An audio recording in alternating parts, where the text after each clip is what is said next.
Aberration T and the Heartland of the Real. The Secret Lives of Timothy McVeigh. Wendy S. Painting, Ph.D. Haven't we done this before? The path of least resistance is the path of the loser.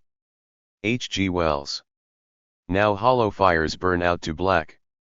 And lights are fluttering low. Square your shoulders, lift your pack. And leave your friends and go. Oh, never fear, lads, naughts to dread. Look not left nor right. In all the endless road you tread, there's nothing but the night. Alfred Edward Houseman. The killing was an experiment. It is just as easy to justify such a death as it is to justify an entomologist killing a beetle on a pin. Nathan Leopold. Had is it about the petty pace of our tawdry travails that we, such horrendous abominations as the April 19, 1995 Oklahoma City bombing? Was it simply the savage act of an unhinged honky, a disillusioned dissolute demanding attention rising out of our societal muddle, or could the action, possibly, have been some sort of underhanded government connivance? These memes and others are intricately examined in Wendy Painting's work, Aberration in the Heartland of the Real, The Secret Lives of Tim McVeigh. How the tale of Timothy James McVeigh, the face of homegrown terrorism, plays out depends on perspective and information.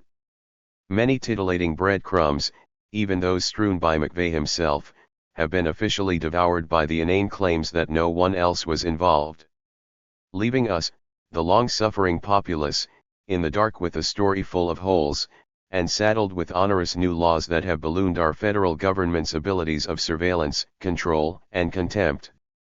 Aberration in the Heartland of the Real gives us a deep soul-searching look at the many different, conflicting narratives that have surrounded L.V. McVeigh and the Oklahoma City bombing tragedy. Ms. Painting's writing draws us into the tenor of the time, so activities are set within their social, cultural, and historical context, thus giving us a platform for elucidating her very interesting and intriguing analyses of the different narratives put forth during the course of public disclosures of the event and trials, plus from the continued fascinations, investigations, and trepidations that have swirled around the case. Many folks, it appears, could care less about these events from over 20 years ago, and wonder why some still do, still read books, watch documentaries, search for understanding among the tea leaves of the past. Isn't Tim McVeigh dead, they say? Didn't he ask for, and receive the death penalty for his horrendous crime? I mean, after all, he's a baby killer, blew up the Murrah building with its daycare center. Why should we care? He's dead and gone, good riddance. Well, the Anti-Terrorism and Effective Death Penalty Act of 1996 has had a tremendous impact on the law of habeas corpus in the United States, degrading our republic, and created entirely new statutory law that limits our freedoms and liberties. And though Timothy McVeigh may have been executed, the cultural memes are still mongering fear, as Lone Wolf has become a trigger, sending us all scurrying into the state security blanket mentality. I do not know about you, but myself personally, I am sick and tired of this whole shim-sham-shimmy charade, and am hopeful that continuing education and honest discussion will help us on our journey out of this stilted existence. There are reasons why they burn books, and those are similar to why Trinity publishes. A book is such a quiet little thing, it just sits there, until someone picks it up. That's when the fireworks can start. Aberration in the Heartland of the Real allows us to examine the many faces, and the facts behind them, which have engendered the McVeigh mythos. This book looks at the strange tree. Timothy James McVeigh, Ms. Painting's next work, Redacted, will examine the forest, the Oklahoma City bombing, in never-before documented detail or depth. Drawing upon thousands of hours of research and thousands of suppressed documents, Redacted will finish what Aberration has begun. I can barely wait. I love a good book. Onwards to the utmost of futures. Peace. Chris Milligan. Publisher. Trinity. March 19, 2016. To my mother, Florence B. Humphrey, whose stories I cherish, for always sticking by me, and to Israel Painting and Seven Hassall, for their love, loyalty, and for always finding a way to make me laugh when I needed to most. Digitized by the Internet Archive in 2022 with funding from Kala/Austin Foundation. Prologue, Constructing the Face of Terror. The Usual Suspects. The Unusual Suspects. All-American Demon, The Devil You Know. The Legend of John Doe 2. The Oklahoma Dissidents or Dancing with the Devil, The Good Ship McVeigh, The Trial and Tribulations of Timothy McVeigh. Narrative Types and Recurring Depictions S. Story 1, The Lone Wolf. Stories 2 and 3, The Pack of Wolves and Those Closely Watched. Story 4, The Guilty Agent. Story 5, The Experimental Wolf. Chapter 1, On Becoming John Rambo OU. The Many McVeighs of Yesterday and Today. Understanding McVeigh. The McVeighs Next Door. The Education of Tim McVeigh. The Lost Generation. On Becoming John Rambo. Chapter 2, The Following Records Do Not Exist. Part 1, Avalanche of Decay. Basic Training. The Survivalists' Hard-On Avalanche of Decay. Private McFly. Guns, Politics and McVeigh's Ever-Impending Doom. My eyes have been opened. The Fast Track. Part 2, The Following Records Do Not Exist.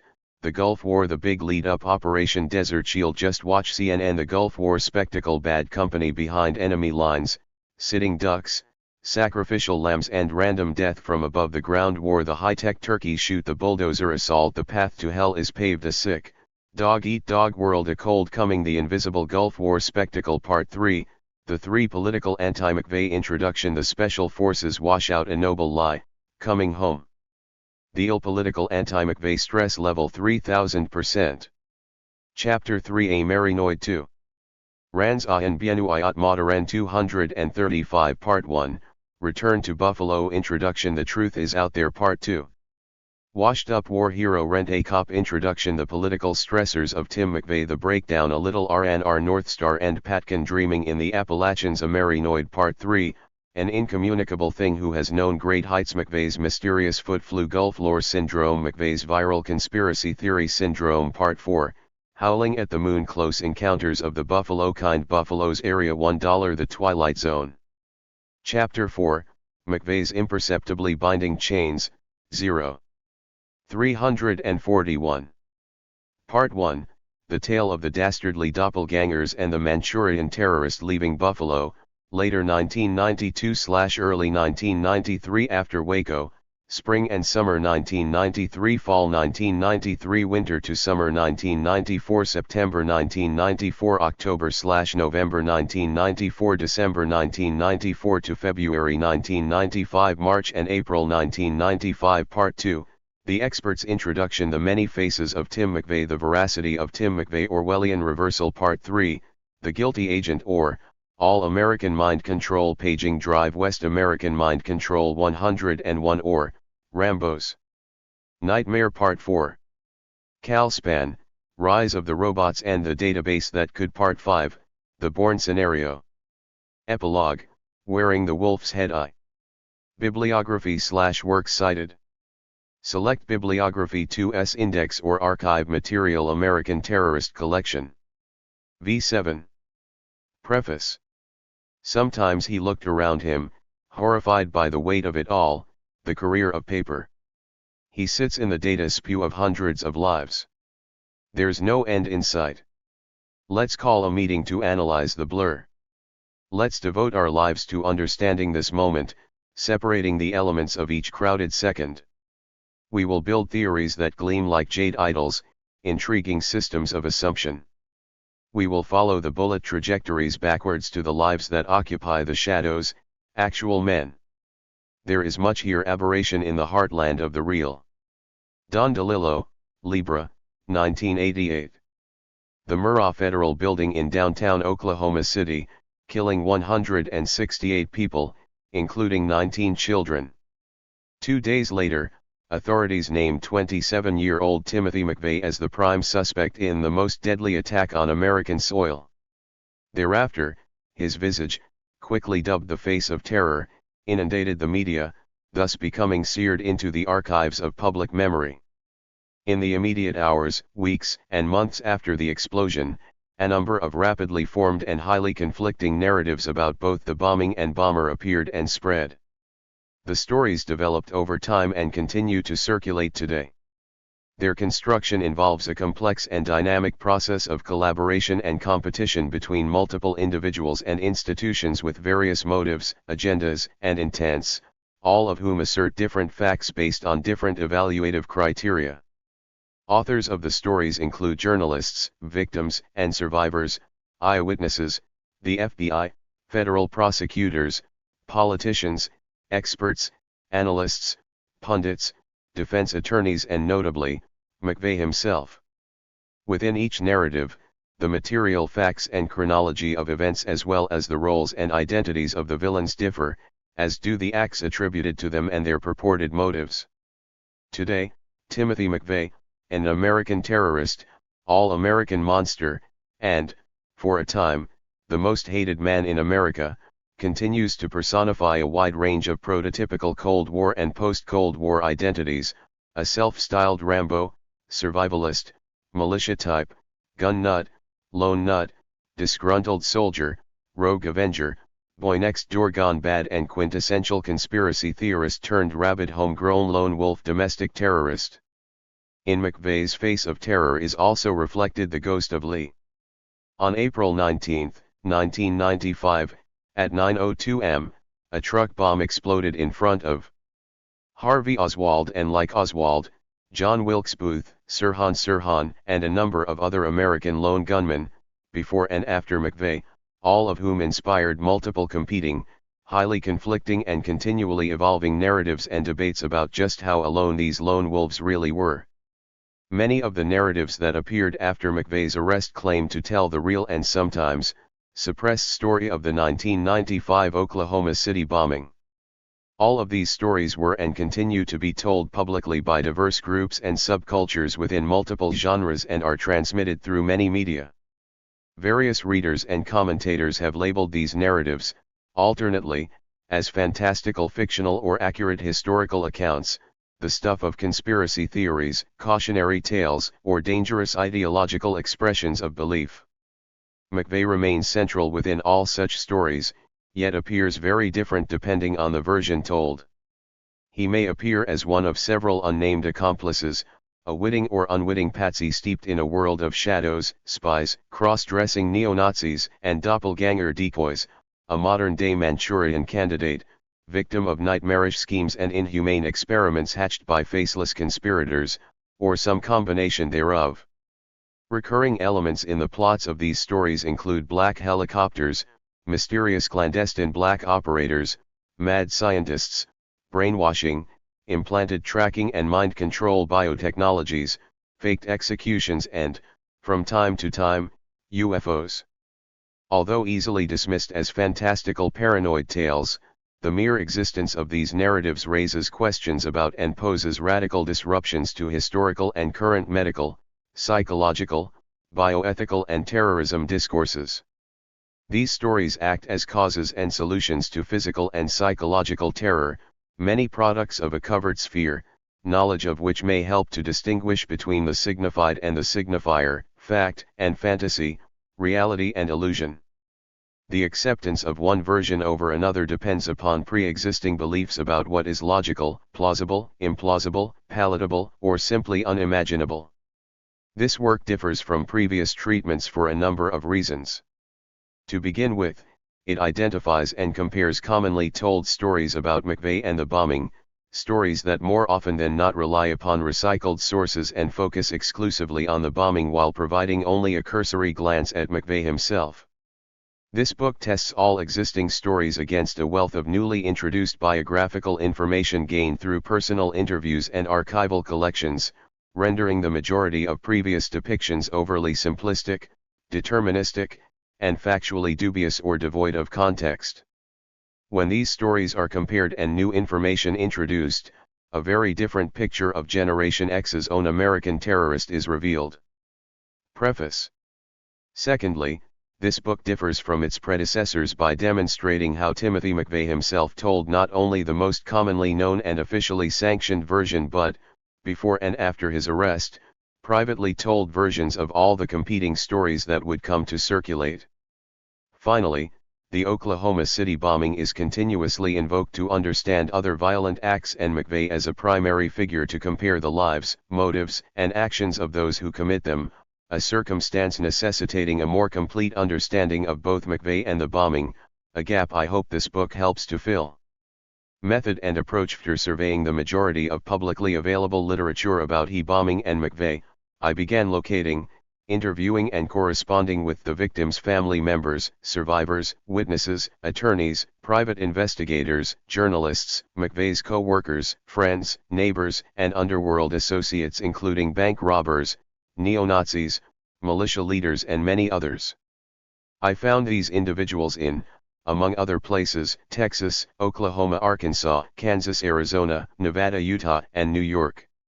Simultaneously, I sought out and obtained hard-to-find documents relating to the case, many that are publicly introduced within this book for the first time. Newly introduced oral and archival sources include, but are not limited to, materials found within the Stephen Jones collection located at the University of Texas, Austin, and the American Terrorist Collection, located at St. Bonaventure University. After Timothy McVeigh's sentencing in 1997, and at McVeigh's request, his lead attorney, Stephen Jones, was removed from his team of lawyers. In 1998, Jones published his account of the case, Others Unknown, and donated the mountains of material generated by the defense team to the Dolph Briscoe Center for American History at the University of Texas, Austin.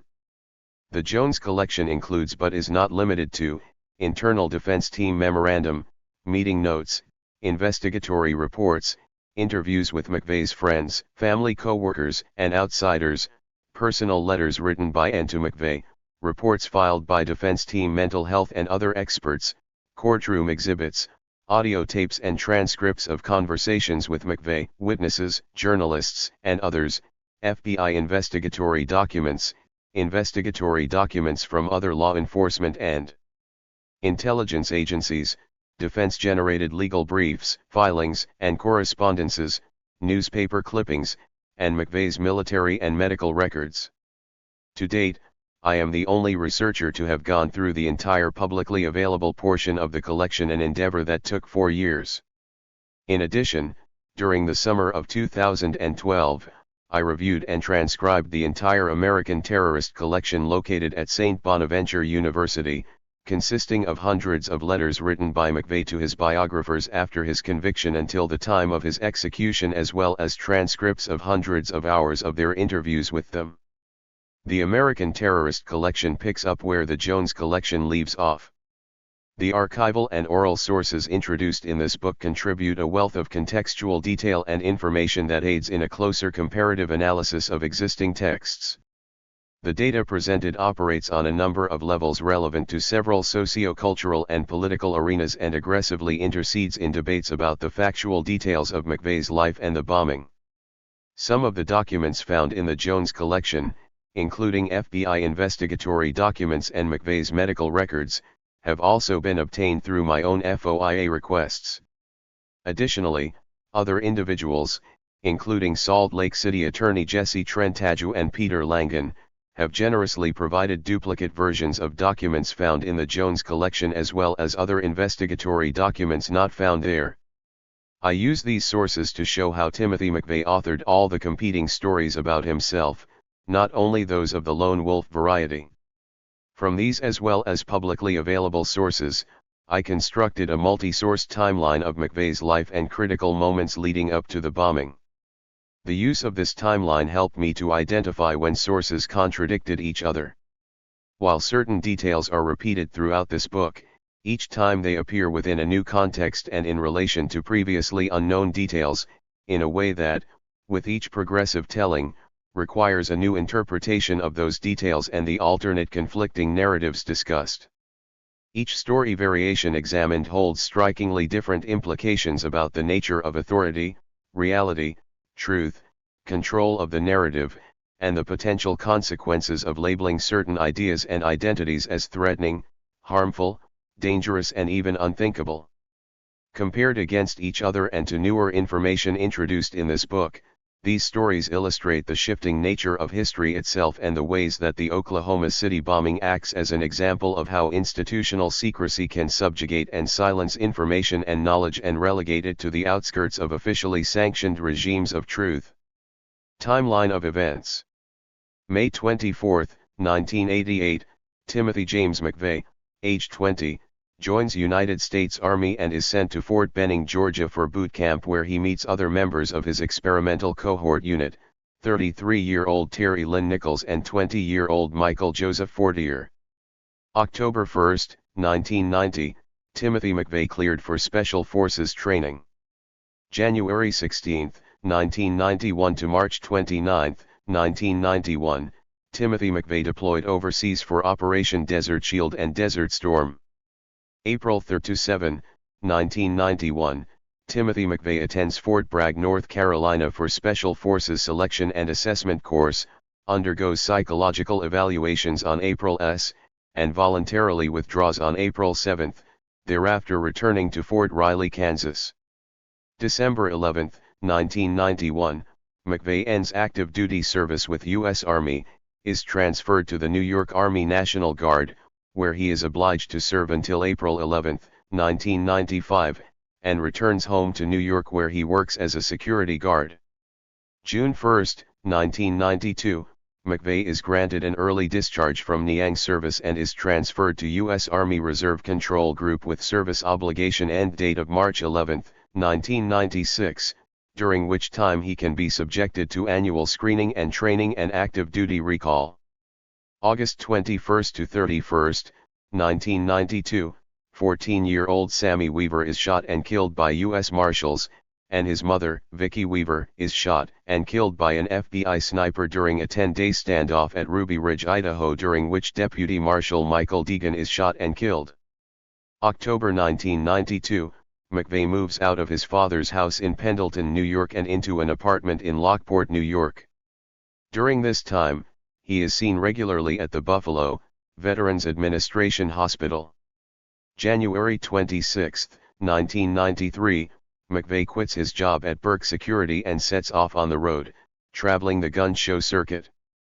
February 28, 1993, about 80 BATF agents attempt to execute a search and arrest warrant against David Korsh and members of the Branch Davidian Church for possession of illegal weapons on their property, Mt. Carmel, located near Waco, Texas.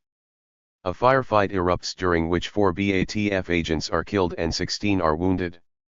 Subsequently, the FBI taking control of the scene, a military buildup on the property begins and military actions against the Davidians commence during a 51-day standoff between the Davidians and federal agents. March 1993, McVeigh travels to Mt. Carmel near Waco, Texas to join crowds of supporters gathered outside the Davidian property. April 19, 1993, the FBI and U.S. Army attack Mt. Carmel and a fire engulfs the Davidian church/residence, killing 74 men, women, and children. September 13, 1994, according to grand jury indictment against Terry Nichols, Timothy McVeigh, and others unknown, the conspiracy to bomb the Murrah Federal Building in Oklahoma City begins. On the same day, the federal assault weapons ban is signed into law. November 1994, the home of Roger Edwin Moore aka Bob Miller aka Bob Anderson, an Arkansas gun dealer and associate of Timothy McVeigh, is robbed. February 1995's. A scheduled ATF raid of Elohim City, a white separatist community on the Arkansas-Oklahoma border, is called off after a meeting between the ATF, FBI, and U.S. Attorney's Office. The Omnibus Counterterrorism Act of 1995 is introduced into the Senate by Sen. Joe Biden on behalf of the Clinton administration. April 5, 1995, a phone card in the name of Darrell Bridges is used to call Elohim City. April 15, 1995, Robert Kling reserves a Ryder truck from Elliott's Body Shop in Junction City, Kansas. April 17, 1995, Robert Kling picks up Ryder truck from Elliott's Body Shop. April 19, 1995, 9:02 a.m., a bomb explodes in front of the Alfred P. Murrah Federal Building in Oklahoma City, killing 167 people. 10:20 a.m., Timothy McVeigh is pulled over and arrested while driving north on I-35, about 80 miles from Oklahoma City. He is taken to the county jail in Perry, Oklahoma. 9 p.m., Richard Wayne Snell, an associate of residents at Elohim City who had previously plotted to bomb the Murrah Building in OKC, is executed in the state of Arkansas.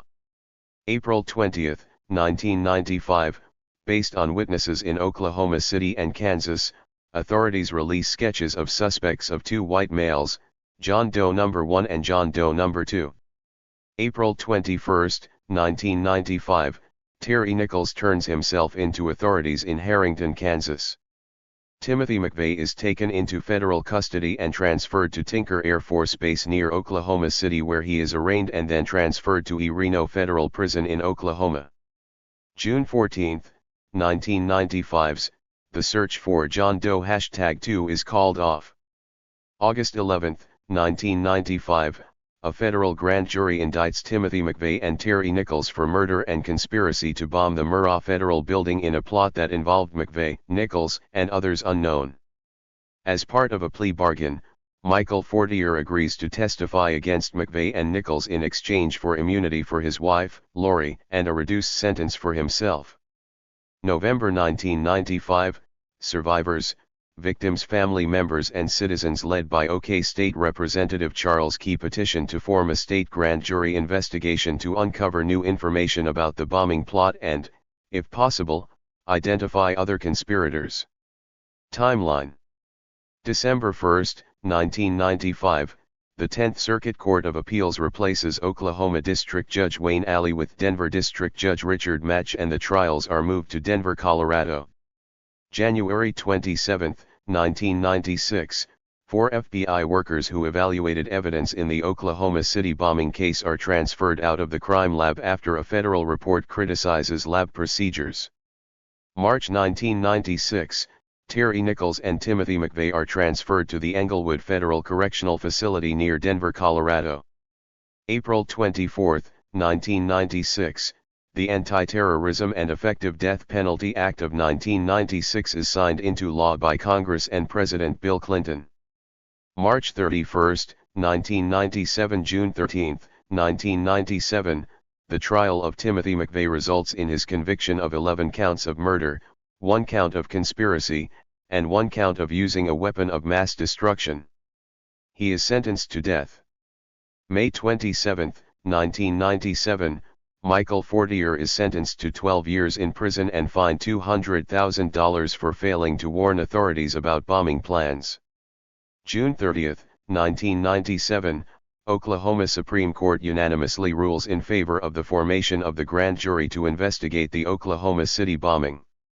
September 29, 1997 to June 4, 1998, the trial of Terry Nichols results in his conviction for 8 counts of involuntary manslaughter and 1 count of conspiracy.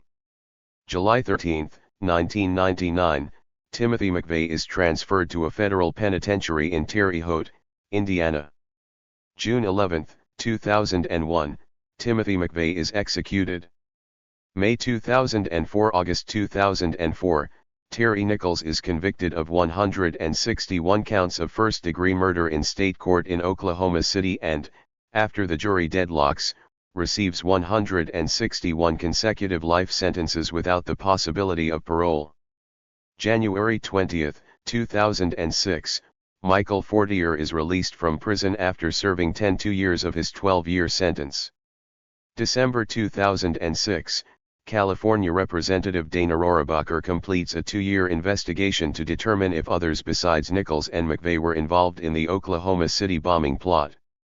April 30, 2015, Federal Judge Clark Waddups files an order appointing Magistrate Judge Dustin B. Peete as special master to determine if the FBI tampered with a witness who was going to testify about participation in an undercover FBI operation called Patkin.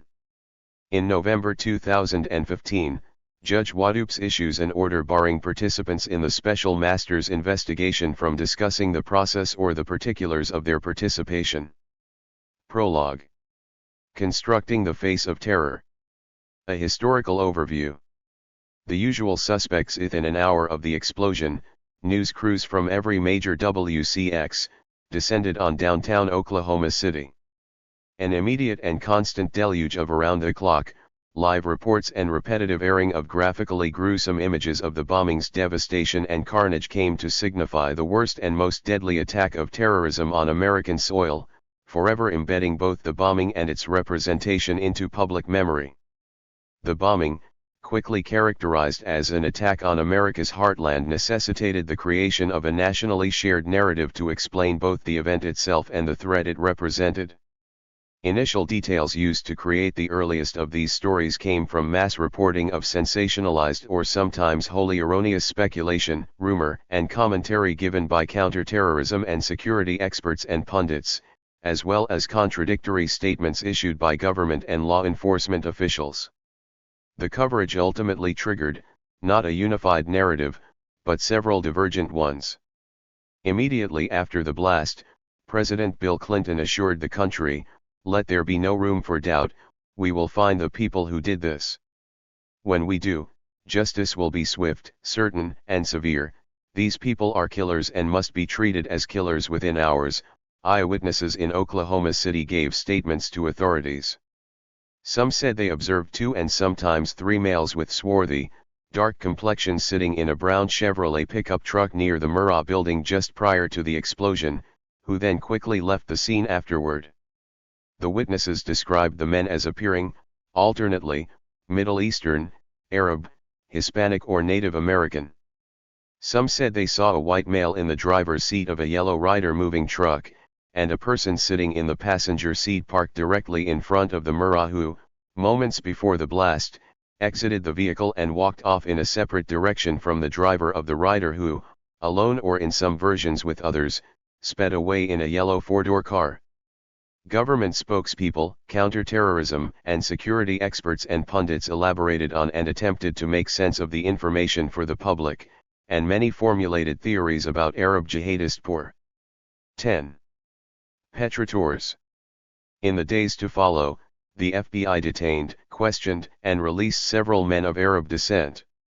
Throughout the country, Middle Easterners became the target of harassment, hate crimes, and virulent rhetorical attacks in the media.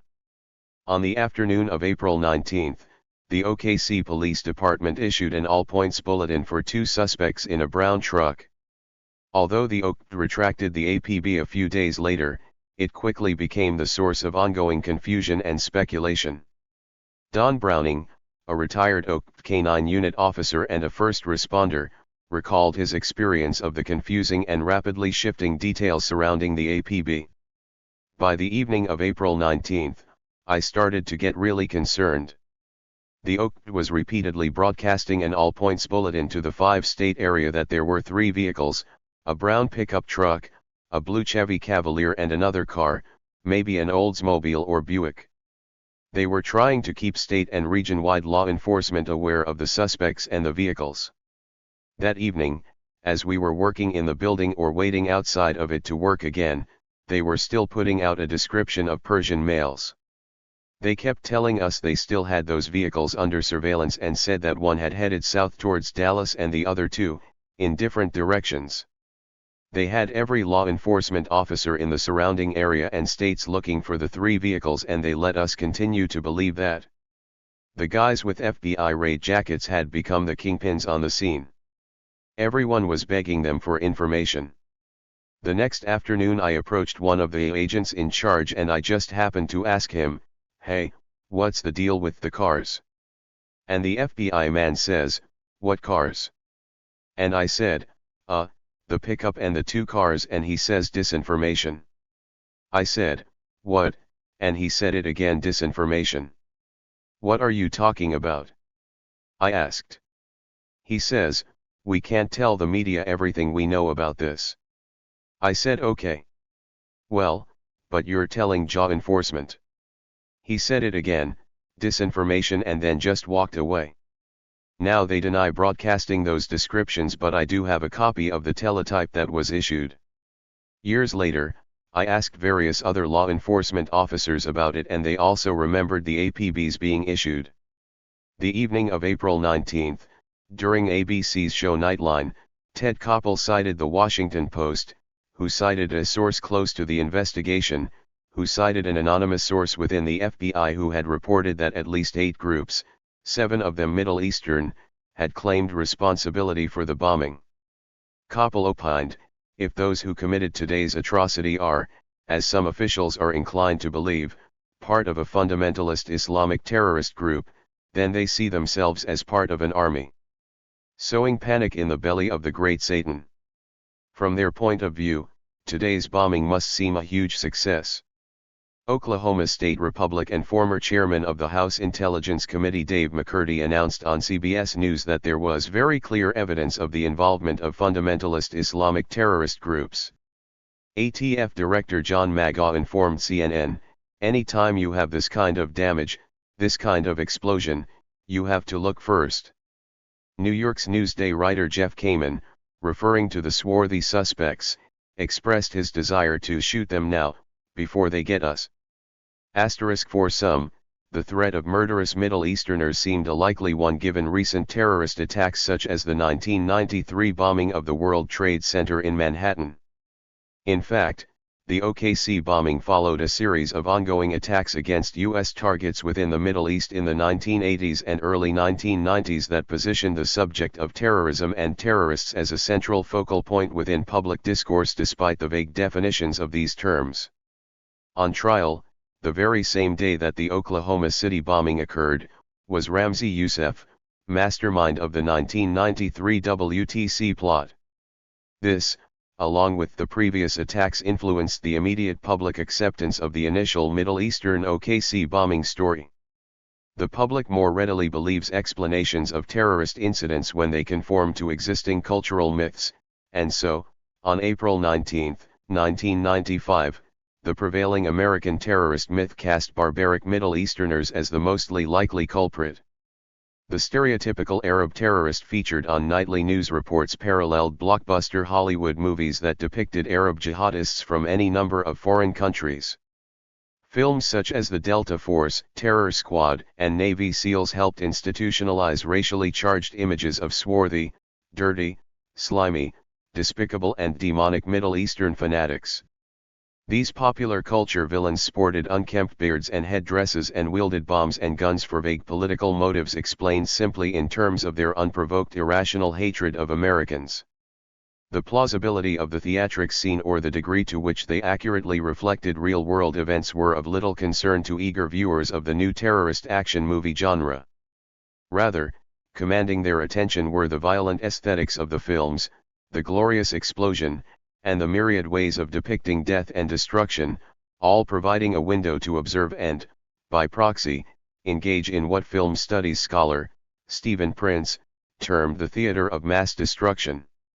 Thus, for the American public, the initial Middle Eastern terrorist scenario of the OKC bombing was a familiar one that fit into prevailing cultural myths about terrorism and terrorists.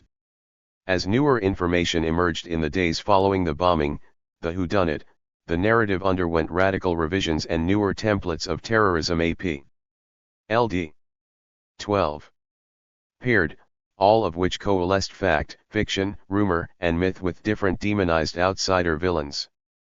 The unusual suspects. A media outlets told the story of Middle Eastern terrorists, a second narrative was simultaneously forming. This emergent story was one also based on observations of OKC witnesses who began talking, first among themselves and soon to the media, about the existence of known bomb threats to the Murrah up to 2 weeks before April 19, one of which had resulted in the evacuation of the building on April 18. The OKC Fire Department's chief claimed that his office had received a call from the FBI weeks prior to the bombing alerting them to a possible threat and, based on this call, there had been a state of heightened security, not just at the Murrah but covering the entire federal complex in downtown OKC on the morning of the 19th. In addition, a number of people said that in the early hours of April 19, they observed members of the OKC Sheriff and ATF bomb squad trucks and a canine search unit near the Murrah. These reports led to the construction of a story about the government's foreknowledge of the attack. Oaked SGT. Don Browning recounted the strange occurrence he witnessed when he arrived at work early on the morning of April 19, before the explosion. Browning said, "The Oaked Horse Patrol was gearing up that morning, all loaded and dressed up. We were told they were being sent out for crowd control. They were en route to downtown when the bomb went off. Why? Why crowd control? There was nothing going on in downtown. The Arts Fest had not started. They only ever got called out for an event. They don't just do willy-nilly crowd control. There was nothing to indicate that the horse patrol was needed. There was something not quite kosher with all this. Later I was told by a secretary in the ATF office that the building had been searched for bombs late the night before, on the 18th degree. The FBI then introduced new plot elements and characters into the mix. The majority of accounts attribute the first concrete developments in the case to a VIN number found on the rear axle of a Ryder truck that fell from the sky after the explosion and landed in the wreckage at the blast site. By the following afternoon, Thursday, April 20, the FBI traced it to Elliott's Body Shop, a Ryder rental agency in Junction City, Kansas. There they learned that days before, on Saturday, April 1, a man using the name Robert Kling had made a phone reservation for the Ryder rental truck on Monday, April 17. Indeed, Kling arrived on the 17th as promised. The false ID he presented to the Elliott's employees listed Kling's birthday as April 19, 1963, and coincidentally, the timestamp on the rental agreement read 4:19 p.m. The owner of the shop, Eldon Elliott, and the three other employees present at the time Kling picked up the Ryder, all said he came in with another man who silently stood in the back of the store and smoked cigarettes as Kling conducted the transaction. FBI field agents began canvassing the Junction City area for leads and released 2 sketches based on the descriptions of the 2 newest suspects, both of whom came to be known respectively as John Doe #1 and John Doe #2.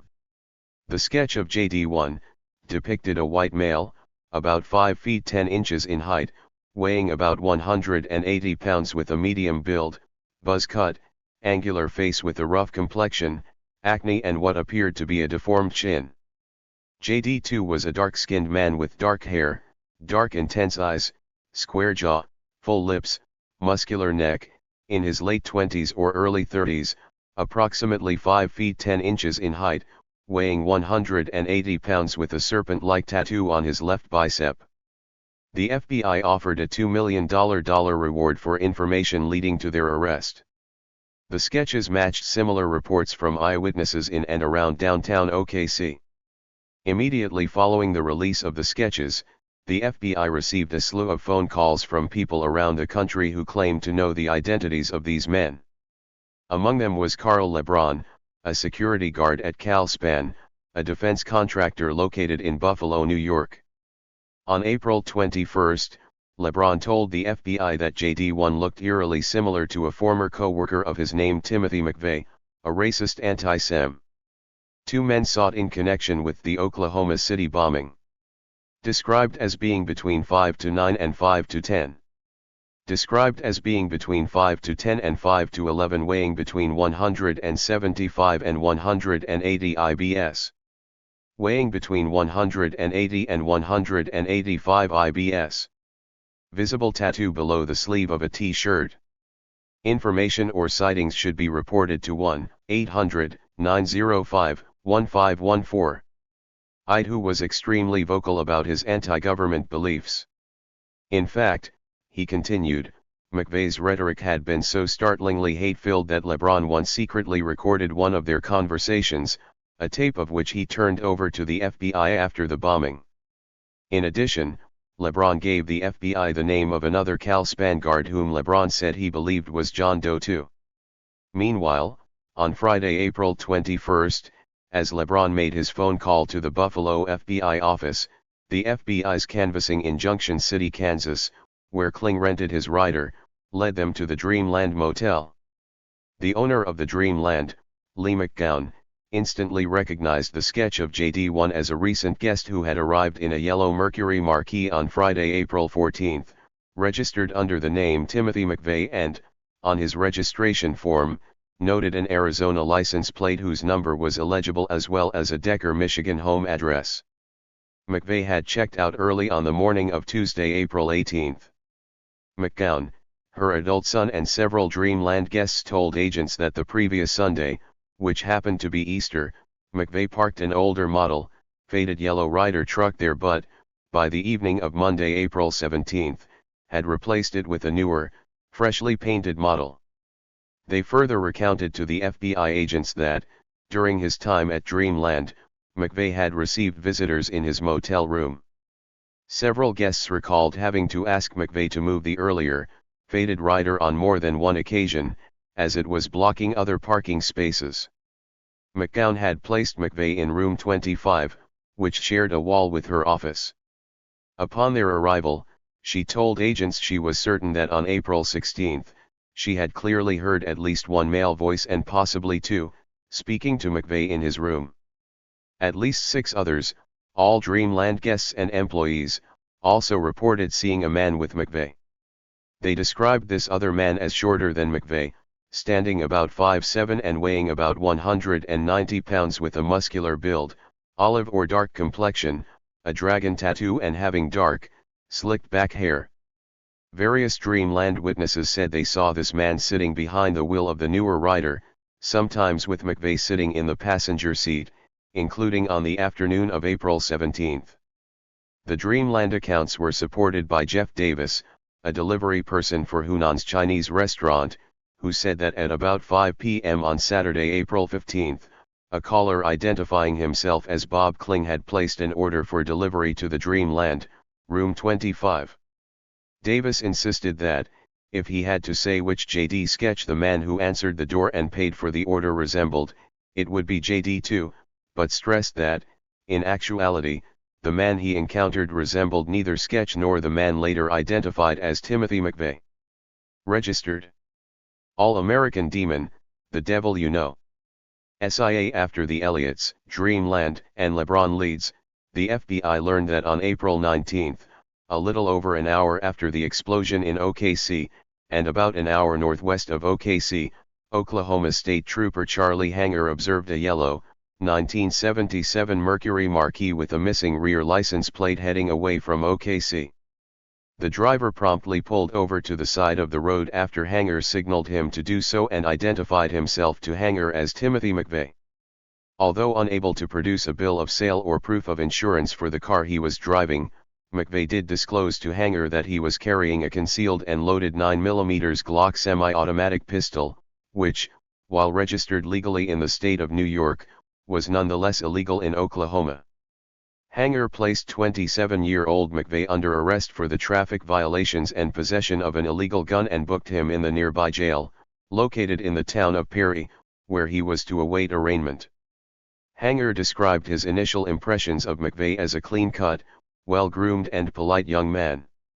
Local officials, employees at the jail and inmates there described McVeigh's demeanor during his time in Perry as seemingly unconcerned and said he showed no reaction to the live, emotionally charged coverage of the bombing continuously playing in the background during his booking.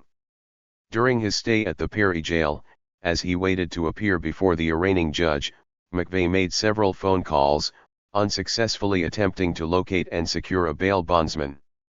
Based on the LeBron and Dreamland leads, the FBI tracked McVeigh to the Perry jail on April 21, only minutes before his scheduled arraignment and release, and contacted the Perry district attorney, requesting he stall McVeigh's arraignment. An hour after the FBI called the DA, as agents made their way to Perry, a large crowd of ambitious news crews and civilian gawkers gathered outside the small jail/courthouse.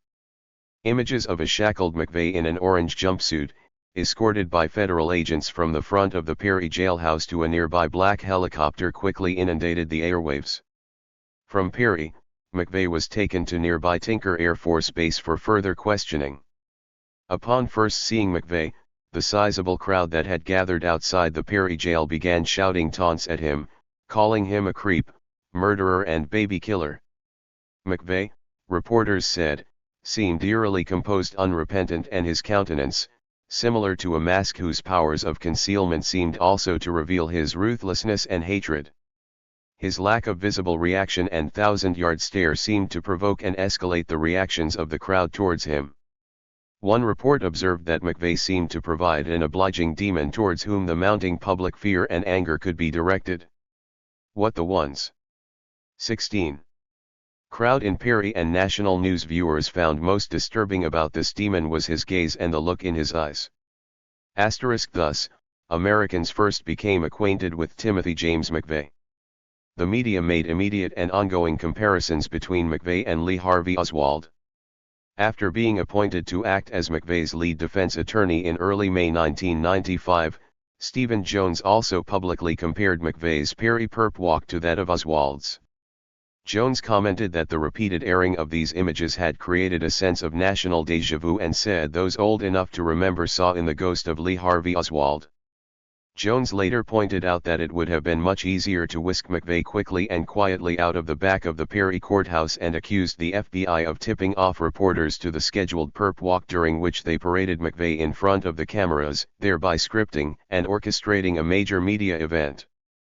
McVeigh's race, nationality, background, and clean-cut appearance starkly contrasted with the initial images of villainous Middle Easterners, a contrast accentuated even further upon the arrests of 40-year-old Terry Nichols and 26-year-old Michael Fortier shortly thereafter.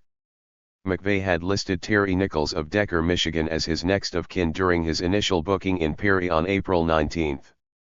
On April 21, after hearing his name on the radio in connection with McVeigh and the bombing, Nichols promptly turned himself in to local authorities in Decker, Michigan and, at first, denied any involvement in the bombing or knowledge of McVeigh's involvement, but soon after admitted to limited knowledge of McVeigh's plot.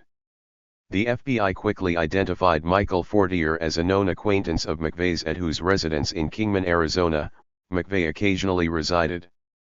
Fortier, upon first being questioned by the FBI, denied any involvement and, as no material evidence existed otherwise, he was released. Within weeks though, Fortier, under round-the-clock surveillance, changed his story and, like Nichols, admitted that he and wife Lori had limited prior knowledge of McVeigh's plot. The three men, all white, U.S. citizens, had met while serving in the U.S. Army. Their collective profile starkly conflicted with the existing terrorist template. This was no gang of ragtag, swarthy, wild-eyed Muslim fanatics, but patriotic white Americans and military veterans, to boot. Media attention now turned towards the suspects' purported right-wing anti-government political views, their belief in conspiracy theories, and the larger subcultural milieu they inhabited. This semi-subterranean social realm, broadly referred to as the Patriot Movement, consisted of loosely affiliated, but often ideologically similar, groups and individuals who included, among others, Second Amendment advocates, paramilitary citizen militias, white supremacists, separatists, pro-lifers, tax protesters, survivalists, and proponents of a range of conspiracy theories. News articles described how McVeigh, Nichols, and Fortier were part of a new generation that espoused an updated variant of much older anti-Semitic beliefs about collusion between elements within the U.S. government and the world's elite in a secret plot to establish a world government and total surveillance society. The black helicopter crowd believed UN troops would soon round up, disarm, and imprison U.S. citizens within concentration camps. Fancying themselves modern American revolutionaries, some were gearing up for war with the government. The events at Ruby Ridge, Idaho, in 1992 and Waco, Texas, in 1993, as well as the passage of the Brady Bill, catalyzed both the mobilization and alliance of these disparate groups and individuals. Prior to the bombing, the emergent movement was virtually invisible to the public at large. Very soon after, though, an increasing number of pundits, officials, and experts linked the paranoid worldviews of this relatively homogeneous mass of militant right-wing extremists to the willingness to commit violent criminal activity and warned that, while on the fringe, they represented a threatening and growing culture of conspiracy in the mainstream. News outlets now began to report on the strange opinions expressed by the racists, militias, and kooks around McVeigh, some of whom knew him. Their statements to the media echoed long-established conspiracy theory plots and introduced the beginnings of what became an entire subgroup of alternate narratives in which the bomber wittingly or otherwise becomes an Oswaldian figure. Notorious neo-Nazi spokesperson, Aryan Nation's founder Richard Butler told reporters that they suspected McVeigh was a patsy, perhaps even a CIA agent, thereby iterating an early version of guilty agent stories about the bombing suspect. On Sunday, April 23, a friend of McVeigh's in Michigan told reporters that McVeigh believed the government had implanted a tracking chip in his rear and the all-seeing eye of the government could keep an eye on him and know where he was. Registered the same day, April 23, the FBI received a call from Linda Thompson, an Indianapolis attorney, militia spokesperson, and producer of an underground documentary, Waco, The Big Lie, which advanced a theory that the government had deliberately set the fire that killed the Branch Davidians. Thompson told agents that a certain Dr. Jolly West, a CIA operative who conducted mind control experiments, had implanted microchips in McVeigh and other U.S. soldiers. Thompson also relayed these claims to the Indianapolis Star, who quoted her in their April 24 report. The public voicing of such sentiments introduced not only a new character into the mix but also stands as the first publicly told experimental wolf stories about McVeigh. 1718. While acts of politically motivated violence committed on American soil by U.S. citizens were by no means a new phenomenon, an emergent category of homegrown domestic terrorism increasingly occupied a central place in terrorism discourse, and the arrest of Timothy McVeigh brought forth the rhetorical coupling of conspiracy theorists with a newly emergent terrorist threat. In response, all manner of claim makers garnered support for a range of new policies and practices meant to combat the existence and spread of threatening ideologies and subcultures. On Monday, April 24, 1995, President Clinton assured the public that he would expand the powers and budgets granted to counterterrorism and intelligence agencies to give law enforcement more effective means of investigating extremist groups in order to root out and eradicate whatever larger threat the bombing might indicate. Prior to the bombing, Congress refused to pass a controversial anti-terrorism bill proposed by the Clinton administration, but 2 days after, on April 25, the first draft of it passed in the Senate, and a year later, passed in its final form with overwhelming bipartisan support. The newer version of the previously proposed legislation greatly increased the powers and budgets allotted to counterterrorism, intelligence, and law enforcement agencies with the stated goal of more effectively investigating, monitoring, and eradication of extremist groups through the FBI's and other law enforcement agencies' use of undercover surveillance and sting operations. Further, the new legislation retroactively allowed prosecutors to seek the death penalty for any suspect convicted of participation in the OKC bombing. On April 23, the FBI announced they were still searching for anywhere from 4 to 6 other unidentified conspirators. During a press conference the next day, President Clinton promised that although the number of individuals involved in the bombing of the Murrah was unknown as yet, no stone would be left unturned. All leads would be followed and all perpetrators found and convicted. Justice would be certain, swift, and severe, and prosecutors would seek the death penalty for those found guilty. At the same press conference, Janet Reno reminded viewers that although authorities had McVeigh and Nichols in custody, the case remained open and stressed that JD2 remained at large and was considered armed and dangerous. Although the official number of suspected participants in the bombing continued to change, on May 1, the cover of Time featured a photo of McVeigh, declaring him the face of terror. The next day, however, on May 2, another face of terror emerged when the FBI released a second sketch of the stocky, dark-skinned JD2, this time with a baseball cap on. The second sketch was based on numerous eyewitnesses in Oklahoma, Kansas, and Arizona who claimed to have seen McVeigh with others in the weeks, days, hours, and minutes before the explosion as well as immediately afterwards.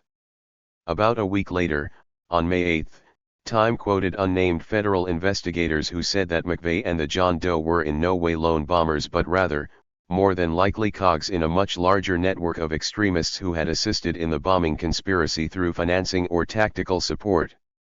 Then, on May 10, the Los Angeles Times quoted unnamed investigators and authorities who relate a working theory that John Doe 2 could be two people who had accompanied McVeigh to OKC the morning of the bombing in order to act as decoys in the hope of confusing eyewitnesses and therefore authorities later. The search for the John Does became the most intensive manhunt in American history, with the FBI conducting over 25,000 interviews and running down 43,000 leads in an attempt to find them. In the process, the FBI arrested, cleared, and released several individuals, one of them live on television. Meanwhile, as the FBI sought to determine if McVeigh had acted as a leader or follower, a mastermind, or just one of many foot soldiers in a much larger ring of conspirators and like-minded terrorists, media outlets speculated about McVeigh's motives. Depending on the report, McVeigh's downward spiral and violent aspirations began when he washed out of his Special Forces tryout, became disillusioned about the role that the U.S. had played in the Gulf War, developed Gulf War syndrome, or after he became enraged by the militaristic and warlike tactics used against the Branch Davidians at Waco, Texas, and what he perceived as a general loss of civil liberties. Thus, McVeigh assumed the cloak of disgruntled soldier avenger. On April 21, McVeigh was taken from Perry to nearby Tinker Air Force Base for further questioning and arraignment and, once there, was charged as the primary and, thus far, only suspect in the bombing. He was appointed two public defenders, John Coyle and Susan Otto, to whom, unknown to the public, McVeigh made a very strange confession. He told Coyle and Otto that, while in the Army, he had been recruited to work undercover as part of a domestic security operation. McVeigh said his mission was to infiltrate and report on neo-Nazis and other domestic terrorism threats. McVeigh then said that after having discovered the bombing plot, he reported it to his handlers but was instructed to continue in his role, remain embedded within the conspiracy and even go so far as to participate in the bombing, but ensure that only a couple of windows were blown out of the Murrah building. McVeigh expressed his shock that the rider could have caused as much damage as it did and wondered out loud if someone may have switched the truck at the last minute without his knowledge. While, within the weeks and months to 1920 come, his story would undergo radical transformation. McVeigh's initial confession to Otto and Coyle stands as the earliest guilty agent story that McVeigh would tell. From Tinker, McVeigh was taken to nearby El Reno State Prison where he remained until shortly before his trial began. Within days of his confession to them, Otto and Coyle recused themselves from the case, citing conflicts of interest. They were replaced on May 8, 1995, when Stephen Jones, a charismatic small-town lawyer from Enid, Oklahoma, was appointed to defend McVeigh. According to Jones, when discussing the transfer of the case, Otto cryptically warned Jones that when you know everything I know, and you will soon enough, you will never think of the United States of America in the same way. Jones now represented the man touted in the headlines as the most hated man in America. While all suspects faced the possibility of receiving a death sentence if convicted, federal prosecutor Joseph Hartelzer announced his intent to send McVeigh specifically, straight to hell. Facing a formidable task, Jones amassed a sizable defense team that ultimately came to consist of 14 attorneys, 5 paralegals, scores of researchers and private investigators and consultants whose fields of expertise included mental health, media analysis, forensics, explosives, terrorism, intelligence, and social political movements. During his first meeting with Jones, McVeigh calmly, proudly and dispassionately confessed that, although he had not meant to kill children, he had bombed the Alfred P. Murrah Federal Building and had gotten caught on purpose, hoping to use his trial to demonstrate that the government's actions at Waco, Texas, on April 19, 1993, had been abusive and illegal. Degree in what the Jones team referred to as McVeigh's necessity defense, Jones would argue that McVeigh believed the federal government's actions at Waco posed a threat to himself and the citizenry, as well as the constitutional foundations of the United States. Therefore, McVeigh, believing he must intervene, conceived of planned and executed the bombing alone, as an act of self-defense in the face of an encroaching threat to his life and the lives of others. When Jones asked about JD2, McVeigh denied that any such person existed and, ironically, accused those who insisted otherwise of being conspiracy theorists. He further informed his attorneys that he intended to embarrass the government during his trial and hoped that after all the evidence is heard, the case remains a mystery as, McVeigh explained, it had historical value and certain details about it must remain secret. He also made it clear though that for the purposes of his criminal trial and historical legacy, he wanted to take full responsibility for the bombing and demanded his legal team not direct culpability towards any other individual, including Nichols and Fortier. Despite McVeigh's stated objections, during his first week as McVeigh's attorney, Jones sought a meeting with Attorney General Janet Reno with the intent of brokering a deal with federal prosecutors. He proposed that in exchange for sparing McVeigh the death penalty, Jones would offer up the identity of John Doe too. According to Jones, although McVeigh initially agreed with this strategy, he quickly changed his mind and withdrew his permission. Jones immediately concluded that, regardless of whether or not McVeigh had acted alone, in order to mitigate the effect of McVeigh's demonization in the media, he would need to be defended, not only in a court of law, but also in the court of public opinion. To this end, Jones conceived of a public relations strategy and, in the ensuing months, formed several quid pro quo relationships with journalists from media outlets with whom he could exchange investigative information. At one of many subsequent press conferences, Jones announced the defense team's intent to present McVeigh as we believe he really is and expose the truth about the bombing. Asterisk. Jones' public relations strategy backfired early on, when, on May 17, 1995, the New York Times published an article containing a number of highly damaging statements attributed to McVeigh, said to have been made privately to his attorney before being leaked to the press. Included was McVeigh's confession of guilt and denial that any other conspirators existed. In addition, the article discussed telephone records from McVeigh's calling card, purchased under the name Darrell Bridges, suggesting that McVeigh had maintained connections to a number of white power movement organizations throughout the country, or had at least attempted to contact them using the card immediately prior to the bombing. The article also reported that McVeigh told his attorneys where authorities might find his fingerprints as well as leftover bomb-making materials and other incriminating evidence. Nobody agreed on the origins of the leaked information or the paths it had followed before finding its way into the headlines. The Jones team and the prosecution publicly pointed fingers at each other. Jones maintained that the leaks were a result of government sabotage and, in July 1995, filed motions with the court expressing concern that prison officials and federal authorities were eavesdropping on McVeigh's meetings with attorneys and intercepting their phone calls.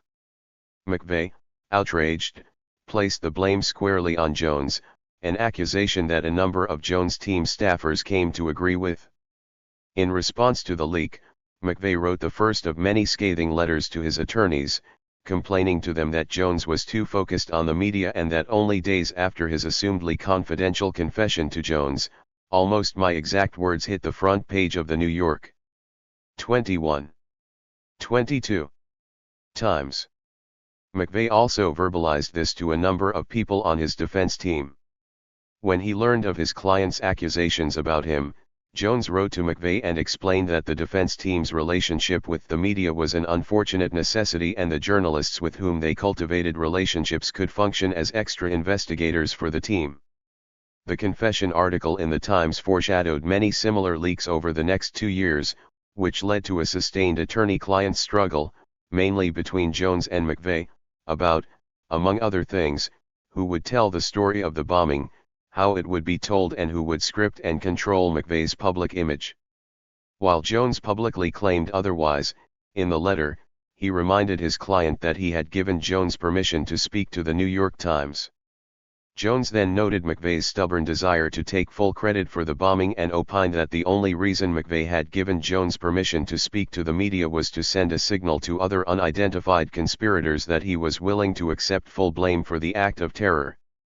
In his book, Others Unknown, Timothy McVeigh and the Oklahoma City bombing conspiracy, written after the conclusion of McVeigh trial, Stephen Jones expressed his opinion that, from the moment they first met, McVeigh intended to take full credit for the bombing and craved recognition, publicity, acknowledgement, and he couldn't let it go. Jones said that McVeigh continually asked if he could go public and proclaim his responsibility, but to do so would be to assure McVeigh received a guilty verdict and death sentence. On the other hand, Jones said he recognized that if McVeigh was not permitted to make such a statement publicly, the other unidentified bombing conspirators would fear McVeigh's possible disclosure of their identities and therefore would orchestrate a Jack Ruby incident and attempt to assassinate McVeigh. If they believed he planned to take the fall for the bombing, they might let their guards down. Therefore, Jones said, it was incumbent on me to find a way to protect him and at the same time assuage his cravings for fame. Thus, Jones said he suggested to McVeigh that they leak a confession to the press, and McVeigh seized on the idea and insisted that Jones proceed. Therefore, Jones made a deal with McVeigh, agreeing to orchestrate a confession leak in exchange for McVeigh's promise not to speak to the media on his own accord. From then on, wrote Jones, McVeigh was effectively muzzled. McVeigh, however, recalled the incident very differently in a letter to his biographers written 4 years later. McVeigh explained to them that, after the New York Times article was published, other members of his legal team learned that Jones himself had leaked the information, and when Jones realized they knew, he sought McVeigh's retroactive permission to speak with the media. Jones gave them to my own attorney. Then, 2-3 days after release, he asked me signing a permission slip attributing not to give to anybody, said a still frustrated Woods. However, the very next day, statements appeared in the Los Angeles Times, and so we decided not to share information with Jones because he appeared to be talking to the media incessantly. At the time though, no matter who had leaked or who knew about it, Jones very publicly denied the veracity of the confession articles and doggedly pressed on with his plan to humanize his client, in doing so becoming a co-author of McVeigh's public persona. Weeks after the initial New York Times confession article appeared, Jones released portions of McVeigh's military records and photos of a smiling and laughing McVeigh meeting with his attorneys. Additionally, Jones made McVeigh available to several reporters and photographers for the purposes of conducting off-the-record interviews under the condition that they not photograph his client in handcuffs or ask specific questions about the bombing itself. Among the reporters chosen to interview McVeigh and help mitigate his demonization was Newsweek writer David Hackworth, who conducted the first on-the-record prison interview with McVeigh in June 1995. Jones described his client as the boy next door, the boy wonder, and told Hackworth, he's innocent.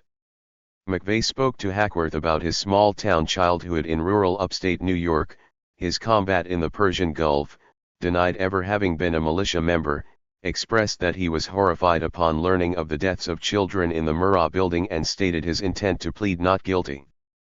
Hackworth's article offered a very different impression of McVeigh from the seemingly cold, heartless man who had walked out of the Perry courthouse. Hackworth wrote that, although media reports commonly depicted McVeigh as a brooding, gun-obsessed drifter, in reality, the public knew virtually nothing about America's newest terrorist. A fellow veteran, Hackworth observed that during their conversation, McVeigh was in high combat form, fully aware that his performance in the interview was almost a matter of life and death. If he'd been in combat, he'd have a medal for his coolness under fire. In fact, wrote Hackworth, McVeigh is a more subtle and intriguing figure, at once more clever and ingenious than his tabloid personality, savvy, world-weary and very media-wise. He was no militaristic automaton, didn't seem like a baby killer, and resembled a typical Genzer than a deranged loner, much less a terrorist. McVeigh appeared good-humored, self-aware, and seemingly normal, although this was the image wants to project, and the possibility always remained, warned Hackworth, that Timothy McVeigh might also be the most devious con man to ever come down the pike. At times McVeigh came across as the boy next door. But you might never want to let him into your house. To his biographers later, McVeigh described the Newsweek article as accurate, but said that his skin crawled during the interview because he could not fully explain himself. When are you guilty? And I have to say we're pleading not guilty, to say well, I'm not guilty in a moral sense I don't think, but I've committed a crime. You can't say that. The Hackworth interview, he continued, had been his idea, but all subsequent ones had been Jones' fucked up idea that he nevertheless consented to for various reasons. For instance, said McVeigh, he granted CNN Susan Candiotti an interview because he had the hots for her. I'd smile at and other newswomen who came in who were hot. I was looking for a blowjob in some of these visits. One time this girl came in with one of the investigators. I think she left the seat wet, she was so horny. I took a sip of her pop, passed it back to her, she said I'm keeping this can. I felt like saying, crawl under the table, take care of me honey. McVeigh also left a favorable impression on other reporters who interviewed or met with him informally and who, like Hackworth, found him to be friendly, boyish, and charming. Even the many reporters who never met him in person seemed to agree, including Buffalo area journalist Brandon Stickney, who described him as surprisingly normal, a seemingly ordinary boy, someone who could be found in almost any average neighborhood in America, just a good old all-American man. McVeigh's natural charm impressed members of his legal team as well. Stuart Wright, sociologist and consultant to the Jones defense team, described McVeigh as soft-spoken, introspective, curious, friendly, possessing a boyish quality that defied the stereotypical image of an embittered radical. He didn't strike me as a terrorist. Likewise, Jones team attorney Randy Coyne's first impressions were tall, young, serious, disciplined, articulate, and passionate. Registered nevertheless, mental health experts hired by the Jones team who met with and evaluated McVeigh throughout the pre-trial phase did not always buy McVeigh's nice guy act. For example, on August 31, 1995, clinical psychologist, neuropsychologist, psychotherapist and hypnotist, age 25. 26. Anthony Seamany, Ph.D., detailed some of his clinical impressions in a memo written to Jones team attorney Dick Burr. It is just too easy to get to know Tim, Seamany wrote.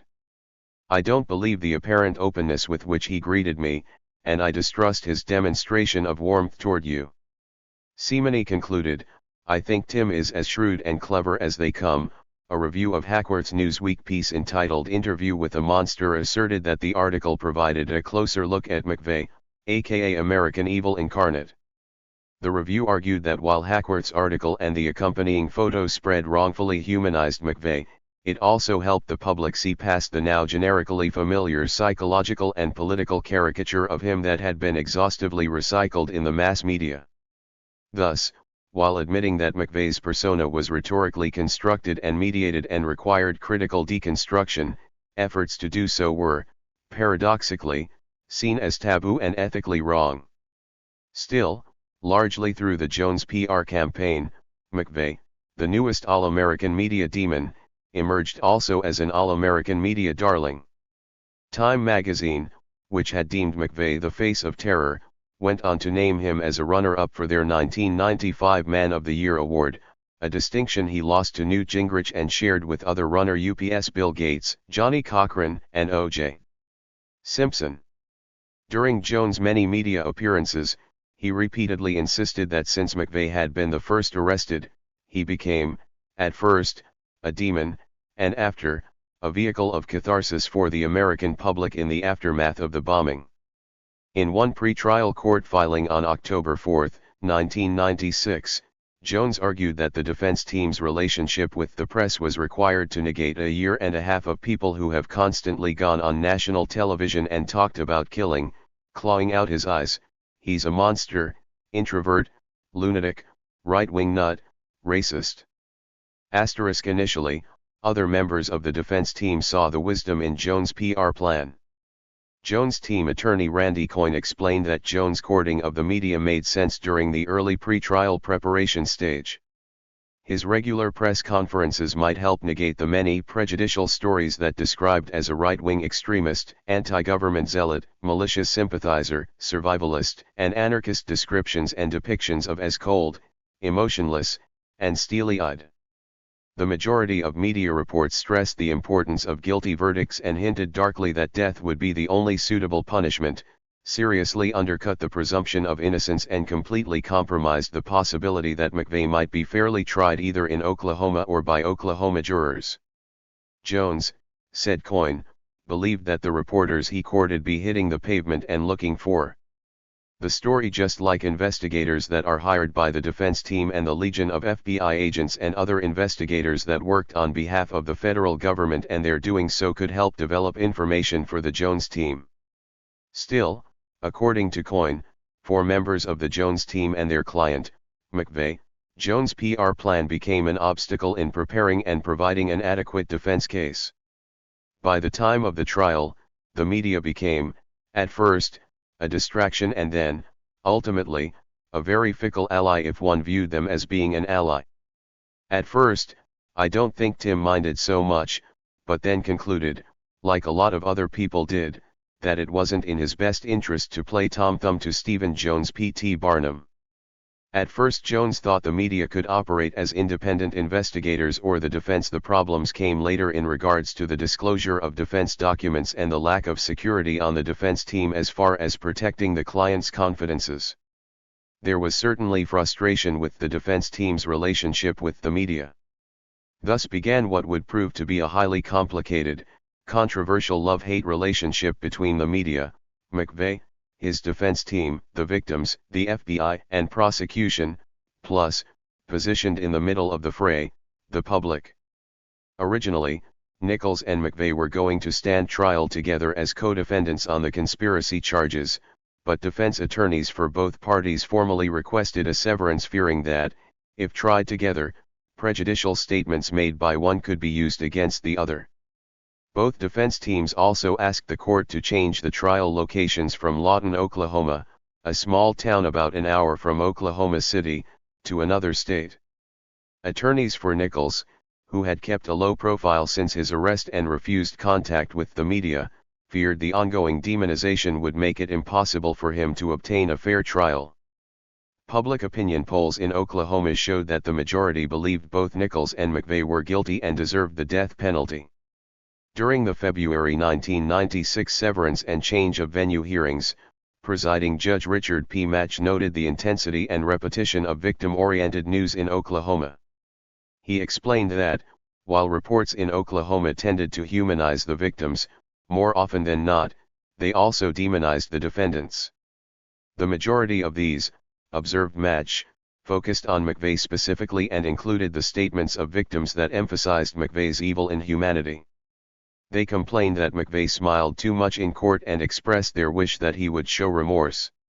Terry Nichols and Michael Fortier had not attracted the same level of public fascination as McVeigh and bore the brunt of far less media 2/28 scrutiny. The shy, quiet, mousy Nichols consistently presented himself as a man, not a monster. Bombing victims said Nichols seemed like a nicer person, less threatening, more like a real estate salesman than a terrorist. Based on considerations of the victims' understandably vitriolic responses to McVeigh, Match granted both the severance and venue change, and relocated the trials of both to Denver, Colorado. McVeigh appeared to cling to a strange belief that if only he could explain his motivations, the victims would understand and accept him and his actions.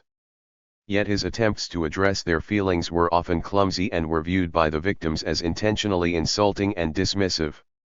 At times he referred to them as the woe is me crowd, but explained that by this he meant only those victims who seemed to display an insatiable need to seek the spotlight and were hell-bent on attacking him as a person. Despite his ill-conceived efforts to get them to understand him, the highly public contention between McVeigh and the bombing victims, along with his many callous remarks towards or about them, became an integral element in the saga of his evolving public persona. Jones' strategic relationship with the press and provocative court filings and arguments, ostensibly meant to humanize McVeigh and counter the overwhelmingly negative pre-trial publicity, only provoked further outrage among victims. Eventually, Jones' continued courting of the media culminated in a prosecutor's request that presiding Judge Richard Match impose a limited gag order barring all attorneys from discussing case-related information with the press. Jones and several major media outlets made formal appeals and arguments against the request.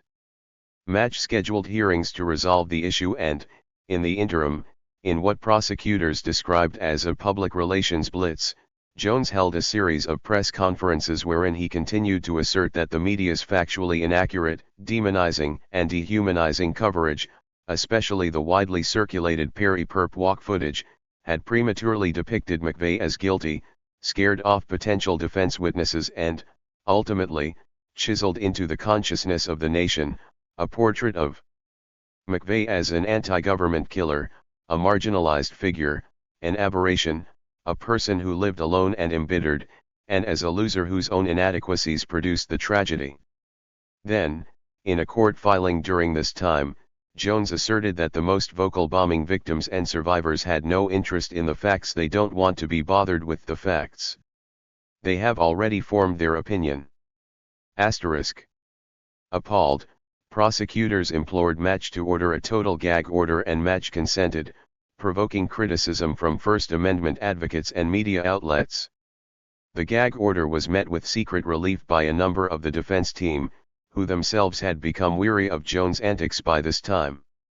Coyne recalled that from the outset of his involvement with the case, I felt strongly that disproportionate time and energy were spent on ancillary media matters.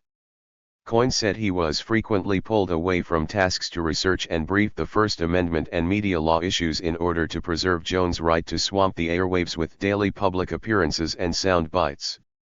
At the time, Coyne felt that the attention given to McVeigh's media defense should have subsided after Match issued the change of venue and severance rulings in their favor, but by then, Coyne reflected, Jones had become addicted to the attention lavished on him by the press, comparing Jones' personal quest to saturate the media to a heroin junkie in the throes of withdrawal, trying to score another fix. Asterisk. After Match issued the total gag order, a series of angry letters flew back and forth between McVeigh and Jones. McVeigh said he agreed with Match's decision and accused Jones of caring more about becoming a celebrity than defending him. Jones, in turn, admonished McVeigh for his ongoing temper tantrums and accused McVeigh of intentionally sabotaging the efforts of his own legal team by stonewalling their investigations into other conspirators so that he could use the trial to air his theories about what happened at Waco, Texas. While Jones had earlier agreed to incorporate the issue into McVeigh's defense strategy, he was not above extortion when it suited him. On November 25, 1996, Jones warned McVeigh that if he did not begin to cooperate he could kiss the Waco aspect goodbye and informed other members of the defense team that the time had come to be stern with McVeigh and suggested placing an embargo on attorneys' visits with him. The following day, in retaliation, McVeigh took matters into his own hands and began making contact with reporters without Jones' knowledge or consent. He wrote a letter to the Oklahoma Gazette but failed miserably to endear himself to the paper's local readers, or soften his negative image. McVeigh accused the FBI of using the media to control information about the bombing and of demonizing him by spreading propaganda, the same tactic they used against the Branch Davidians at Waco.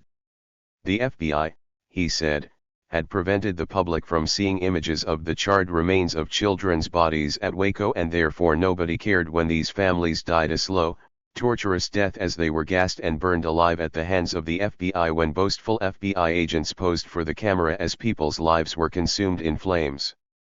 McVeigh said the truth about his own case and the events at Waco lies deeper, but in order to get it to the public, he argued, people needed to question and analyze what they hear, and ponder the intentions of those spreading the propaganda.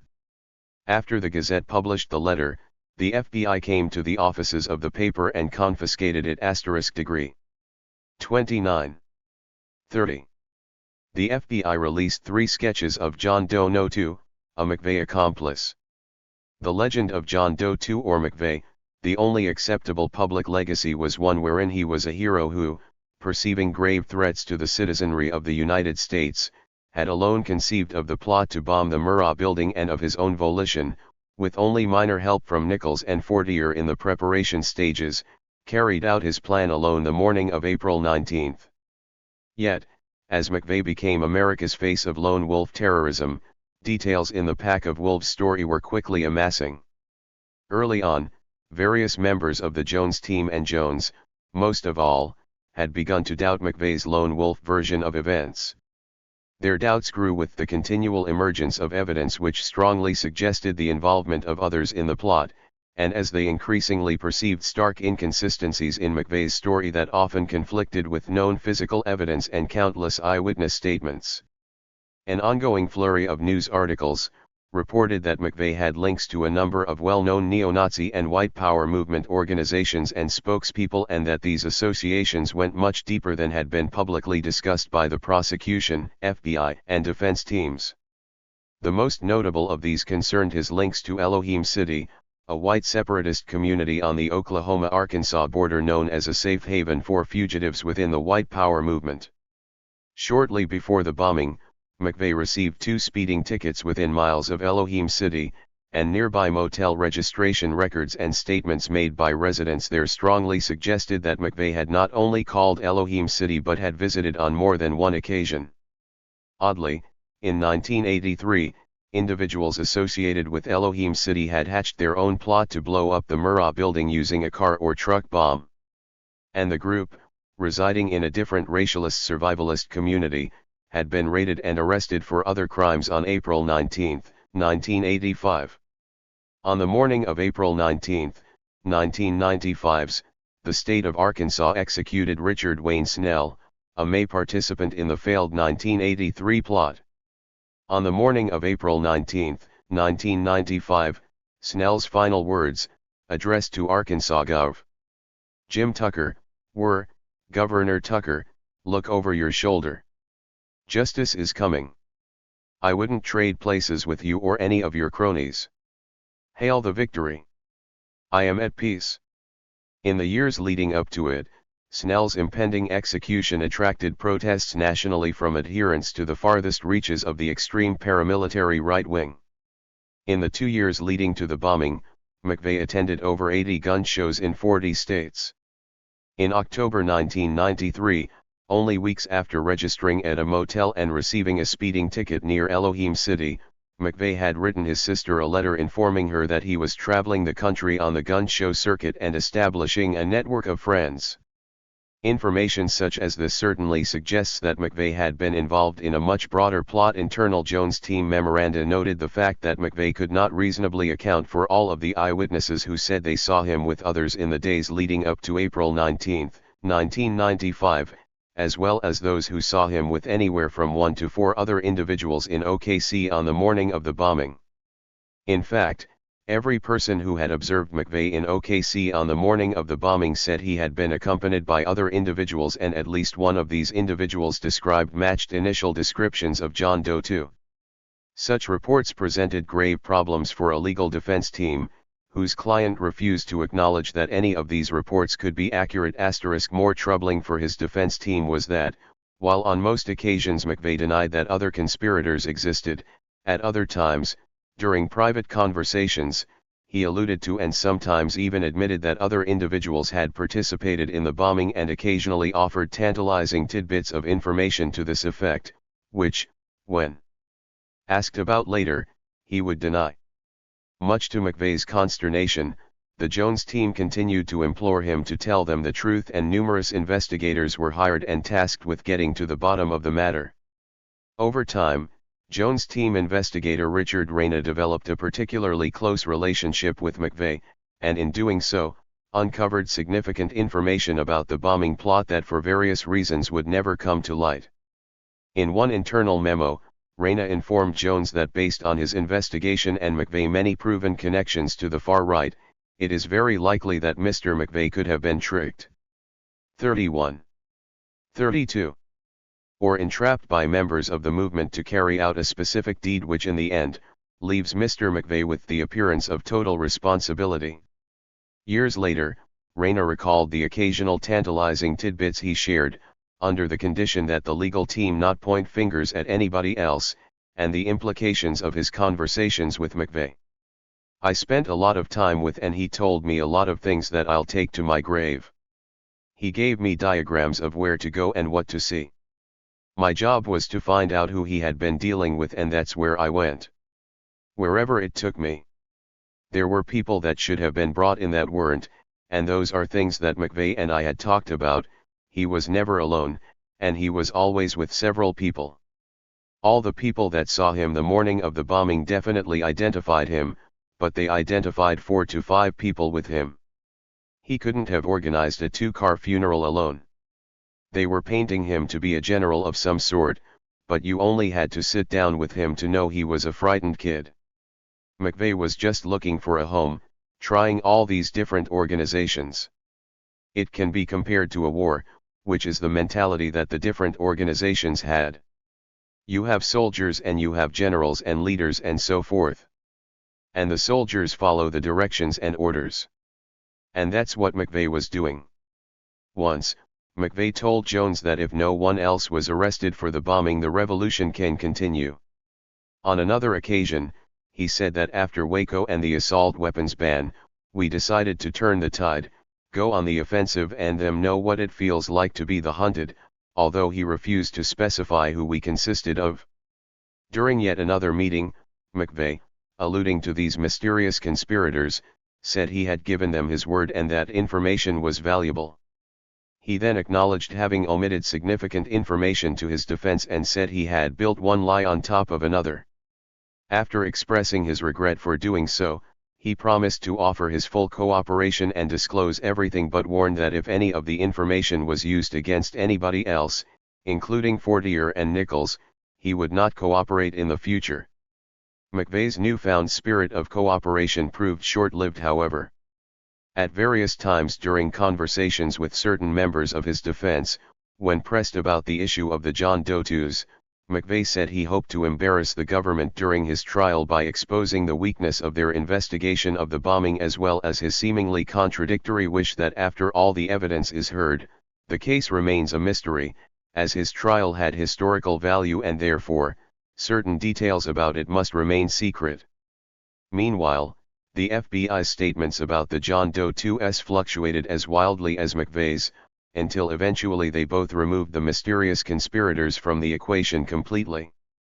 According to FBI officials' statements to the media, by mid-June 1995, the number of unidentified conspirators had grown to anywhere from 6 to 8 individuals.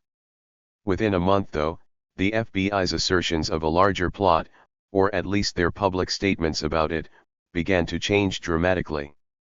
On any given day, FBI investigators and spokespeople alternately acknowledged and denied the existence of John Doe No. 2, sometimes on the same day *, and then, suddenly, the FBI began promulgating an entirely new theory, that McVeigh's mysterious companions, formerly the subjects of the most intensive manhunt in American history, might never have existed at all, but had been the product of well-meaning but mistaken eyewitnesses. By July 1995, the FBI called off the search for the John Doe people altogether. This turnaround fed into growing allegations that, in the Department of Justice's history from time to time to incorporate the government's findings and shore up loose ends when he became aware of them, a practice Jones said McVeigh finally honed over the years. Registered, for example, to his legal team, McVeigh initially denied seeing anyone else at Elliott's when he came to pick up the Ryder truck. Shortly after the FBI dismissed the sightings, however, Jones asked McVeigh to explain the statements of Elliott's employees who insisted 2 men came in together to rent the Ryder on April 17, and McVeigh suddenly remembered that indeed, another man whom he did not know had come in after him at Elliott's, stood next to him, smoked a cigarette and even spoke with him briefly. McVeigh, always making friends. In August 1995, a grand jury met at Tinker Air Force Base to hear the government's evidence against McVeigh and Nichols. Media outlets reported that during the supposedly secret proceedings, McVeigh's younger sister, Jennifer, gave testimony to the grand jury that alluded to the involvement of a pack of wolves. She said that beginning in December 1993, in a series of conversations and letters, her OS. 34 Brother confided to her that he had participated in bank robberies with others who, like him, were at war with the system. We have to fund our war with sometimes covert means. He compared their actions to those of Robin Hood. He boasted to her about how he instructed the unnamed bank robbers and showed them how to do it, and had even asked her to launder money, telling her it was proceeds from the bank robberies. At least one grand juror, Hoppy Heidelberg, found the proceedings so disturbing that he defied his oath of secrecy and spoke publicly about it, thereby making public some of the information presented. Heidelberg came to feel, during the hearings, that prosecutors had prevented jurors from hearing crucial evidence and stymied their inquiries and attempts to subpoena it. None of the witnesses who saw the John Does were called to testify, and despite the grand jury's requests, jurors were not permitted to view the surveillance tapes from in and around the Murrah building that captured the critical moments before the blast. Heidelberg further claimed the FBI had harassed and intimidated several witnesses and pressured them to change their story, an allegation supported by statements of the witnesses themselves as well as the subject of complaints filed by the defense teams. On August 11, 1995, the federal grand jury returned an indictment that read, beginning on or about September 13, 1994, and continuing thereafter until on or about April 19, 1995, did knowingly, intentionally, willfully, and maliciously conspire, combine, and agree together with others unknown to use a weapon of mass destruction. The indictment listed 27 overt acts that created a narrative of the plot and concluded that McVeigh attempted to recruit others to assist in the act of violence, a reference to McVeigh's many pre-bombing phone calls and suspicious associations.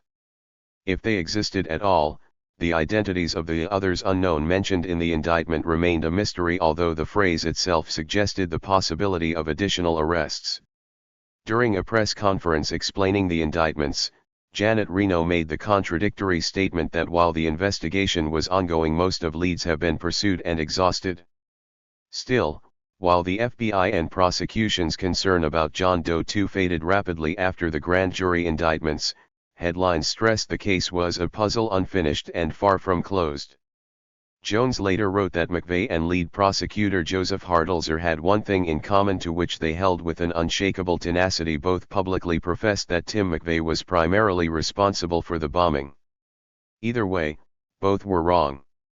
And either way, both knew they were wrong. During a press conference the day after the indictment was issued, Jones opined that, before this investigation is over with, the government will have Tim McVeigh standing next to Lee Harvey Oswald. Meanwhile, members of the press as well as the Jones team engaged in a monumental struggle with the government concerning their withholding of substantial information about the case from defense attorneys, an effort that closely paralleled McVeigh's own obfuscations and Heidelberg's account of government stonewalling during the grand jury. Very soon after the bombing, the media's attempts to obtain information about it were somewhat stymied by the court's decision to seal hundreds of case-related documents filed by both the prosecution and defense. Major media outlets filed complaints formally objecting to the ruling and argued that by doing so, the court violated procedural sealing protocols, the First Amendment, and the public's right to information about criminal trials. Prosecutors maintained that the material fell under the 1980 Classified Information Procedures Act and, therefore, were outside the scope of public disclosure. Despite its close relationships with the press, the Jones team objected to unsealing the documents. Referring to the sealed material and other limits places on the public's access to information about the case, USA Today remarked that while the bombing was the most public of crimes, the man accused of committing it is getting the most secret of trials, despite the advantage this afforded to the government, who can't always be trusted to do what's right. While the Jones team agreed the documents should be sealed, the government's secrecy became a major and ongoing point of contention between them and the prosecution, and the subject of many Jones team court filings. The Due Process Clause of the 14th Amendment to the United States Constitution dictates that prosecutors provide defense attorneys with material in the government's possession considered exculpatory to a defendant in a criminal trial per Brady v. Maryland. Included in this is information and evidence that could influence possible conviction for a crime or sentencing, such as physical evidence and witness statements that contradict prosecutors' charges, which would impeach a prosecution witness or reflect their status as a paid informant. 6 months after the bombing, on November 6, 1995, the Jones team submitted its first request for such material to the DA's office, noting that the government had not yet provided them with any exculpatory evidence gathered during the FBI's investigation. Only after Judge Match ordered them to begin handing over discovery materials to the defense in a timelier manner did prosecutors begin incremental and partial production of the materials. Jones quickly realized that significant reports were missing, including those pertaining to critical eyewitnesses such as the Elliots and Dreamland witnesses. According to Roger Charles, the government's delays and omissions were always most pronounced on the issue of possible conspirators. Rob Nye said, "It didn't matter how specific we were, the 35, 36. Government's response was that everything had been provided." The back and forth between the prosecution and defense continued until the time of McVeigh's trial and after its conclusion. Perhaps the most notable instance of withheld material concerned the surveillance footage from the cameras positioned around the Murrah building that the FBI had confiscated immediately after the blast. At the very least, the footage had the potential of clearing up some of the lingering questions about who was with McVeigh the morning of the bombing. However, despite the legal efforts of the Jones team, survivors and victims of the bombing, investigators for a later county grand jury and the media, the content of the tapes remained a secret, at least officially. In late October, the Associated Press reported that, according to federal law enforcement officials, while the footage showed a glimpse of a shadowy figure in the passenger seat because the quality of the image was poor, investigators were unable to determine the identity of the passenger. Referring to John Doe 2, one article opined, "It's like he walked into the wall and vanished." Nevertheless, Judge Match ruled that an order forcing the government to produce the missing surveillance tapes would not only interfere with the operations of law enforcement agencies, but that public release of the tapes could hamper the ongoing criminal proceedings. Only after the criminal trial of McVeigh had concluded did a Secret Service memo written immediately after the bombing come to the surface. The memo stated security videotapes from the area show the truck detonation 3 minutes and 6 seconds after the suspects exited the truck. All while the FBI and federal prosecutors for years continued to deny the existence of any such footage, a memo, which was permitted entry as evidence during Terry Nichols' 2004 state trial, was described by Nichols' defense team as direct evidence of the involvement of others in the bombing conspiracy. For many, including the Jones team and Stephen Jones particularly, that other yet unidentified suspects existed was the only way to make sense, not just of the eyewitnesses' accounts, but also the many unexplained calls McVeigh had made to suspicious groups and people prior to the bombing and critical gaps of unexplained time in his timeline of the plot. McVeigh's own obfuscations and changing stories seemed nonsensical no matter how he spun it on any given day, his prior involvement in other crimes, the nature and extent of his relationship to the white power movement generally and the residents of Elohim City and their associates, specifically, the actual number and identities of his accomplices, the aliases and disguises he used, the extent to which he conducted surveillance of the Murrah before April 19 and his ignorance of the daycare center, the exact geographic locations and movements of McVeigh and the rider from the time the bomb was allegedly being built in Kansas until the moment it exploded, and, amazingly, even the clothes he wore the day of the bombing. Thus, in order to make sense of all the conflicting information, the Jones team cataloged and constructed a chronology of McVeigh's contradictory statements, a document that eventually came to total over 500 pages. For Jones, McVeigh's statements, when read together and closely scrutinized, inadvertently confirmed the existence of JD2. Jones explained to me that, McVeigh simply realized that he'd told me too much. He hadn't given me a name, but he'd told me too much. One internal defense memo entitled "Is He Lying or Isn't He?" Secret discussed their efforts, reminded those on the legal team that McVeigh had occasionally admitted to being deceptive with them, outlined his contradictory statements and concluded that McVeigh's lone bomber story was riddled with inconsistencies. The larger part of McVeigh's adult life is predicated upon lies, deceptions, cons, theft. Every person has the capacity for self-deception, but Tim's is seemingly infinite. Degree Jones said that, after realizing the extent of his obfuscations, I then went to McVeigh and asked him how he wanted to be remembered. As a mastermind? A terrorist? Who's going to challenge you? Certainly not the government or the people you're protecting. The only people challenging McVeigh were his own lawyers. A number of angry letters about the issue flew back and forth between McVeigh and Jones, but the team's pleas that he tell them the truth only resulted in increasingly hostile reactions by McVeigh. Finally, McVeigh consented to Jones' request that he submit to a polygraph test to resolve the John Doe issue, but the results of the test suggested that, while he was honest in his claims of having participated, McVeigh was being dishonest in his insistence that no additional accomplices were involved beyond the limited participation and foreknowledge of Fortier and Nichols. Tim Domgaard, who issued the test, said he had absolutely no doubt that McVeigh was concealing the identity of another person involved in their situation and predicted that McVeigh would take the name with him to his grave. When Jones confronted him about the results, McVeigh became enraged. In a series of angry handwritten letters to his defense team, McVeigh wrote that the only way he could continue to cooperate with them was if they accepted his lone wolf claims and, referring to all other theories of the case, instructed them to just drop it. The ongoing concerns about his truthfulness led to the complete deterioration of the already strained relationship between McVeigh and Jones, and he informed members of his defense team that since he and Jones had reached an impasse and his efforts to resolve this had been unsuccessful, he was going to have to resort to guerrilla warfare with and threatened to plead guilty if the defense team did not stop their investigation.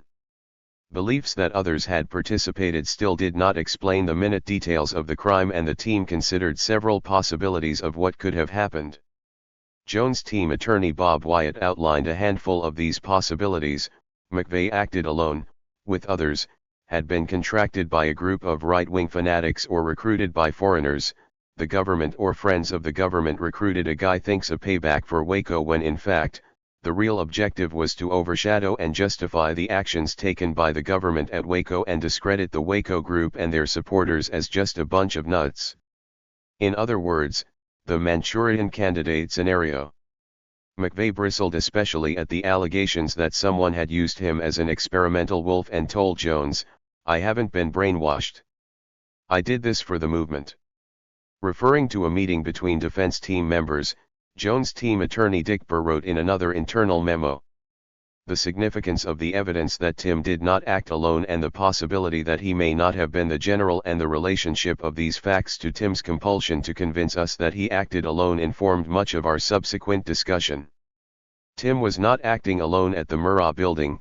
He may not have been the primary actor. Indeed, he may not have had a primary role at all. His role may have been far less important than he has led us to believe. He may have driven the truck, he may not have. He may have been only the getaway car or decoy driver. He may in fact have been the fall guy who, though involved enough in the conspiracy and the bombing itself to be convicted, may have far less culpability than the government's theory now assigns him. Credible evidence mounts that other, as yet undisclosed people were involved. There is a risk that Tim will decompensate. If he is no longer perceived credibly as the primary actor, the view of himself as competent and valuable may fade. His fear of this happening may account for the passionate pleas he has made to all of us every now and then to just believe me." Eventually, mental health experts hired by the Jones team to evaluate and treat McVeigh concluded that he was not likely the person who came up with the idea for the bombing, but that he could very well have been the person who took responsibility for carrying it out. His strength is in carrying out orders. However, given McVeigh's agitation about both ongoing mental health evaluations and findings as well as the defense team's investigatory attempts, they recommended the Jones team consider not pushing Tim any further about whether he is lying to us. Jones, however, chose not to heed their advice and doggedly continued his investigation, and McVeigh began referring to him as Sherlock Jones. It was Jones' opinion that a defensible argument could be constructed to show that the government withheld evidence about the bombing from the defense, the courts, and the American people, evidence which suggests not that McVeigh was innocent, but that he was involved in a larger conspiracy. Nevertheless, even among those on the Jones team who suspected McVeigh was shielding the identity of others, not all agreed with Jones' planned strategy of proving a larger conspiracy at the upcoming trial.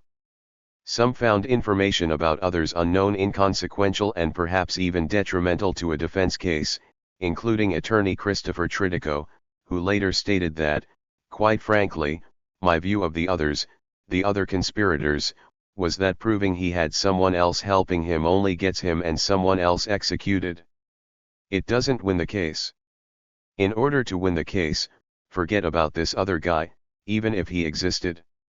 The fact that Tim didn't answer some of the questions Stephen wanted him to answer, those were questions that I would never have asked him in the first IEOT. The Oklahoma dissidents. Dancing with the devil AE of terrorism are complex and multi-layered, and those who survive them have equally complex reactions. Although not often acknowledged, those who survive the trauma of terroristic violence must also contend with state, legal, and media institutions whose policies sometimes lead to further traumatization. In order to regain equilibrium and make sense of nonsensical events, victims take the available fragments of information about the event and use them to construct a survivor's narrative. Victims undergo additional, compounded traumatization when critical information remains unknown, a situation that prevents them from constructing a believable narrative about their pain. The most salient need for information was experienced by the bombing survivors and victims' family members, many of whom later recounted their early and on-gene reliance on the media to provide it. Coinciding with Jones' struggle with the FBI and prosecutors over the discovery material and reflective of the larger struggle for information about the case and the control of this information, was the Parallel 3940 Lel struggle of a group of survivors and victim family members whom Ambrose Evans Pritchard dubbed the Oklahoma City dissidents. Since the bombing, the dissidents had become increasingly alarmed about what they perceived to be the FBI's incremental abandonment of its search for other conspirators and the DOJ's lack of concern over prosecuting them. They became increasingly vocal in the media about their lingering questions. The dissidents wondered, was there a wider conspiracy? Did anyone who could have warned victims, even federal law enforcement officials, know of the bomb plot beforehand? Was a government informer involved? Degree in November 1995, led by Oklahoma State Rep. Charles Key, the dissidents petitioned to form and empanel a state grand jury investigation to uncover new information about the bombing plot and, if possible, identify other conspirators. While the dissidents were eventually successful in empaneling the jury, they faced significant and heavy-handed institutional resistance in doing so. Prosecutors and officials publicly accused the dissidents of engaging in paranoid delusions and pandering to the worst kind of paranoid conspiracy theories. News reports and editorials repeatedly echoed such sentiments, quoting experts, officials, and watchdog groups who compared the suspicions and speculations of the dissidents and others about the bombing case to Holocaust denial and claimed that such expressions were indicative of the same delusional and dangerous extremism that had created the ideological atmosphere for the bombing in the first place. Thus, the dissidents were equated, symbolically, with Timothy McVeigh himself. In an ironic twist, foreshadowing many more to come, those most deeply impacted by the bombing, an act committed by a crazed conspiracy theorist, were now themselves labeled as conspiracy theorists. Nevertheless, the dissidents gained popular support and were featured in an ABC News segment of 2020 that highlighted some of the known and missing evidence that fueled the growing speculations, rumors, and theories. In two opinion polls at this time, 80 to 90% of Oklahomans favored the formation of a grand jury. 13,500 Oklahoma City residents signed the petition, 5,000 more than required by state law. After a lengthy and bitter public campaign and appeals process, the Oklahoma Supreme Court unanimously ruled in favor of the formation of the grand jury. However, while Key would head the investigation, to the dismay of the dissidents, Oklahoma District Attorney Robert Macy, lead prosecutor in both McVeigh's and Nichols' trials and the most aggressive opponent of the grand jury's formation, was appointed to oversee the grand jury hearings and determine what information could be presented. Nevertheless, he established the OKC Bombing Investigation Committee, made up of volunteers and a professional research staff who would conduct their own investigation and gather evidence. Kathy Wilburn Sanders, whose two grandsons had died in the bombing, became one of the most outspoken dissidents. She wrote that the group's need for answers was so overwhelming they were willing to dance with the devil to get the truth. For the dissidents, the devil resided in the details. Evans Pritchard wrote, "Documents have a habit of leaking when friendships are formed across a broad front, and therefore, in order to solve the mystery, the dissidents formed an unholy alliance with a number of individuals and groups. The alliance, which traded information like baseball cards, included the Jones team, victims' families, sympathetic investigative journalists, fringe conspiracy theorists and the mainstream media, all of whom were pursuing similar lines of inquiry about the facts surrounding the bombing. The unlikely hodgepodge of allied truth-seekers painstakingly retraced the steps McVeigh had allegedly taken on his road to right-wing extremism. Along the way, they encountered the vast network of parties with whom McVeigh had crossed paths and possibly conspired. Like the research communities that sprang up after the JFK assassination, the OKBEAK tapped an enormous but obscure knowledge base and gathered, compiled, and categorized a wealth of previously unknown information pertaining to the bombing plot. The information uncovered additional wrinkles of complexity in an already complex situation that, although often raising more questions than it answered, proved irrefutably damning to the government's story. The combined investigatory efforts led to revelations about its prior knowledge of the bombing and shed light on the possible identities of several other conspirators. Among the most publicized of these revelations were those concerning McVeigh's relationship to the cast of characters residing in or frequently visiting Elohim City, including Andreas Strassmeer, a German national living in the U.S. on a retired visa and head of paramilitary training at Elohim City. Elohim City had only one telephone that was shared by the entire community. Residents there remembered that on April 5, 1995, 2 weeks before the bombing, McVeigh called looking for Strassmeer. McVeigh, Strassmeer, the FBI, and prosecutors maintained that the two met once at a Tulsa gun show, 2 years earlier, in April 1993, at which point Strassmeer invited McVeigh, who introduced himself as Tim Tuttle, to the community. Then, on April 17 and again on April 18, McVeigh called CAUSE, the racist legal organization that represented Strassmeer *, although an FBI memo dated April 20, 1995, the day after the bombing, stated it is suspected that members of Elohim City are involved either directly or indirectly through conspiracy, no real in 41. 42. Investigation into these links was conducted and Strassmeer was questioned only by telephone and only after he had been allowed to leave the country and return to Germany. Nevertheless, suspicions about him persisted.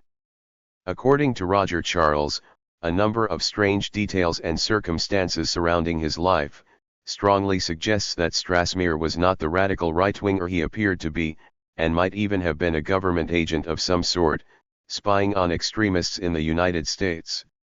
Over the years, Strassmeer spoke to a handful of journalists. In 1997, while denying his involvement in the bombing, he told Evans Pritchard that the bombing was a sting operation permeated by undercover agents and informants that acquired a momentum of its own. Strassmeer elaborated. The different agencies weren't cooperating. In fact, they were working against each other.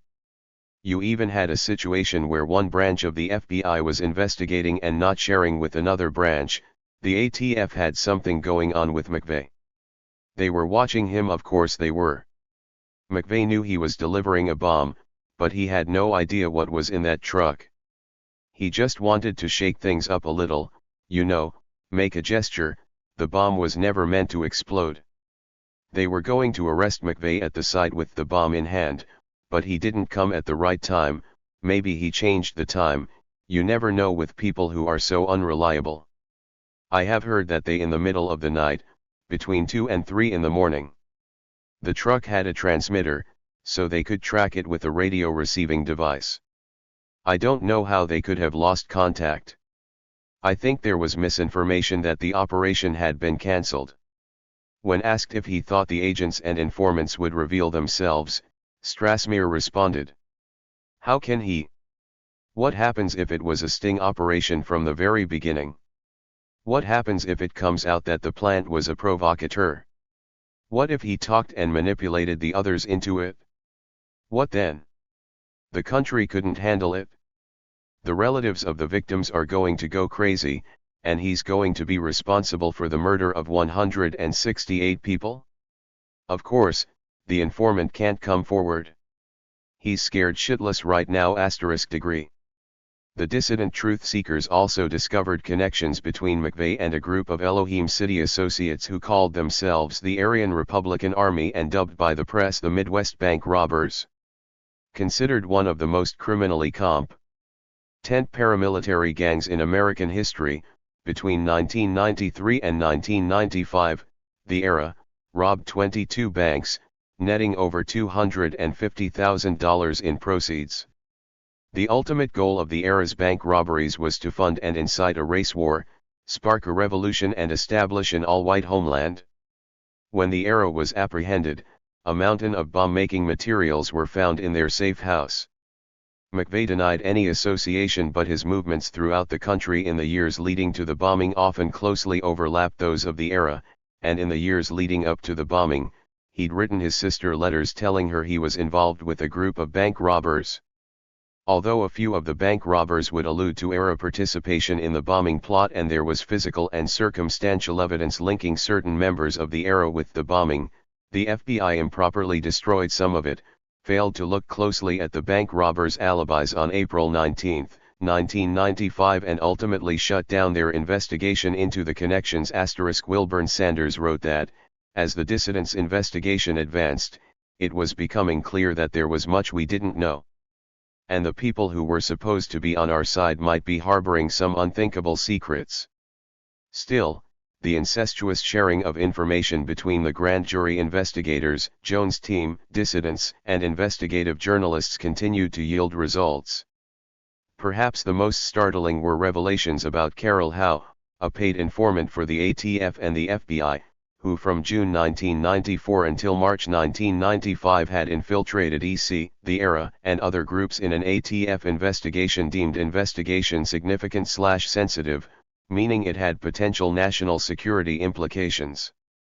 Howe, who became deeply embedded within the community of extremists, filed over 70 reports with her ATF handlers and, on numerous occasions, warned them about an impending attack on April 19, the anniversary of the fire at Waco, and named Andreas Strassmeir and some of the ERA bank robbers as conspirators. In one report, Howe specifically named the Murrah Federal Building as one of 3 possible targets for a bombing being considered by the conspirators and reported she had, on 3 occasions, accompanied them to scout out the Murrah. She passed all of the 17 polygraph tests the ATF had given her to substantiate her information. Immediately after the bombing, Howe reported to the ATF and FBI that she had seen McVeigh at Elohim City on more than one occasion in the year prior to the bombing. Corroborating her claims were a number of other undercover informants placed within EC by federal agencies and watchdog groups, including the Southern Poverty Law Center, who independently said they saw McVeigh there on over a dozen occasions. In fact, the dissidents' unholy alliance led to revelations about the prevalence of federal informants embedded 43. 44. Within or very near to the bombing plot, of whom Howe was only one. Evans Pritchard wrote, the intrigue had become so twisted with undercover informants from different agencies tripping over each other that it is almost impossible to disentangle. Thus was the story of the closely watched Wolfsborn registered degree in 1996, based on information developed by the committee and its allies. 47 survivors and victims' family members began filing what would amount to several civil wrongful death lawsuits, as well as other legal actions initiated against government agencies including the ATF and FBI. The plaintiffs charged that those named in the suits had failed to act on the warnings of informants and argued that the bombing had occurred amidst a sting operation and thus, the government agencies involved were partially culpable for the deaths that occurred. The courts dismissed the lawsuits. The Jones team and key investigators spoke with numerous individuals who said the FBI interviewed them regarding McVeigh, his associates, and possible co-conspirators, but that reports documenting these interviews had not been among the discovery information furnished by the FBI. Further, a growing number of people with crucial information about the bombing plot said that the FBI expressly instructed them not to speak to the defense team, harassed them and ordered them to destroy any notes they had taken about what they knew or witnessed. Still others reported that they had been harassed and ridiculed or subjected to other FBI methods meant to prevent them from coming forward with information. Many were scared for their jobs and reputations. Charles Key recounted, "I did get some personal threats, but I don't feel comfortable talking about that. I think the real threats were from people like the Attorney General, who had the power to try and stop people from doing what they have a right to do, to investigate. That's a real threat. There were many efforts behind the scene to try and smear us in some way, an effort to do anything possible to stop and discredit us. The Assistant Attorney General was trying to control the grand jury. Robert Macy, who was tasked with presenting evidence, was trying to fight us every step of the way. We knew the deck was stacked against us. One of the most frustrating things was the issue of prior knowledge. It was clear that there was prior knowledge. Someone knew something was in the works, and when we asked questions about this, we were attacked. We had information from a Senate staffer. I interviewed him, and he claimed that the Justice Department was involved in a sting operation. It was never meant to get out of hand or develop to the point it did. The sting went down the wrong path. They covered it up," he said, "because the operation went bad. One of the most frustrating things was we were accused of saying the government blew the building up, which I did not say. And I do not believe that. There is a difference between a sting operation that has gone wrong and thinking the government did it. The question is, how much prior knowledge did they have, degree?" Roger Charles later wrote that the prosecution was worried by the large number of witnesses who recalled seeing McVeigh with others and so, with the help of a handful of trusted FBI agents, set about making the problems go away. They interviewed and re-interviewed witnesses, looking for weaknesses in their stories or ways to get them to change their minds. Included were lead FBI agents Scott Mendloff and John Hersey's extensive efforts to neutralize Elliott's employees, convinced that John Doe 2 was a phantom and thereby, prevent the spectral conspirator from appearing at the trials. In fact, Hersey was the prosecution's go-to person to resolve many of the holes in the case. Lead prosecutor Larry Mackey later acknowledged that Hersey regularly hammered witnesses who might aid the defense team's cases. Further, another lead FBI agent in the case, Danny Deffenbaugh, disclosed that in his opinion, Hersey commonly distorted evidence, lied about his investigation and often acted outside of his authority. "We had to watch over John. He'd go around trying to stop viable investigations, especially if they involved other people in the conspiracy. Every time we caught him, I had to bring him in the woodshed to paddle him. Then he'd go right back at it. What's more, it appeared that the FBI was making other evidence disappear. For instance, in November 1995, the Jones team requested transcripts of all OCT and AKEF dispatch tapes of transmissions in the 2 weeks prior to the bombing and the day of April 19. Rather than honoring this request, later discovery material would show that the FBI had accidentally destroyed these dispatch tapes. This was not the only instance of such shenanigans registered. Thus, nearly a year after they had submitted their first request, Jones informed Match that the government had not complied with Match's earlier order to turn over discovery material and that the defense team continued to learn of efforts by the government to conceal and destroy exculpatory evidence and to obstruct the defense investigation of the facts of the case. He compared the case and the struggle to obtain the information to Alice in Wonderland, where nothing is as it seems and nobody means exactly what they say. Jones submitted a 400-page list of still missing information, saying that the list represent only the tip of the iceberg, and accurately foretold that unless the situation was rectified, much exculpatory evidence will never be known to the defense. Trademark 4s. 46. Prosecutors insisted that they had already turned over all the materials, had even exceeded their discovery obligations, and accused the defense of going on a fishing expedition. Much to McVeigh's displeasure, and undeterred, Jones filed a motion with the 10th Circuit Court of Appeals, arguing that there was a high probability that Strassmere and other individuals at Elohim City were part of the bombing conspiracy, but that the government had engaged in a willful and knowing cover-up of information supplied by its informant. Registered ultimately though, Match denied Jones' pleas to compel the prosecution to comply with discovery rules and Match's earlier order that they do so, ruling that Howe's testimony was irrelevant and that even if the defense had all of the government's information relating to the Elohim City, other suspected conspirators and everything else it sought, he would deem it inadmissible at the trial. Only after the criminal trial concluded did the Jones team learn the extent to which the FBI failed to turn over discoverable exculpatory materials. Further revelations of withheld information continue to this day. The goopship McVeigh F. Jones or McVeigh's media strategies had in any way softened the public perception of McVeigh.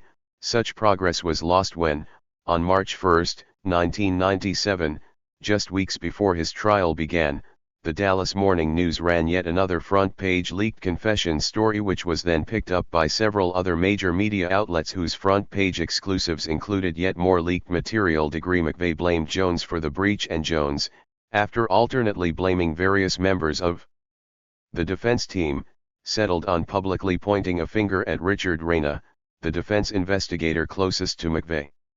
Reyna, in turn, denied the accusation and went on to publicly blame Jones for the leaks. No matter who had leaked this time, other members of the Jones team felt that the Dallas Morning News article was simply the unavoidable culmination of Jones' unwise relationship with the media that had plagued their efforts since the get-go. Legal experts opined that the continuous Jones team leaks had done more damage to McVeigh than the government's own case against him. Jones' team attorney Coyne later wrote that after the article, our Hindenburg of hope had vaporized and Jones' media campaign imploded with a vengeance. In my view, the good ship McVeigh had run ashore on the shoals of its captain's ego. Jones had been hoisted by his own petard. The conflict that ensued, said Coyne, made the shootout at the OK Corral a simple misunderstanding. When McVeigh found out about the Morning News leak, he had nothing short of a total conniption fit. Defense attorney Tridico said, the media leak sent him over the top, and quite frankly, I don't blame him. It was devastating to the defense right before the trial. McVeigh then attempted to have Jones removed from the case based on such mismanagement, but was unsuccessful, due largely to Jones' own thwarting of McVeigh's efforts. When he failed to get Jones fired, McVeigh threatened to plead guilty. In response to the threat, Jones wrote McVeigh a letter reminding him that many members of the defense team felt that McVeigh's version of the story, while possible, was neither probable nor likely, and warned that if McVeigh attempted to plead guilty, Jones would inform Judge Match that McVeigh was simply attempting to take the fall for other conspirators. In another letter, referring to McVeigh's many references to his personal code of honor, Jones chided McVeigh, if by code of honor you mean we are to protect other murdering bastards, that is not something that we have any obligation to do. Certainly no one is protecting you. You have been thrown to the wolves. Eliminate the fiction that you are some self-contained individual fully capable of controlling your own destiny and actions. It has come time at last to grow up and recognize fully what is at stake here. We are trying to save your ass. Places 99% of the responsibility for the bombing of the A.P. Murrah building upon yourself. You claim to have conceived the project, organized it, financed it, thought it through and then carried it out. In your discussions with us, nothing is left to chance and everything was perfectly executed, including having been apprehended afterwards simply appear to be irreconcilable with the facts, simply cannot be reconciled with the known physical evidence and eyewitnesses unless we are willing to believe that not just simply one or two, but dozens of individuals are honestly mistaken. What you are doing is protecting fellow conspirators, You simply have not told us the truth. I think it is entirely possible, perhaps even probable, that much of what you have told us is, in fact, the truth, but the part that is not the truth may be the most critical part, i.e., the role of others. To investigate not only the facts, but to investigate beyond what the client has said or represented. Nothing you can say or do can distract us from that duty. You can write to whomever you wish complaining about me, though it clearly is ill-advised. Jones warned that if he did not give up his fictions, McVeigh would eventually break down, physically, emotionally and mentally, and concluded the letter by outlining his predictions about the future of McVeigh's 47. 48. Trial and legacy, which, Jones said, were likely no matter what McVeigh or his legal team did or did not do. The reality is, of course, that the odds are you will be found condemned, not only by the verdict of the jury, but by the verdict of the American people, history, your family, and that you will be executed and put to death, not with honor, but because you will be perceived as a mass murderer, a man who committed a crime greater than Lee Harvey Oswald, John Wilkes Booth, or Ted Bundy. Not only will you die, but many of the principles you believe in will, at least temporarily, be rejected by the American people, and you will be seen as a fanatical, maladjusted misfit who brought untold suffering to thousands of innocent people in your misguided attempt to right an imaginary wrong by resorting to revolutionary terror. You will be equated in the public's mind not with Patrick Henry, but with Adolf Hitler. The Trial and Tribulations of Tim McVeigh and her 2012 book, Killing McVeigh, Jody Maderia, illustrates how McVeigh's trial was a site of narrative construction and negotiation for victims, survivors, the state, and the larger public, which, at its conclusion, would offer a solidified, officially sanctioned, and publicly accepted collective version of history. Similar to the contention between McVeigh and Jones, as well as that between Jones, the dissidents, and the government, the trial of Timothy McVeigh represented a struggle of who, exactly, could recount the past.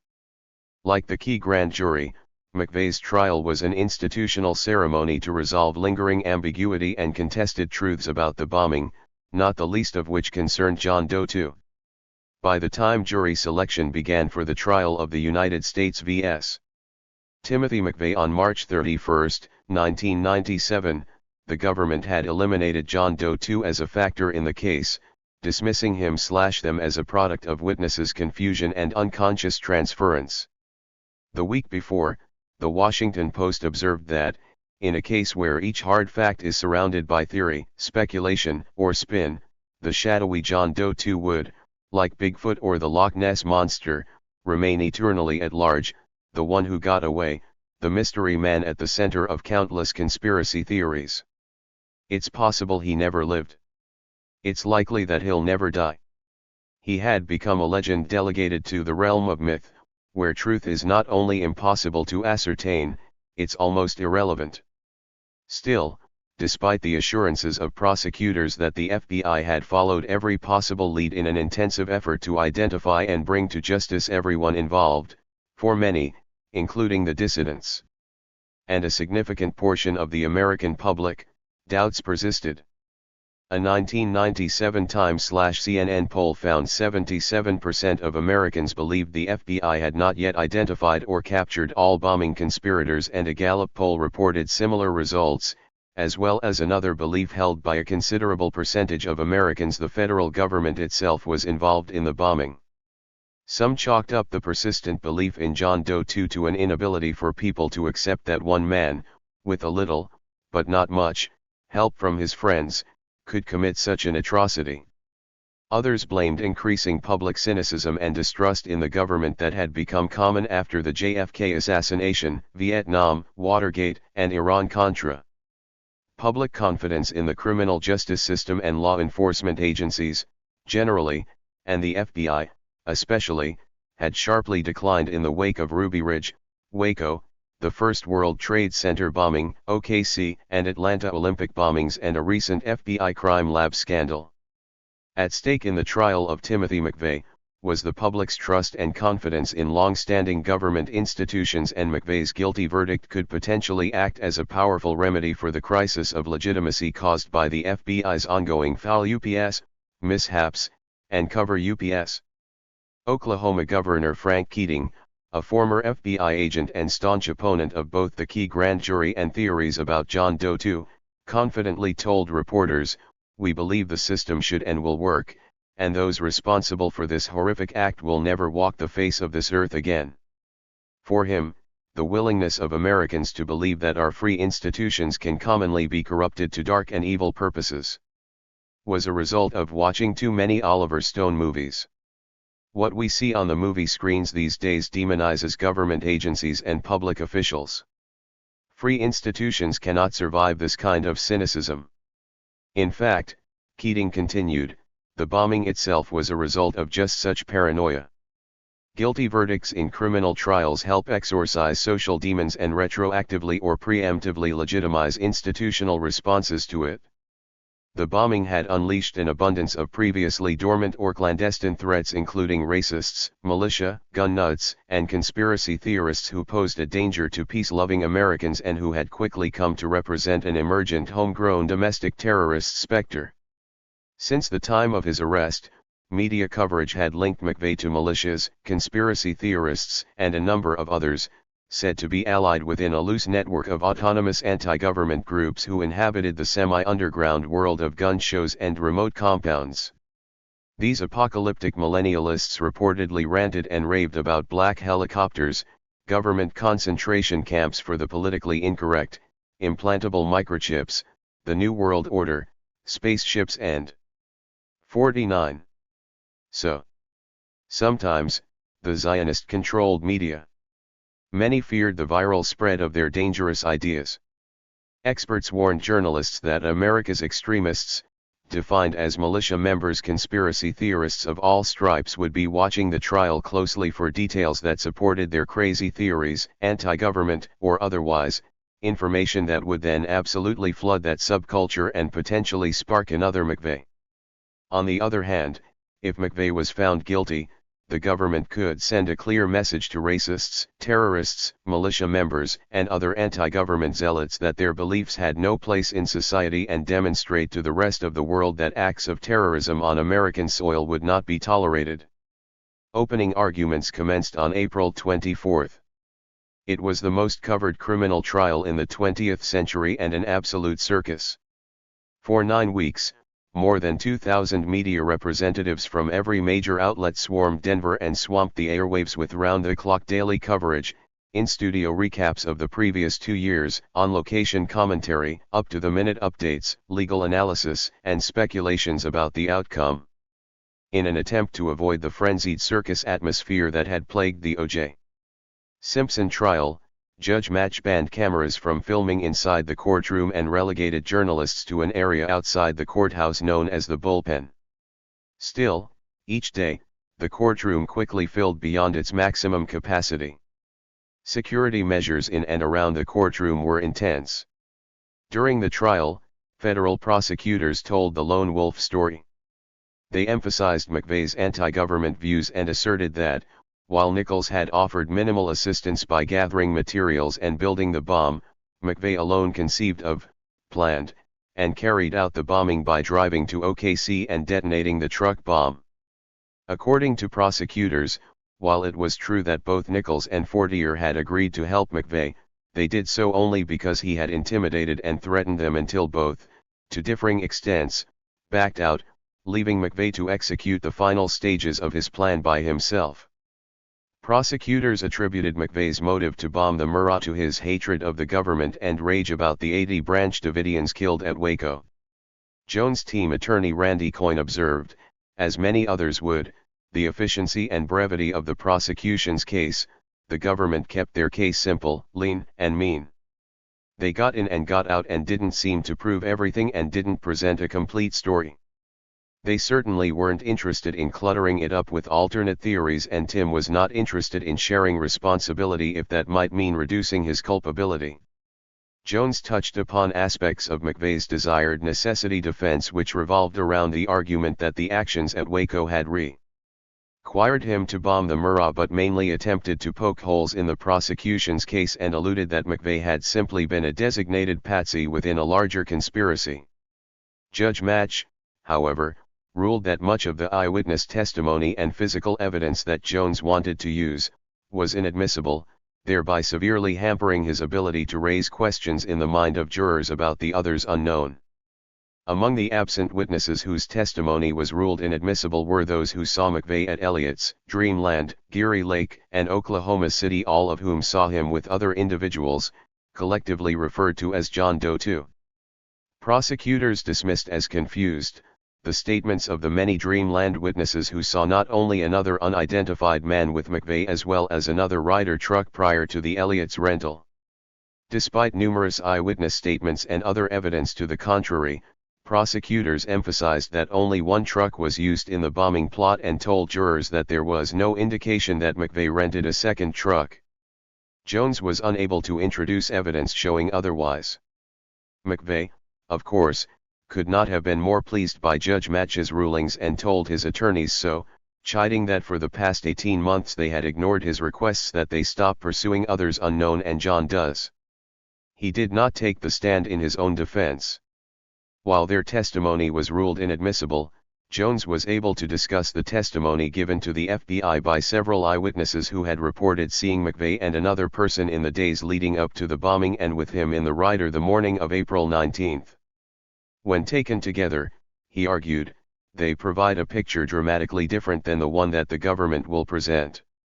Jones remarked that it defied logic to think that McVeigh, whom the government said had carefully plotted his act of terror for 2 years, would register at the Dreamland Motel under his own name but use an alias to rent the Ryder from Elliott's, only miles away. He then called attention to the fact that several people had access to McVeigh's phone card, and therefore, it was impossible to prove who, exactly, made many of the incriminating calls, such as those placed to Elliott's when the Ryder was reserved. Although there were up to 25 surveillance cameras positioned in and around the Murrah building on April 19, the FBI never produced them during discovery nor did they enter them as evidence at the criminal trials. The whereabouts of footage from all of the 25 known surveillance cameras remained unknown and Match did not compel the FBI to produce them. Amazingly, as none of the witnesses who saw McVeigh in the days leading up to the bombing and on the morning of April 19 testified, and since the surveillance tapes from the Murrah never surfaced, and while nobody argued otherwise, prosecutors never even established McVeigh's presence in OKC on the morning of the 19th. Degree Roger Charles opined that, despite the FBI's protestations about leaving no stone unturned, by June 1995, only weeks into the investigation, the government had settled on the case they planned to present, which, for him, was as notable for what it left out as it was for the oddly truncated version it presented as the whole story. Jones remarked that the factual part of the government's case was pared down to a minimum, and it went fast, like a film that's been edited to a jump cut pace presumably so that no one would notice gaps and the inconsistencies. It was daring, it was high risk. Who would ever have guessed that a case, already highly circumstantial, in which the federal government was asking for the death penalty, would leave the jury without a single witness to Tim McVeigh's whereabouts? Physical evidence introduced during the trial was scarce and dubious. Criminologist and former Jones team consultant Mark Ham observed that the government's lone wolf theory failed to explain how the bomb was built, transported to Oklahoma City and discharged. A DOJ Inspector General's inspection and audit report issued months earlier had strongly criticized the FBI's crime laboratory for mishandling evidence in several high-profile cases, including the 1993 World Trade Center bombing, an assassination attempt on George H.W. Bush that same year, the 1995 investigation of Unabomber Ted Kaczynski, and the Oklahoma City bombing. The IG initiated its investigation after the supervisory special agent in the FBI crime lab, Frederick Whitehurst, Ph.D. went public with allegations about corrupt crime lab practices.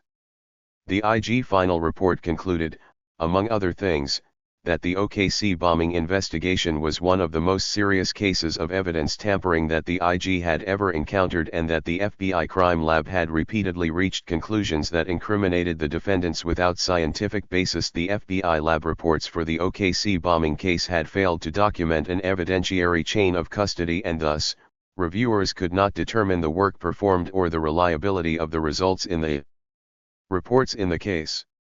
Ron Woods, former defense attorney for Terry Nichols, later told me, there was evidence that there was someone else in the Dreamland motel with McVeigh when he ordered Chinese food delivery. The government never went in and fingerprinted or dusted for the fingerprints of anybody.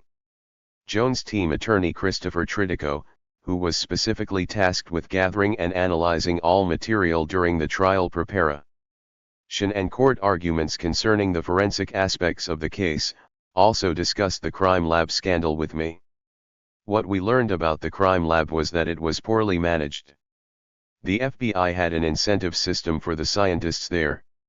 If they testified in a case that resulted in a conviction, they got bonuses, which in our view, was highly unethical. They had no scientific protocols to speak of. It was just pathetic. This was supposed to be the world's premier lab. They wanted convictions, and the FBI crime lab was suffering from this prosecutorial mentality.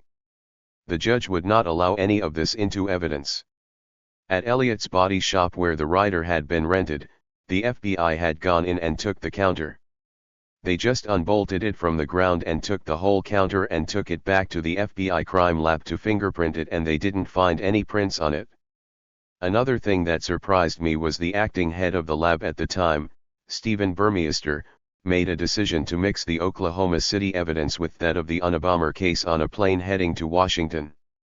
They mixed the evidence in the same plane, and I made Burmeister admit that on the stand. While Match did allow Whitehurst to testify about the crime lab failures in a limited capacity during McVeigh's criminal trial, the majority of his complaints about the lab, as well as large portions of the IG's final report, which called into question the prosecution's theories about the chemical composition of the bomb, would be barred from entry as evidence. FBI agent John Hersey testified about traces of a detonation chemical, called PDTN, found on McVeigh's clothing at the time of his arrest. Whitehurst, however, who conducted tests on McVeigh's clothes, said he did not find PDTN residue on either McVeigh's clothes or in his car, the same conclusion reached by the IG report. Prosecutors relied on receipts for the purchase of ammonium nitrate, said to be the main ingredient in the bomb, which had been found in Terry Nichols' possession, to establish a physical connection between McVeigh and the bomb. The only evidence that suggested the bomb contained ammonium nitrate were residual crystals discovered a month after the explosion. Whitehurst, in turn, argued that the heavy rain in the preceding month would have washed the crystals away.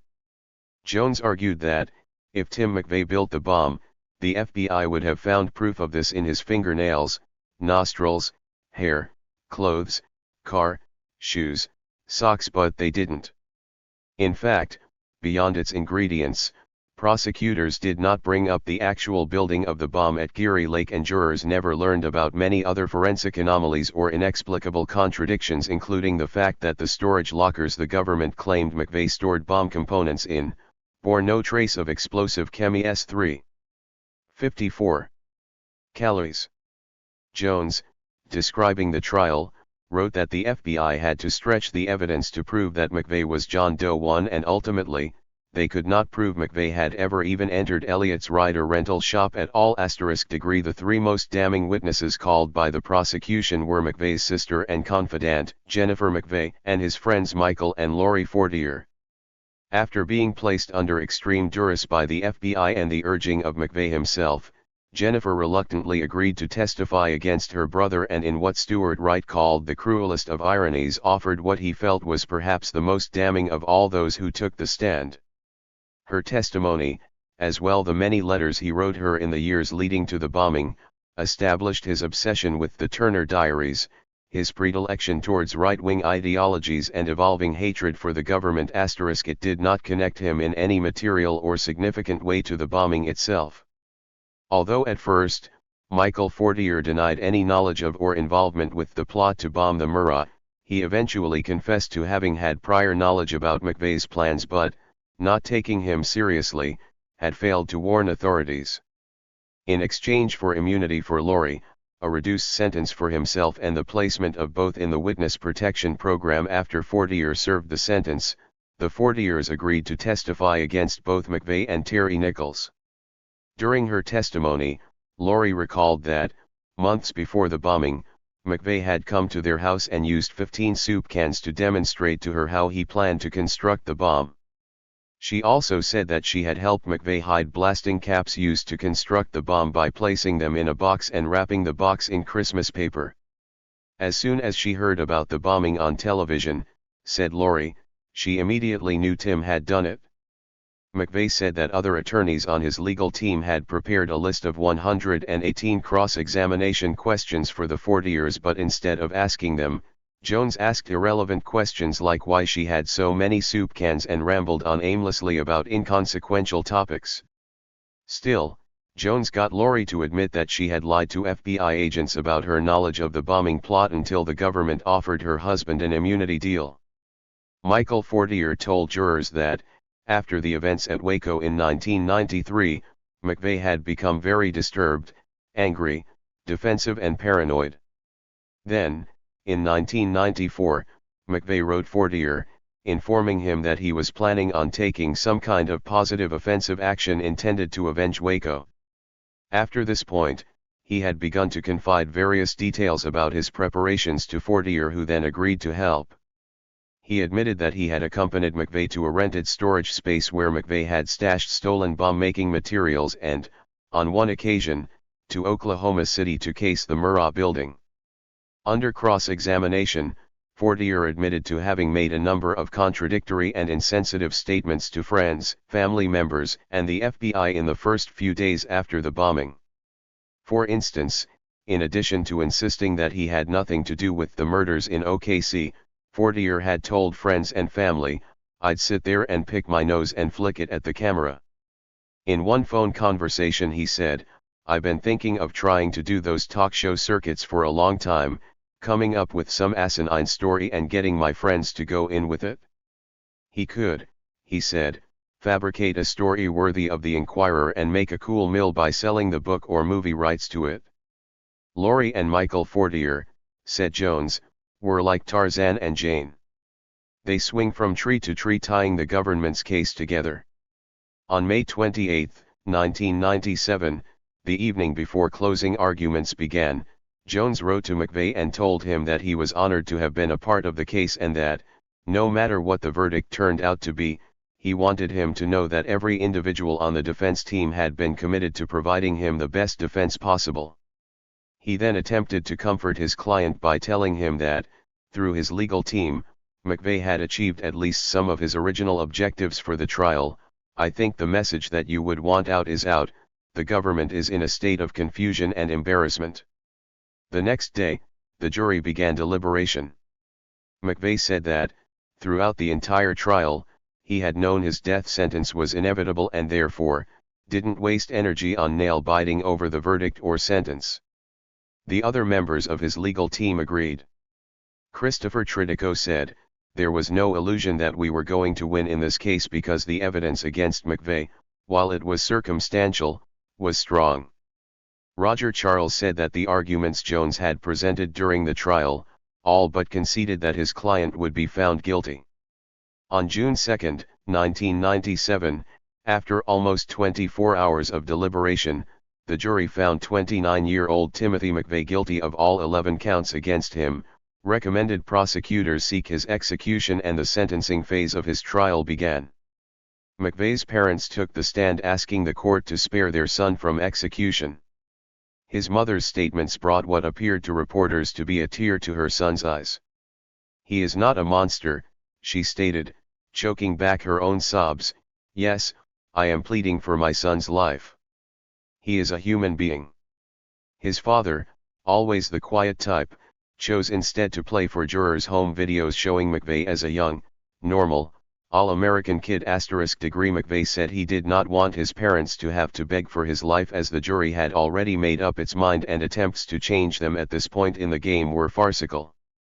On June 13, 1997, prior to receiving his sentence, McVeigh, for the first time throughout the proceedings, took the opportunity to speak in 56 court on his own behalf, to quote the dissenting opinion of Judge Brandeis in a 1928 illegal wiretapping court case, "Our government is the potent, the omnipresent teacher. For good or for ill, it teaches the whole people by its example." Then the jury sentenced Timothy McVeigh to death by lethal injection *degree. Despite the overwhelming relief of many, not everybody felt the trial had provided any real resolution. Georgetown University law professor Paul Rothstein remarked that Judge Match held the reins so tightly, that maybe there will be some doubts throughout history as to whether there were stones left unturned. During a press conference on June 16, Stephen Jones told reporters, "There is also a considerable body of evidence that indicates that he is not guilty." Now, the jury didn't find him not guilty, but the jury didn't hear the entire evidence. McVeigh, he continued, was not evil, and if the public knew the full story as he did, they would agree. When asked to explain, Jones said he could not talk about what he knew, mainly because McVeigh wouldn't want me to, but then remarked that evidence existed which suggested the government had prior knowledge of the bombing. On June 30, 1997, Stephen Jones wrote a letter to Mickey Fraser, McVeigh's mother. "I just wanted to tell you how sad I am for your family and for Tim that we did not have a better result, and expressed that, Tim was tried and convicted in the court of public opinion even before I was appointed to defend him.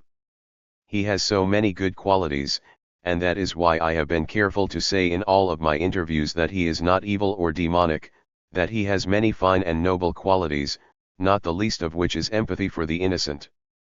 Jones' kind words and assurances failed to quell the hate McVeigh had developed for him. After his sentencing, McVeigh, successfully this time, filed a motion with the court to have Jones removed as his lead attorney. Several other members of the Jones team continued to represent him throughout his appeals until his execution in June 2001. The federal trial of Terry Nichols began shortly after McVeigh's concluded. Prosecutors argued that Nichols had helped McVeigh compile components and that the two had then built the bomb together. Nobody, however, including the FBI, suspected Nichols of being JD2, nor did anybody assert that he had been in OKC the morning of the bombing. Curiously, Judge Match allowed Nichols' defense team to introduce some of the evidence about the John Does not allowed at McVeigh's trial and testimony such as Carol Howe's, which was barred during McVeigh's trial. Attorney Ron Woods explained how Nichols' attorneys were not hampered by the same evidentiary restrictions and exclusion rulings as McVeigh's, and this allowed them to present a great deal of information that Jones had hoped but was not allowed to present. At the very least, Woods said, this information sowed the seeds of reasonable doubt about the government's narrative in the mind of jurors. The jury in Nichols' case certainly had doubts. It was always our position that there was someone else with McVeigh, and we spent a lot of time presenting evidence that there was someone else with McVeigh that was not Nichols, but we never could find out who that was. The evidence from the witnesses indicated there was someone else with McVeigh when he came to rent the Ryder truck. There were witnesses who saw the Ryder being driven in the streets of Oklahoma City with two people in it. There were also several reports of a third person. The government had developed this information but didn't want to present it because it was inconsistent with their theory *. Before dismissing the jury in Nichols' 1997 pre-sentencing hearing, U.S. District Judge Richard P. Match, who had also presided over McVeigh's trial, stated for the record that not all of the questions have been answered and implored the FBI to continue their investigation into other unidentified conspirators. The jury deadlocked, so Nichols was not eligible for a sentence of death *. Ultimately, they found him guilty on 8 counts of involuntary manslaughter and conspiracy to use a weapon of mass destruction, and he received a sentence of 161 years in prison without the possibility of parole. On May 27, 1998, Michael Fortier accepted a reduced sentence of 12 years in prison and a fine of $75,000. After his release from prison in January 2006, he and his family were placed in the Witness Protection Program and given new identities. In 1999, after the Supreme Court rejected his appeal for a new trial, McVeigh chose to end his appeals, removed Jones as his attorney, and requested the earliest date for his execution, which was then set for May 16, 2001. However, on May 1, 2001, after the FBI disclosed that it had withheld thousands of discovery documents from McVeigh's defense team during the 1997 trial, Attorney General John Ashcroft ordered a 30-day postponement of the execution to allow attorneys to review the documents. This, however, was not enough time for his attorneys to adequately view the materials, and they had reason to believe that the documents represented only a small portion of what had been withheld during discovery. Nevertheless, Ashcroft insisted that none of the newly found documents created any doubt about McVeigh's guilt and the execution would proceed. Randy Coyne said, "We were buried in FBI investigative reports known as 302s. We were given the haystacks and so set about looking for the needle. Apparently, as was revealed later, not everything that should have been turned over to us by the government was."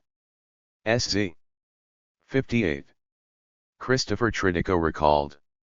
"After the trial, I was off the case, but when the evidence came out that the government had not given us all of our evidence, I was reappointed with several other members of the original defense team and was his lawyer again until the execution. When we found out about all of this evidence, Tim said, 'Let's find out what it is at least,' and authorized us to do what we had to try and stop the execution and see the evidence, and of course, we were denied at every step. The documents we did get gave us leads we wanted to investigate. Can I say these leads would have radically changed the outcome of the trial? No. I can't say that, but those leads led us to discover that there was another 100 boxes of evidence that we never did get to see. Now, in that 100 boxes, is there something that would have changed the outcome? Who knows? And now nobody ever will." The title of a May 12, 2001 New York Post article, "Dead Man Laughing, Tim the Terrorist Sneers at Victims," quoted one man whose 27-year-old daughter had died in the bombing and who, when asked his feelings about McVeigh's impending execution, said, "He is enjoying this because we have created a monster."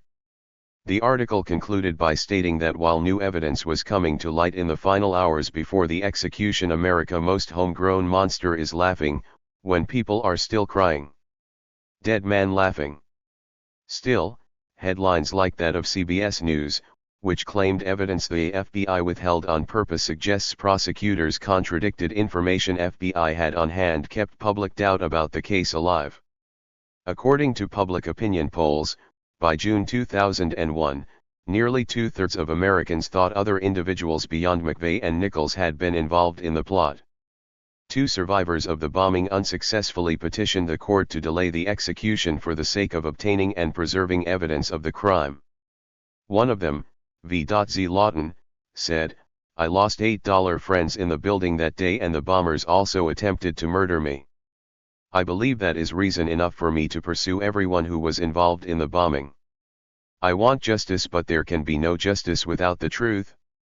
While some hope that if McVeigh was kept alive, he might someday tell the truth about the facts surrounding the bombing, the majority of those victimized believed that, even if there was more to the story, McVeigh would never talk.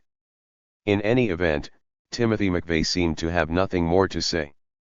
Having considered the possibility of filing another appeal, he instructed his attorneys to drop any appeals and resigned himself to death. The Bureau of Prisons allowed the execution to be broadcast via closed-circuit television to victims' family members.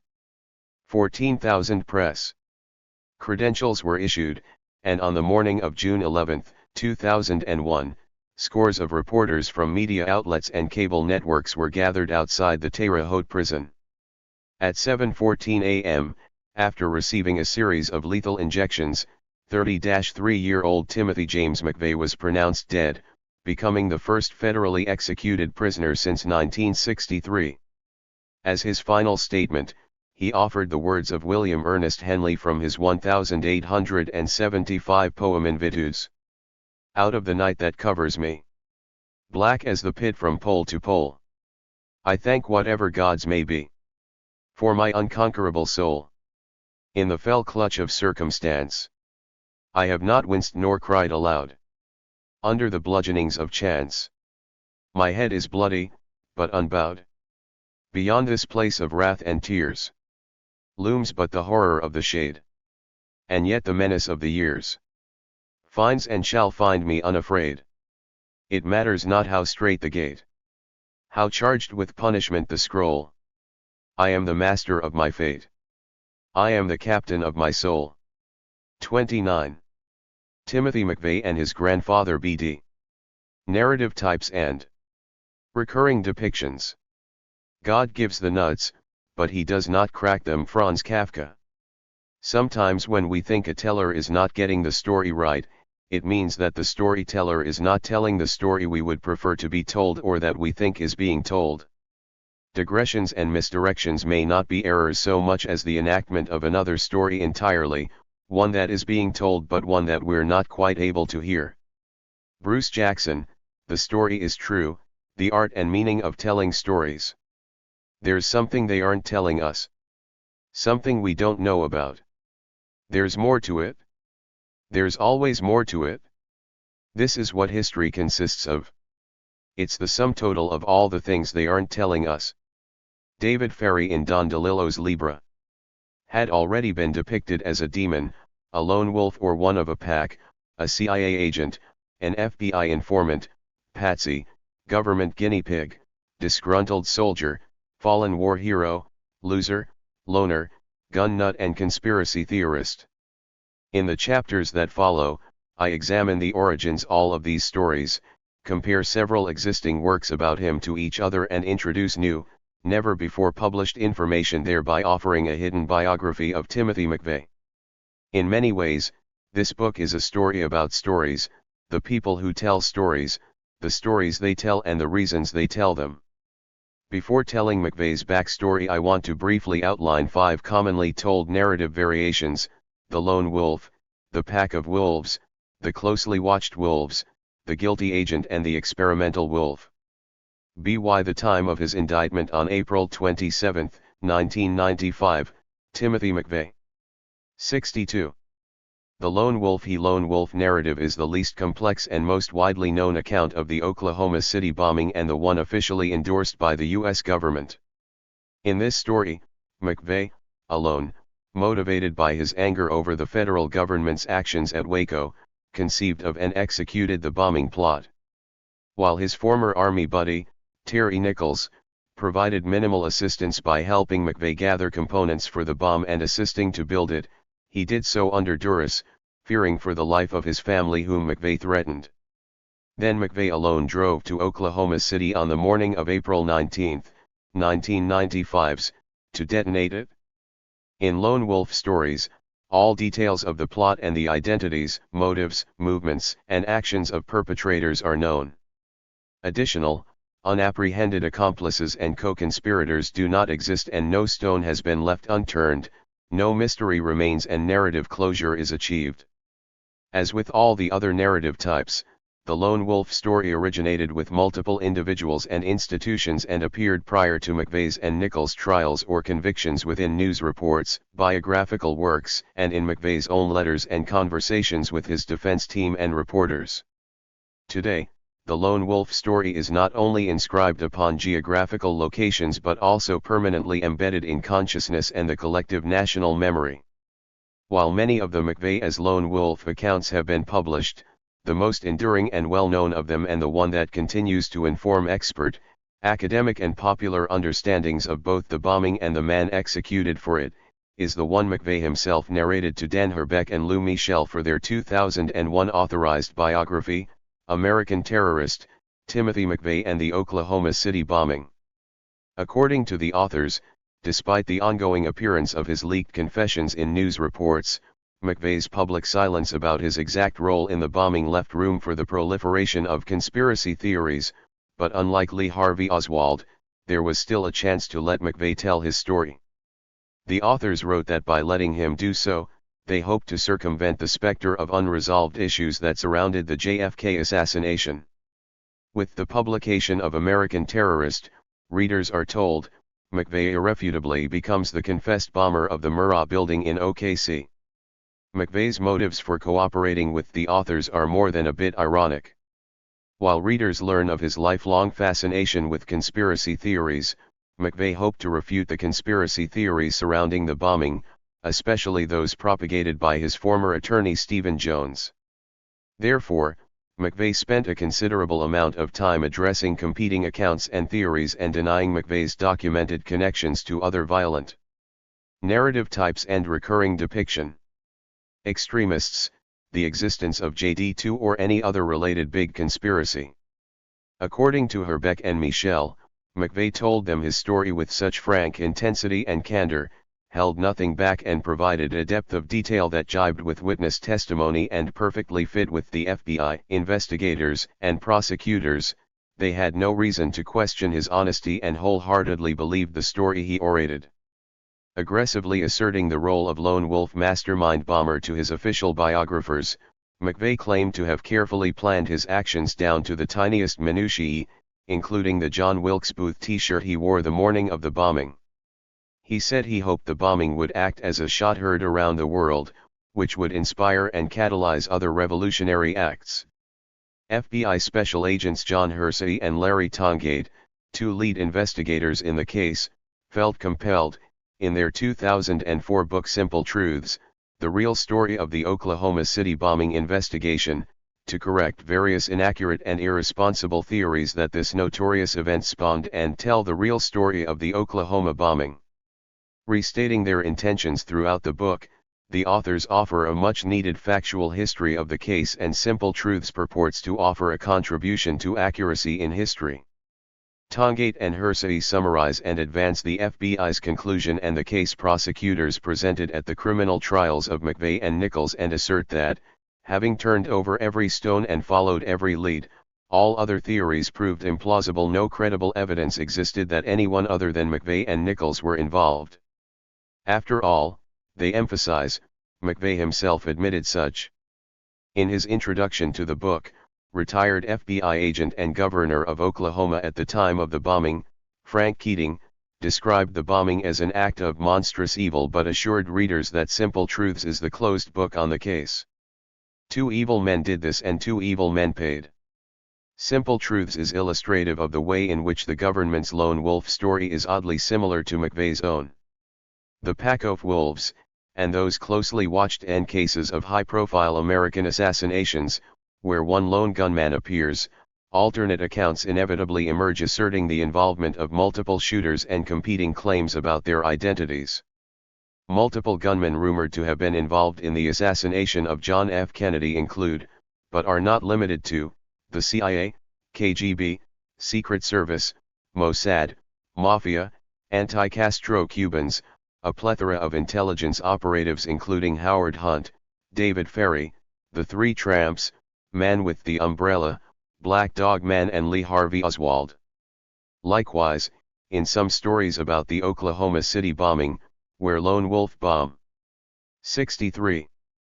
64. E.R. McVeigh appears, others follow closely behind who populate a second, more thematically complex genre of narratives collectively referred to as the Pack of Wolves. Unlike the uniformity of lone wolf narratives, pack stories have distinct variations, the pack and the pack closely watched. Within all pack stories and their subvariants, McVeigh is no longer the mastermind or primary villain in the bombing plot, never acts entirely alone, and is always one of several additional unidentified and/or unapprehended conspirators who helped conceive of, plan, fund and execute the bombing. Therefore, McVeigh's culpability is mitigated and his role usurped by others unknown. The others are composed of several individuals who, over time, have become a single composite character widely known as John Doe No. 2. Within the various descriptions of the pack, identities of the others unknown differ and may include a range of candidates: Islamic jihadists, the Irish Republican Army, Colombian drug lords, but most often neo-Nazi bank robbers and or others within the white power movement. While the identities and roles of the others remain the subject of inquiry and speculation, their involvement and sometimes even their existence are officially denied. Unlike the lone wolf template, that bases its claims to truth on known information and achieves total narrative closure, the defining quality of pack stories is the unknown, and thus, an inability to achieve resolution. Pack accounts explain how, while over 226 people reported seeing one or more John Does with McVeigh in the months before the bombing, everyone who saw him in OKC the morning of the explosion saw him with these others. Pack stories also explain how the participation of these others was obscured from history by the disguises and decoy vehicles they used, generating a myriad of contradictory eyewitness descriptions of them. This confusion led to several permutations of a single conspiracy theory, all involving the officially denied others.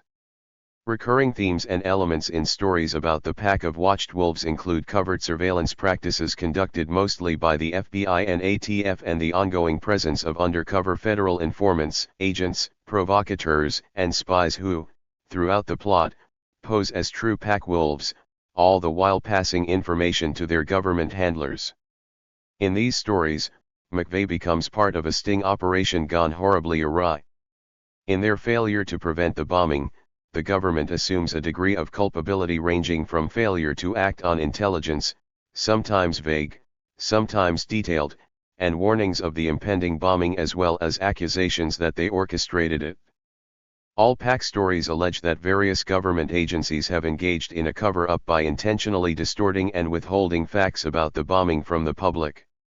Narrative types and recurring depiction. Like all other variants, pack stories appeared publicly immediately after McVeigh's arrest and proliferated during the years leading to McVeigh's 2001 execution, often via works of investigative journalism and news reports that connected him to various players in the white power movement and American paramilitary underground. While all lone wolf accounts have remained uniform and consistent, after McVeigh's execution, pack stories have become increasingly complex due in part to the continuing emergence of case-related information resulting from ongoing formal and informal investigative, legal, and academic efforts. The guilty agent. If the fourth variation, McVeigh is depicted, not as a lone wolf, or even one within a pack of wolves, but as a guilty agent, a witting undercover operative for shadowy defense agencies in a nationwide sting operation which, for one reason or another, resulted in the bombing. Guilty agent stories appeared frequently in works of the conspiracy theory genre prior to the criminal trials of McVeigh and Nichols. For example, John Rappaport's 1995 book, Oklahoma City Bombing, The Suppressed Truth, argues that the bombing plot was unquestionably a conspiracy that subsequently led to a cover-up afterwards. While Rappaport acknowledged that, at the time of his writing, many of the details of this conspiracy and cover-up remained unknown, he nonetheless asserted that both were part of a larger effort by the federal government to run damage control in the aftermath of the Waco debacle, demonize the Patriot movement and pass anti-terrorism legislation which would expand the budgets and powers of various government agencies, thereby allowing them to further suppress the movement. Rather than espousing a unified theory about the exact workings and details involved in the bombing plot, Rappaport presented several scenarios other than the then-dominant lone wolf story. Rappaport asserted that, if any of the alternate scenarios outlined proved true, it was likely that McVeigh had not been fully aware of all the details of the plot he was involved in but was more likely an amateur participant within the visible part of a sophisticated operation, a delivery man, blamable man, fall guy, throwaway, and dupe. Registered after McVeigh's arrest, so-called conspiracy theorists were linked to terrorism. This new batch of potential terrorists and their supporters co-opted the discourse of counter-terrorism pundits by claiming that the bombing itself was the result of a conspiracy, and while the exact nature of this conspiracy was not yet known, they believed that covert state actors played a part in the carnage. In the years after McVeigh's trial and 65. 66. Execution, guilty agent depictions of McVeigh have continued to proliferate online and in self-published books. In this book, I discuss new information which has surfaced since 2001 and introduce new evidence to show how guilty agent theories are originally rooted in stories told by McVeigh himself, both prior to and after the bombing, and how stories such as these may be more plausible than previously imagined. The experimental wolf. Finally, experimental wolf narratives break with many previous understandings of the bombing story and the life of Timothy McVeigh and, often, disrupt linearity and agency normally ascribed to him. In them, McVeigh, the ultimate conspiracy theorist, is rendered the victim of a conspiracy, a dupe, a guilty agent lacking real agency, a traumatized automaton suffering from agency panic, and sometimes Generation X's own Manchurian candidate. Within many of these theories, either during or after his time in the army, McVeigh was a test subject for classified experimental or refined procedures until after his arrest. McVeigh is thus depicted as a human guinea pig who, unbeknownst even to himself, is influenced, tracked or controlled by a number of mysterious technologies, drugs, and methods, manipulated by mad scientists operating out of black-budgeted staging grounds in a number of geographical locations. Recurring themes and elements may include high-level, officially sanctioned architects of death, brainwashed automatons, and, from time to time, UFOs. A close reading of previous experimental texts reveals a wide range of emergent literary and cultural themes found in works of science fiction, but that originate from or reflect actual historical and current circumstances, events, and practices. We will outline and compare various interpretations of all experimental stories about McVeigh or others and explore related themes and texts and the many variations of experimental narratives, including those about post-traumatic stress disorder, Gulf War syndrome, and, the most common of these, brainwashing/mind control. We will closely examine stories told by and about McVeigh, and/or fictional ones similar to those that appeared and circulated immediately after his arrest. For instance, within days, countless news articles reported that McVeigh told a number of people he believed the army embedded a computer chip in his buttocks. Very quickly, the reports noted, the black helicopter crowd suggested that he was the victim of mind control experiments. Many variations of experimental stories appeared online and in book-length works prior to McVeigh's execution. More recently, they narrative types and recurring depiction have appeared in fictional works like Tracy Letts' 2006 play Bug and its 2007 film adaptation of the same name, as well as a January 2010 episode of Conspiracy Theory with Jesse Ventura entitled Manchurian Candidate. Though no proponent of the experimental variation has yet tested these consequently unsubstantiated claims against oral and archival records, in this book, I reveal a number of obscure and startling contextual and biographical details about McVeigh. In constructing this experimental history, I employ both fictional and non-fictional texts, including those about McVeigh, and update readers on recent controversial and provocative bioethical issues surrounding, among other practices, the use of non-lethal interrogation, surveillance, and soldier enhancement methods.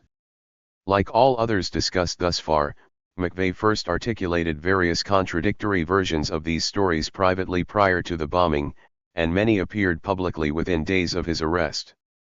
While acknowledging the existence of others unknown and multiple John does, experimental stories emphasize McVeigh's powerlessness over his own actions, making his final statement, "I am the master of my fate, the captain of my soul," rather ironic.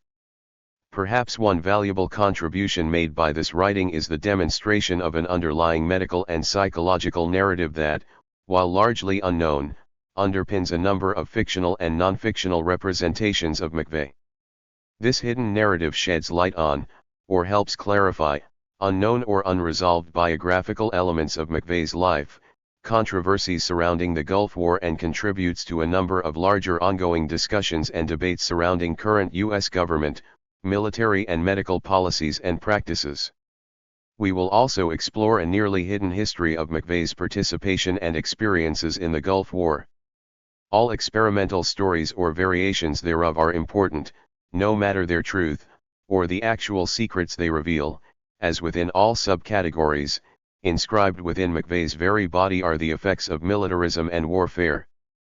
Mind control, or experimental stories help us to understand possible motives left unexplored about McVeigh's motivation to participate in the bombing plot, whether as a lone wolf, a part of a pack or a guilty agent. 67. IEE. Chapter 1. On Becoming John Rambo. An overview of American madness. Rampage, a course of violent, riotous, or reckless action or behavior, violent behavior that is reckless, uncontrolled, or destructive. The amok man is patently out of his mind, an automaton oblivious to his surroundings and unreachable by appeals or threats. But his rampage is preceded by lengthy brooding over failure and is carefully planned as a means of deliverance from an unbearable situation. Steven Pinker, How the Mind Works, 1997. His was an impenetrable darkness. I look at him as you peer down at a man who is lying at the bottom of a precipice where the sun never shines. Charles Marlowe, protagonist in Joseph Conrad's Heart of Darkness, 1899. This is the way the world ends. Not with a bang but a whimper. T.S. Eliot, The Hollow Man, 1925. The many McVeighs, has been written about Lee Harvey Oswald who, accord me to the well-known narrative, on November 22, 1963, at the age of 24, fired 3 shots from the 6th story of the Texas School Book Depository in Dallas, wounding Texas Governor John Connally and killing President John F. Kennedy, after which he escaped the scene, via city bus, taxi, and on foot, headed to a movie theater and shot and killed Dallas police officer J.D. Tippit along the way. After a booth attendant called the police to report that a man had entered the theater without buying a ticket, the police arrived and arrested Oswald. Depending on the account, Oswald either willingly submitted to police or put up a struggle and had to be subdued. Either way, he was charged with the murders of Kennedy and Tippit, but adamantly denied involvement in either of the deaths. During a transfer from the Dallas police headquarters to a county jail, he proclaimed to journalists and television crews, I 70. Didn't shoot anybody. Tries to compensate for his present shortcomings and frustrations. By 15 years old, he was a self-proclaimed socialist and Marxist. The next year he joined the Civil Air Patrol in New Orleans, a right-wing leaning organization, but surely one perceived as patriotic. At 17, Oswald quit school and joined the U.S. Marine Corps because, according to his older brother, he hoped to get out and under the yoke of oppression mother. While in the Marines, he was trained as a radar operator, obtained a security clearance, qualified as a sharpshooter and took a Russian language exam. Although one of his commanding officers described him as a very competent crew chief and brighter than most people, Oswald expressed pro-Soviet sentiments and on a number of occasions was court-martialed, once for accidentally shooting himself in the elbow with a handgun he was not authorized to possess and another time for fighting with a sergeant. His various court-martials led to imprisonment and demotion. At the age of 20, Oswald defected to the Soviet Union where he lived for 3 years and met and married his wife Marina before returning to the U.S., claiming he became disillusioned with life in the USSR. In March 1963, Oswald allegedly purchased a rifle and revolver through the mail, using the alias A. Heidel and purportedly used the revolver in an attempt to shoot U.S. Major General Edwin Walker, a rabid right-wing anti-communist segregationist. The next month, he moved to New Orleans where he began propagating pro-Castro literature but, paradoxically, associated with a number of notable right-wing individuals who had very rabid and vocal anti-communist and anti-Castro political beliefs. These individuals included, among others, former FBI agent Guy Bannister, CIA asset David Ferry and local businessman Clay Shaw. In New Orleans, Oswald briefly worked at a coffee company until July 1963, when he was fired for reading rifle and hunting magazines while on the job and for loitering in general. That September, he is reported to have visited the Cuban embassy in Mexico seeking a visa that would allow entry into Cuba where he planned to stay before traveling on to the Soviet Union. Facing a delay in processing the visa, Oswald headed to Dallas where he rented a room under the name O.H. Oswald had some contact with FBI agents, and got a job at the Texas School Book Depository. Despite numerous official and citizen investigations and the many theories surrounding it, the JFK assassination and Oswald's subsequent murder ushered in, not only an era of televised death spectacles via politically motivated assassinations and random public shootings committed by lone nuts, but also the age of rapidly proliferating conspiracy theories, the formation of conspiracy cultures, and a deep cynicism and distrust in the official stories about any one of these incidents, and the creation of alternate counter-narratives. Within a few years of Oswald's appearance on the public stage, a number of other equally frustrated and listless lone nuts emerged. These included 25-year-old Charles Whitman, who, in August 1966, killed his wife and mother in their home and then commenced a sniping spree from a tower at the University of Texas, killing 16 people and wounding 32 others before being shot and killed by an Austin police officer. Whitman, like Oswald, reportedly grew up in a physically and psychologically abusive home and went on to join the U.S. Marine Corps. 2 years later, in April 1968, James Earl Ray allegedly assassinated Rev.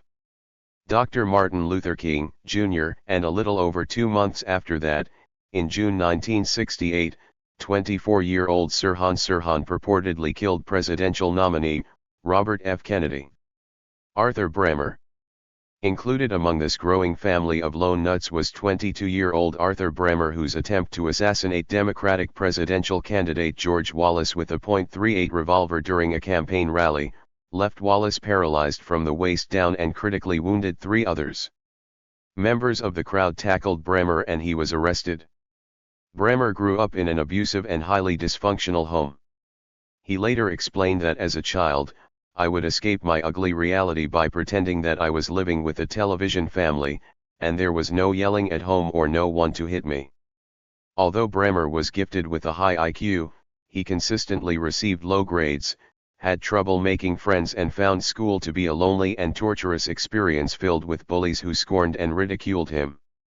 After graduating high school, he enrolled in college, where he was remembered as a strange, aloof, and argumentative fellow who rarely talked to anybody. Bremer dropped out after 1 semester and got a job as a busboy, but after customers complained about his bizarre mannerisms, including talking to himself out loud, he 72 was demoted. When he demanded his demotion be reversed, an evaluator reported that Bremer, although a conscientious worker, bordered on the paranoid. He quit his job and for the next few years worked as an elementary school janitor, during which time he became increasingly suicidal. In October 1971, Bremer was arrested for carrying a concealed weapon and was pronounced mentally ill by a court-appointed psychiatrist. Soon after, Bremer purchased a .38 revolver. On March 2, 1972, Bremer wrote in his diary, "It is my personal plan to assassinate by pistol either Richard Nixon or George Wallace, and that his purpose was to do something bold and dramatic, forceful and dynamic, a statement of my manhood for the world to see." He then began to stalk Wallace, following him throughout the country. More attracted to the idea of killing Nixon, on April 11 of that year, Bremer traveled to Ottawa, Canada, where Nixon was making a public appearance, but decided against killing him due to the high level of security there. After returning to his home state of Wisconsin, Bremer took 2 books about Sirhan Sirhan out of the library and wrote in his diary, "I am as important as the start of WWI. I just need the little opening and a second of time." He then turned his full attention to Wallace, although somewhat less enthusiastically, as Wallace was not as well known as Nixon and his death won't get more than 3 minutes on the network TV news. Still, on May 9, Bremer visited Wallace's local campaign headquarters and continued to follow him and attend his rallies. The day he set out for Laurel, Maryland, where Wallace was to appear next, Bremer wrote, "My cry upon firing will be a penny for your thoughts." Copyright 1972. All rights reserved. Arthur H. Bremer. On May 15, 1972, Bremer, wearing dark glasses, red, white and blue clothing and a Wallace in 72 campaign button, attended a campaign rally for Wallace. As many in the crowd cheered Wallace and even threw tomatoes at him, Bremer feigned support for him by loudly cheering and applauding. Due to the crowd's harsh reception of him, the candidate did not interact with the crowd after his speech and Bremer found no opportunity to enact his plan, but succeeded later that day at another rally just a few miles away. When police searched his apartment they found shell boxes, a Confederate flag, pornography, Black Panther literature, newspaper clippings, Wallace campaign buttons, a book entitled 101 Things to Do in Jail and a number of diary entries including ones that read "My country 'tis of the land of sweet bigotry, cheer up Oswald," and "White collar, conservative, middle class, Republican, conservative robot."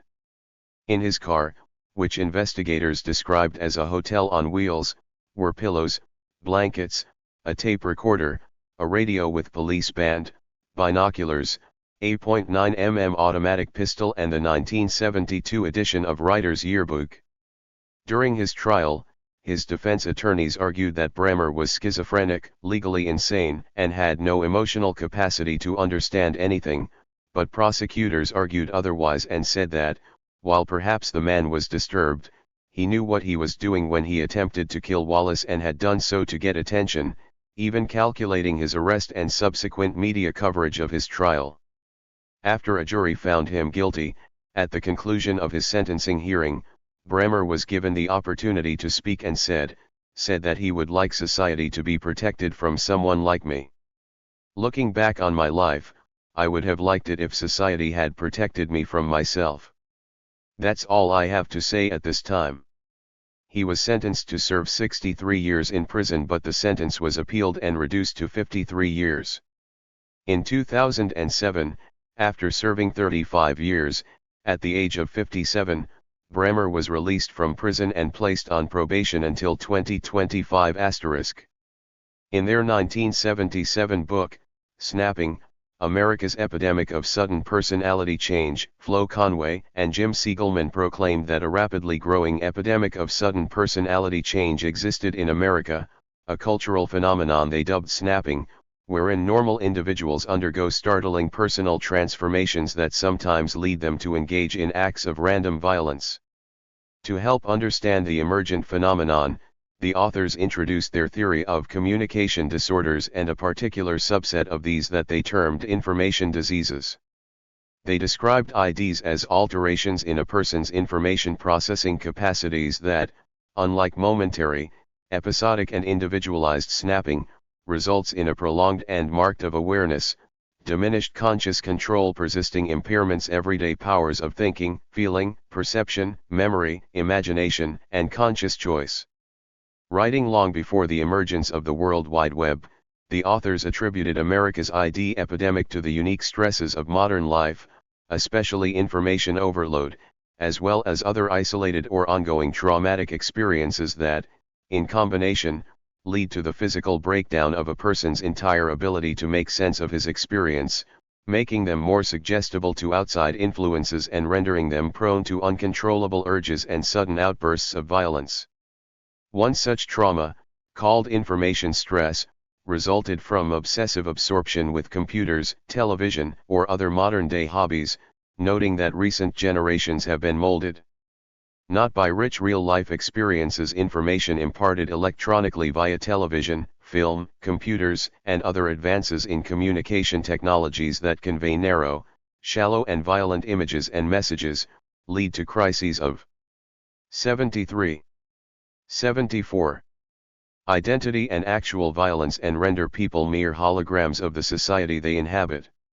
While the most common IDs led to ongoing altered states of awareness, when in a more advanced and extreme stage, the delusional stage, an individual's ability to distinguish reality, fantasy, and illusion is impaired, causing them to suffer vivid delusions and confusion about whether they are actually awake or dreaming. In 1978, the year following the publication of Snapping, Theodore Ted Kaczynski began targeting individuals in some way connected to modern technology through planting or mailing homemade bombs that, From 1978 until 1995, killed 3 people and injured 23 others.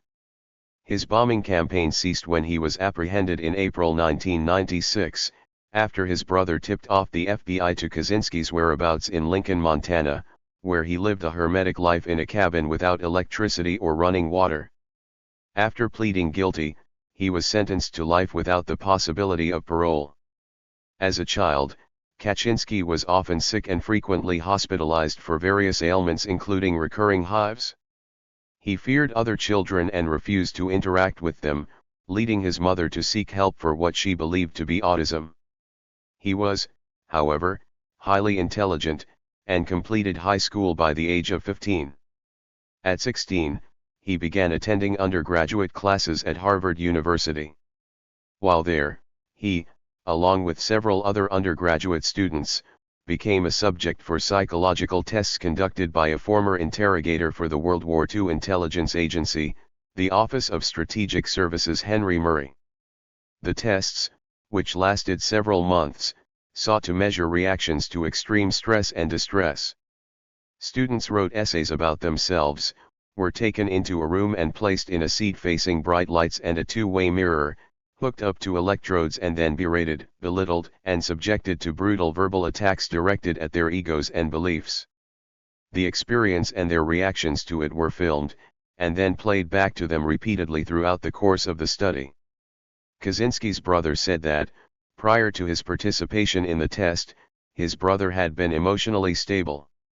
In 1962, at the age of 20, Kaczynski graduated from Harvard and enrolled in a doctoral program at the University of Michigan, where he earned a PhD in mathematics. While there, he taught courses and published a number of papers. In 1967, he graduated and was recognized by the school for writing the best dissertation in his field that year. That same year, he began teaching geometry and calculus courses at the University of California, Berkeley. Students complained about his teaching style, told administrators that he was very nervous in a teaching environment and said he sometimes stuttered and mumbled during lectures. 2 years later, he resigned from his teaching position and moved to his cabin in Montana where, in 1978 he began his bombing campaign. In 1995, he sent a number of letters to his victims and packages to media outlets. The packages contained his 35,000-word manifesto entitled Industrial Society and Its Future, commonly referred to as the Unabomber Manifesto. He demanded that outlets publish the manifesto and promised to cease the bombings if they did. Eventually, in September 1995, after he threatened to kill more people because outlets had delayed publishing his writings, the New York Times and Washington Post complied with his demands. The writing advocated world revolution against modern society and its industrial technological system, which he said had destroyed human autonomy, degraded their relationship to nature and caused them to behave in ways that are increasingly remote from the natural pattern of human behavior. This system, unless it was destroyed, would evolve until human freedom was destroyed altogether. He railed against the system for causing individuals to become overly socialized and expressed his belief that modern psychological problems were the result of individuals having to live in physical and social environments and behave in conforming ways that are radically different from those in which humans had originally evolved to exist. Further, according to Kaczynski, the system had developed various methods of controlling individual and group responses to their unnatural and extremely stressful environments. Imagine a society that subjects people to conditions that make them terribly unhappy, then gives them the drugs to take away their unhappiness. Science fiction? It is already happening to some extent in our own society. It is well known that the rate of clinical depression had been greatly increasing in recent decades. We believe that this is due to disruption of the power process. The entertainment industry serves as an important psychological tool of the system, possibly even when it is dishing out large amounts of sex and violence. Entertainment provides modern man with an essential means of escape. While absorbed in television, videos, etc., he can forget stress, anxiety, frustration, dissatisfaction. When he read the manifesto in the newspaper, his brother recognized Kaczynski's writing style and alerted the FBI, who then arrested him. The first psychiatrist appointed by the court diagnosed him with paranoid schizophrenia but nevertheless found him fit to stand trial. Experts who evaluated him later came to disagree with the diagnosis. While his attorneys wanted to plead insanity in order to avoid a death sentence, he adamantly insisted he was not insane, and so, in order to avoid the publicity of a trial, Kaczynski agreed to plead guilty in exchange for life in prison degree while incarcerated at a federal supermax prison in Florence, Colorado. Kaczynski met, corresponded with and became friends with Timothy. 76. McVeigh. In a number of letters to his biographers, McVeigh referred to Kaczynski as his kindred spirit. Mark David Chapman.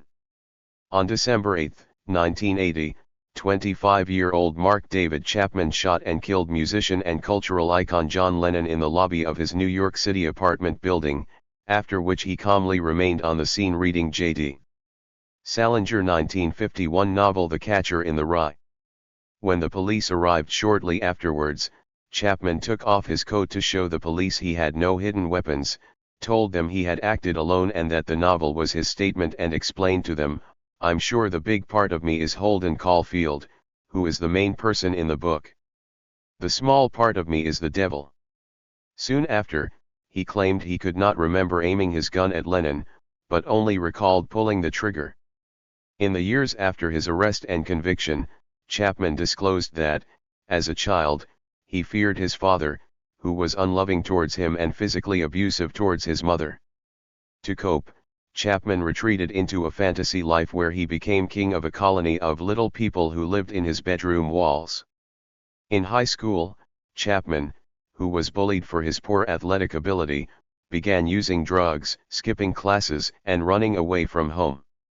When he was 20, Chapman enrolled in college and began working for the YMCA and World Vision, counseling young Vietnamese refugees in Arkansas and Beirut, Lebanon.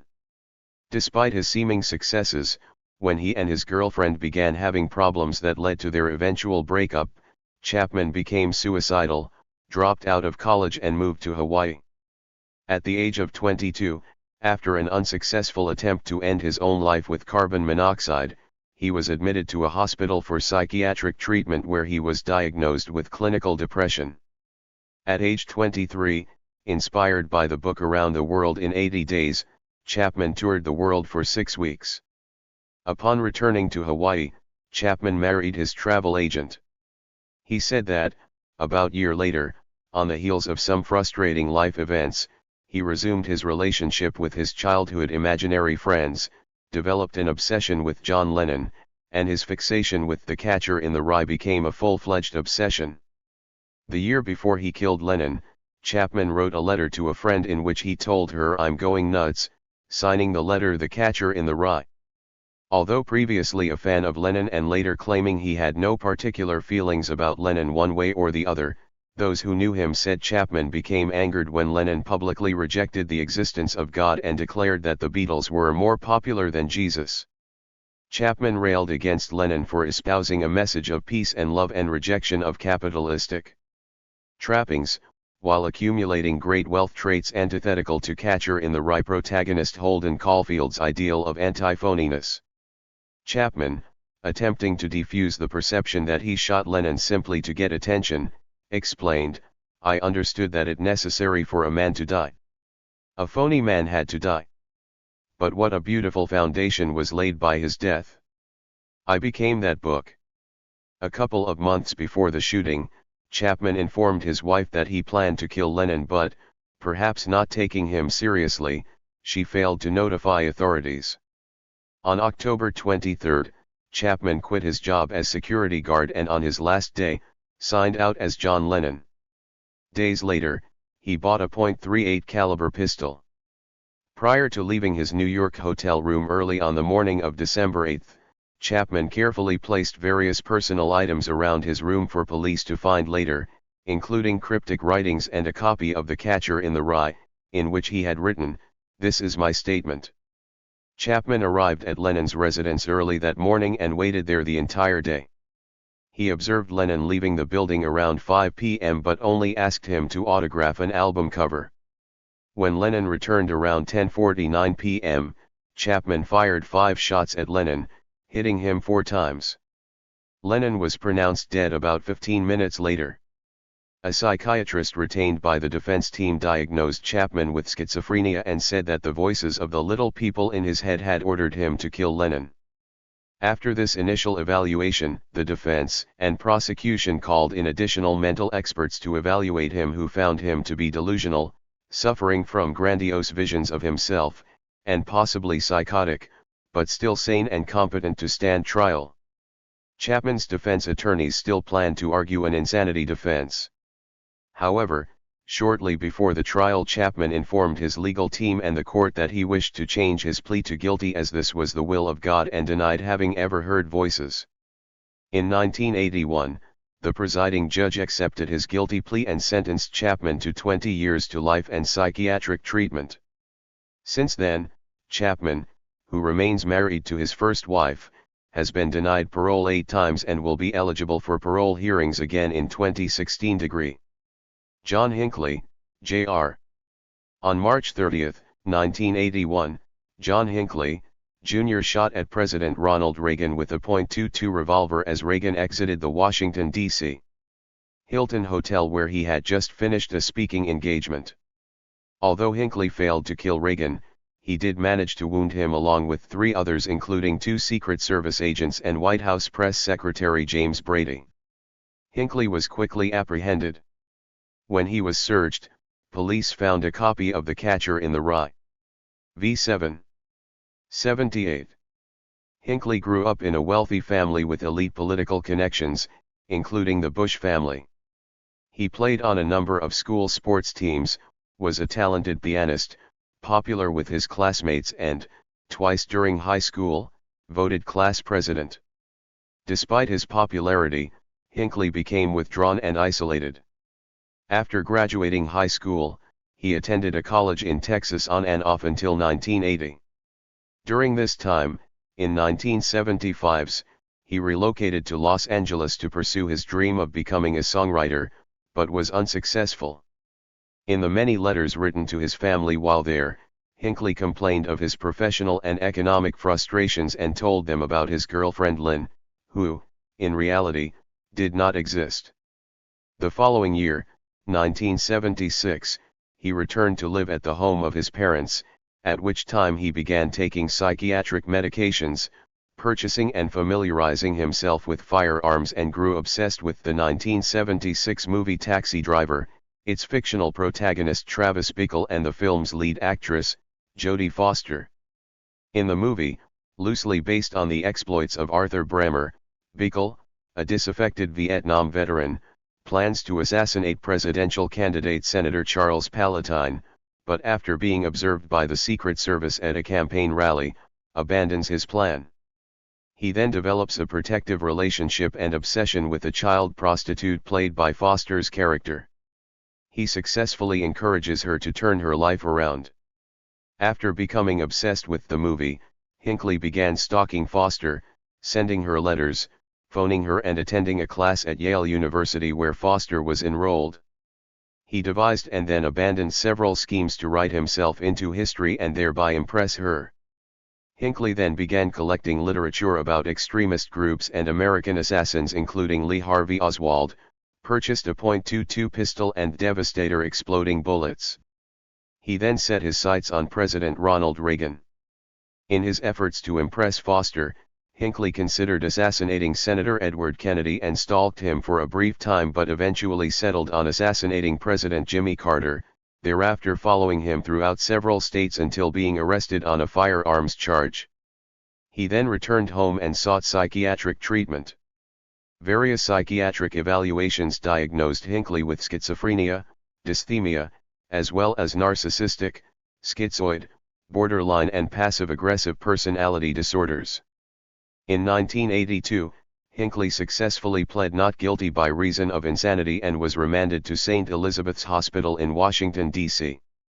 Hinckley had a significant effect on the role of mental health in criminal prosecutions. After his trial, a number of states modified their laws regarding the insanity defense, some completely abolishing it. Hinckley, perhaps more than any other lone nut before him, sparked gun control debates that eventually led to the passage of the Brady Bill, gun control legislation named after Jim Brady, the press secretary whom he had wounded. In 1987, Hinckley was granted the privilege of regular overnight stays with his parents, and in January 2015, told reporters that he hoped to be deemed eligible for release soon and described his recent efforts to get a job at Starbucks. A number of conspiracy theories or alternate narratives have been constructed to explain the actions of this progression of assassins, just as they were about McVeigh, as well as other lone nuts who followed him. Many times, these alternate narratives involved claims that the particular shooter under discussion had been set up by the CIA, FBI, or both, and sometimes that they were hypnotized/brainwashed/programmed assassins of the Manchurian Candidate variety. In April 1995, lone wolf Timothy McVeigh joined a long line of disaffected, listless, and fantasy-prone American males who commit highly public violent crimes. Media outlets and commentators frequently made comparisons between McVeigh and nearly all of the previous lone gunmen, although none so much as Lee Harvey Oswald, with whom he appeared to have the most in common. His defense attorney Stephen Jones described McVeigh as a demonized symbol of American terror and on several occasions likened him to Oswald. For instance, in 1997, the Toronto Star deemed both Oswald and McVeigh blank slate on which the nightmare side of American life can be projected, spiritual brothers, true representatives of a type that emerges every now and then to act out a recurring American nightmare. The article pointed out the many similarities shared by Oswald and McVeigh. Both came from broken homes, were bullied as children, loved guns, joined the military and subsequently left under a cloud of unknowns. Both grew frustrated by their many life failures, by their mid-20s had achieved infamy by committing highly public murders and, ultimately, died in a storm of publicity nearly as intense as that surrounding the acts they committed. The article closed with the warning that acts like Oswald and McVeigh's will happen again, surely, on some day when its inhabitants are not expecting bloodshed. In the second edition of their book, released in 1995, Conway and Siegelman discussed the rise in reported incidents of people snapping suddenly and violently, sensational crimes, mass slayings, and quieter instances of people snapping in everyday life situations. Average, everyday people were being pushed to the breaking point and beyond and becoming anxious, confused, overwhelmed, overloaded, vulnerable to manipulation, and ultimately less capable of thinking and acting as fully human beings. They attributed the situation to traumatic social, political, and technological transitions in cultures besieged by a.e. 80. Fanatical mindsets and apocalyptic messages, masses of information, mountains of technology, and an explosion of new experiences, increased pressures on minds and bodies, new strains of illnesses, spreading social turmoil, and the breakdown of basic human bonds and supporting social structures. In this second edition, Conway and Siegelman included chapters about the events at Waco and the OKC bombing, using the actions of Timothy McVeigh as the latest example of prolonged snapping. To them, both Waco and the OKC bombing indicated a much larger group of vulnerable minds have increasing difficulty distinguishing literal messages from metaphors. They noted an increased suggestibility found in children who space out while consuming television or film media and pointed out that, by the time they reach adolescence, the average American has spent tens of thousands of hours in front of television sets, has watched as many murders and engineered acts of violence, and has been exposed to hundreds of thousands of commercials filled with arbitrary symbols of coded C commands and meaning. The authors concluded that the profusion of engineered images, experiences, and environments had not only undermined traditional institutions but made information stress a fact of life, and ominously warned readers that the phenomenon seems to be accelerating as a tumultuous millennium approaches. In the years following the 1995 Oklahoma City bombing, a slew of highly dramatic and public mass shootings and other spectacles of terror and death occurred, several during the writing of this book. Unlike many of the previous acts of often random and always highly public violence, These newer and increasingly frequent spectacles seem to have less defined, or sometimes no clearly political motivation other than the frustrations of the violent actors. Stories told about these newer lone gunmen inevitably reflected recurring elements found in those told about other legendary infamous American assassins and gunmen in history. All the lone nuts are predictably and, without fail, compared to Timothy McVeigh, himself an archetype, and his name is shorthand for young, angry, and violent dealers of unexpected mass death. The modern-day Oswalds, Hinckleys, Whitmans, and Chapmans are likewise regularly depicted as alienated, disaffected, bullied, antisocial loners, young men lost in a violent fantasy world inspired by and drawing upon recurring images, archetypes, and cultural scripts in popular media. Their construction and enactment of these scripts has been attributed to a number of actual or perceived intolerable life circumstances and dysfunctions shared by the loners. Columbine. Eric Harris and Dylan Klebold, both 17 years old, are credited with ushering in the age of the mass shooter and the American school shooting epidemic on the morning of April 20, 1999, when they arrived at their high school in Columbine, Colorado, bearing an array of illegally purchased guns and explosives. During their subsequent shooting spree, they killed 13 and wounded 31 others before killing themselves. Fellow students later described Harris and Klebold as outcasts who obsessively surfed the internet, played video games and had, in the year leading to the shooting, adopted a paramilitary fashion style. Others noted that the shooters held extremist anarchistic and unabashedly racist political views, and had an interest in the doomsday prophecies of Nostradamus. Nothing indicated that either had an abusive or in any way troubled home life, and no comfortable or familiar psychological explanation based in individual trauma explained their act. Rather, they were reportedly inspired by Oklahoma bomber Timothy McVeigh, all three the victims of vivid millennial dreams. While not the first school shooting or random public one, the distinctive style in which they carried out their horrific fantasy, at the time the deadliest school shooting in American history, changed discourses about violence, and the ensuing media spectacle they starred in gained them celebrity, inspiring copycat shooters. Luke Helder. In 2002, 21-year-old Luke Helder injured 6 people with 18 pipe bombs filled with BBS and nails and left in mailboxes rigged to detonate upon opening. Along with the bombs were notes detailing Helder's anti-government beliefs and warnings that mailboxes are exploding. Helder had placed the bombs in locations over a distance of 3,200 miles, including Iowa, Illinois, Nebraska, Colorado, and Texas. He had chosen his targets so that the bombs would create a smiley face across the United States map. Helder, a seemingly average kid by most accounts, was in a 3-piece grunge rock band called Apathy, whose only CD was titled Sacks of People. His professors at the University of Minnesota, which he attended at the time, described him as a good, quiet, and polite student. Just prior to the bombings, Helder sent a 6-page letter to his school newspaper explaining how each person has the ability to create their own reality, and that once you begin to realize the potential you have as a consciousness / 81. 82.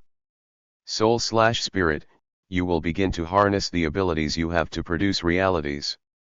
He described the bombs as attention getters and explained, "I'm taking very drastic measures in an attempt to provide this information to you. I will die / change in the end for this, but that's okay, ha ha ha, paradise awaits. I'm dismissing a few individuals from reality, to change all of you for the better. I'm doing this because I care. In the end you will know I was telling you the truth anyway." Helder later said that both the bombings and the manifesto were intended to gather media attention so that he could inform the public about government control and promote marijuana legalization and astral projection.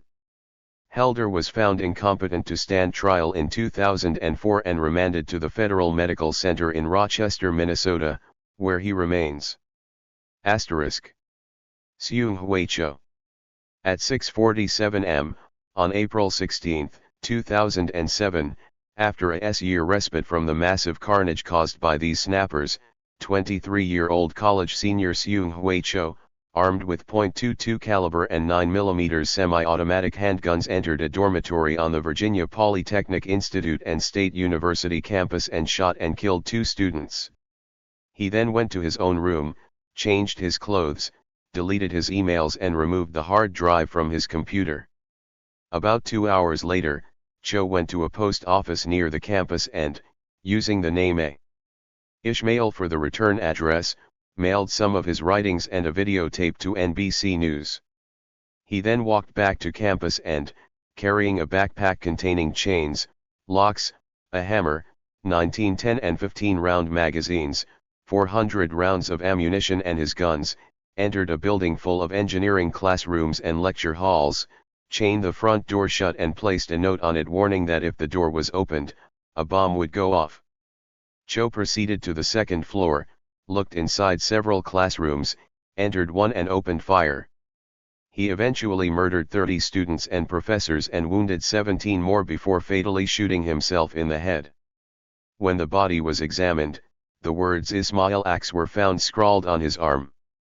Cho, a remarkably shy and quiet individual, suffered from selective mutism, severe depression, and anxiety. He had been subjected to merciless bullying prior to and during his time as a student at Virginia Tech. In 2005, he was accused of stalking 2 female students and his English teacher complained about his bizarre classroom behaviors and disturbing writings. After an investigation, he was declared mentally ill and ordered to get treatment if he wanted to continue to attend school. In a suicide note left in his dorm room prior to the shooting, Cho railed against rich kids, debauchery and deceitful charlatans. The package sent to NBC contained pictures of Cho holding his guns, his 1,800-word manifesto, and 27 videos of himself in which he aimed his guns at the camera, ranted about the rich, compared himself to Jesus and extolled other martyrs like Eric and Dylan. In one, Cho stated, "You had 100 billion chances and ways to have avoided today, but you decided to spill my blood. You forced me into a corner and gave me only one option. The decision was yours. Now you have blood on your hands that will never wash off. You just loved to crucify me. You loved inducing cancer in my head, terror in my heart and ripping my soul all this time." In another he said, "I didn't have to do this. I could have left. I could have fled. But no, I will no longer run. It's not for me. For my children, for my brothers and sisters that you fuck, I did it for them." The Virginia Tech Review panel concluded that Cho was unable to handle the stress and fright he felt about the many responsibilities he would face after graduating and thus, created and became immersed within a fantasy in which he would be remembered as the savior of the oppressed, the downtrodden, the poor and the rejected caring kid. A number of people noted that in the years leading to the shooting, his personality changed drastically and he just wasn't the same. Launer became increasingly withdrawn, detached, weird, noticeably disturbed, someone you couldn't figure out, an oddball and social outcast whose internal world had clearly gone awry. After dropping out of high school in 2006, Launer began working at Quiznos restaurant and volunteering at a local animal shelter, but was dismissed from both because of a seeming inability to understand or comprehend instructions. He was arrested in 2006 for underage drinking and in 2007 for possessing marijuana and related paraphernalia. According to a close friend, when Launer gave up drinking and smoking pot in late 2008, his theories got worse, he was just off the wall.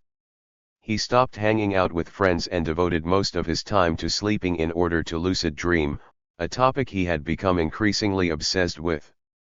He faithfully kept a dream diary and developed a fascination with semantics and how the world is really nothing, illusion, and told his friend that he'd come to the conclusion that words had no meaning. Launer attended a Giffords campaign question and answer event, where he asked, "If words could not be understood, then what does government mean?" A question answered only by the silence of the room. Launer felt that Giffords skirted his question and, in the years to come, occasionally expressed his dislike for her and his opinion that she was a phony. In 2008, Launer called the police to report that somebody was impersonating him online, including having set up a fake MySpace account in his name with an accompanying picture of him. That same year, he attempted to join the army but was rejected and deemed unqualified. One friend, who had not seen Launer since high school, said that when they met again in 2010, his old friend had become anti-government and seemed radically different. Random, weird questions that didn't go together. In February 2010, Launer enrolled in community college where he often confused his teachers and classmates with meandering mumblings and random rants during class about the end of the world, government conspiracies, the monetary system, terrorism, and fake space flights.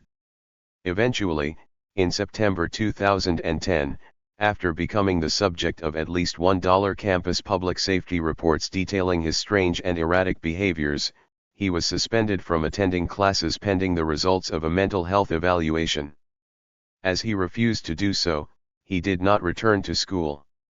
Rather, he developed a sudden but strong interest in firearms which he then started to purchase and 85. 86. Created and posted a number of disturbing YouTube videos, including one that claimed college was unconstitutional and one of the biggest scams in America.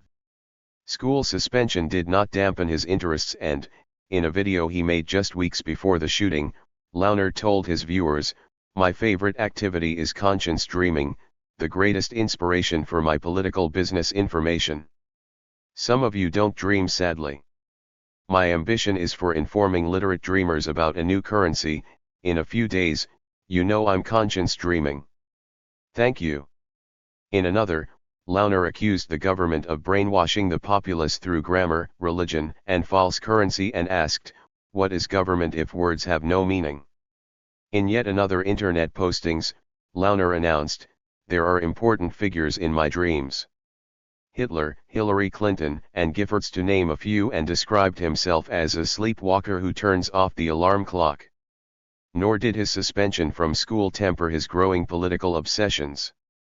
Besides his occasional rants about Giffords, he would also become enraged by images of George W. Bush or discussing what he considered to be the nefarious designs of government. He believed in conspiracy theories about the illegitimacy of the US dollar, the 9/11 attacks, the existence of a new world order, and the impending 2012 apocalypse. Among the pictures he posted to his MySpace profile was a handgun placed upon a document titled United States History. At 4:12 am on the morning of the shooting, Launer's MySpace post stated, "Goodbye friends. Please don't be mad at me. The literacy rate is below 5%. I haven't talked to one person who is literate. I want to make it out alive. The longest war in the history of the United States. Goodbye. I'm saddened with the current currency and job employment. I had a bully at school. Thank you. P.S. Plead the Fifth." Launer's arrest photo was quite disturbing, described by the Washington Post as smirking and creepy, with hollow eyes ablaze. When asked about his possible motives, a close friend said to promote chaos, and compared Launer's mindset to that of the Batman's nemesis, the Joker, who fucks things up to fuck shit up. There's no rhyme or reason, he wants to watch the world burn. He probably wanted to take everyone out of their monotonous lives, to take people out of these norms that he thought society had trapped us in.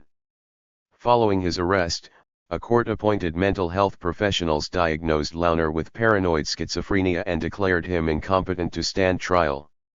He spent several months at a federal prison medical facility where he was forcibly administered a cocktail of psychotropic drugs, regained his sanity, and in August 2012, pled guilty to all charges against him, thereby avoided the death penalty.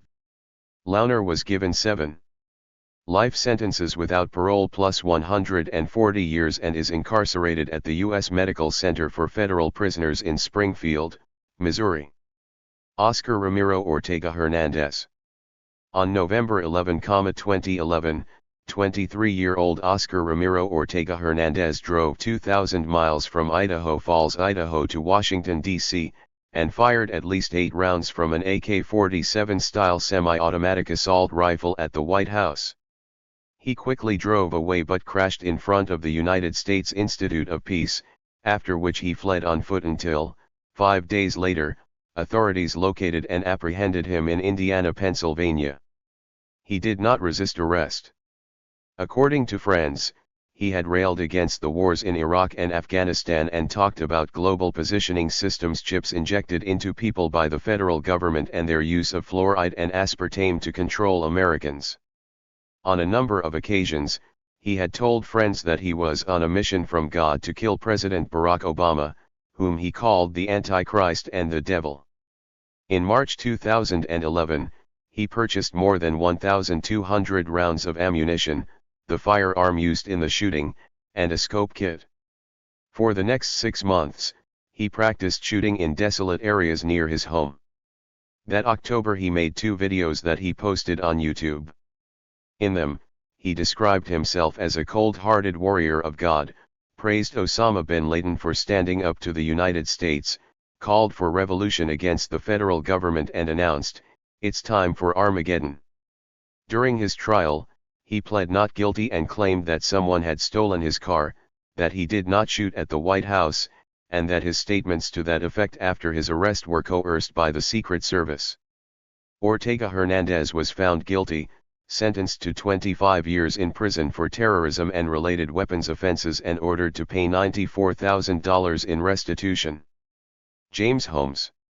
On July 20, 2012, 24-year-old James Holmes, with newly dyed bright neon orange hair, wearing earphones blasting techno music, dressed in full SWAT riot gear, a gas mask and wielding a virtual arsenal of guns, entered a sold-out midnight premiere showing of the newest Batman movie The Dark Knight Rises in Aurora, Colorado. Just as the film's opening sequence of violence began, Holmes set off gas or smoke canisters and then opened fire on unsuspecting audience members, killing 12 and wounding 70 others. Upon his apprehension outside the theater, he did not attempt to resist arrest. Rather, he identified himself to authorities as Batman's long-standing nemesis the Joker and told police that he had placed booby traps around his apartment. As promised, investigators found his apartment loaded with a complex network of explosive booby trap devices which, despite their sophistication, failed to go off. They also found Batman paraphernalia and other evidence of his apparent obsession with the comic book hero. In elementary school, Holmes, who grew up in an upper-middle-class suburban home, was nice, well-behaved, polite, easy to get along with, popular, and extremely intelligent. He always helped to take care of his younger sister and entertained other kids in the neighborhood by building an amusing but not too scary haunted house during the Halloween season. Holmes himself later said he became obsessed with killing when he was just 10 years old, an obsession, he said, which became more realistic for him over time. By high school, he had become, according to classmates and his former coach, a sullen, increasingly withdrawn, creepy, quiet loner, a kind of a shadow figure, part of us but not part of us, hard to get to know, pretty invisible. During his senior year of high school in 2006, Holmes was an intern at the Salk Institute for Biological Studies, where his supervisor described him as socially awkward, uncommunicative, and stubborn. He was diagnosed with depression and once became so frustrated that he pulled out his hair, so much that he was left with a bald spot on the back of his head. After graduating high school, Holmes attended the University of California at Riverside, where, in 2010, he studied neuroscience and graduated in the top 1% of his class. Letters of recommendation by his teachers described him as a very effective group leader and a person who takes an active role in his education, and brings a great amount of intellectual and emotional maturity into the classroom. In 2011, he was accepted into a highly competitive neuroscience PhD program at the University of Colorado Anschutz Medical School and received a $21,600 grant from the National Institutes of Health and a $5,000 stipend from the University of Colorado, Denver. Holmes, it turned out, had a long-standing interest in fantasy versus reality. In a home video made during this time, he explained to his peers at a science camp that he was working on the concept of temporal illusion, an illusion that allows you to change the past, and spoke of carrying on his mentor's interest in subjective experience, what takes place inside the mind as opposed to the external world. The next year, however, his academic performance began to suffer. In the spring of 2012 he received poor grades on his comprehensive exams and, after failing a critical oral exam in early June, chose to withdraw from the PhD program. Afterwards, he broke up with the only girlfriend he'd ever had, warning her to stay away from him because I am bad news bears, and confiding that he thought he might be suffering from dysphoric mania, a type of bipolar disorder, whose episodes, one psychiatrist said, include this idea of doing something and even if your body moves you forward. His now ex-girlfriend urged him to seek counseling. He'd already tried that. In the months leading to Holmes' rampage, he sought help for his deteriorating mental health on several occasions from at least 3 campus mental health professionals. After he confessed to one of them that he wanted to kill people, the campus police were called but they declined to hospitalize him. In the weeks before and after withdrawing from his PhD program, Holmes legally purchased 2 Glock .22 pistols, a Remington 870 Express tactical shotgun, a M&P Smith & Wesson semi-automatic rifle, 6,350 rounds of various kinds of ammunition and a Blackhawk urban assault vest. Less than a month before the killings, Holmes filled out an application to join a local gun club. The owner of the club said that when he attempted to call Holmes back, he heard a bizarre, freaky, guttural, incoherent and rambling voicemail, like was trying to be as weird as possible. Holmes was not admitted to the gun club. Weeks before the shooting, Holmes took a series of menacing selfies with his orange hair and wearing black contact lenses. The day before his rampage, he mailed his campus counselor a notebook in which he had repeatedly scrawled the question why. The notebook detailed his internal debate about the best method of murdering a large amount of people and outlined the pros and cons involved in various methods under consideration, including old-fashioned serial killing, biological weapons, and bombs. He then debated the best location for such an act, and while he considered an airport, ultimately decided that beyond the substantial security at an airport, they had too much of a terrorist history. Terrorism isn't the message. In fact, he wrote, the message is there is no message. Most fools will misinterpret correlation for causation, namely, relationship and work failures as causes. Both were expediting catalysts, not the reason. Causation being my state of mind for the past 15 years. That settled, he chose his target, concluding, finally, the last escape, mass murder at the theater. Although after his arrest, commentators remarked that Holmes was undoubtedly delusional, his bizarre behavior during court appearances led some to question whether he was really crazy or just acting a part in order to evade execution. Holmes first pled not guilty, but after federal prosecutors announced their intention to seek the death penalty, he changed his plea to not guilty by reason of insanity and was ordered to undergo psychiatric evaluations. To the evaluating psychiatrist he explained that at the time of his arrest, he was under the belief that he'd only killed 3 people and wounded 20, and described his victims as simply numbers, a conglomerate mass, not real people, just kind of amorphous people, whom he could barely see through his gas mask. Except for one man whom Holmes said remained in the front row of the theater smiling. 89. 90. At him right up until the end when he decided to stop shooting and calmly headed to his car. He would never forget that guy. When asked why he committed such an atrocity, Holmes explained that, if you take away a life, it adds to your own value, anything they would have done or, pursued, gets cancelled out and given to me, a concept he said he'd drawn from economic theory. In the end, he continued, it was either kill them or kill himself. Killing them jolted him out of his depression. Still, he added, he believed the feds had been following him in the weeks leading to the shooting and had hoped the FBI would arrest him and lock him away before he could carry out his meticulously calculated attack. He was diagnosed with schizophrenia, delusional psychosis as well as schizoaffective, borderline, narcissistic, anxious, avoidant, and obsessive-compulsive personality disorders. But, despite this, and despite his smearing feces on the walls of his prison cell, was found legally sane and sentenced to 12 life sentences plus 3,318 years. During his trial, Holmes, on a cocktail of antipsychotic medication, remained emotionless and declined to speak in his own defense. Asterisk. Wade Michael Page. Unfortunately, Holmes was only one in what would be a long series of deranged acts committed by fantasy-prone lone gunmen that year and the 2 years following. On August 5, 2012, 41-year-old Wade Michael Page entered into a Sikh temple in Wisconsin, shot and killed 6 individuals and wounded 4 others before killing himself.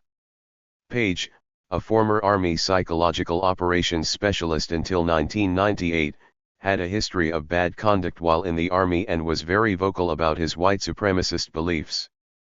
The Southern Poverty Law Center had been monitoring Page's racist online ramblings for 12 years prior to the shootings. Adam Lanza UST. A few months later, on December 14, 2012, 20-year-old Adam is shot his mother with her .22 caliber rifle while she lay in bed. Her car, drove to nearby Sandy Hook Elementary School, fired 154 shots with a semi-automatic rifle, killed 6 adults and 20 children and then killed himself. All of the firearms used in the massacre were legal and registered to his mother. Classmates described the pale, tall, scrawny, and autistic Lanza as a wicked smart kid who excelled in everything and graduated 3 years earlier than the rest of his class, but also a kind of weird, socially awkward, shy and quiet, remote, recluse and nearly unknowable individual who had a turbulent childhood. His parents' separation, they said, had hit the children hard, and that Adam, in particular, seemed really depressed and even devastated by it. Taunted by bullies at school and in the neighborhood, Lanza spent a lot of time alone in his mother's basement playing modern warfare video games including, among others, Call of Duty. Even as a small child, one relative remembered, Lanza dreamed of joining the U.S. Marine Corps. He had a keen interest in aliens and sometimes talked about blowing things up. A search of the Lanza home revealed that he lived amid a stockpile of disparate weaponry and macabre keepsakes, including a military-style uniform and newspaper clippings of other mass shooters in his attempt to outkill Norway nutjob. Like them, Lanza, obscure in life, infamous in death. Aaron Alexis. He following year, on September 16, 2013, 34-year-old African-American and former naval reservist, Aaron Alexis, arrived at a Washington, D.C. Navy yard, where he worked as a contractor servicing the Navy's internet system in the Navy Sea Systems Command building. First using an 870 Remington sawed-off shotgun and then a Beretta handgun taken from a security guard whom he shot, Alexis opened fire, methodically killing 14 people and wounding 4 others. When officers arrived, a firefight ensued during which Alexis himself was killed. Alexis is an exception to the fact that mass shooters have overwhelmingly been young white males, though discontented Muslims in the military are seemingly a growing threat. Although described as a polite kid and typical teenager, throughout his adult life Alexis displayed disturbing, bizarre and alarming behaviors. In 2004, at the age of 25, Alexis had walked out of his grandmother's house and, later claiming to be frustrated over the parking situation there, shot 3 rounds from a .45 caliber pistol at the car of a nearby construction worker. He later explained to police that he had PTSD and had blacked out and only later remembered shooting at the car. His troubles, he told them, began when he participated in rescue and recovery operations in Manhattan on September 11, 2001. In 2007, Alexis joined the Naval Reserves where he fixed electrical systems on airplanes. Despite being awarded a National Defense Service Medal and a Global War on Terror Medal, while in the reserves, he displayed a pattern of misbehavior and was cited for misconduct at least 8 times before receiving an honorable discharge in 2011. Such misbehavior carried into his personal life as well, and once, in 2010, he fired a handgun into his ceiling, the bullet penetrating his upstairs neighbor's floor. He told police he accidentally fired while cleaning his gun. After his discharge from the service, Alexis retained his secret-level security clearance, which allowed him to do sensitive military work for the I-92 Experts, a contracting company that serviced the Navy's internet system. His job kept him on the road and living in hotels, and, in the 7 months prior to his final shooting, Alexis worked at 7 different military bases in a number of states. Friends said that during the summer of 2012, Alexis became increasingly depressed, withdrawn, and suffered from insomnia, and compared him to Dr. Jekyll and Mr. Hyde. After one bout of prolonged insomnia that kept him awake for 3 days, he sought treatment at 2 different VA hospitals. In August 2012, the Newport, Rhode Island Police Department issued a report sent to a local naval base where Alexis had been cleared to work, warning that he suffered from hallucinations and was hearing voices. His employers took no action, but after making inquiries and finding him to be unstable, planned to recall him. Alexis held an increasingly obsessive belief he was being targeted, controlled, or influenced by extremely low-frequency electromagnetic waves. About a month and a half before the Naval Yard shooting and weeks before the police issued their warning, Alexis called 911 and reported that he was hearing voices of 3 individuals emanating from the walls, floors, and ceiling of his Rhode Island hotel room. He told the dispatcher that the voices, which were keeping him awake, belonged to individuals who were following him and were being deployed from some sort of microwave machine. Alexis said he was afraid the people were going to hurt him. In a letter found on his laptop after the shooting, Alexis wrote, "Ultra-low frequency attack is what I've been subject to for the last 3 months, and to be perfectly honest, that is what has driven me to this." On the Remington he used during the attack, Alexis had carved the words "My elf weapon, end to the torment. Not what y'all say, and better off this way." While often used in subtonal submarine communications, various news outlets pointed out that among conspiracy theorists, ELF denotes a technology deployed by the government to harass, monitor, and manipulate individuals, a growing number of whom believe, like Alexis, that they are targeted individuals. Paul Anthony Ciancia.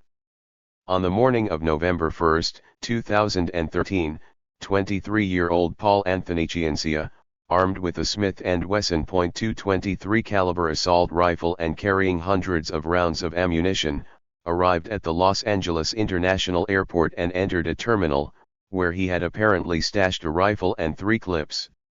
Then, in an eerie and methodological manner, he began shooting Transportation Security Administration agents, killing 1 and wounding at least 7 other individuals. Soon after the rampage began, Tullax Airport neutralized Ciancia by shooting him 4 times, including in the face. Ciancia, who stared into space during his arrest, was sedated upon his detainment and, for days, remained unresponsive. Towards the end of that month, Ciancia was released from the hospital and taken to a treatment facility to complete his recovery. In March 2014, he was transferred to a federal detention facility to await his trial, and in January 2015, prosecutors announced that they would seek the death penalty against him.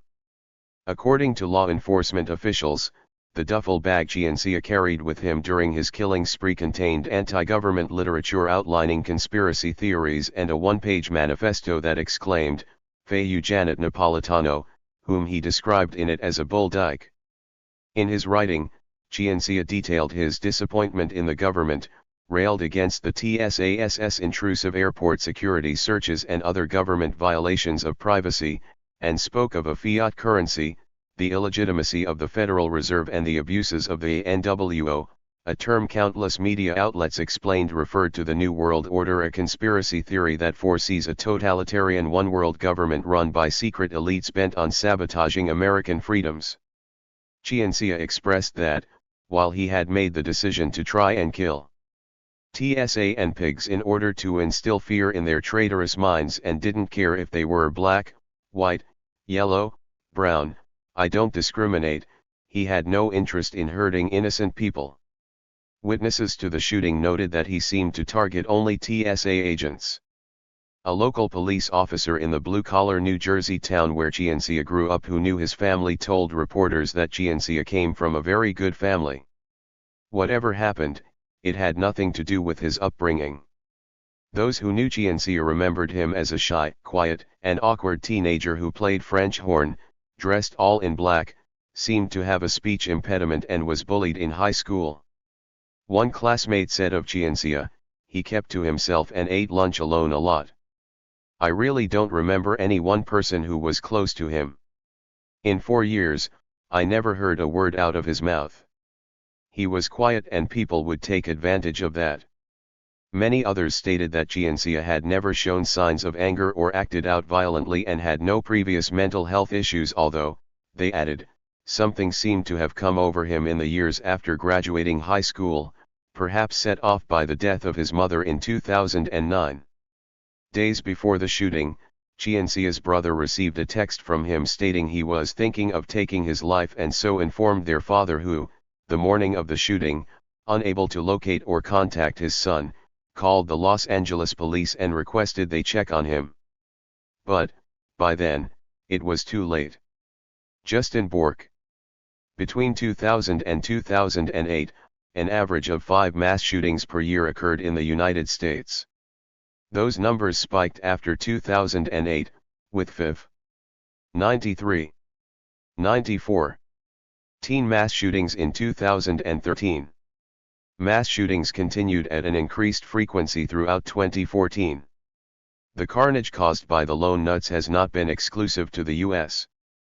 On June 4, 2014, 24-year-old Moncton, New Brunswick resident Justin Bork, clad in camouflage fatigues, a matching bandana, and an ammunition belt and toting a knife, a pump-action shotgun, a semi-automatic rifle and a crossbow, calmly and purposefully walked down the residential streets of Ryder Park, where he lived at trailer number 13.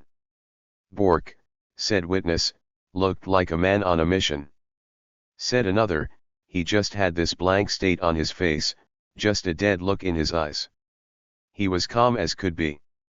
He was just walking at a steady pace. It wasn't fast. It wasn't slow. He did not waver, not even to avoid a pothole. Within minutes, the police received a barrage of calls from concerned neighbors.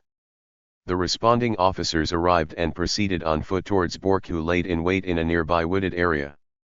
Upon spotting them, he opened fire, killing 3 police officers and wounding 2 others, all the while occasionally yelling out warnings to civilians to stay out of the way. A manhunt ensued, during which time over 300 police searched for Bork in nearby wooded areas using dogs, armored vehicles, and thermal imaging-equipped helicopters. Residents were asked to stay inside and lock their doors, and schools, businesses, and public transportation shut down. 30 hours later, a SWAT team found Bork in a nearby yard and apprehended him. He surrendered without incident, telling officers, "TM done." Bork grew up in a close-knit Roman Catholic family with his 6 siblings who, along with himself, were all homeschooled. Countless friends and neighbors described the Bork family as a loving and supportive one. Bork himself later said that his home life was defined by religious fanaticism and he was taught to believe he was a soldier for Jesus. He recalled that, as a child, he wanted everybody to like him and looked up to the popular video game character Mega Man X, member of a robot military task force who must prevent his villain counterpart from wiping out all of humanity. He built model tanks and played with Little Green Army Man with his friends, who recalled that Bork wanted to join the armed forces, that or become an archaeologist who hunted dinosaur bones. In his late teens and early 20s he developed a love of music, played guitar, wore heavy metal t-shirts and played Call of Duty for hours on end with his friends, who also described him as a great guy, very chilled, down to earth, a big comedian. He was always doing impressions of popular culture icons like Beavis and Butthead, perhaps quirky but always a good and loyal friend. He was an avid hunter and, like McVeigh, had a lifelong interest in firearms, collected them and was known to be very contentious about gun safety. His profile pictures on social media. Sites depicted him in camouflage and posing with his guns, sometimes alone and sometimes with friends. He tried to join the military at 16 and 18 but, lacking a high school diploma, was rejected on both occasions. He graduated high school at 19, but by that time was too busy drinking and smoking pot to try again. A few years prior to the shooting, Bork got a job at Walmart. Co-workers there said he seemed friendly enough, but was a little bit of an outcast and always seemed to have a problem with authority. Issues with parents, bosses, police seemed to have a hate-on for everything. He once casually discussed how, someday, he would go out with a bang and take people with him. When a group of co-workers invited him on a camping trip, he brought his rifle with him, without ammunition, which he held onto the whole night while drinking. We didn't invite him the next time. Eventually he was fired from Walmart for attitude-related issues, being defiant, not doing what he was supposed to be doing. According to McLean's, Bork's downward spiral and disturbing descent had begun in 2012 after his father kicked him out of the house for bringing home guns after he was told not to. After this, he became preoccupied with faraway wars, gun ownership rights, a looming apocalypse and the desire to live off the grid. Still, friends said that up until a few months before the rampage Bork seemed like the guy he had always been, maybe a little weird but definitely unthreatening. In the months leading to the shootings though, Bork had quit his job at a grocery store and reportedly became obsessed with conspiracy theories. He regularly posted musings on his Facebook account in which he expressed his frustrations with the government, police, the public's preoccupation with irrelevancy such as the Academy Awards, his support of militias and the right to bear arms and belief that if war were to break out in Canada, the country would be too soft to defend themselves. So you're okay with the government having the weaponry to annihilate all life on Earth but you're upset I have a rifle that holds 30 rounds, one of his posts asked. Said another, obey the state, it's the law. Using the phrase it's the law to validate government is a fallacy. As if a codex of pompous and incomprehensible legalese magically validates coercion, theft, intimidation, and violence. In late February 2014, he wrote, "We live under their reign, under crownless kings.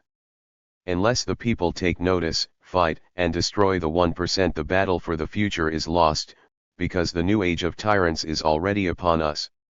In March 2014, the Third World War could be right around the corner. Wishful thinking isn't gonna stop this one. This will not be like Iraq. NATO is vastly outnumbered by Russia and her allies.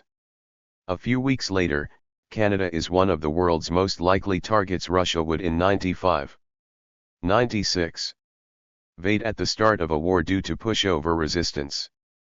In early April, ask yourself, would you fight for the future of your children or grandchildren, or your family and friends, sons and daughters? The answer is, no, you're too stupid to know what to fight for, 'cause we're already losing the silent war you don't wanna believe is happening. His father said that he and Bork's mother worried about their son's financial problems and started noticing a marked change in his behavior and attitude. It started to happen slowly and gradually, his worries and anxieties. His restlessness. His concerns over injustice and wars and stuff like that going on. Over-concerned. I wouldn't say paranoid, but very worried. He was going down, down, down low and there was just nothing we could do to reach him. Concerned, they contacted a family friend and retired police officer. They were told there was nothing that could be done. The situation suddenly appeared more alarming when in May 2014, Bork became enraged after a pair of RCMP officers, who had shot and killed Montcalm resident Dan Levesque the previous July, were cleared of wrongdoing. One friend recalled Bork's reaction upon hearing the news. His exact words were, "This is absolutely bullshit that the cops can get away with this." 2 days before going amok, he told his father he'd had enough of authorities and their oppressive actions.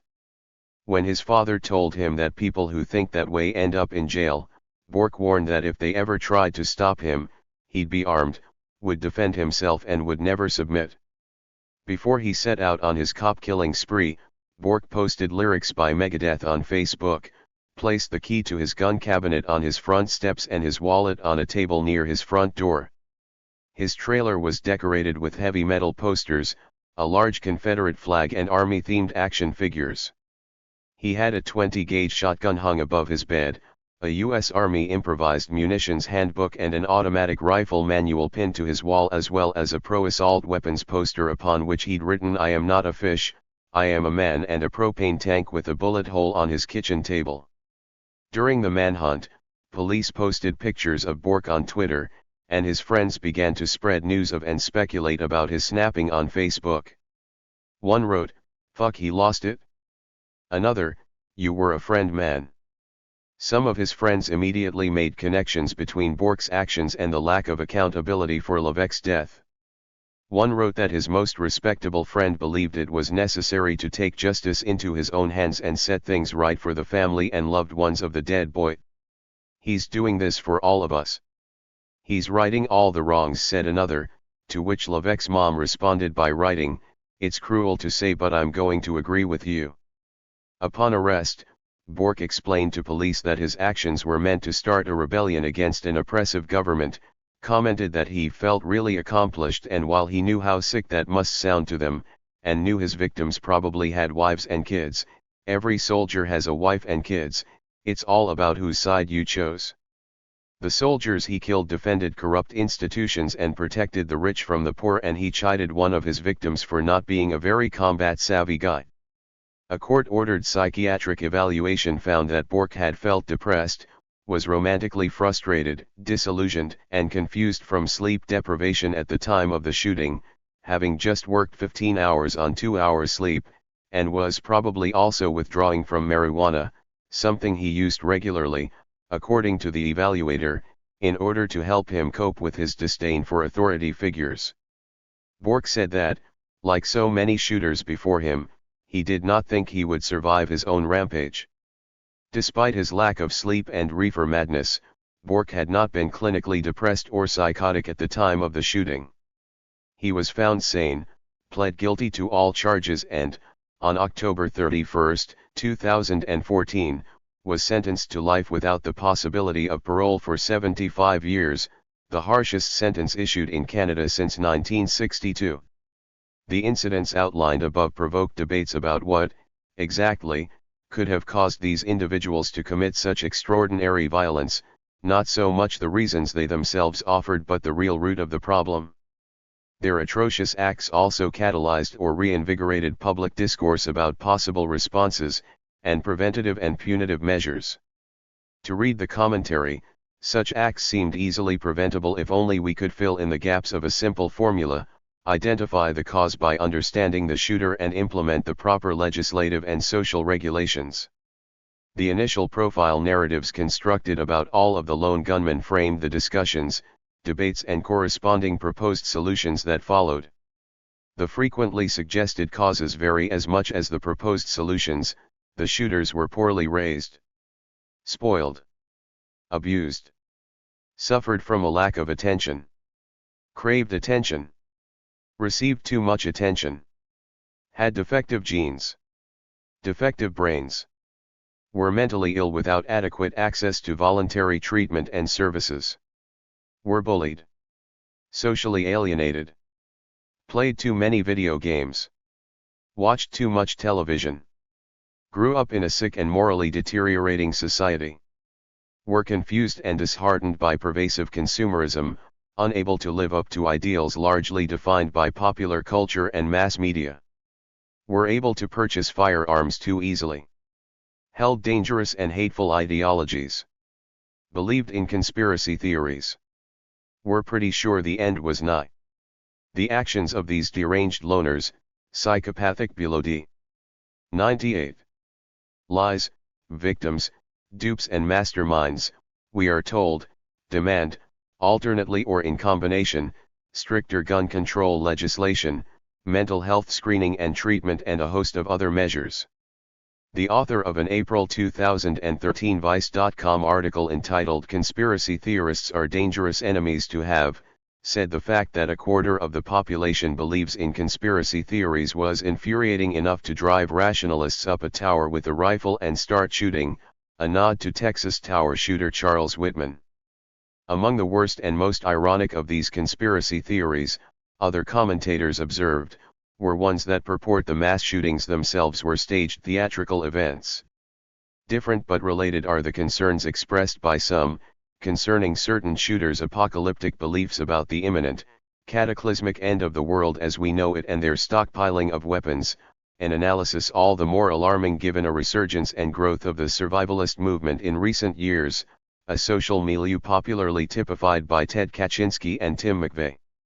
Evidence of this renewed ideological threat included speculation about the influence that Nancy Lanza, Adam secretive, high-strung, paranoid, gun-toting, survivalist mother, possibly had on her son given her own stockpiling of food and guns based on her reportedly apocalyptic beliefs. The burgeoning multidisciplinary academic field of terrorism studies understands terroristic events and actors through multiple social scientific lenses. Timothy McVeigh's face adorns the cover of one terrorism studies textbook series entitled The Psychology of Terrorism, which attempts to understand and therefore prevent terrorism by determining the unique psychological traits of terrorists and terrorist subcultures, and includes a number of essays that use McVeigh as a case study. One of these, an essay examining the relationship between family dysfunction and acts of terrorism or mass violence, invokes McVeigh as a springboard to discuss psychological fragmentation of traumatized children, and subsequent cycles of trauma the traumatized perpetrators enact upon their victims. Essayist Timothy Gallimore attributes McVeigh's love of guns, racial ideologies, and acts of terror to his having been targeted by bullies, his parents' divorce, and his military experiences. Registered more than one essay in the Psychology of Terrorism series concerns how and why end-of-the-world mentalities are formed.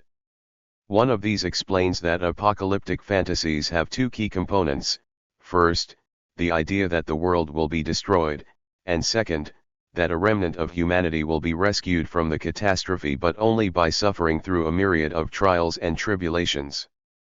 Old realities now effectively destroyed, the survivor is then able to help fashion a new post-apocalyptic world. Certainly an attractive circumstance, especially for people who feel they have no control over the fashioning of their current realities, often because of recent destabilizing personal events. While the author concedes that such end-times imaginings are a universal phenomenon often accompanied by violent fantasies that in reality help negotiate other underlying psychological conflicts, he expresses concern about the frequency at which these fantasies lead to violent actions. Another essay says apocalyptic beliefs derive from excruciating rage and humiliation.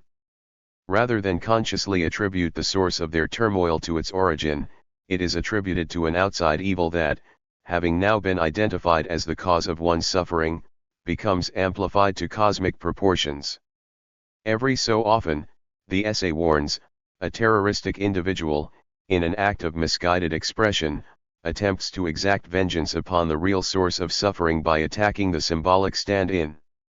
A very different approach is taken by Richard G. Mitchell, Jr., who opposes linking terrorists with survivalists. In his 2001 book, Dancing at Armageddon, Survivalism and Chaos in Modern Times, Mitchell argues that in constructing what-if scenarios, so-called survivalists are engaging in optimistic fantasy about the types of creative transcendence calamitous change might bring, an act he views as rational in the face of an irrational world, proactive rather than reactive, a novel exploration of possibility rather than a retreat from or renouncement of social life, and an examination and reinterpretation of the cultural assumptions and intrinsic practices that undergird the institutional order.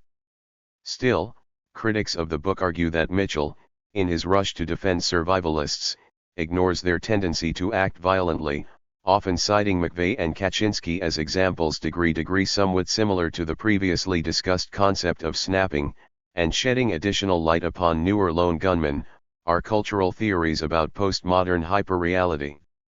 A condition that results from an increasingly virtual lived experience in which every means of consumption is a simulated setting, or has simulated elements, or simulated people, or simulated products. Even those things that still seem real have an increasing number of unreal elements. As a result, it is no longer clear what is real and what is unreal, what is truth, fiction, news, and entertainment. In 2007, immediately after the Virginia Tech shootings, 21-year-old Ryan Lambourne made headlines and attracted international criticism for his creation of veigh Rampage, an online first-person shooter video game based on Cho's Massacre, wherein handgun-wielding players control a character who roams a campus and participates in 3 levels of stealth and murder, making sure no witnesses are left alive. After the understandable outcry instigated by his game, Lambourne, who said he 100 designed the game for laughs, refused to remove it from the internet, arguing that it provides an insight into Cho's mindset. In 2013, Lambourne found himself the topic of discussion once again, this time for his newest video game, a first-person simulation of Adam Lanza's Sandy Hook Elementary School shootings. The advent of the postmodern era has radically disrupted the notion of identity. In a world rampant with self-referential illusions and postmodern self-parodies, multiple, simultaneous realities and corresponding selves exist and are greatly informed, even created, by popular media. In 2012, a Boston Globe opinion piece expounded on the Batman shooting, by observing how it is possible for any of us, of any age or gender, to avoid reality all day in America by keeping our eyes fixed on our screens. While our HD flat-screen smart TVs offer untold numbers of fantasy self-images and masks from which to choose, sometimes, when we're sold a fantasy that is so well made, that seems to tap so deeply into our very real sense of imminent catastrophe, and that seems so self-aware about the fantasy itself, certain people respond to it as if it's the truth.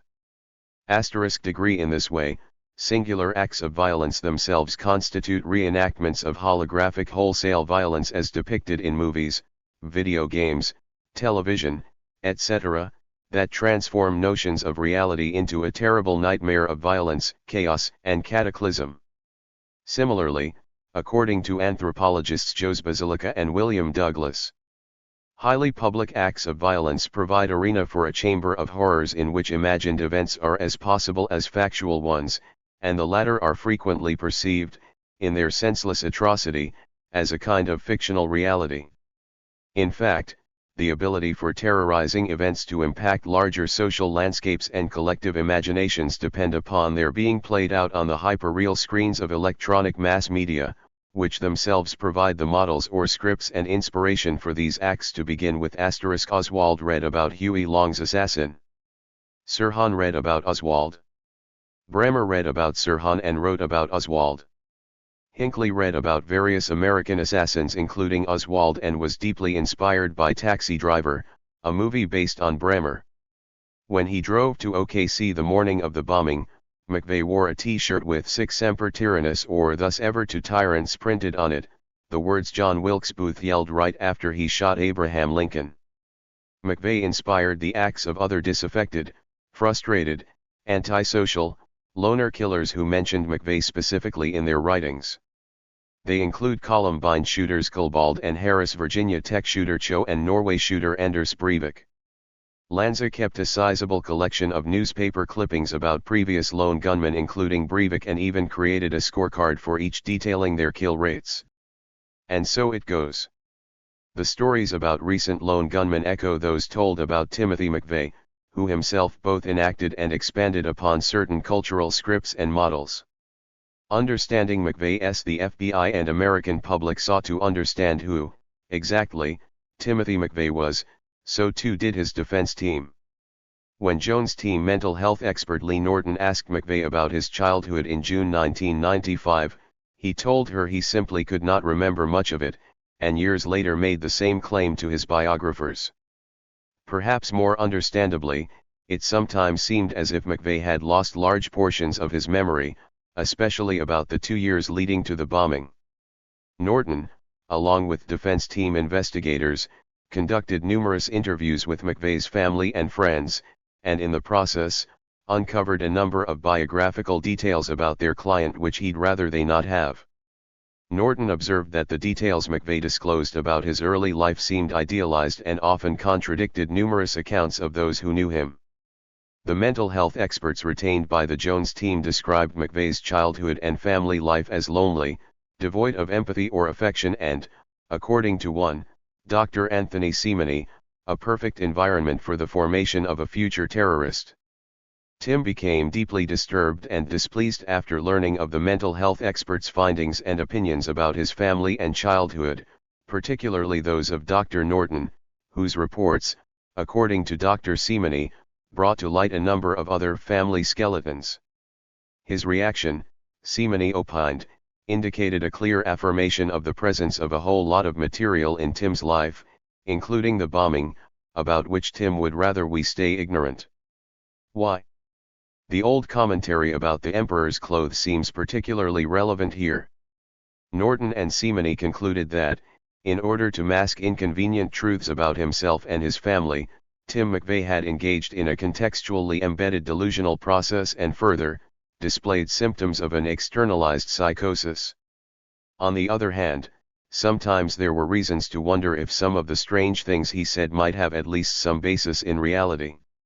For some members of the Jones team, a major question concerning the stories McVeigh told was whether he really believed them or not, and bizarre as they seemed, might they actually, even in part, be true?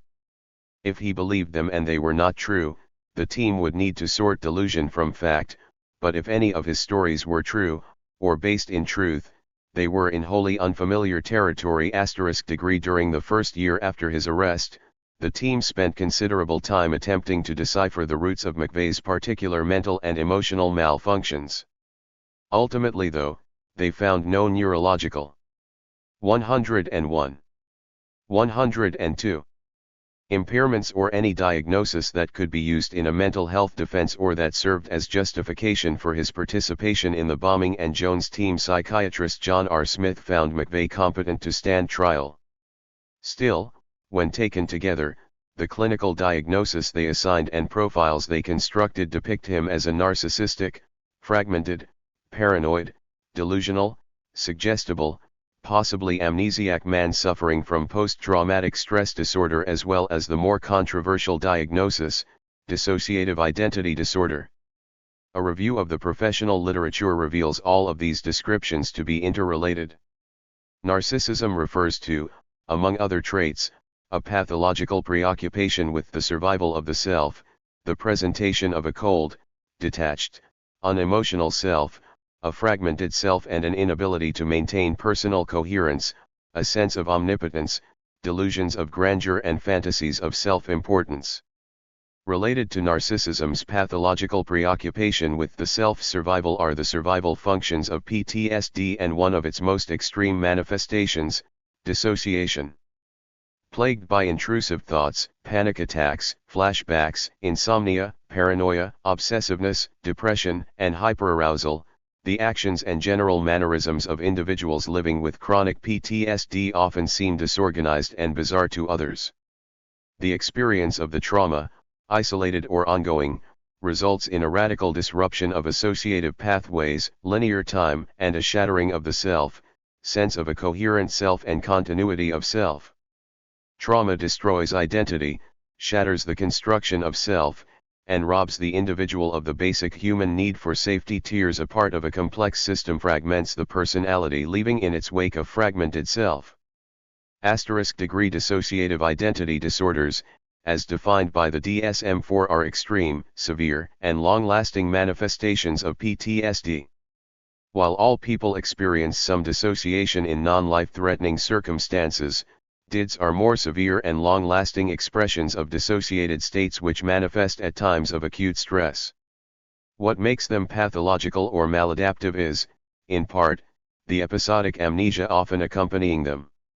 DID is conceived of as a set of dissociative symptoms and tendencies thought to be a coping mechanism instigated by intense traumatic experiences, often during childhood.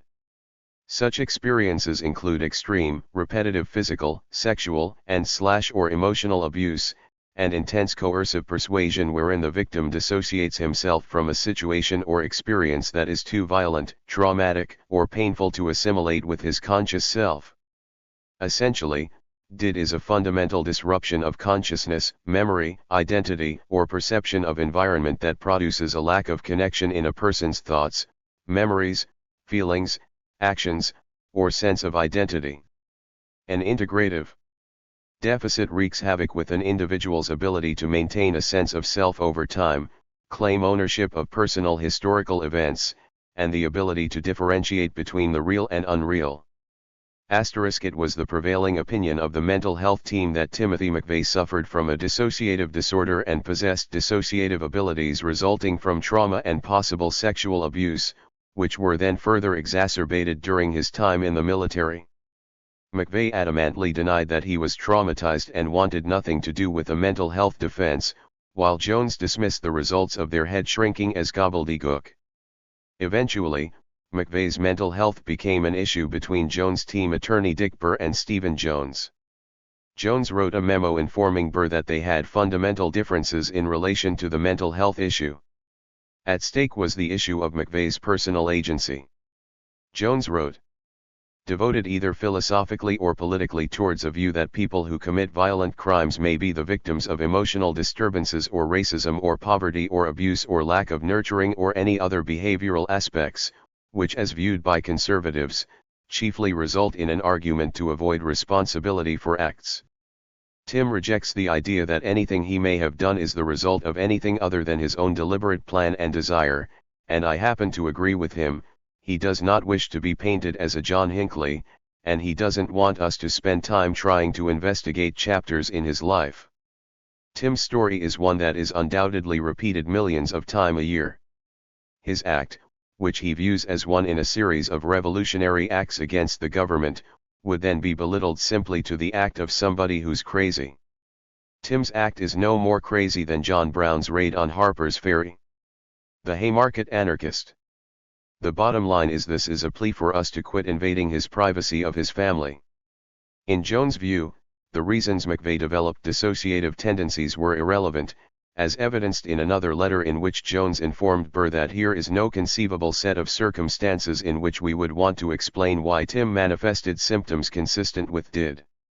Efforts to try and uncover the best-kept family secret, when the secrets seem to be as well guarded as they are, surrounded by extraordinary defenses, will be painstaking and painful and will create the risk that Tim will shut it off anyways.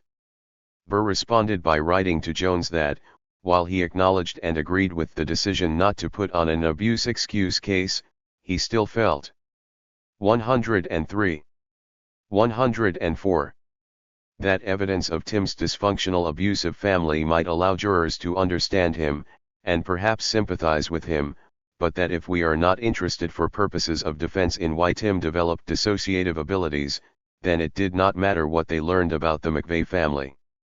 Like Burr, some of the other mental health experts, attorneys, and team members believed these skeletons were vital to understanding Tim, but they too eventually dropped the issue based on the direct order of Stephen Jones and Tim's continual requests. Thus, no more time was spent trying to determine the traumas that had separated McVeigh from himself. Jones ordered the defense team to cease their efforts and spend no more time interviewing people who talk about his mother's alcoholism or sexual adventures or his father's remoteness, as such lines of inquiry could not save Tim's life, but would only intensify the ever-widening divide and sour relationships between Tim and his defense team. Jones instructed that, if during an interview with Tim or others, unsolicited information about the McVeigh family secrets was disclosed to any member of the team, they were not to mention it explicitly in their reports, but only to refer to it by cryptic reference. Further, the memos in the Jones collection, while rich in their current form, were sanitized in anticipation of future reciprocal discovery. The most sensitive documents were kept separate from the rest and, therefore, the extent of the actual findings of the psychologists and psychiatrists were never made known to the public. The linking of McVeigh to those violent actors who came after him illustrates how the name McVeigh itself became and continues to act as cultural shorthand for a number of messy and complex issues for which simple explanations may not exist. In his 2008 book, Guys and Guns, about school shooters, Douglas Kellner explained that cultural studies read texts in their socio-historical contexts, situate, interpret, and trace the effects of certain texts, artifacts and events, contextualizes its object in its historical matrix. The McVeighs next door. McVeigh's great-grandfather Edward McVeigh, Sr. left Ireland in 1866 and settled in Lockport, New York, a small town about 30 miles from the city of Buffalo, Niagara Falls and the Canadian border. After graduating high school, his son, Ed Jr., obtained a well-paying job at General Motors' Harrison Radiator Factory, a reliably lifelong occupation for males in the region. His son William Bill McVeigh was born in 1940 and, after graduating from DeSalles Catholic High School, also began working at Harrison Radiator. Bill joined a local Catholic bowling league where he met and later became engaged to Mildred Mickey Hill. Mickey, born in 1945 in Ransomville, New York, also graduated from DeSalles and when she met Bill, had dreams of becoming an airline flight attendant. Soon after they met, Bill was drafted into the U.S. Army and, during the 2 years he was away, Mickey attended Hartford Airline Personnel School. Bill received an honorable discharge in 1965, just prior to his unit's deployment to Vietnam, and returned home, resumed his job at Harrison, and married Mickey. The newlyweds moved to nearby Pendleton, New York, a small rural community about 20 miles from Buffalo, whose population consisted of mostly white, working-class Catholic families. Mickey and Bill had 3 children, Patty in 1966, Timothy on April 23, 1968 and Jennifer in 1974. All of the McVeigh children were born at Lockport Memorial Hospital, attended Lockport Starpoint School System and received religious instruction at nearby Good Shepherd Church. The McVeighs lived in a series of houses in Pendleton, each more spacious than the last. On the surface, the family seemed to be living the American dream. Nearly all of the family, friends, and neighbors who knew him described young Timmy as a charming, intelligent, innovative, entrepreneurial, quick-witted, cleverly mischievous boy who shared his mother's sense of humor. His innovative and entrepreneurial ideas often earned him money. In addition to being the most popular neighborhood babysitter, every Halloween, Tim set up haunted houses for the younger children who lived nearby and a casino where, for a small admission fee, they could play roulette. Even as a young child, one of his most notable traits was his sense of responsibility. Tim was an avid collector of comic books and referred to the collection as his college fund. Liz and John McDermott lived next door to the McVeighs from the time Tim was 8 years old.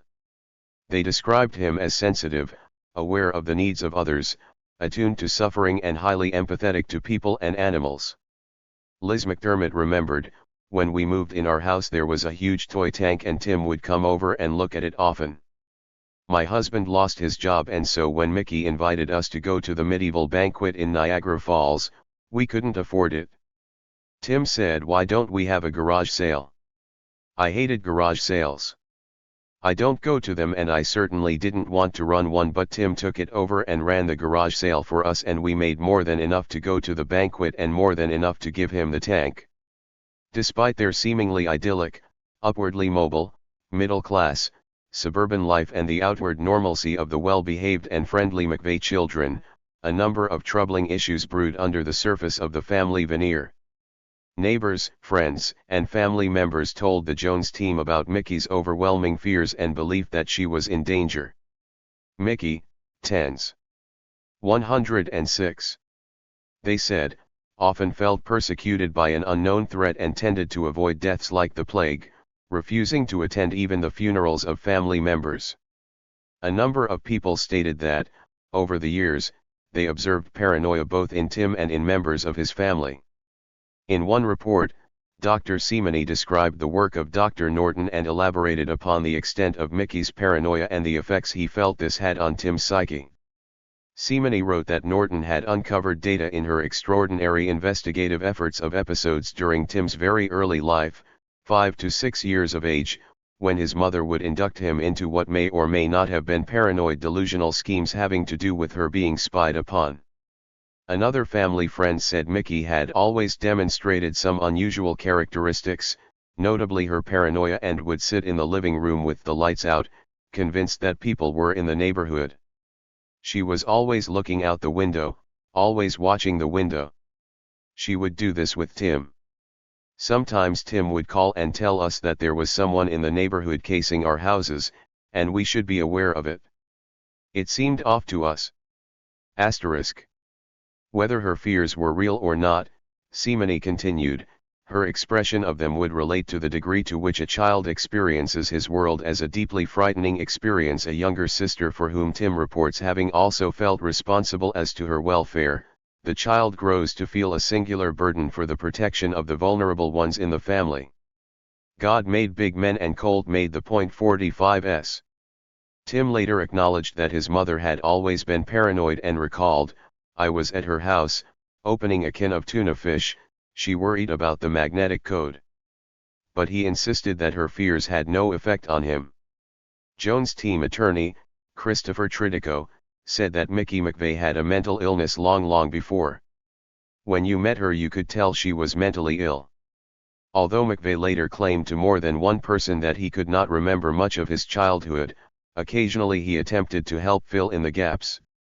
Over time and in his own fragmented, inconsistent and non-chronological way, he began to paint a troubling picture of his younger years, first to the Jones team and, later, to his biographers.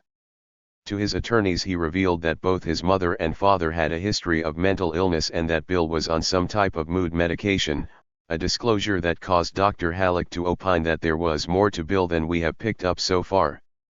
To his biographers, Tim wrote that since the bombing his mother kept saying strange things were happening to her, but it was hard to tell if what she was saying was real, as she had always been paranoid. Upon first meeting him, Norton reported that Tim was cooperative during their interview but also guarded, highly defended, and, on becoming John Rambo, an overview of American Madness, displayed pronounced obsessive-compulsive features including rigid speech patterns, and that he seemed uncomfortable with spontaneous, unscripted conversation, especially when it involved talking about emotions. Norton, along with all of the other Jones team mental health experts, agreed and found Tim's detached demeanor, emotionless affect, and difficulty displaying empathy to be traits indicative of the emotional sterility characteristic of family.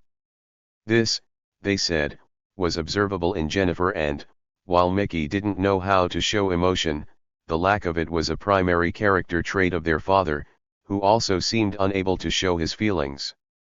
One family member remarked that Tim kept his emotions inside him the way Bill did. Halleck wrote that once, during an interview with ABC News shortly after his son's arrest, Bill was visibly detached, so distant that he was not even there. According to Norton, Bill seemed to have very limited insight into his own personal psychology and emotions or those of his children, but rather, was a hear no evil see no evil kind of guy who had put a lot of energy into not noticing what is going on with his kids, especially when they are hurting / confused / bewildered. It was clear that, like Tim, Bill felt safest and most comfortable staying within the realm of facts, and while pleasant and friendly, had great difficulty talking about his feelings. They concluded that, while Bill was physically present in his children's lives, his very passivity rendered him virtually absent.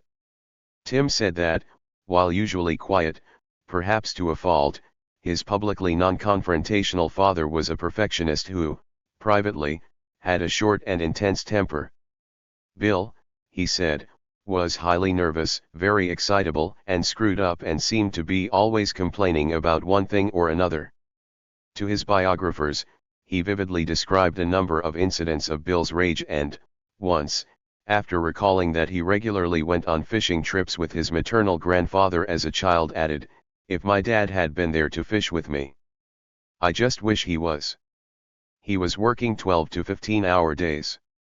What he remembered most about his father, he said, was that he was great with kids, but for me, I didn't see any of the nurturing skills. Don't remember any of the nurturing. What I remember was that he was never there for anything but to yell at me. He was the disciplinarian. I don't hate him at all. He was operating on 3 or 4 hours of sleep a night, working double shifts, playing softball. Sleep deprivation will severely aggravate people. Neighbors also acknowledged to the Jones team that Bill could be overly critical with his son. One remarked, "Tim rarely got attention for anything good, he only heard about his mistakes and became a perfectionist himself." A family member remarked that Tim kept his emotions inside him the way Bill did, and a family friend and neighbor also noted the similarities between Tim and his father, saying, "I think Tim is his own." 107. 108. Worst enemy. He was very rigid. He was overly responsible and conscientious. Sometimes he was hard on others. He had lofty goals for himself and he had the same expectations for others. When they didn't live up to Tim, he could get his back up. He had no use for a job done halfway. Mickey said, Bill lost his temper a lot and yelled but never hit anybody, and the children, fearing his anger, always came to her when they misbehaved and asked her to intercede on their behalf. Tim said that when his father lost his temper, he usually dealt with it by retreating to his bedroom and learned to prevent Bill's tendency to overreact by avoiding certain topics of discussion. To his biographers, Tim recounted how he felt pressured by his father to be athletic. "My dad, he's a jock," he explained. "I always felt like a failure to my dad. I wasn't a jock figure. Dad always had in mind a boy should be an athletic giant. I was thin, gangly, not really coordinated. I didn't even know how to put on a jock strap." In order to make Bill happy, Tim joined Little League, but said his memories of being on the team were painful because, whenever my dad would go out to play sports with me, he would recognize my non-coordination. I was an outcast. He played fast-pitch softball, wanted to warm up his arm with his son. Truth is, all it did for me back then was show him I was uncoordinated. I couldn't really catch the ball, afraid of the ball. I didn't want to be out there, didn't even want to be on the team. My dad approached after I was picked, and said to him, "Tim isn't that great, did you pick him because you are my friend?" That hurt. They didn't know I was listening. Like many children, Tim was sometimes picked on, at first for being too short and then for being too tall, thin, and uncoordinated.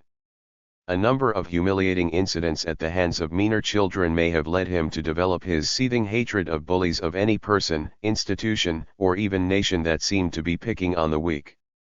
Speaking of the 1999 Columbine shooters, Harris and Klebold, he said, "Jocks were bullying those kids in Columbine. These jocks are taught on the field of competition to dominate others. I know these kids that were involved in the shooting, they had a point that somebody should address. There needs to be something instilled in these jocks that you don't need to dominate these kids when they're walking down the hall between English and social studies class. Most bullies in schools are jocks." Although unarticulated, by equating jocks with his father, he equated his father with bullying, a correlation that suggested his bombing of the bullies in the Murrah was a symbolic strike at his father. According to Tim, while Bill never learned to deal with his anger properly, the main thing he learned from his father was, ironically, the value of controlling his own. "Learned a deeper lesson by experiencing my dad's short temper. I would never fly off the handle without thinking through my reaction and subsequent action. I would go through life not yelling every time the situation was adverse, and I would not make a habit of raising my voice when not necessary to get results." While family, friends, and neighbors said Bill worshipped Mickey, they added that there had always been clearly notable differences between them that became a growing source of contention. While she tried to settle down after marrying Bill, the extroverted and outwardly emotional Mickey was always on the go, had a short attention span and constantly craved attention, excitement, and social interaction. She had a yearning for travel and adventure. Domesticity seemed to both bore and suffocate her, and she was ambivalent about motherhood. Bill, on the other hand, was practical, reserved, painfully shy and a homebody. While Bill preferred a quiet night at home on his off time, the tall, thin, strikingly sexy, and well-endowed Mickey liked to go out dancing and drinking with her friends and turned heads every time she entered a room. Mickey, said one family friend, needed more stimulation that Bill could provide.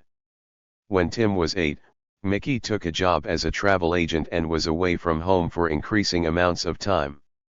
When she did have time off from work, she liked to hang out at the local bowling alley and even worked there for a while.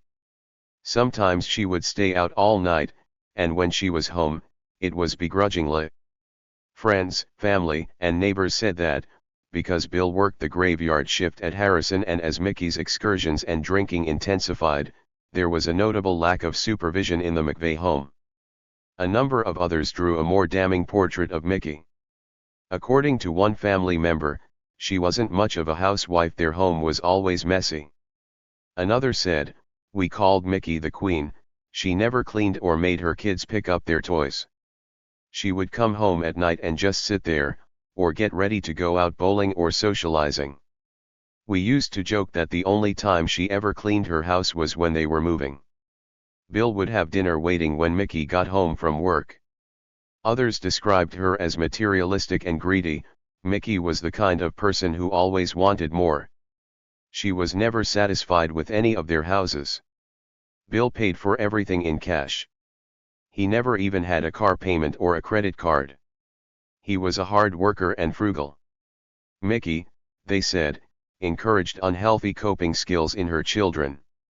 One close relative recalled that once, having made an unexpected visit to the McVeigh home, they found the 15-year-old Patty making whiskey sours in the blender. Mickey, herself a heavy drinker, explained that she had suggested this, since Patty had just broken up with a boyfriend and it would make her feel better. Although Bill was aware of such occurrences and probably didn't approve, he did nothing to prevent it and never said anything about it. 109. 110. To Norton, Tim described his mother as a freewheeling, free spirit who liked to hang out at bars and socialize, and while she sometimes drank at home, he never saw her staggering drunk. Yes, she took a job when he was 8, he said, but added that most of the time she was home and always made his lunch to bring to school. During their earliest conversations just weeks after his arrest, Tim claimed that while his parents had strife all throughout their married life, they never fought in front of the children until her drinking and absences increased the tension between them. Sometimes at night while he was trying to sleep, Tim said, his parents would argue. Often, his parents' fights were about Mickey's continual demands for more sex. He later told his biographers that, sometimes, as he lay in bed at nights, through the walls he could hear his parents having sex, but mostly just heard them argue with an intensity that frightened him. While he was still young, continued Tim, Mickey began going out drinking at night, and it did not take long before his father suspected she was sleeping around. At some point, Tim came to believe that his father's own friends became sexually involved with his mother. Family, friends, and neighbors also shared rumors with the Jones team about Mickey bringing men to the house while Bill was working. Further, based on their investigation and interviews, the team's mental health experts also suggested the possibility that Mickey, when drunk, encouraged her children to engage in inappropriate sexual situations. If such rumors were true, Tim would be in a double bind, a classic Freudian Oedipal dilemma, having usurped his father in actuality or by being made into a silent witness and therefore unwitting co-conspirator in his mother's infidelity. Further, true or not, given such unsubstantiated rumors, Tim's disturbance at the Jones team's early findings became more understandable. Over time, the stark, irreconcilable differences between Bill and Mickey became apparent not only to the McVeigh children but to their friends and family, and seemingly everyone else who knew them knew that Mickey had a reputation in the small town of Lockport. She was, they said, a magnet for men, notably married men. She was emotionally needy, selfish, immature, self-absorbed, A slut with a propensity for drama and someone who desperately sought out the company and affection of men, a situation that caused many wives to become jealous of her. Jennifer said Mickey was obsessed with staying young and would become depressed and frantic without constant male companionship or attention. Everyone, it seemed, knew or suspected that she was cheating on Bill, and according to one family member, Bill knew, but he buried his head in the sand. In this story, for various reasons, people end up buried in the sand. Tim's cousin remembered that Tim had a short fuse in general and wouldn't tolerate his parents' arguments for very long before he would be yelling at them to stop. On the day of Tim's execution, Jones team expert Dr. John Smith told reporters that Mickey and Bill's arguments frightened Tim so terribly that he took refuge in a fantasy world where he, as hero, would vanquish the bullies. A number of people described the negative effect his parents' fighting and general home environment had on Tim and how, because of it, even as a young child, he sought refuge and spent most of his time at the homes of neighbors, sometimes eating dinner and spending the night for days at a time. When his biographers asked if he loved his parents, Tim responded, "I struggle with the question. I have very few memories of my childhood, of interaction with my parents. I can't blame them for anything that's happened to me. I was often by myself or with neighbors. Most of my memories focus on that." A neighbor who acted as one of Tim's many surrogate mother figures told the Jones team that, from the time he was very young, she suspected something disturbing had happened to him in the McVeigh home which had left him very troubled. Even as a child, Tim exhibited behaviors that indicated he had suffered a traumatic experience. His body image was poor and he often wore baggy clothes to cover the shape of his body. "I have always sensed that Tim had a deep hurt he could never talk about, and I always felt that it could have something to do with his mother." While she could never prove Tim had been sexually abused, the thought crossed her mind. All she knew for sure was that something hurt him deeply. This was not the first allusion to possible sexual abuse. Tim found his most cherished respite at the home of his grandfather, Ed, who instructed him in a variety of domestic tasks and taught him to properly handle and shoot firearms. Speaking of his grandfather, Tim said, "I used to nap on his couch when woke. We'd fold blankets together, him holding the end as I picked up corners. Eventually taught me how to fold a blanket by myself. I loved going to his house." To his grandson, Ed's knack for technology and mechanics made him seem like MacGyver. "Occasionally," said Tim, "the MacGyver influence comes out in me." As he reflected on his grandfather, Tim said the memories flood back. It is easy to recognize the value of an adult guiding presence in a household. His grandfather, he said, was a rugged individualist and the only person he could truly claim to love. In 1978, when Tim was 9 years old, unable to reconcile her domestic role and unhappy with her marriage, Mickey moved out. The McVeigh children had a choice of who they wanted to live with, and, while his sisters chose to stay with their mother, Tim chose to stay with Bill. Countless friends, family, and neighbors said that, after she left, they noticed a marked change in Tim. They said he became increasingly alienated, distant, disconnected and guarded. One close family friend said he became noticeably insecure, unable to find his niche, almost starved for affection, having an impenetrable shell around him which hardly anybody could break through. She was going away with one of his uncles, and when she came back she said she was leaving. Tim told me his mother told him she didn't care about him. It was a particularly difficult time for Tim. He was lonely and wanted a family atmosphere. Jennifer said her brother resented Mickey's decision to leave and, after she did, kind of divorced himself from Mom. Next-door neighbor and close family friend, Mrs. McDermott, said that even before she left Bill, Tim expressed anger towards Mickey. Other neighbors remembered him complaining that she dressed like a teenager, went away on long trips, and even confided his fears that she was cheating and sometimes called her a slut and pig, slurs, one neighbor recalled, he was scolded for on more than one occasion. Whether he expressed such derogatory sentiments as a child, numerous individuals reported that he did so as an adult. One former army friend recalled how Tim would call his mother a no-good whore, a slut, never had anything good to say about his mom. Another remarked that Tim kind of held a grudge against his mom, it obviously still upset him. He generally referred to her as a bitch. He was not happy with her at all. He had no love for her I ever saw displayed. Andrea Augustine, a co-worker Tim developed a close friendship with after he left the army, described their conversations. Told me his mother was a whore and a bitch. That's how he referred to her. He said when she was with the family she would come in drunk at all hours of the night and that she and his father would argue. He said she abandoned them when he was a lot younger than a teenager, and that she left without warning. They just came home and found her gone. Tim denied to his defense team that he ever said anything of the sort.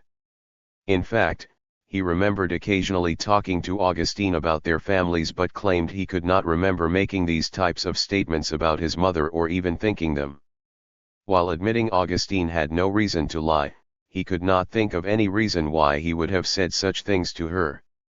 Still, after his arrest, his army friends told reporters about conversations they had with him that sounded similar, if not identical, to those Augustine described. McVeigh maintained to the Jones team that these types of reports, which continually found their way into the media, were a real mystery to him. At first, he made similar denials to his biographers, but later reluctantly acknowledged he may have made such statements. I understand human sexuality, he explained to them. I personally believe nobody was made for one partner. I think marriage is a good social institution, for populating the earth, preventing the spread of social diseases. Aside from that, I don't see it as natural. Why would I be mad about my mom for sleeping around? He admitted that, my mother was devastated by all the accusation that I called her a bitch slut, not true. She visited me in the courthouse, she walked up to me, the marshals were standing right there.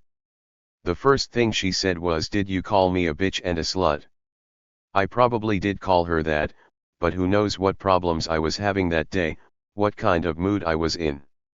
I was talking to Andrea, I was probably trying to get in her pants, in an attempt to save her marriage. Mickey episodically returned home to Bill and Tim until finally, in 1984, the year Tim began high school, she moved to Florida and took his sisters with her, while he chose to remain with his father. Publicly as well as privately to his defense team, Tim denied that his parents' deteriorating marriage had any impact on him, much less traumatized him, or that it had in any way influenced decisions he made as an adult, and allegations otherwise greatly angered him. Still, the majority of accounts say that Mickey's decision to leave the family left deep psychological wounds, permanent emotional scars. Tim, they believed, felt abandoned and, given the smallness of the town and the way rumors circulated, stigmatized, ashamed and embarrassed. The education of Tim McVeigh. Beyond those real or imagined threats his mother perceived, his father's anger, his parents' dissolving marriage, or other turbulence that existed within the McVeigh home, a number of external threats also plagued the world of young Tim McVeigh, which he responded to by taking an interest in survivalism. He told his biographers that, in order to understand this interest, you'd have to live during my era and live my life. Grew up during the Cold War era. People had built bomb shelters in their backyards. The McDermotts had basement walls 8 feet thick. A fallout shelter in their basement. They told me the guy who built the house was worried about radiation from bomb fallout. My uncle's former house had its own gas tank and underground pump. The gas crisis of 1974, I remember a neighbor coming in the middle of the night, siphoning gas from my dad's car and other neighbors' cars. Gas was gold, and it was being stolen from our driveway. That instilled a feeling of righteousness in me, a feeling that you should be able to defend your property. I wanted to sit outside and guard our property. I attest. 114. Couldn't just shoot him because you're not in fear for your life, start thinking that the laws aren't in line with what I would call natural law.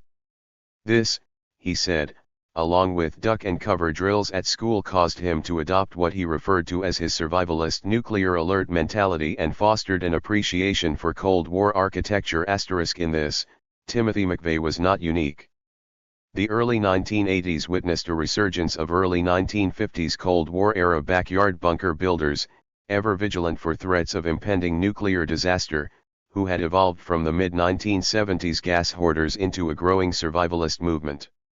While nuclear war remained on the list of fears, everyone had their own individualized, yet distinctly American apocalypse scenarios: economic collapse, communist invasion, urban riots, environmental pollution, natural disaster, technological breakdowns, and oil and fuel shortages. Some people hid away gold and silver and began growing their own food supply. Thousands of optimistic others, despite accusations of harboring fatalistic doomsday mentalities, were willing to shell out money to ensure their survival, leading to a financial doom boom in every major city.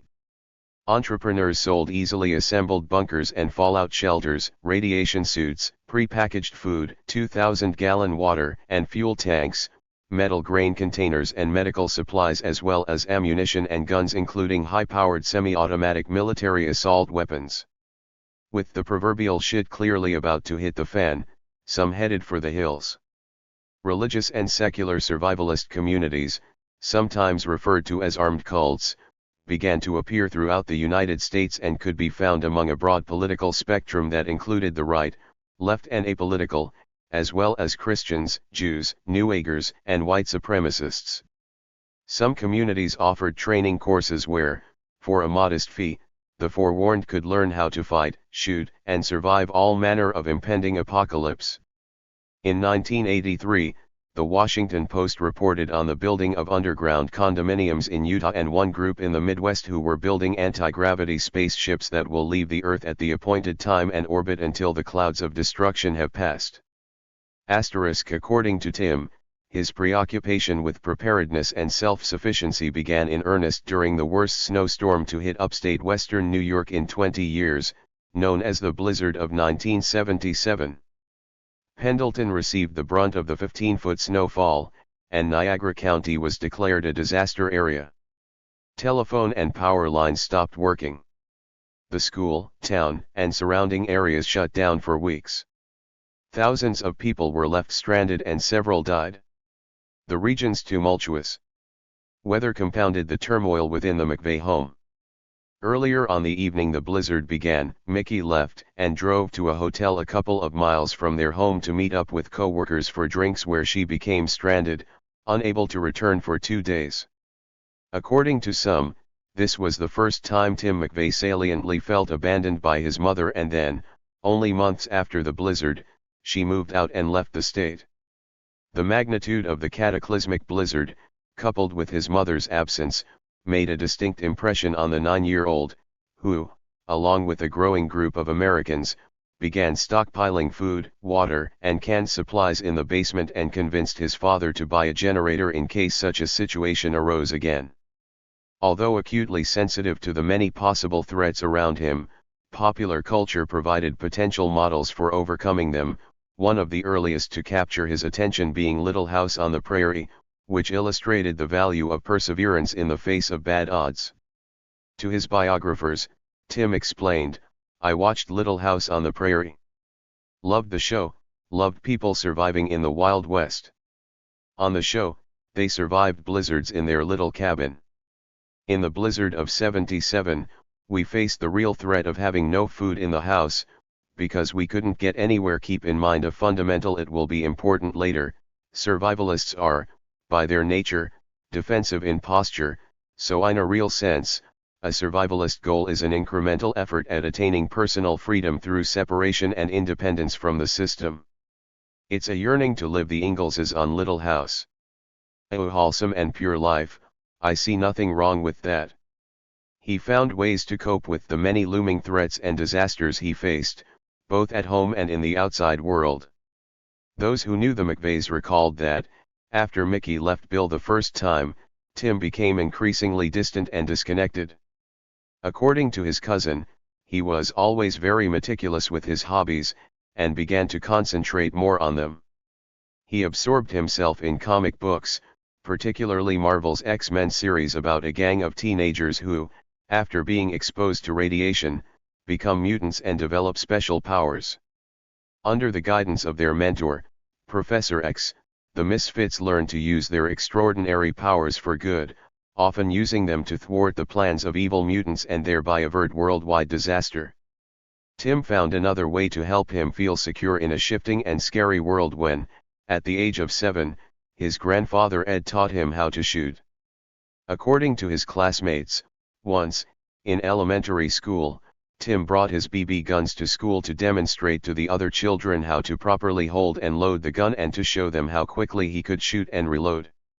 Towards the end of 8th grade, during the time he called his bully period, his interest in shooting blossomed into a definite 116 and lifelong interest when, on his 13th birthday, his grandfather gave him his very own .22 caliber hunting rifle.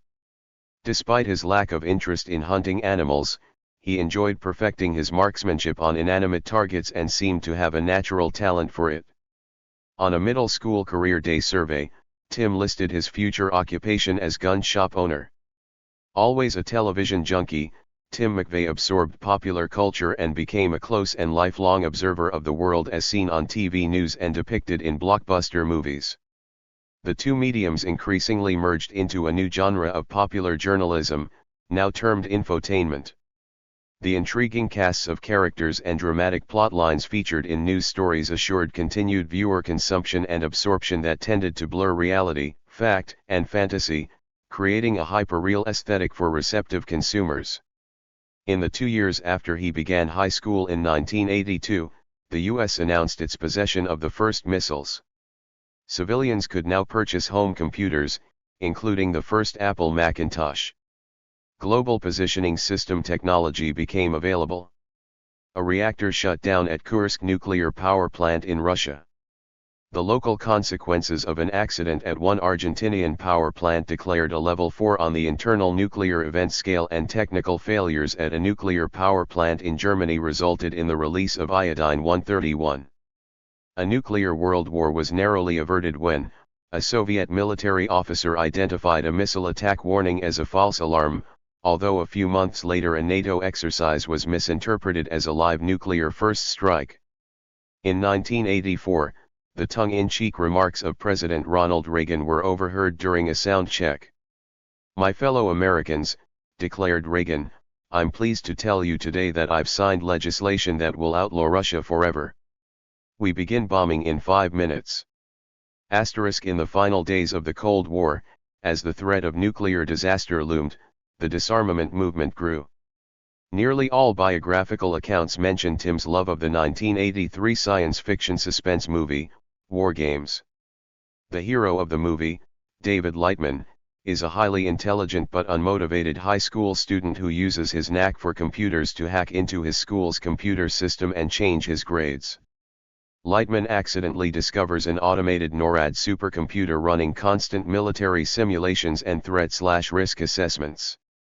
The system's artificial intelligence has become confused between simulated and actual threats, however, and after falsely detecting the deployment of Soviet submarines, the AI declares DEFCON 1, the highest state of military alert. In order to avert World War III and impending global nuclear disaster, Lightman must engage the system in a game of wits until it becomes cognizant of the probability of mutually assured destruction and ceases its planned nuclear attack on the Soviets. In his 1998 unauthorized biography, One of Ours, Richard Serrano wrote, "Tim was easily impressed. Certain movies took hold of him and he would act out their storylines and imagine himself in the center of the plots." Tim identified with Lightman. He said that, even before the release of the movie, while still in junior high, he had begun exploring the emergent world of home computers. By 9th grade, he had taught himself programming languages, and over the next few years, his extraordinary talents became apparent as he designed sophisticated programs that allowed him to communicate via modem with other home computers. One high school teacher and family friend recounted Tim's self-taught computer acumen and bright mind. The school was using a Commodore PET, and Tim, on his own, created an advanced and enormously long program to locate area modems. After having constructed an early bulletin board, he chose the Wanderer as his online identity, a handle that became his first, but by no means last, alias. Known in his high school as a hacker, at the time an emerging subcultural identity for nerdy teenagers around the country, his favorite activities, as listed in one yearbook, were talking pseudocode and computers. His close friend Steve said, when they started high school, Tim became much more intense, obsessive even, in his interests and hobbies. Steve described how Tim's interests continually mutated from one form to another, but whatever he did it to the hilt. He would say he had busted into other people's computers and would get convinced he was going to get caught. He'd tell me, the feds have my house tapped, it's just a matter of time before they bust me. But he didn't quit. Tim described his interest in computers and hacking to his biographers. I was on the internet before it became popular. I kept inputting different phone numbers. I hacked into banks, government agencies hack into people's computers. From school I learned how to charge phone calls to other people's phones. One day we were hacking around and a message came up, you are all on the system illegally, and we'll turn off your phones next day. I was scared to even take out the garbage. I thought the cops would come. I got into White Sands Missile Range Computer System. White Sands was government computer, but I didn't get past their password.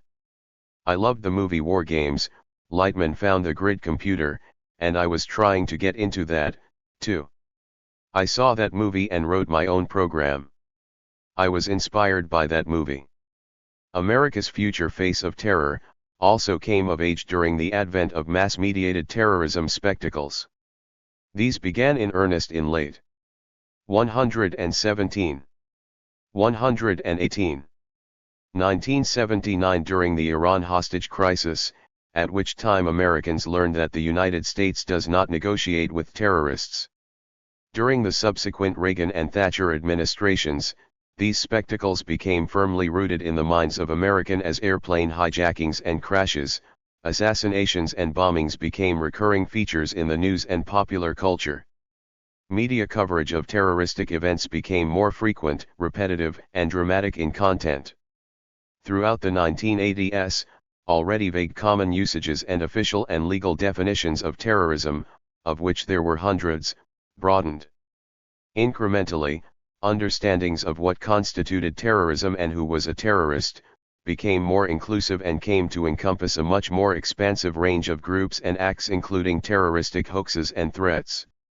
Thus, the number of reported incidents of terrorism increased, as did rapidly growing state and privatized counter-terrorism budgets. So too did terrorism become the subject of seemingly disproportionate media coverage.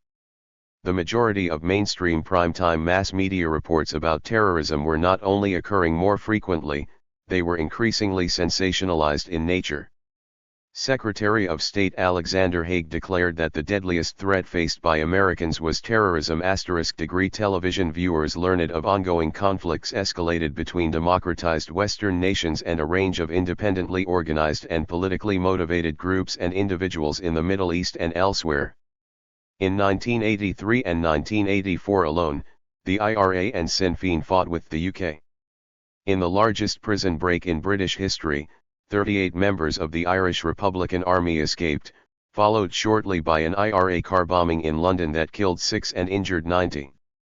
2 train bombings in France, also thought to be the work of the IRA, killed 5 and injured many others, and a bombing attempt on the lives of the British cabinet and Prime Minister Margaret Thatcher killed 5, though it left Thatcher unharmed. 6,800 gold bars worth about $26 million were stolen from a vault in Heathrow Airport in London during the Brinks-Mat robbery, only a small portion of which was recovered. U.S. troops invaded Grenada where, during a military coup, the Prime Minister and 40 followers were assassinated. A Soviet jet shot down Korean Airlines Flight 007, killing all 269 people on board, including a U.S. congressman. Filipino opposition leader Benigno Aquino, Jr., was assassinated. Several people died in the attempted hijacking of Aeroflot Flight 6833 in Soviet Georgia. 2 members of the Indian Prime Minister's security detail were assassinated. A bomb placed in the baggage compartment of Gulf Air Flight 771 exploded, and the plane crashed in the United Arab Emirates, killing 117 people. Palestinian gunmen hijacked and took hostage passengers on an Israeli bus. Hezbollah took over a Kuwait Airlines flight, killing 4 passengers on board. Their car bombs hit the U.S. Embassy in Beirut, killing 63, as well as the U.S. Marine Corps barracks, killing 241 service members. The Marines exited Beirut, but a CIA station chief, kidnapped by Islamic jihadists, died in captivity. A lieutenant in the U.S. Navy on a reconnaissance mission was shot down over Lebanon and held captive by Syrians. The United Nations condemned Iraq for their use of chemical weapons against Iran, and U.S. President Reagan called for an international ban on chemical weapons.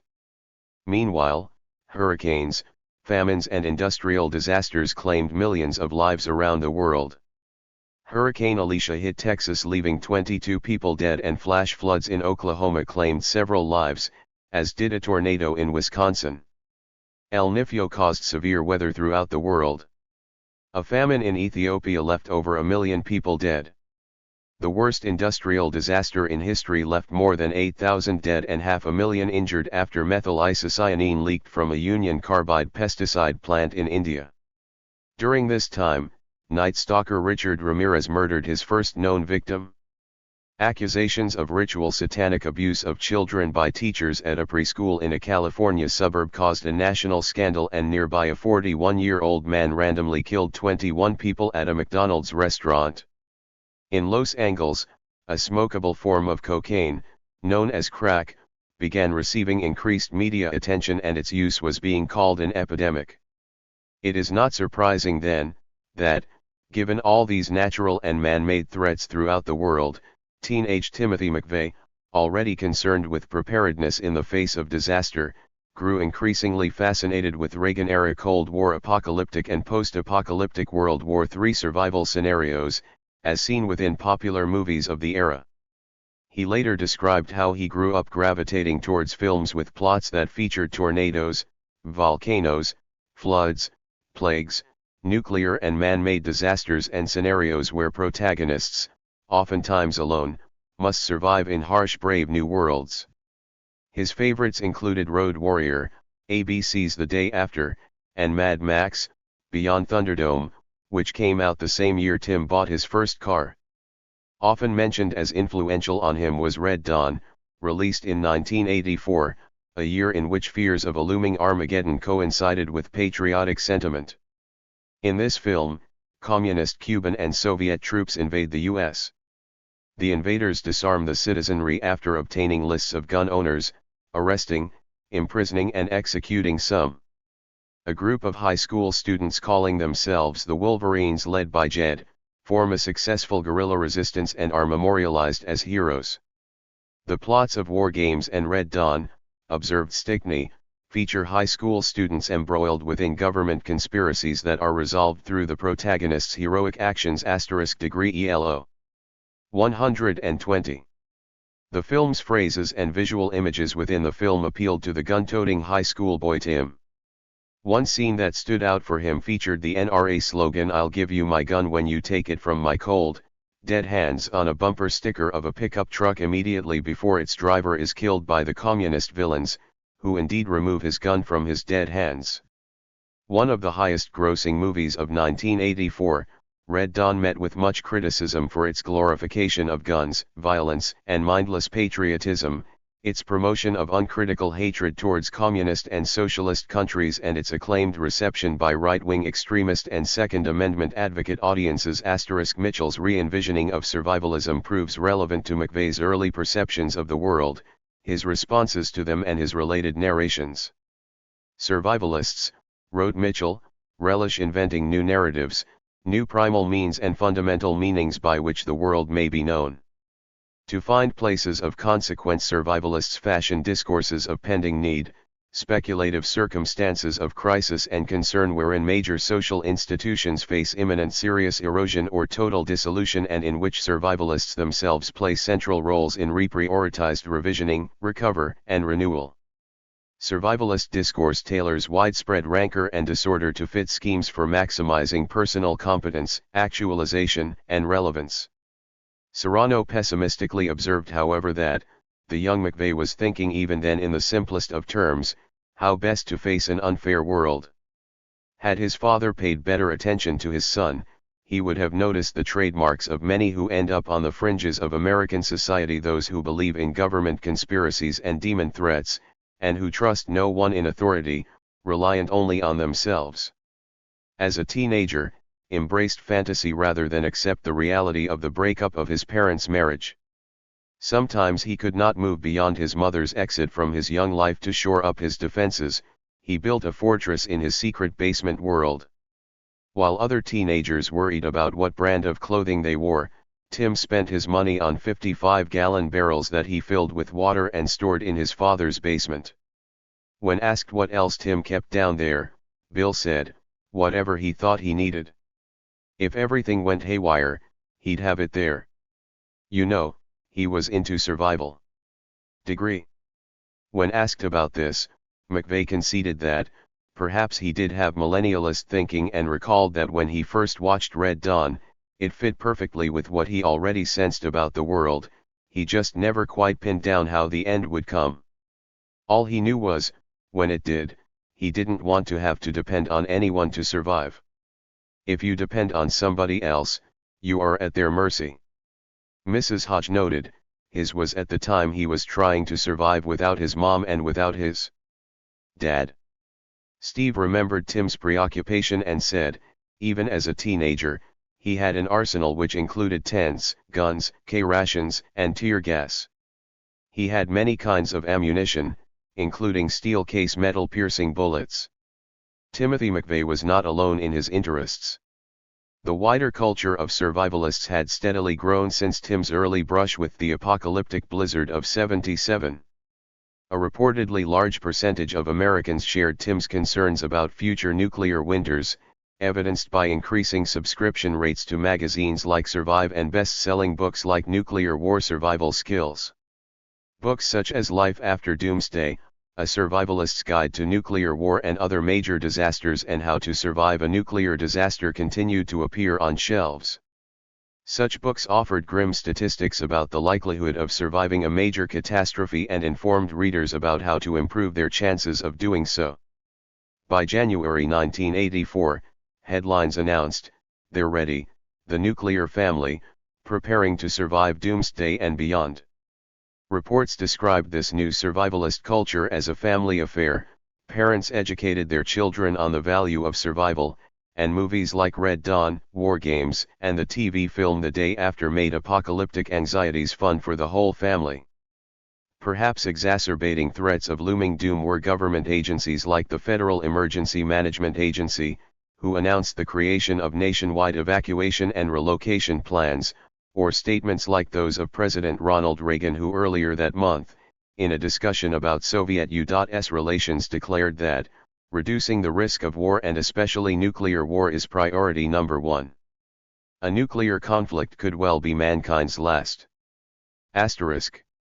Mitchell explored the ways in which survivalists articulate the stories they tell to themselves and others. Among themselves, survivalists more often narrate than debate the cause of the coming cataclysm. Assorted calamity stories may coexist without discord, to be retold and tailored as individuals see fit. Constructing a cataclysmic tale personalized to one's circumstances is a survivalist prerogative and pastime. One constructing these tales accrue respect from survivalist others as stories. Quality is judged on the basis of artful drama, clever plot twists, and especially refinements in technical derails, not on the basis of correspondence to the empirical. Stories need to be believable, not provable, evoke imagination, not reveal first principles or primal truths. Survivalist scenarios are akin to contemporary legends told in future tense, accounts of happenings in which the narrator has not yet been directly involved, presented as propositions for belief, events that could occur, told as if their probability is high. Problems ahead must be defined as both urgently compelling and AI. 122. Manageable in scope, neither trivial improbabilities nor certain destruction. This is challenging, creative work. Mitchell's survivalist narrative provides a framework through which to read many of the threats McVeigh perceived, beyond simply reducing them to paranoia. Keep in mind a fundamental, it will be important later: survivalists are, by their nature, defensive in posture, so in a real sense, a survivalist goal is an incremental effort at attaining personal freedom through separation and independence from the system. It's a yearning to live like the Ingalls on Little House. A lot of the time, I don't have pity for these people who get wiped out because they didn't prepare themselves. The power plant in Niagara Falls would be a secondary or tertiary bombing target because the winds are westerly. Being a survivalist is about being prepared if the infrastructure is not there. I have a real problem with people who demonize survivalists by calling them hoarders, or say they are hoarding supplies. By definition, hoarding can only take place in times of shortage. When food and other supplies are plentiful in our free market, it is not hoarding to squirrel these things away. Interestingly, the one work of popular culture he absorbed that seemed to provide a sense of comfort or optimism, or that in any way mitigated his anxieties about the encroaching disasters and cataclysms he perceived, was the Star Trek television series. For young Tim McVeigh and throughout his life, Star Trek held the answers to a number of ills and taught him how to ask questions about the world around him and think for himself. While many have commented on McVeigh's consumption of popular media, he obsessively talked about Star Trek, in particular, as a way to illustrate any number of issues, including those pertaining to the bombing and its victims. His attorneys remarked, for the common goal of colonization of other planets. The most important reason? Right now we have all of our eggs in one basket. Any global catastrophe would wipe out not only our species, but all we've worked for, all of our knowledge, experience, and progress. In fact, Tim McVeigh compared nearly everything, including himself, to characters or circumstances in the show and, undoubtedly, emulated them. All in all, whether it's the characters or the system of government, Star Trek, NG is an in-depth utopian model for the future, something for mankind to strive toward. How I relate to certain key characters: Picard, most respected man in Starfleet, knows all the systems, multiply proficient, highly skilled diplomat, yet lonely man. Keeps emotions in check, no quality I dislike or don't understand. Worf, the consummate warrior. Data android, logic rules law, forge chief engineer. Just look at the pride he takes in knowing his shit engineering section is his, and he takes pride in knowing it like the back of his hand. Highly proficient in his field. I absolutely relate to the pride and care he takes in the upkeep of his systems. I like Picard better than Captain Kirk. Confronted with a situation, Kirk would kill people with phaser guns. Picard would say, "Let's see what we can do to straighten this out." Among other things, Timothy McVeigh was a bona fide nerd. The Lost Generation Bis McVeigh began high school in 1982. Based on his high IQ scores, he attended advanced placement classes. Throughout high school, he maintained near-perfect attendance, received excellent grades and stayed out of trouble. He never caused problems, he went to church and didn't swear, smoke, drink, use drugs, or fight. He never. 123. 124. Belonged to any specific group and seemed to get along with everyone. His classmates remembered that Tim appeared to possess an innate intelligence. He could just show up to class and ace every exam placed in front of him. Without having studied registered, he continued to collect rare coins and comic books, did not like math class but liked earth science, and had a crush on a girl in his biology class whom he thought was both pretty and intellectual. In his freshman year, he joined the football team, then the track team in his sophomore year. In his junior year, he was elected to student council and, with money he had squirreled away, purchased his first car. In his senior year, he began working at a nearby Burger King, and upon graduation, his classmates voted him most talkative. Steve Hodge and his mother said Tim was an extremely conscientious teenager, always prepared, and the type of person who always kept big ropes in the car so that he could help people in trouble. I remember he always wanted to help people. He would get real excited if he heard about someone who needed something. He'd come over and say, "Come on, we've got a mission." Likewise, his teachers remembered him as a quiet, well-liked, conscientious, cooperative, and helpful people-pleaser. One classmate said he was always trying to please other people by doing extra help, extra funny. He went out of his way to make people laugh and to like him. He was always on the outside trying to fit in. Others, including one classmate, offered a more contradictory and divided picture.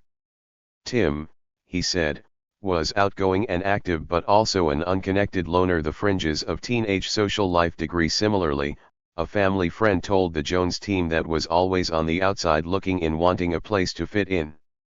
He never quite made what he wanted to make or achieved what he wanted to achieve. It seemed like no matter what he did, he didn't quite make it. Not as a son to his mother or father or in any of the groups the other kids were involved in. His classmates never knew him to date girls, nor did they recall his attending the senior prom. According to Tim, his parents never mentioned, much less discussed, sex with him, and whatever he knew about the subject, he learned on his own. One remembered that Tim rarely, if ever, dated, and thought the problem was that he set his sights too high and tried to ask out girls that were out of his league. Tim himself claimed that he lost his virginity in his junior year to an older, married woman he worked with at Burger King who liked his stamina and the fact that he was a young buck. The affair lasted about 3 weeks and then fizzled out.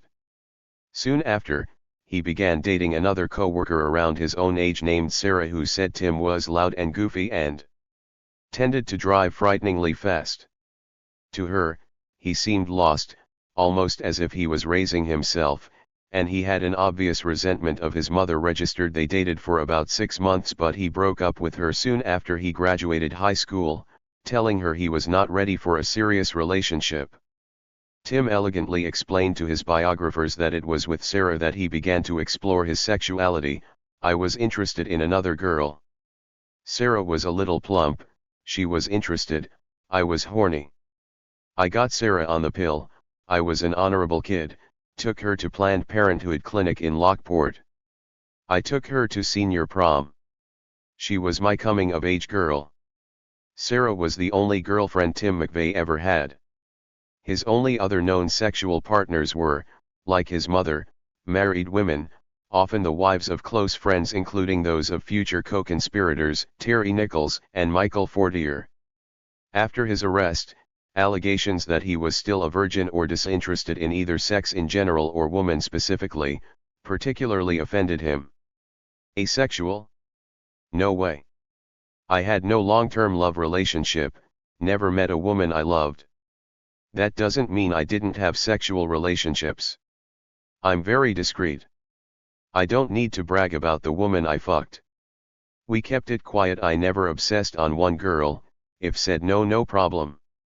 Meanwhile, after moving to Florida with her 2 daughters, Mickey began drinking more heavily and her behavior became more erratic.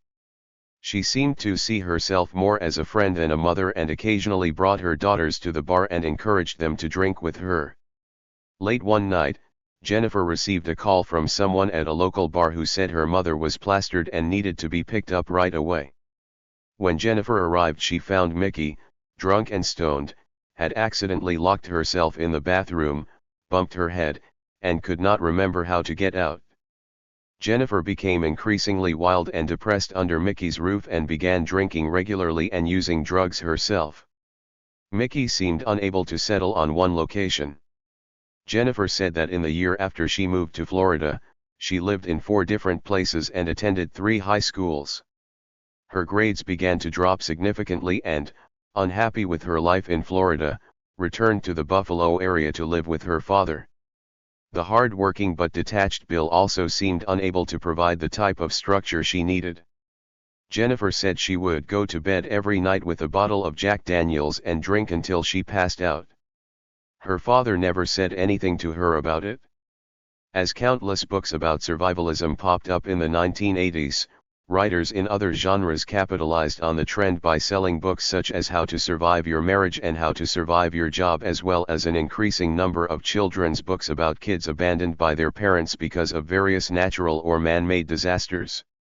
The trend coincided with 125. 126. Increased divorces rates, single-parent families, and a growing number of working mothers. During this time, divorce rates slowly increased from about 12% in 1982 and 1983 to 13.4% in 1985. No longer the exception to the rule, by the mid-1980s latchkey kids were becoming the norm. In 1985, 60% of mothers in Canada worked outside the home.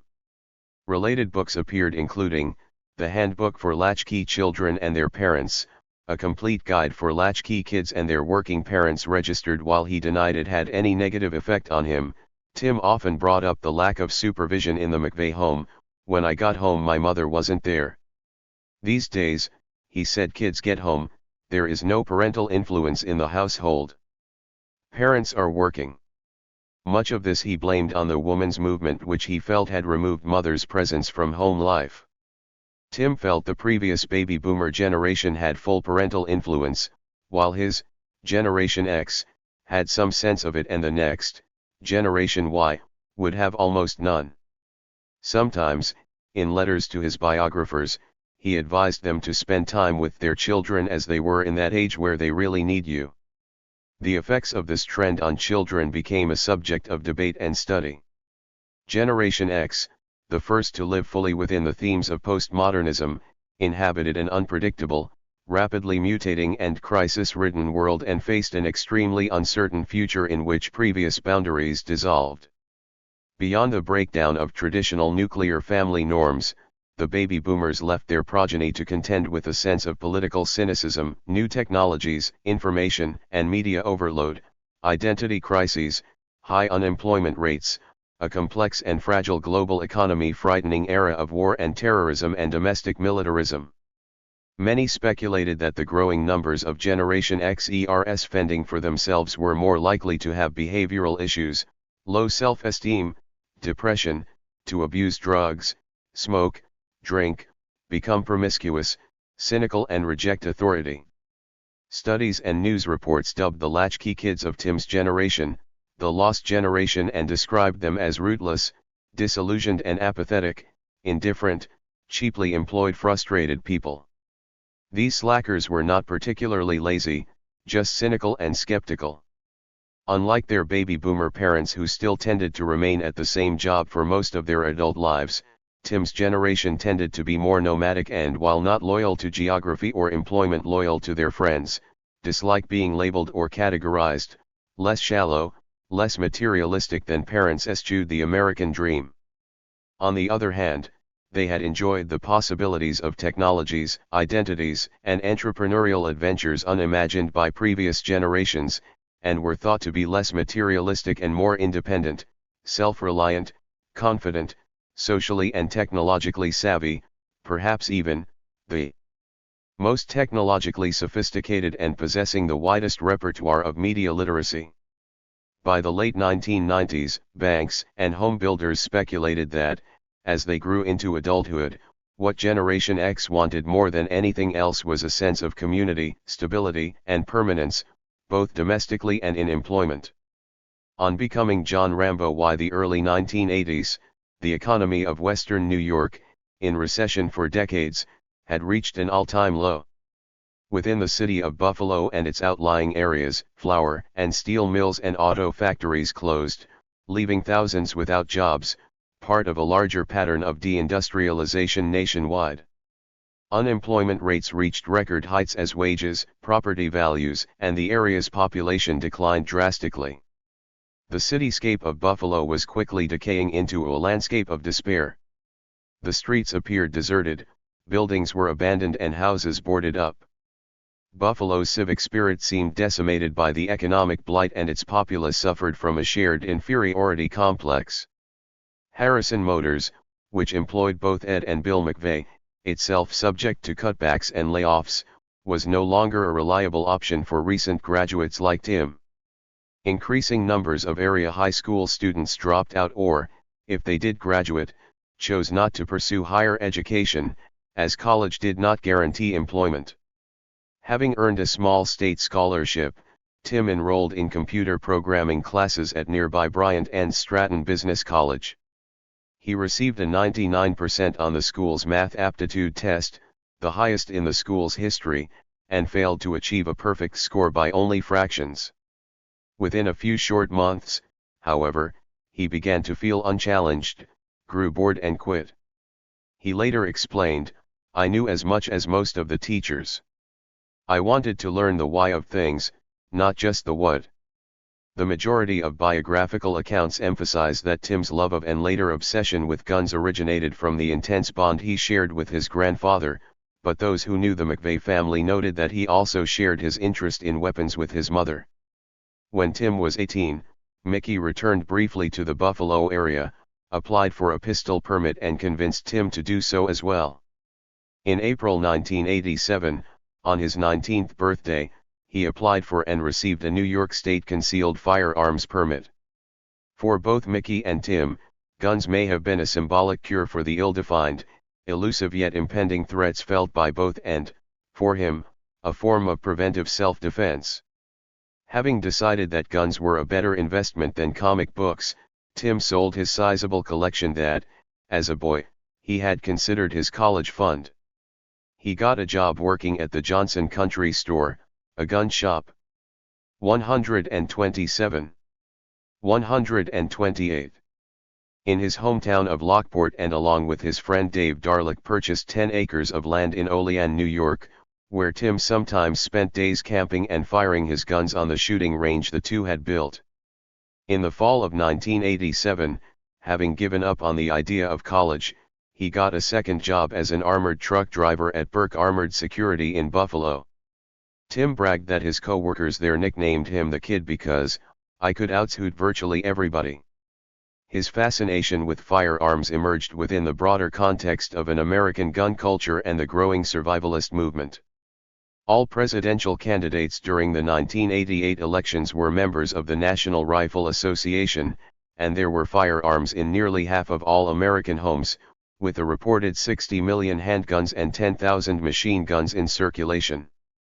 Throughout the country, a growing number of ordinary citizens purchased 9mm pistols, .22 automatics, .45s, 12-gauge shotguns, Uzis, MPSs, 9mm submachine guns, untold rounds of ammunition, armor-piercing shells, and shot at old TVs, computers, and paper targets depicting commies and the Ayatollah Khomeini. These weekend warriors, the Washington Post noted in 1985, had joined paramilitary groups, terrorists, survivalists, and neo-Nazis. By his late 20s, Tim McVeigh would be associated with and come to represent all of these types of people. Reinforcing the widespread American bunker mentality at this time were widely popular television shows like Magnum Pi, The A-Team, Airwolf, and MacGyver, that featured heroic narratives about the exploits of often resentful, disgruntled, renegade Vietnam veterans. Perhaps important to the construction of stories McVeigh would later tell, the A-Team consisted of 4 former members of an Army Special Forces crack commando unit who had fought together in Vietnam. After a superior officer framed them for a bank robbery in Saigon as part of a political ploy, they were convicted and sent to prison by a military court for a crime they didn't commit. After escaping from a maximum security stockade, the A-Team found refuge in the Los Angeles underground. Now forced to live on the run, hunted by military police and intelligence officers, they survive as soldiers of fortune.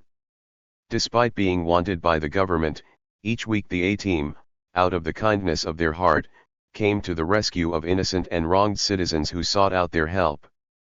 Hollywood joined in, generating millions of dollars in ticket sales and merchandise for films such as The Deer Hunter, Apocalypse Now, Platoon, and Full Metal Jacket.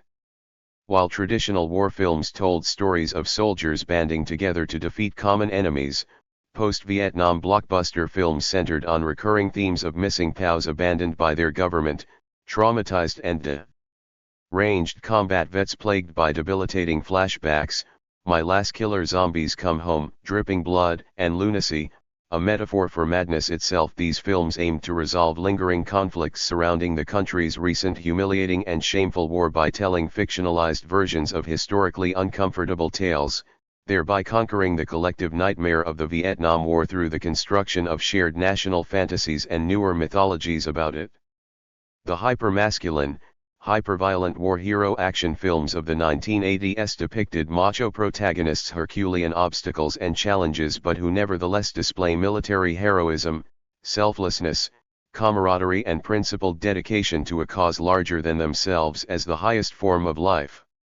In this newer generation of war film, the hero, willing to use any means at his disposal, positions himself at the forefront of chaotic violence and for the most part, prevails in the end.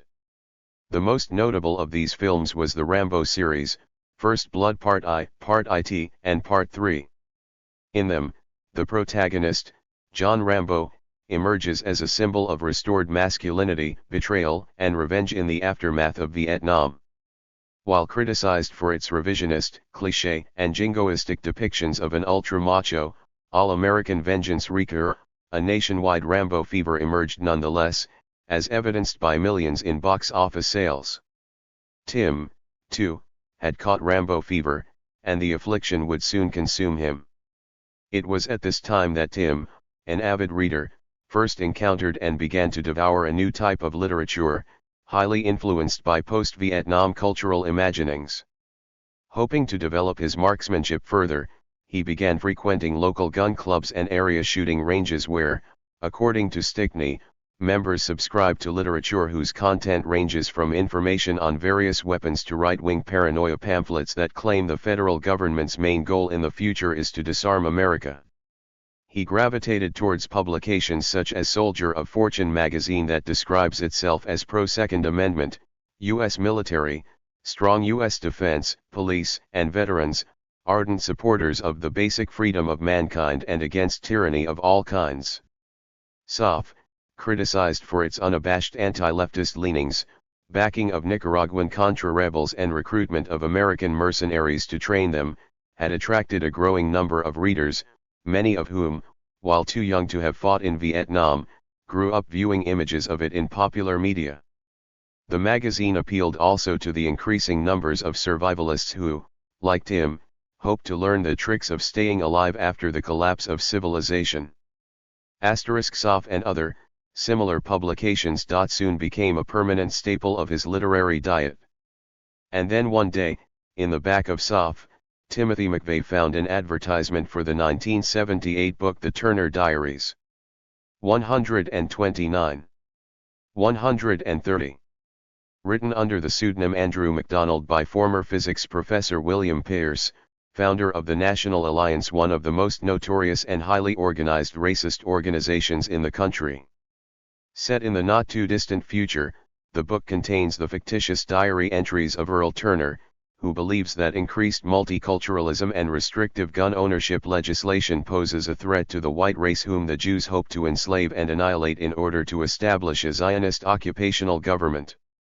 Turner organizes underground cells to wage war on the system by committing acts of terror including assassinations and bombings in order to destroy the repressive government, eradicate the non-white population and establish a utopian white homeland in the Northwest United States. Turner and his gang of white freedom fighters achieve success after using a truck bomb to destroy a supercomputer, housed in an FBI building, which tracks and databases all U.S. citizens, especially those who, like Turner, opposed ZOG. For groups like Pierce's National Alliance, the concept of ZOG or the formation of an all-white homeland was a central ideological tenet of the larger, growing white power movement, who praised the Turner Diaries for its prophetic wisdom and sought to spread its message to impressionable, disaffected American youth. During the late 1980s, WPM spokespeople began to attract the attention of mainstream media, thereby further garnering alienated followers. As the WPM grew in numbers, so too did the frequency of hate crimes and WPM participant arrests. Considered a Bible by various white supremacy groups, the Turner Diaries also gained a larger audience within broader right-wing paramilitary circles.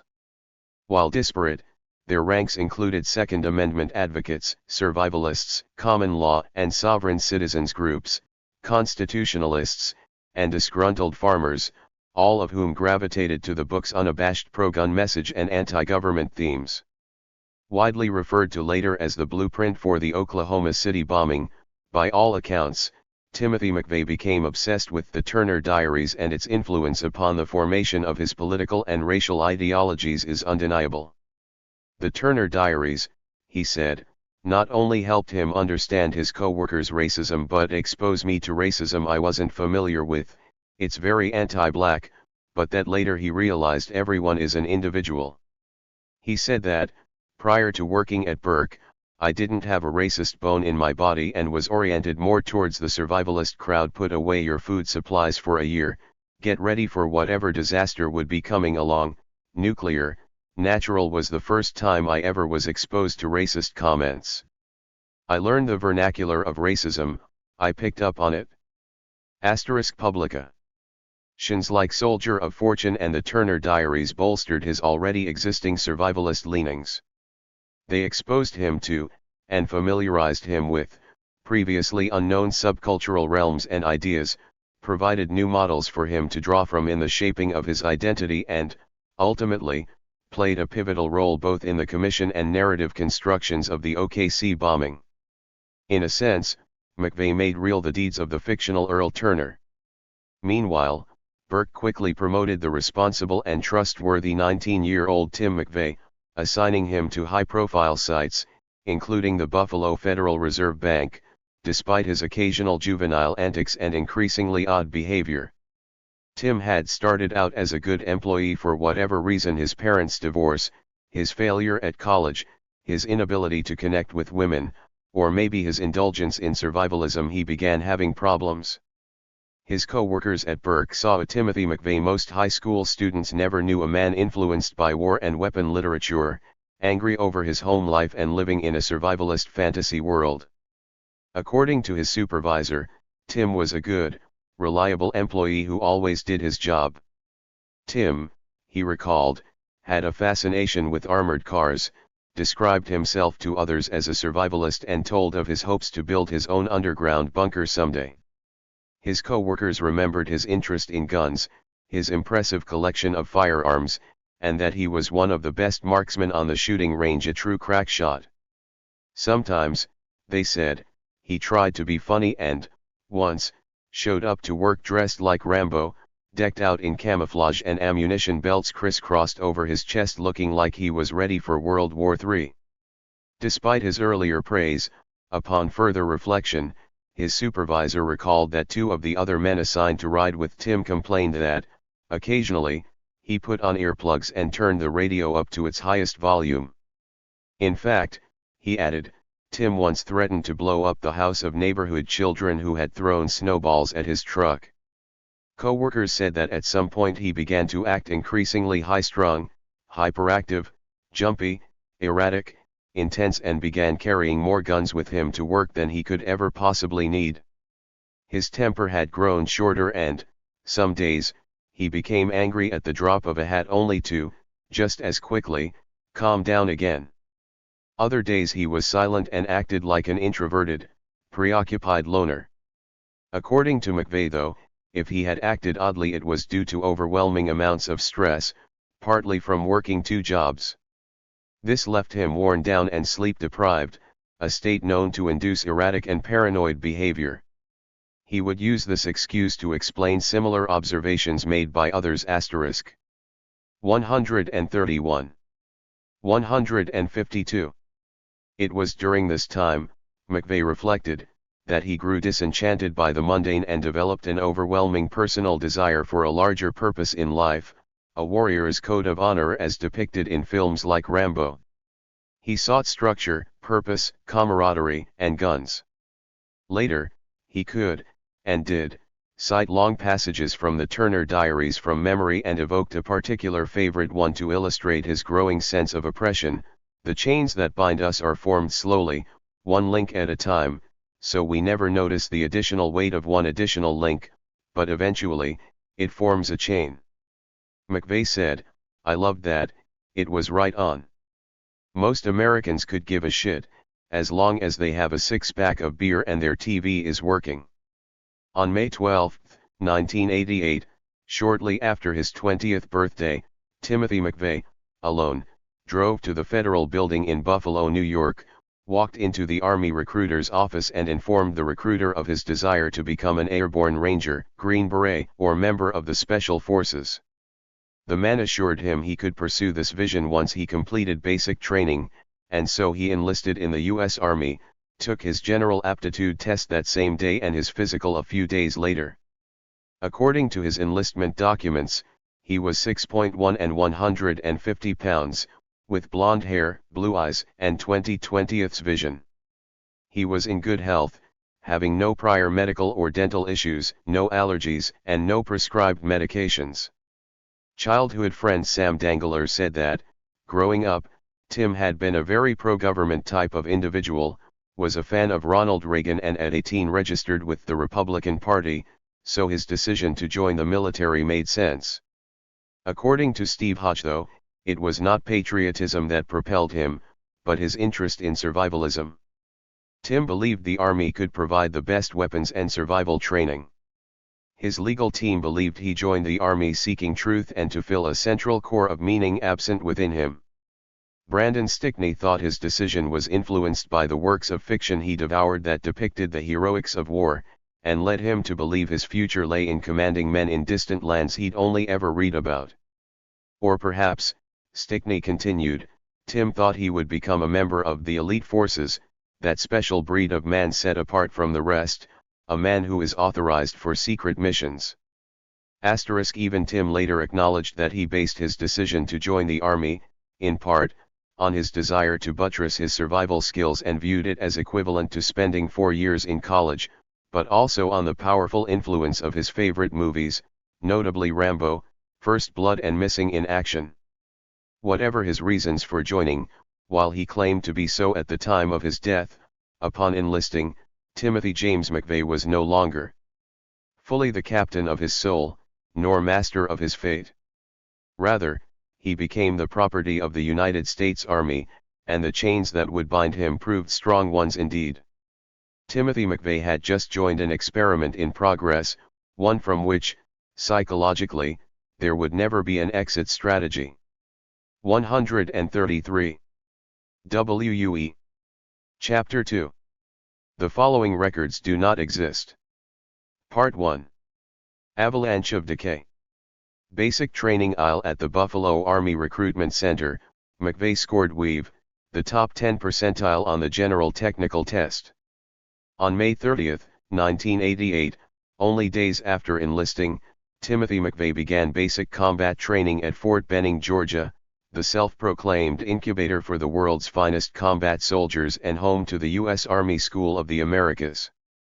A recruitment error, however, landed him in the Experimental Cohesion Operational Readiness Training Unit. The cohort program kept soldiers together from basic training throughout their entire 3-year enlistment cycle, with the goal of unit cohesion, esprit de corps, advanced group training and commitment to the unit's mission. While military theorists proposed the idea that cohort units would lessen soldier turbulence as well as high levels of psychological breakdown in battle, previous attempts to form such units had led to higher rates of AWOL and suicides. Assumedly, in an attempt to work out these kinks, the U.S. Army formed the cohort unit in which Tim McVeigh now found himself. To his great dismay and despite assurances to him by his recruiter, the cohort structure prevented recruits from volunteering for Special Forces, Ranger School, or even Airborne School, for at least 3 years. If the recruiter had told Tim the truth about the program he was headed for, Brandon Stickney wrote, McVeigh probably wouldn't have enlisted. This was only one of such errors and misrepresentations the Buffalo Army recruiter made in McVeigh's case. Mark Ham, criminologist at Indiana State University and former consultant for the Jones team, wrote that the Army's cohort experiment provided the mechanism and most important source of indirect support for the terrorism that would later occur in Oklahoma. In fact, he 136 said, the conspiracy to bomb the Murrah building could not have gotten off to a better start had it been orchestrated by the best and brightest at the Pentagon.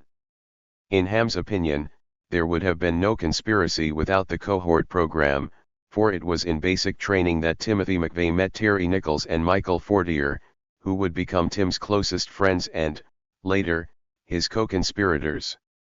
All three had enlisted on the same day in different states, McVeigh in New York, Nichols in Michigan, Fortier in Arizona.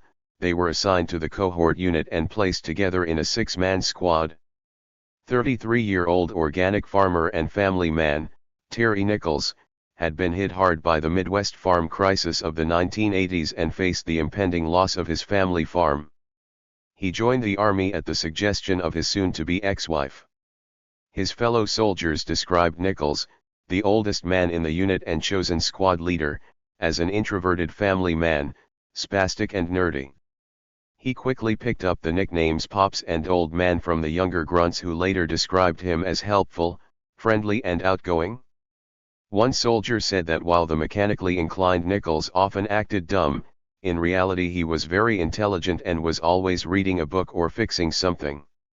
He recalled that after one commanding officer found Nichols to be extremely bright, he was assigned to headquarters. Another said Nichols was a very nervous person and appeared that he was the type who would never want to get into trouble. Nichols always wanted to tell on somebody if they did something wrong. Fortier, very different from the old-fashioned Nichols, and an unlikely companion for the serious clean-cut McVeigh, was a 20-year-old, former long-haired, flannel-wearing, grungy, pot-smoking, methamphetamine user, described by fellow soldiers as blunt and outspoken in speech who, while humorous, had a bad attitude. However mismatched, all three shared an interest in guns, adamantly opposed gun control legislation, had an attraction to the growing survivalist movement and espoused anti-government values. Others, like Brandon Stickney, later wrote that from the very beginning of their acquaintance, Nichols and McVeigh had something else in common: overt racism. The survivalists hard-on and boot camp, and throughout his time in the Army, Tim McVeigh wrote home regularly to his friend Steve and sister Jennifer, first about the rigors of boot camp, the developing feelings of camaraderie between himself and his fellow cohorts, and then, with an increasing frequency, about ongoing world events and politics. One letter detailed the typically hoary. The following records do nor exist. Blee experience he had when exposed to CS gas during training, an experience that would haunt him later during the Waco siege and contribute to the deep sympathy he would feel for the victims. Years after his arrest, McVeigh wrote to his biographers, "In basic training, when I was being conditioned and brainwashed, I recognized it. One knew it was happening to me, but I went along with it. In basic, when our platoon stood at attention, we had to snap to attention and say, 'Blood makes the grass grow.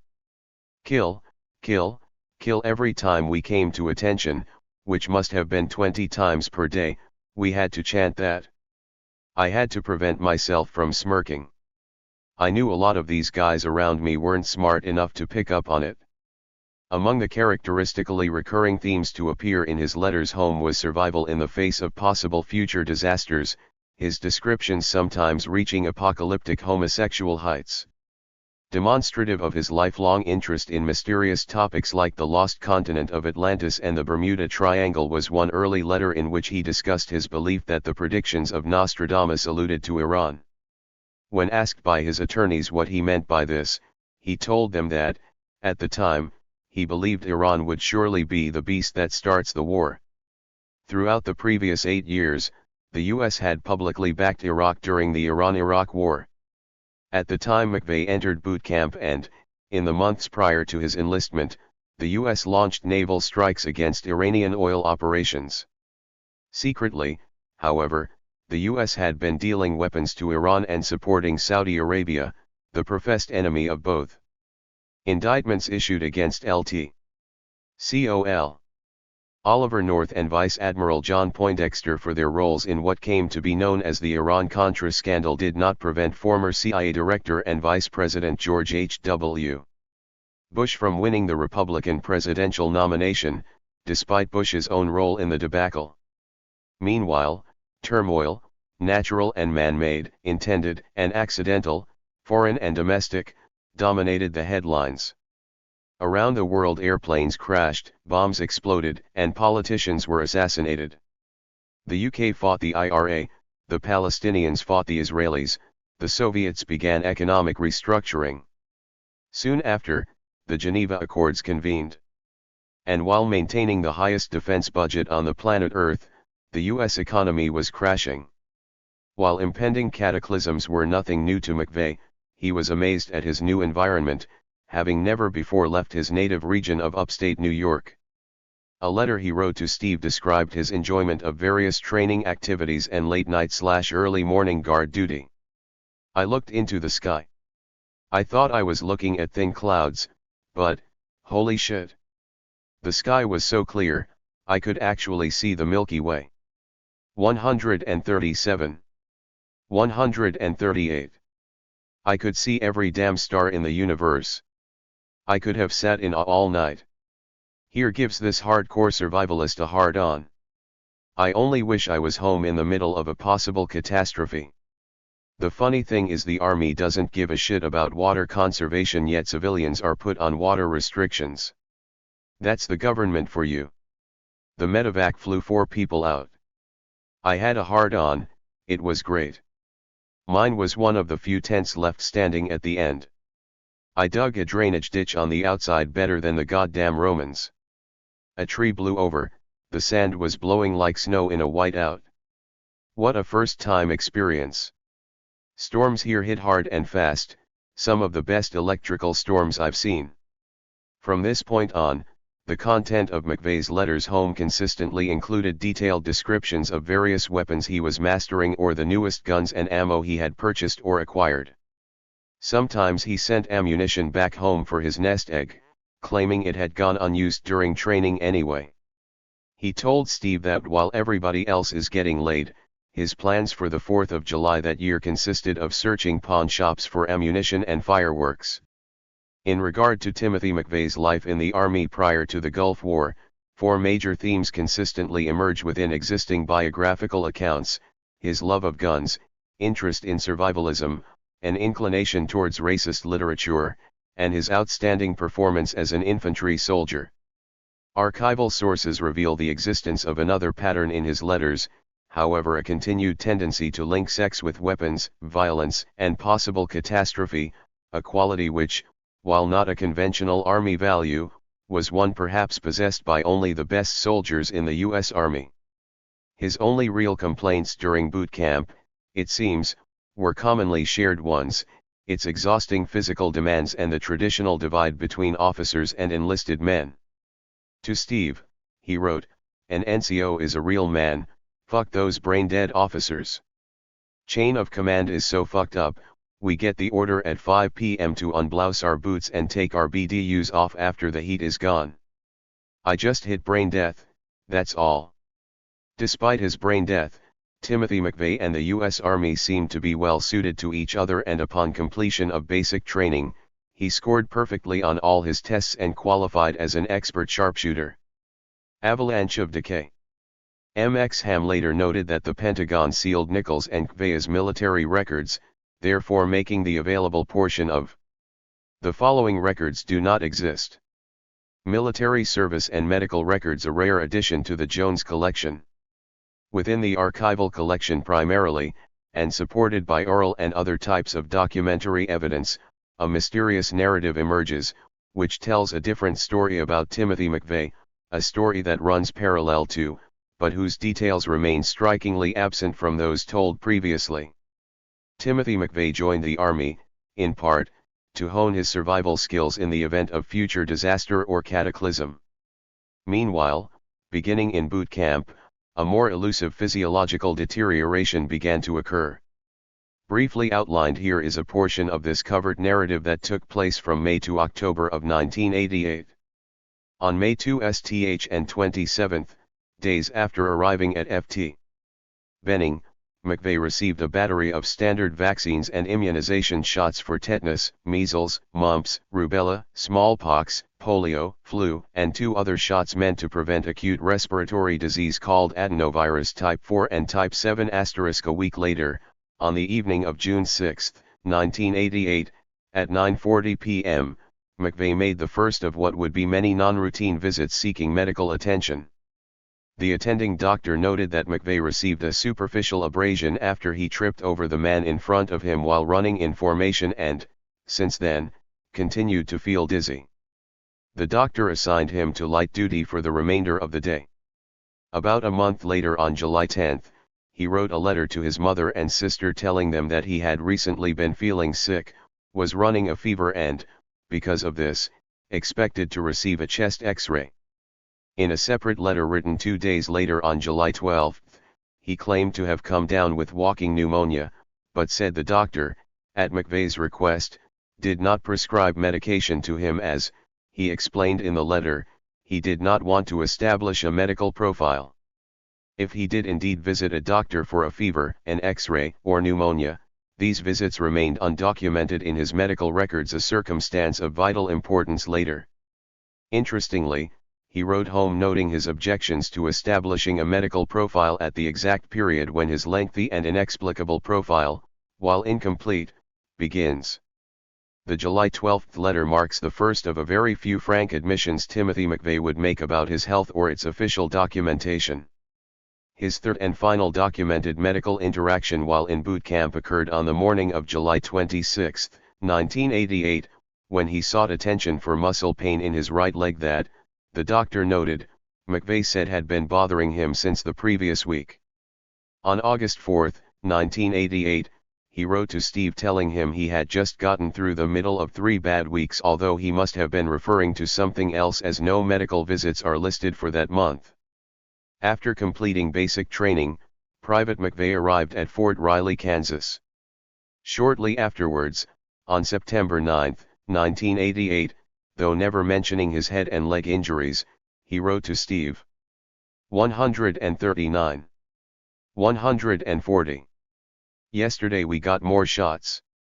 This time I was politely introduced to yellow fever, typhoid, and plague. They told us some side effects would be flu-like symptoms. 1 hour later, we had a ceremony to welcome the new company in. The asshole co made a dickhead 2-hour-long faggot speech. It was just like the movies, people just crumbling all around me, falling down and passing out. I almost went myself, and just as everything was going black and my knees buckled, the co finished and turned the company over to the one sergeant, who immediately gave us rest, which is a command to talk or move as long as you don't move your right foot. I went right to my knee. His medical records contain no entries until September 12, however. On this day his first documented yellow fever, typhoid, and plague shot I vaccinations are listed, and a month later, his October 7 plague 2 shot. No signed consent forms are included in his immunization records, and redactions that obscure the identities of doctors who administered the shots as well as any identifying information about them, are found throughout the records, the first redaction being the name of the doctor who oversaw McVeigh's yellow fever vaccination.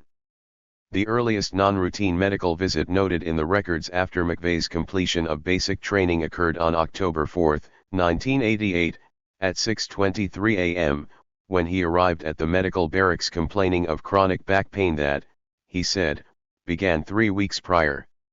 The doctor noted that Pvt.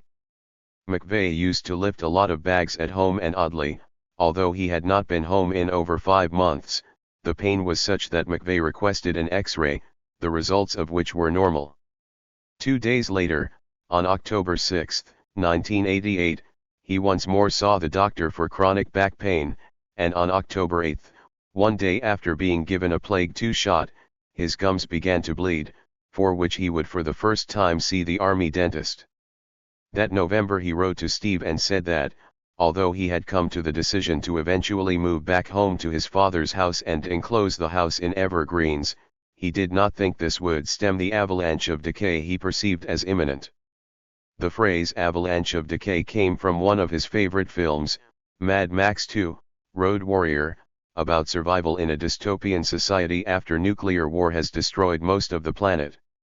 His remaining letters for the duration of his military service make no further mention of shots, aches and pain, dental issues, or any of the many other symptoms, for which he would receive medical attention in the years to come. From just May 1988 until that December, excluding visits for the immunizations, McVeigh saw the dentist 3 times and made 4 ATI. The following records do not exist. Optional non-routine visits to the doctor. In just a few weeks, military doctors examined Timothy McVeigh on more occasions than civilian doctors had throughout his entire high school career and, upon his leaving the Army 2 years later, more times than in his entire life prior to joining the Army. McVeigh's medical records and letters reveal an unknown soldier, who, in 2 years active duty in the United States military, received medical attention on more than 75 occasions, as reflected in his available records. Was it possible that Timothy McVeigh's avalanche of decay alluded to something more than his adolescent apocalyptic survival fantasies?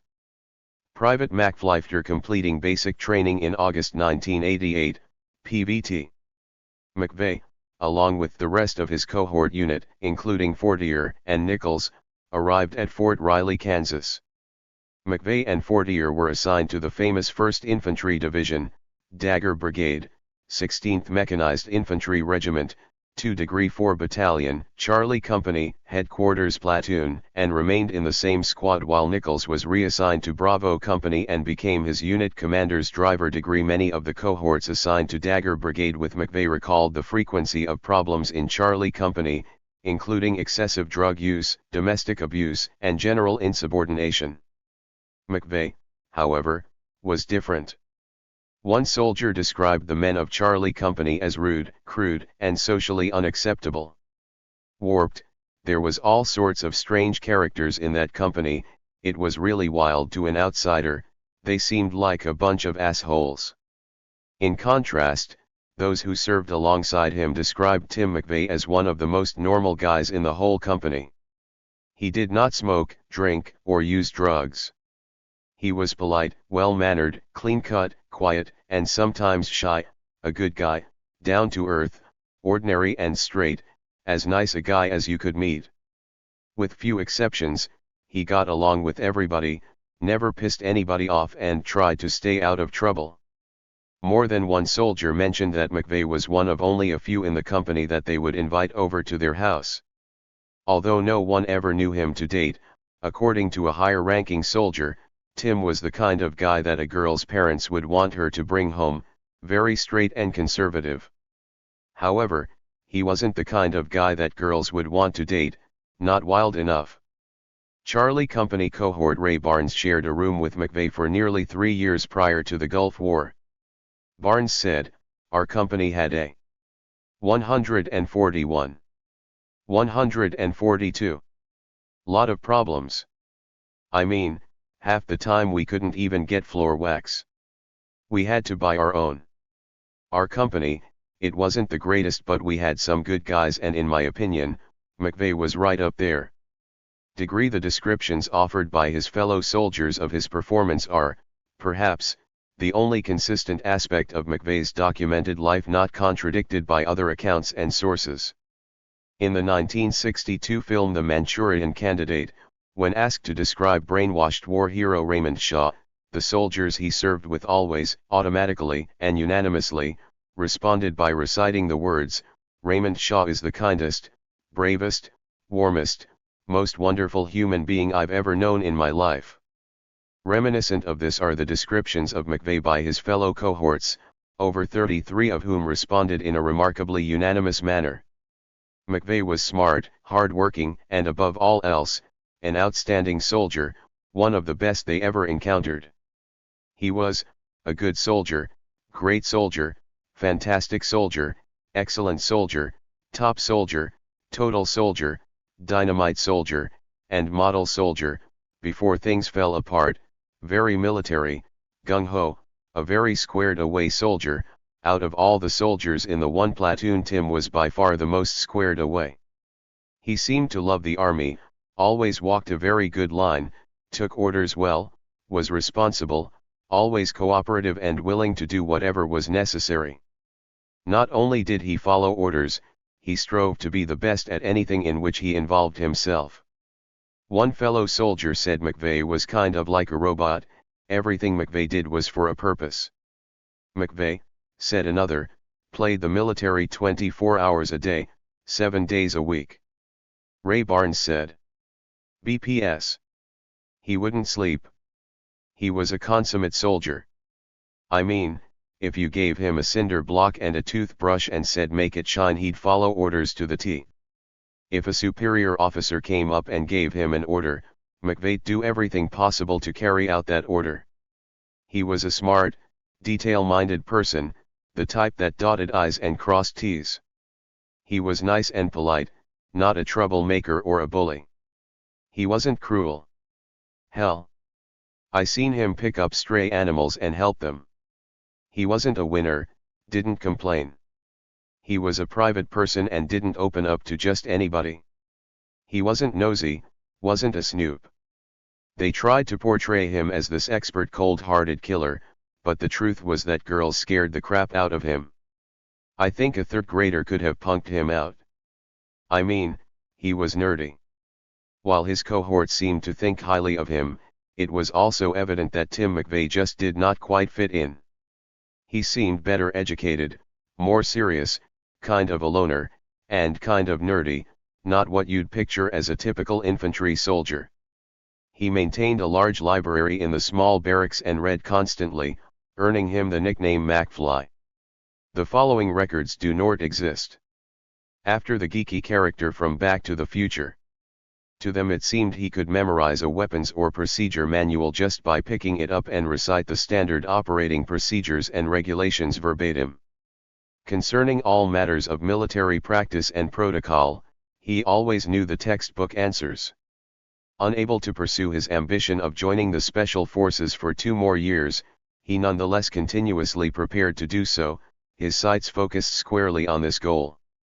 He trained, physically and mentally. Though gawky, awkward, and nerdy, he was in excellent shape, quickly becoming known as a PT stud. He had the makings of a career soldier, and they all thought McVeigh would be a lifer, he just didn't have much of a life. On the weekends, McFly sometimes stayed in the barracks watching movies, but mostly spent his time maintaining his weapons, shining his boots, pressing his uniforms and studying technical and field manuals, applying this knowledge to a training program of his own design in addition to his assigned training. Ray Barnes said, "We had a crew we called the Brew Crew. We all go out drinking. Wasn't really a person that got out and did the bar scene though. He was intelligent and read a lot. Before the Gulf, he knew that he wanted to be in the Special Forces. While everybody else was going out to the bars, running around, McVeigh was putting on a rucksack, road marching, running, swimming, lifting weights, trying to build up his body mass." Likewise, Gordon Blackloud said, McVeigh was a little strong-headed about what he wanted, but he was a good soldier.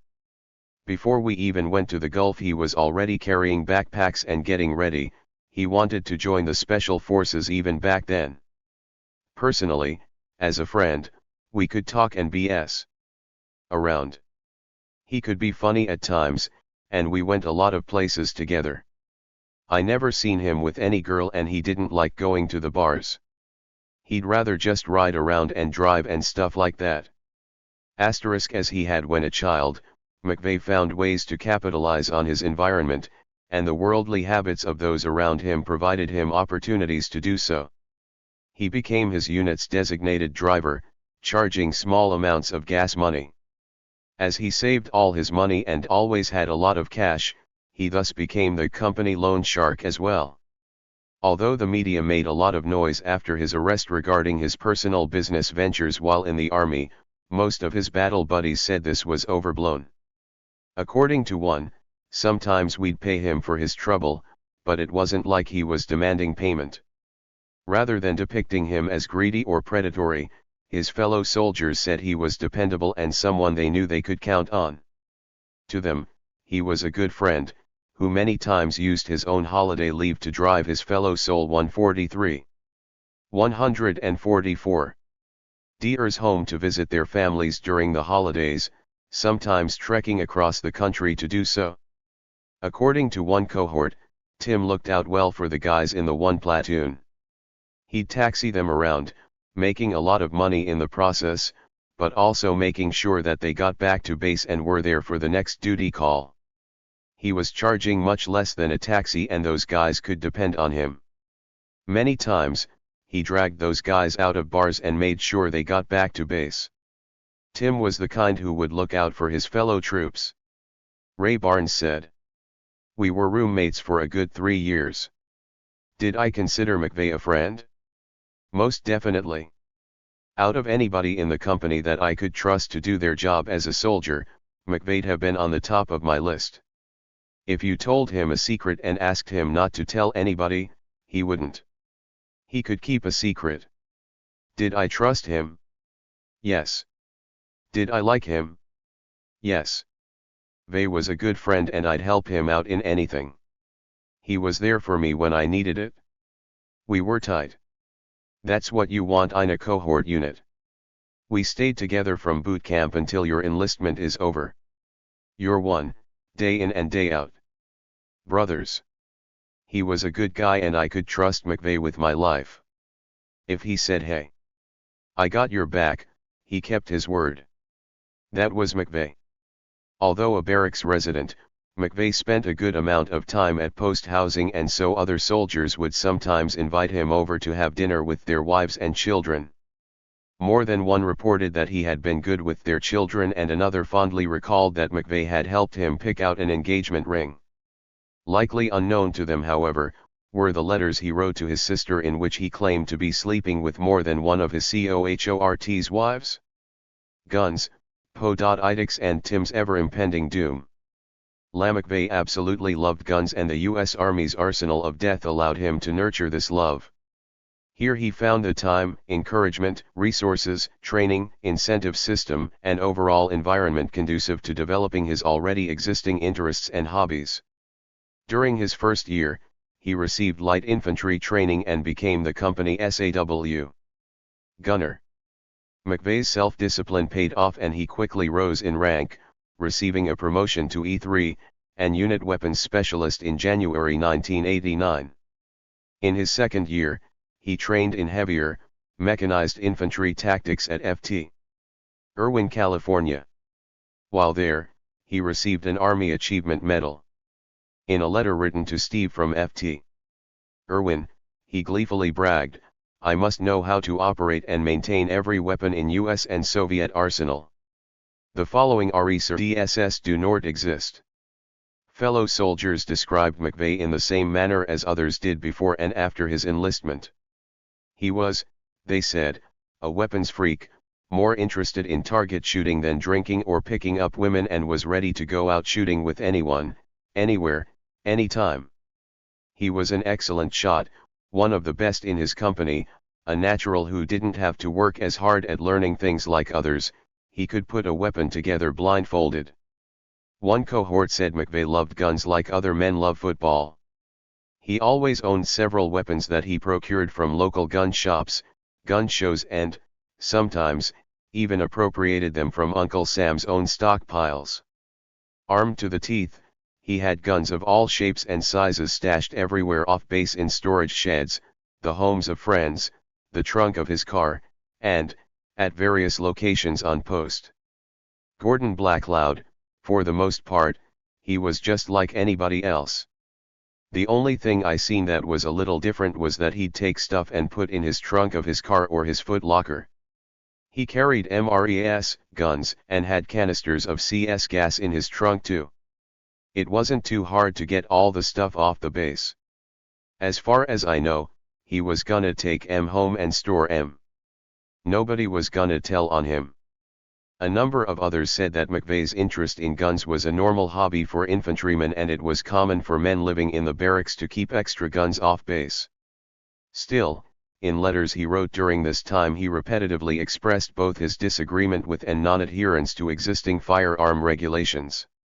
In one, he wrote about mailing stolen ammunition, and in another that, because he was under 21, he could not buy a Glock .19 in Kansas and so had gotten a friend to buy it for him with, he said, no waiting period or anything, right over the counter. His hobbies seemed to have driven his political ideology, more than the other way around. A constant topic of his conversations and letters was the growing debate surrounding the Second Amendment. John W. Hinckley's failed attempt to assassinate President Ronald Reagan in 1981 left 3 wounded and White House Press Secretary Jim Brady permanently paralyzed by a bullet in the head. Consequently, Brady's wife, Sarah, catalyzed an aggressive firearms control campaign that continues to this day. Hinckley had used a .22 caliber pistol, bought in a Dallas pawn shop, and Sarah Brady argued that, had a criminal and mental health background check been conducted on Hinckley, his troubled past would have been detected and the shooting possibly prevented. She lobbied for the passage of the Brady Handgun Prevention Act, introduced during the 1987 congressional session, calling for nationwide, mandatory 7-day waiting periods on all handgun sales, as well as criminal and mental health background checks. The bill quickly became a major legislative priority. Reagan supported the legislation, calling it crucial to the prevention of 6-145. 146. Violent crimes plaguing the nation. The National Rifle Association led an equally aggressive campaign to prevent the legislation's passage, a campaign McVeigh kept a close eye on. A number of McVeigh's letters focused on the growing controversy surrounding the Brady Bill and those liberal motherfuckers trying to pass gun control legislation generally. 1, written to his sister just prior to the 1988 presidential elections, is the first of many to follow in which McVeigh outlines key tenets of his developing politics beyond the issue of gun control. While conceding to his sister that Republican candidate George H.W. Bush was an idiot, he told her he still preferred Bush over Democratic candidate Michael Dukakis. New York is turning liberal, he explained. The problem with liberals is they're anti-freedom, Big Brother types. The question is, how much is it the right of the government to take by force, which is what the IRS does? With state and federal taxes, the government takes more than 50% of what you earn. This makes you a slave, with the government saying thanks for growing the corn, I'll take it. The government takes our guns, because the government cannot trust us believe they can violate the Constitution if it protects people from themselves. McVeigh continued to immerse himself in magazines like Soldier of Fortune, Guns and Ammo and American Survival. One cohort said, the material that Tim read was pretty neat stuff for a soldier. If anything happened, he wanted to be prepared for it. Another said he seemed to believe that we were going to eventually have a war in this country. To them, the intensity of his love for guns and his self-identification as a survivalist was almost comical. They sometimes joked that McVeigh was a perfect caricature of the survivalists found in popular movies like Tremors and Mad Max, and McVeigh, for his part, intended to survive the post-apocalyptic world depicted in such movies. The threat as McVeigh perceived it at this time, however, was not a domestic one, but foreign. While not expressing outward hostility towards the U.S. government generally, he frequently talked about communism and how he was going to be ready to defend himself if this country were ever attacked. No one remembered him speaking of or advocating plans to sabotage the government. Gordon Blackloud said McVeigh didn't advocate violence against the government. It just wasn't him. Cohort Hank Tanner recalled his keen and humanitarian awareness of global and domestic political issues and said once, after reading Schindler's List, McVeigh had lectured Tanner about the human capacity for cruelty. Seemed to care about the whole world as opposed to just his country or himself, remembered Tanner, would see news of warring countries and comment that he wished the world could get together and get rid of the oppressors. The following RDS do not exist. Leaving aside the U.S.'s conflicts with Iran, Iraq, Saudi Arabia, and the imminent Gulf War, there was a lot happening at this time that undoubtedly reinforced McVeigh's militant dreams. Since he had joined the army, fires, droughts, earthquakes, geomagnetic storms, tornadoes, hurricanes, typhoons, and cyclones wrought destruction throughout the world. Trains, planes, hot air balloons, and cruise ships crashed. Ferries caught fire, submarines sank, and battleships exploded. An asteroid named Asclepius was rapidly approaching the Earth. Assassinations, military coups d'états, protests, insurrections, and revolutions worldwide were signaling an end to the Cold War, with a united global economy emerging in its place. The most public faces of this new world order were George H.W. Bush and Mikhail Gorbachev, who signed a treaty ending the production of chemical weapons and calling for the destruction of vast stockpiles of armaments in both countries. The treaty, however, was effectively broken soon after the first McDonald's fast food chain opened in Moscow. The B-2 stealth bomber appeared in the skies. The first web pages and browser software ushered in the era of the World Wide Web, and users of this technology contended with the release of the first Internet worm. Billions in federal aid to megacorporate conglomerates could not prevent the continuous market crashes and industrial bankruptcies, mainly of automobile manufacturers and passenger airlines. Syringes feared to be infected with AIDS, among other medical waste, washed up on the beaches of New York and New Jersey, and the Exxon Valdez spilled over 11 million gallons of oil in Alaskan waters. As traditional race and gender roles rapidly shifted, racially motivated crime became common, sparking heated national debates and giving rise to hate crime legislation. In Montreal, an anti-feminist gunman shot and killed 14 young women. In Beverly Hills, California, Lyle and Eric Mendez shot and killed their parents, and a lone gunman in Stockton, California, killed 5 children and wounded 30 additional individuals before turning the gun on himself. Los Angeles implemented a ban on the sale and possession of semi-automatic firearms. George H.W. Bush banned the importation of assault weapons, and U.S. serial killer Ted Bundy met his death in an electric chair in Florida. My eyes have been opened. In April 1989, McVeigh and his Charlie Company cohorts left for Heidelberg, West Germany, for orientation with the Bundeswehr at their acclaimed urban warfare training camp, where they were instructed in motivational techniques and went on border patrol missions. His stellar performance there led McVeigh to earn the 147, 148 German equivalent of an expert infantry badge.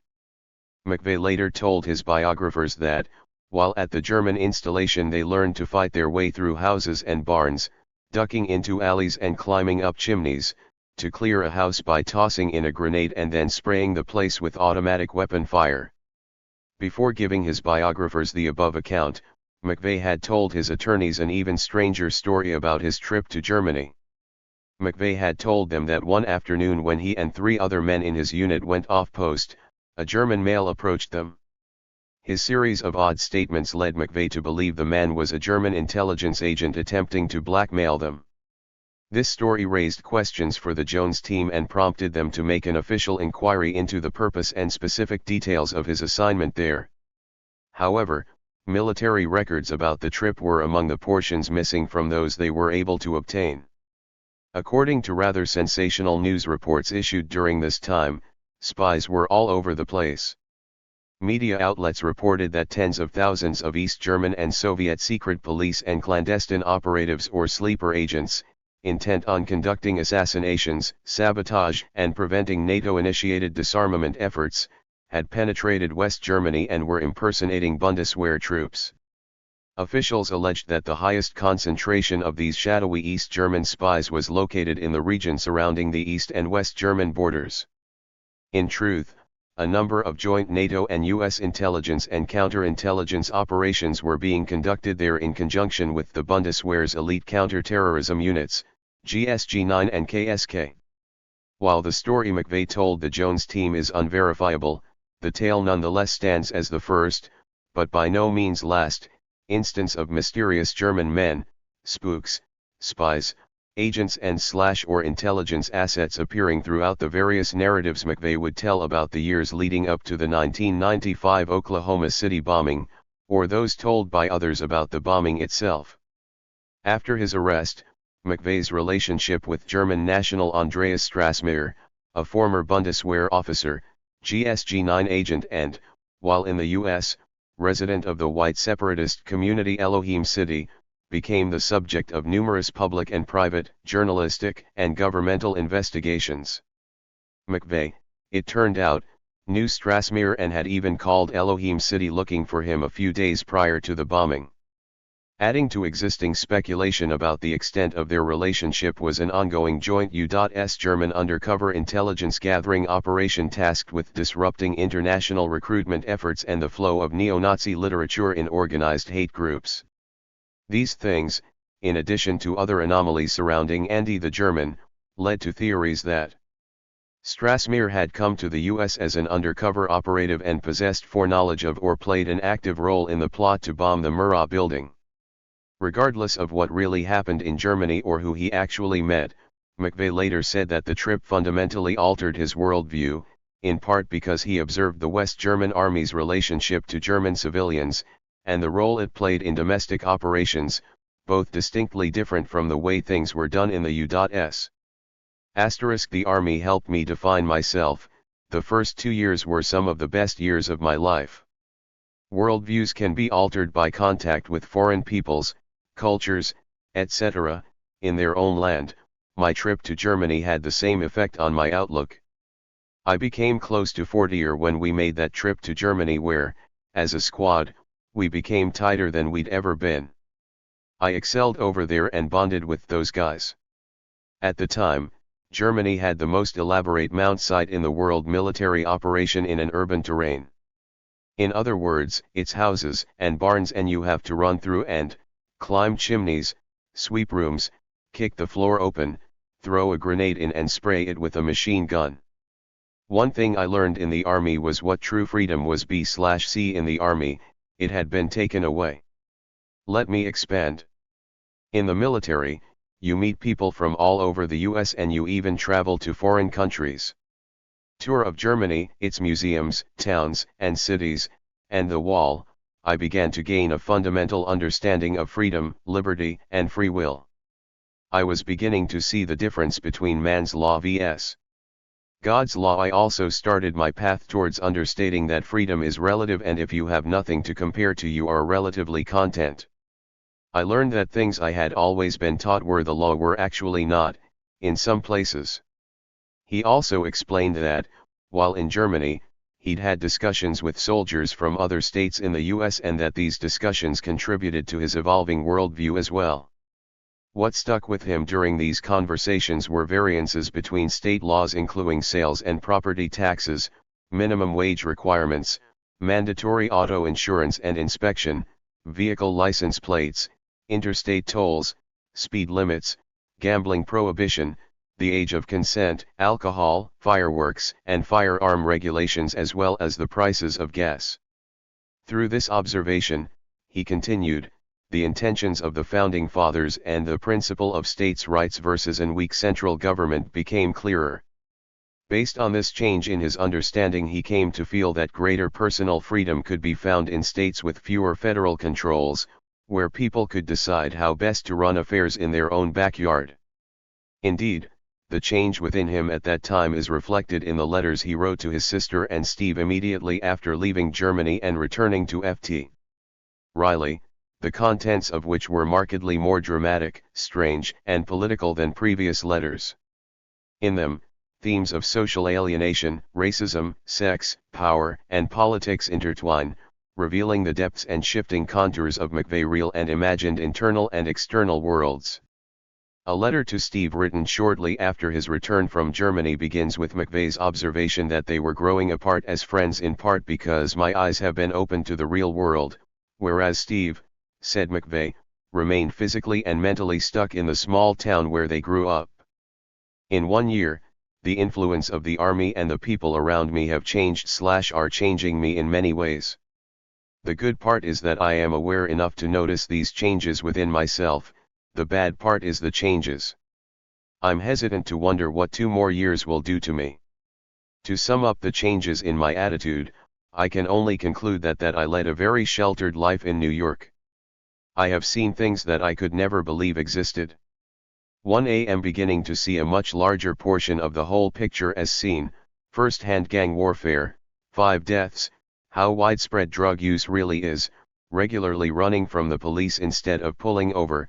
No, I cannot go on, this is turning into an admission of self-guilt.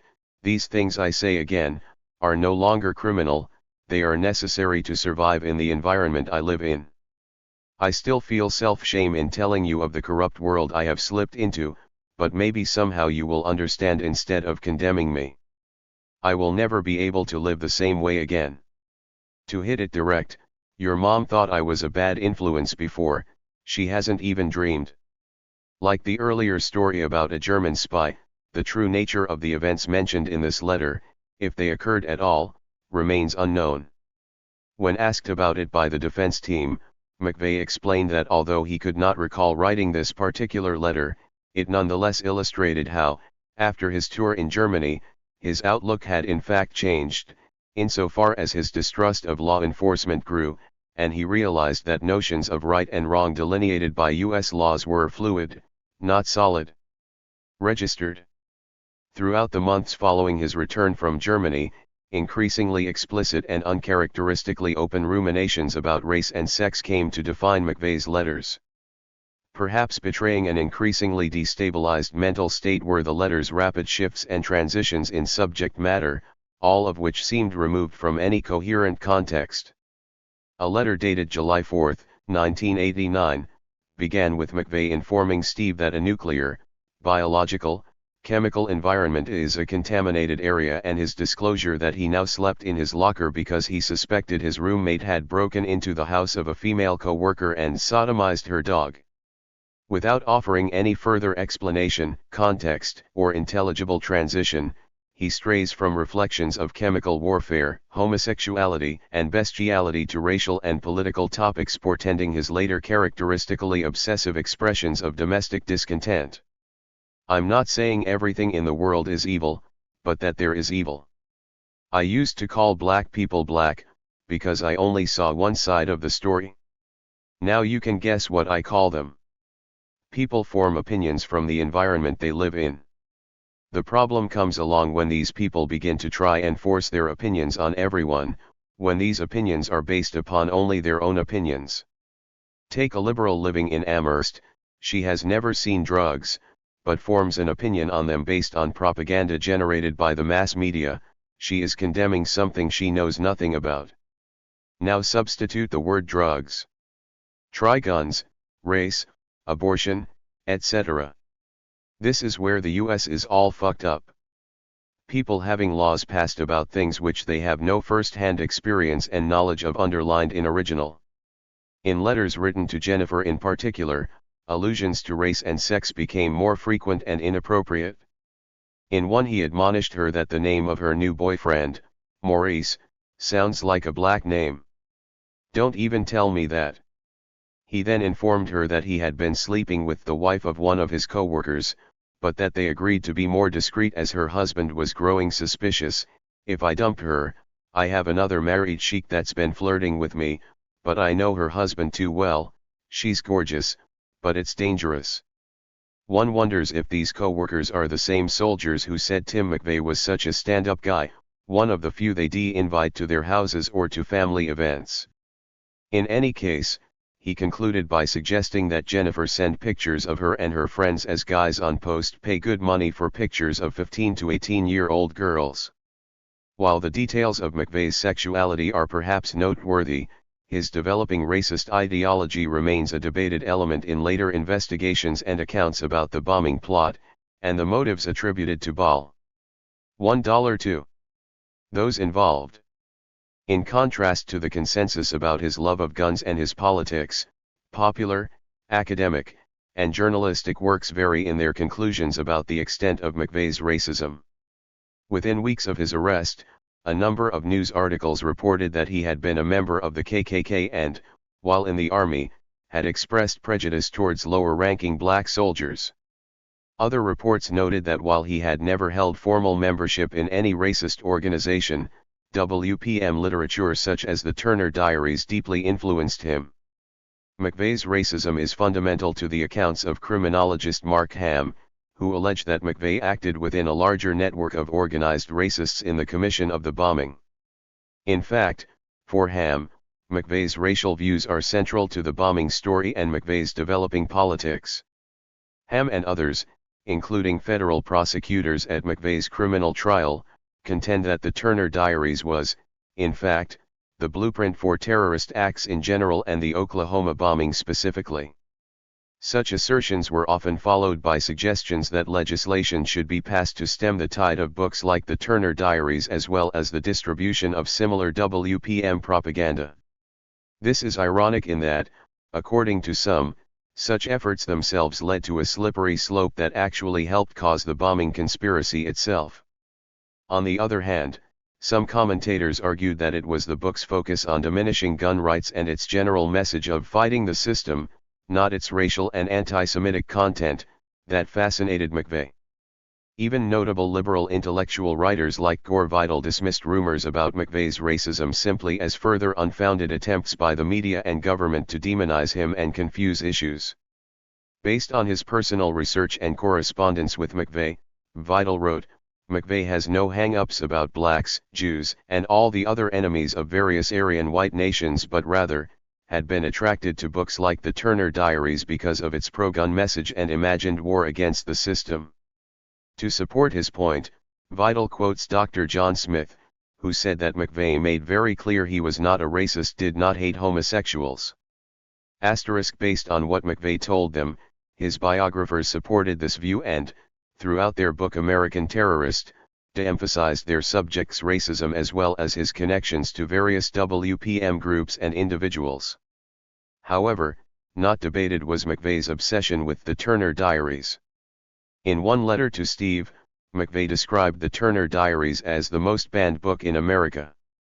For him, the ultimate treasure hunt involved finding copies of it as well as other, equally obscure, subversive, and controversial literature. Numerous letters written to his sister and Steve mention the Turner Diaries and sometimes his request that they mail him additional copies. Many soldiers recalled McVeigh's preoccupation with the Turner Diaries, and said he carried it with him at all times and gave out copies to anyone who promised to read it. Not lost on McVeigh though, were the implications and possible consequences of distributing the book on base. After giving one fellow infantryman a copy, McVeigh explicitly warned him not to let others see it, because of its subversive and racial nature. Ft. Riley itself had a long and troubling history of racism and, at the time McVeigh was stationed there, racial graffiti sullied many public spaces and different races self-segregated from others. Later, at the time of the bombing, a series of investigations were conducted concerning the rampant racism and neo-Nazi activity occurring there. Several cohorts, including Ray Barnes, recalled this environment and discussed the conflicts that seemed to continuously arise between solders of different races. There were racial problems in the unit though. I remember one black guy who was put on a medical profile after hurting his knee, but to him, he thought the army was against him because he was black. He started complaining, how come all the white guys get promoted and you're giving all the black guys crap detail? Well, he ended up holding the CQ and CQ runner at gunpoint with a .357 for a couple of hours. When they finally got it away from him, it wasn't long before they just sent him home. There was another guy that got bumped for promotion. We had a certain amount of people to go before an ES board, and it just so happened that they picked all white guys. A black guy threw a fit and started complaining, "You're only promoting white guys." Well, dude, everybody promoted has the time in service. They've earned their slot. So they bumped somebody and put the black guy in even though the guy they bumped had more time in service. And then, when the time came, the black guy didn't even have his stuff ready and said to another guy, "Let me use your stuff," and the other guy was like, if he wants to be promoted so bad he can do like I did. Stay up late. Polish his brass. Get his ducks in a row. I know they tried to portray as a racist. I didn't see that. I know that after he was promoted, he roomed with a black guy that he didn't get along with. They got into it a lot. The other guy was all into religion, and McVeigh, who was a self-proclaimed atheist, would bring up different subjects, and they'd argue back and forth, but it was never like it got to the point of one of them saying, "Well, I'm gonna whoop your ass." McVeigh never said anything like "you fucking nigger." They were just going back and forth on their views. They got in a lot of arguments. I know McVeigh read the Turner Diaries. Read the Turner Diaries. It was written in the 1970s, and a lot of that stuff it predicted was coming into play. It talks about the Cohen Act, which was very close to the actual Brady Bill. It talked about a national LD. That's happening. 153. 154. Now. In some ways the book was very prophetic. The media and the FBI used the book to portray McVeigh as being a racist, but I never knew him to put on a white sheet and burn a cross. He wasn't stupid. He was very smart. He wasn't the dumb redneck they tried to portray him as. A racist redneck. He wasn't that. Other cohorts gave contradictory and sometimes ambiguous accounts. One African American cohort reported that while he had experienced racism in the Army personally, it hadn't been from Tim McVeigh, who he said liked or disliked people for who they were and what type of attitude they had as opposed to what race they were. Another African American cohort said, Tim didn't think that if you were white, you were necessarily right, or if you were black, that you were necessarily wrong. I wouldn't say that Tim necessarily liked blacks, either. He was not the type to avoid or leave a gathering that blacks were attending. There was some segregation in the unit. Blacks would hang out with blacks and whites with whites. Gordon Blackloud said McVeigh may have been a little prejudiced but treated soldiers of other races with respect. He would only use the N-word if he was in a group of others that were using the term. One African American soldier told a story about an incident. They were in a car and McVeigh was driving. Another car, whose driver was black, cut him off and McVeigh immediately became enraged and yelled, "That nigger cut me off." He disregarded the remark though, explaining that he hadn't taken it personally because he knew that Tim always seemed to have a bit of a short fuse. It was always easy to get him riled up. He could just get agitated pretty quickly and would get really irritated about little things like that. He never really caused any trouble though, just blew off steam. Caucasian cohort John Kelso said, "I always thought he was pretty racist. Wouldn't say he was open about it, but I don't know how many times heard him say them frickin' niggers." Another described him as the most racist bastard I ever knew, was constantly expressing his emotions and stating that he hated niggers and Jews and was particularly harsh with the black soldiers under him. Yet another said McVeigh did not like blacks and would call black children nigglets and referred to Jews as money hungry. In general, however, the consensus among his fellow soldiers was that, while McVeigh certainly had racist tendencies and made racist statements, he was too professional to risk his rank and act on them. None knew of McVeigh having any formal interactions with or membership in any organized racist groups while in the Army. When asked by his attorneys about this dramatic shift after returning from Germany, without commenting on the heightened sexual content in his letters, McVeigh explained that although he had observed black people while driving an armored car around Buffalo, it was not until he joined the Army that he had any direct contact with them. When he did, the differences in their lifestyle startled him.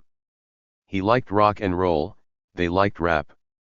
To him, the loud rough music, the low riders together with bass music, the loudness in the barracks and everywhere else, the staying up and keeping others up all night, the playing of dominoes loud all night, seemed like a form of psychological warfare, in which black soldiers were purposefully bothering other people.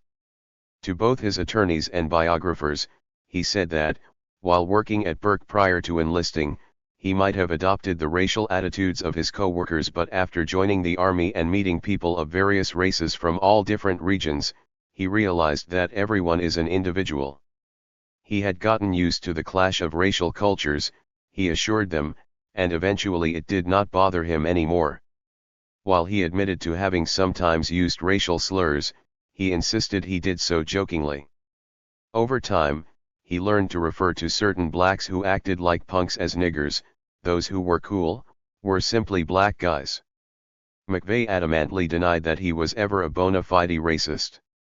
When asked by his legal team about allegations that he had assigned lesser duties to minorities, he responded that these were totally false, the results of others' professional jealousy.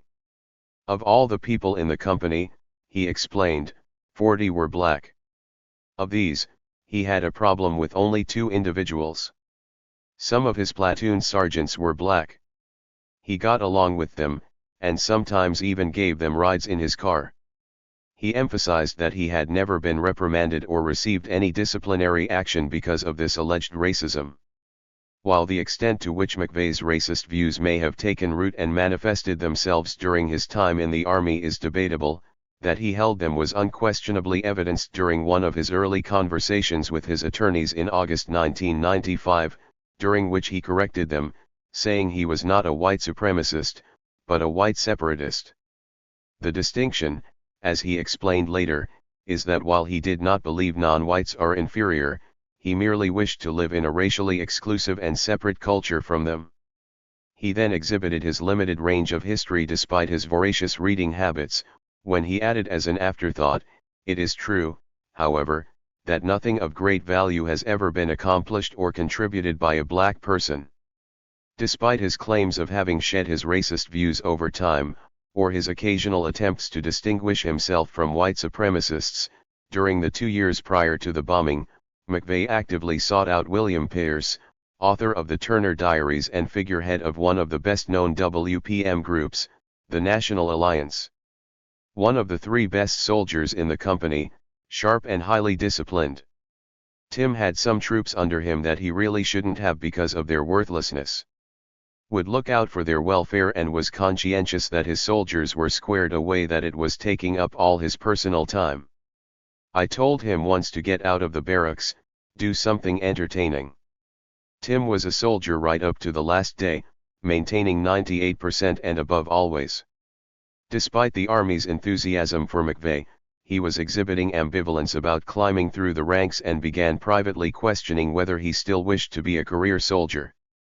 In a letter written to Steve during this time, he asked for his old friend's advice, telling him, "TVE been doing some hard thinking and I'm tossing around the idea of re-enlisting. I have a secure position, and am experienced at my job. Why start over again someplace else? I can retire in 12 more years and only be 35. I really don't have to worry about the cuts the Army is making, I'm not on any bad lists." A few weeks later, though, he wrote Steve again, "I won't get any deeper into the re-enlistment thing, because I know my attitude changes all the time. I will, either way, wait until the end to decide, to weigh all possible options and experiences." Some of his ambivalence may have had to do with the fact that, while the majority of his NCOs lavished praise upon him, he had occasional clashes with a couple of them. He said he had a mutual hatred for a set Vitalis, whom McVeigh claimed took drugs with Michael Fortier.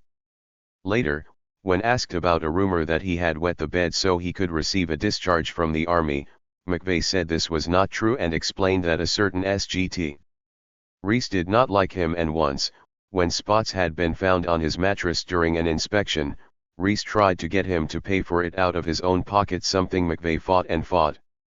Another time, he said, Reese found a 6-pack of Pepsi in his drawer, against barracks regulations. Reese embarrassed him by making the entire company stand at attention until McVeigh gave the Pepsi to the guy at the CQ desk. Another possible reason for his ambivalence was that when Charlie Company received the Army's new Bradley tanks in June 1989, it really fucked up their morale, organization, and cohesion. The tanks tore the unit apart and caused brother-to-brother conflicts over mounted versus dismounted personnel. The Bradleys, he later reflected, were no good for any of us in the respect to physical conditioning. He believed they would quickly become obsolete and their placement with his company filled a niche that didn't exist. Finally, his ambivalence about the army may have stemmed from the reactions of some of his cohorts to his quick promotions. They called him a brown-noser and accused him of playing politics with the officers. His rapid climb up the ranks, explained one, had put McVeigh in an awkward position, where he had to give orders to guys he had been with since basic training. Sometimes people would grumble about that. Despite his private doubts, occasional clashes with authority and the grumblings of other cohorts, the majority of those interviewed remembered that he took care of his soldiers, seemed to care deeply for those he was in charge of, and was supportive and helpful towards them. 157. 158. Lou Johnson said that, while in the Army, Timothy McVeigh was his personal mentor. If I had an attitude about something, Tim would say, "Look, you have this or that flaw in your character and you need to work on it." He was there for you if you needed him. Tim was also very fair-minded and wouldn't take sides with someone because they were a better friend of his. Fair, a good judge of character, Tim was the one who thought things through and would not act impulsively. If you tell people the price is right, they will jump on it. Tim would want to know why. He was not one for quick fixes or doing something just to get by. Tim was also very quiet but would actually get his point across, never the type to start yelling or getting loud to make a point. Regardless of any discontent he may have had, McVeigh later described his first 2 years in the Army as some of the best years of my life. His frustrations with the unit and desire to belong to a more tight-knit, efficient environment revitalized his aspirations of joining the Special Forces, and so, throughout the summer of 1990, having weighed the options before him, he continued to train for this. No matter what they thought of him, there was no doubt among the other cohorts that when the time came, McVeigh would pass the grueling tryout course. His squad leader and friend, Curtis Chandler, said that McVeigh generally knew what he wanted to do and would make that happen, being very disciplined in that regard. "I don't believe I ever saw Tim fail at anything in the military." According to Steve Hodge, Tim said he wanted to join the Special Forces because of the close camaraderie and the elite status, and explained to him that if accepted he would be guaranteed a mission within a year. McVeigh told his attorneys, "I was introduced to Special Forces through a squad leader, SGT Barton. We went to a briefing they had on post. The guy would come once every few months and try to recruit, and I was interested. They also recruited Delta Force. I was reasonable enough to realize that I could not meet the expectations they laid out for Delta Force, but I knew I could meet the expectations they laid out for Special Forces. They laid out exactly what you would have to do, and I knew my test scores, my physical test scores, my road march times, etc., fell within those parameters. We took our preliminary PT test, which would be, I guess, your physical training test for them, which included something that is not done normally, and that would be to swim. It was 100 meters, I think, and in full BDU, which is your full battle dress uniform. I passed all that, so I was accepted to the class and given special orders to attend." He then wrote his sister about his recent promotion, told her that the Army had big plans for him, and said in June he was going to be attending super school at Fort Benning for 2 weeks, which was a huge privilege.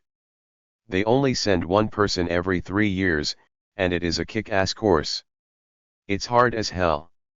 We'll see come June, knowing the way things work around here." He continued, telling her that when he got out of the Army, he planned to put in an application at the Niagara County Sheriff's Department, one more of his many contradictory positions, given his newfound criticism of laws and law enforcement. His scheduled super school session was delayed until later that fall, but he continued to train for it with characteristic single-minded determination throughout the remainder of the year. Alan Smith, the only other person in the company to train for Special Forces with McVeigh, observed that the other cohorts treated the two of them differently because of their goal of joining the Special Forces. "The other soldiers," said Smith, "were not so dedicated to Army life, and thought it odd that they were. To others, McVeigh's dedication to advancement made sense as," said Chandler, "he was far above the everyday run-of-the-mill Army." When McVeigh took the physical examination required to qualify for the Special Forces on August 22, 1990, he received a chest X-ray and routine blood tests, including one for HIV, the results of which were negative. When asked about his health, McVeigh reported that it was very good and said he was not taking any medications. When asked if he had ever had a number of specific symptoms, he responded in the negative. These symptoms included swollen and painful joints, frequent or severe headaches, dizziness or fainting spells, chronic or frequent colds, severe tooth or gum trouble, head injuries, skin diseases, pain or pressure in the chest, indigestion, stomach, liver or intestinal trouble, adverse reactions to serum, drugs, or medications, broken bones, tumors, growths, cysts, back pain, foot trouble. Dr. Bloomquist, the examining physician, noted that a clinical evaluation for potential physical abnormalities had been deemed non-applicable, the only additional dental defects and diseases being his missing teeth, which were nonetheless acceptable. Dr. Bloomquist, in fact, signed the majority of the Special Forces physical examination forms. The next day, on August 23, 1990, McVeigh began the month-long primary leadership development course at Ft. Benning. His evaluator there noted on his forms that SBC. McVeigh demonstrated academic potential for selection to higher-level school/training and throughout the course, displayed all the skills, knowledge, and attributes of an excellent leader throughout the program of instruction. On September 18, 1990, McVeigh graduated from PLDC and re-enlisted the same day. On October 4, 1990, he was found to be qualified for Special 1S9 160 Forces Qualification Course, and on December 27, 1990, granted secret clearance. A recurring anomaly, however, appears when one compares certain portions of McVeigh's medical records to other ones. Notably absent from his Special Forces qualification papers, or the many letters he continued to write home, are any mention of his previous or ongoing extensive doctor and dentist visits that, when combined with the changes he experienced after returning from Germany, detail his continuing personal avalanche of decay and appear as evidence of his earlier warning to Steve that he would never be the same again. Prior to January 1989, McVeigh received 5 shots and immunizations, including a Plague IJ and Plague 3 shot, both of which, while later proving problematic for the Department of Defense and many veterans, may be explained as routine. Throughout 1989, 4 medical screenings are listed, also ostensibly routine. Not routine by any measure, however, are his 26 dentist visits from January 1989 until December 1990, one of which occurred on September 6, 1990, when he was in Ft. Benning attending the PLDC. McVeigh, who had never had any known dental issues prior to enlisting in the Army, had, by this time, begun to lose the majority of his teeth, the records reflecting that out of 32 teeth, 23 of them had begun to decay. Also overlooked during the Special Forces physical were 7 non-routine medical visits from January 1989 until December 1990. On October 12, 1989 at 6:20 a.m., McVeigh sought medical attention and complained of skin tags, a recurring issue in the subsequent years. On November 6, 1989, he sought medical attention for a painful infection on his left foot's big toe, which, wrote the attending doctor, was slightly swollen and red and oozed a clear, brownish fluid. Doctors removed the infected toenail 3 days later. In December 1989, he received emergency medical attention for his nose after it was broken by an African-American bouncer at a local bar when he went there to pick up drunk members of his unit and a bar fight broke out. Like his toe the month before, in a visit soon after breaking it, the doctor observed fluid leaking from McVeigh's nose, ordered X-rays, and diagnosed an additional allergenic infection that, due to the fracture in his nose, had caused a cyst to form within it. A report from another acute medical care visit in 1990 erroneously listed McVeigh's name as Timothy McKirsch. At 6:10 a.m., McKirsch appeared in the medical barracks complaining of burn blisters. The report contains no other information. From April 5 to May 27, 1990, McVeigh sought medical attention 2 more times for additional symptoms that would recur over the next couple of years: diarrhea, vomiting, abnormal bowel sounds, tenderness and cramps in his abdomen and dizziness. During his visit on May 27, the doctor diagnosed him with dehydration and gastroenteritis. The recommended over-the-counter medications relieved neither the vomiting nor diarrhea. Thus, in between his digestive dilemmas, he received 2 additional HIV tests in addition and prior to the one given during the Special Forces qualification exam. It is strange therefore that the second of these had been requested on May 27 by one Dr. Bloomquist, who about 3 months later performed McVeigh's Special Forces physical and found him to be qualified. Finally, at 6:25 am on November 13, 1990, McVeigh visited the medical barracks one last time, this time complaining of pain in his shoulder that, according to the notations on the forms, he claimed to have sprained earlier by jumping off a tank. The shoulder, McVeigh explained, now had a tick in it. Oddly, McVeigh failed to mention the incident in his letter to Steve written November 13, 1990, the same day he sought medical attention for his shoulder. Instead, he announced that he received his orders to attend the Special Forces tryout at Ft. Benning, which he expected to complete sometime between November 27 and December 20, after which he would return home on leave just in time for him to see the Bills beat Miami on their way to the Super Bowl.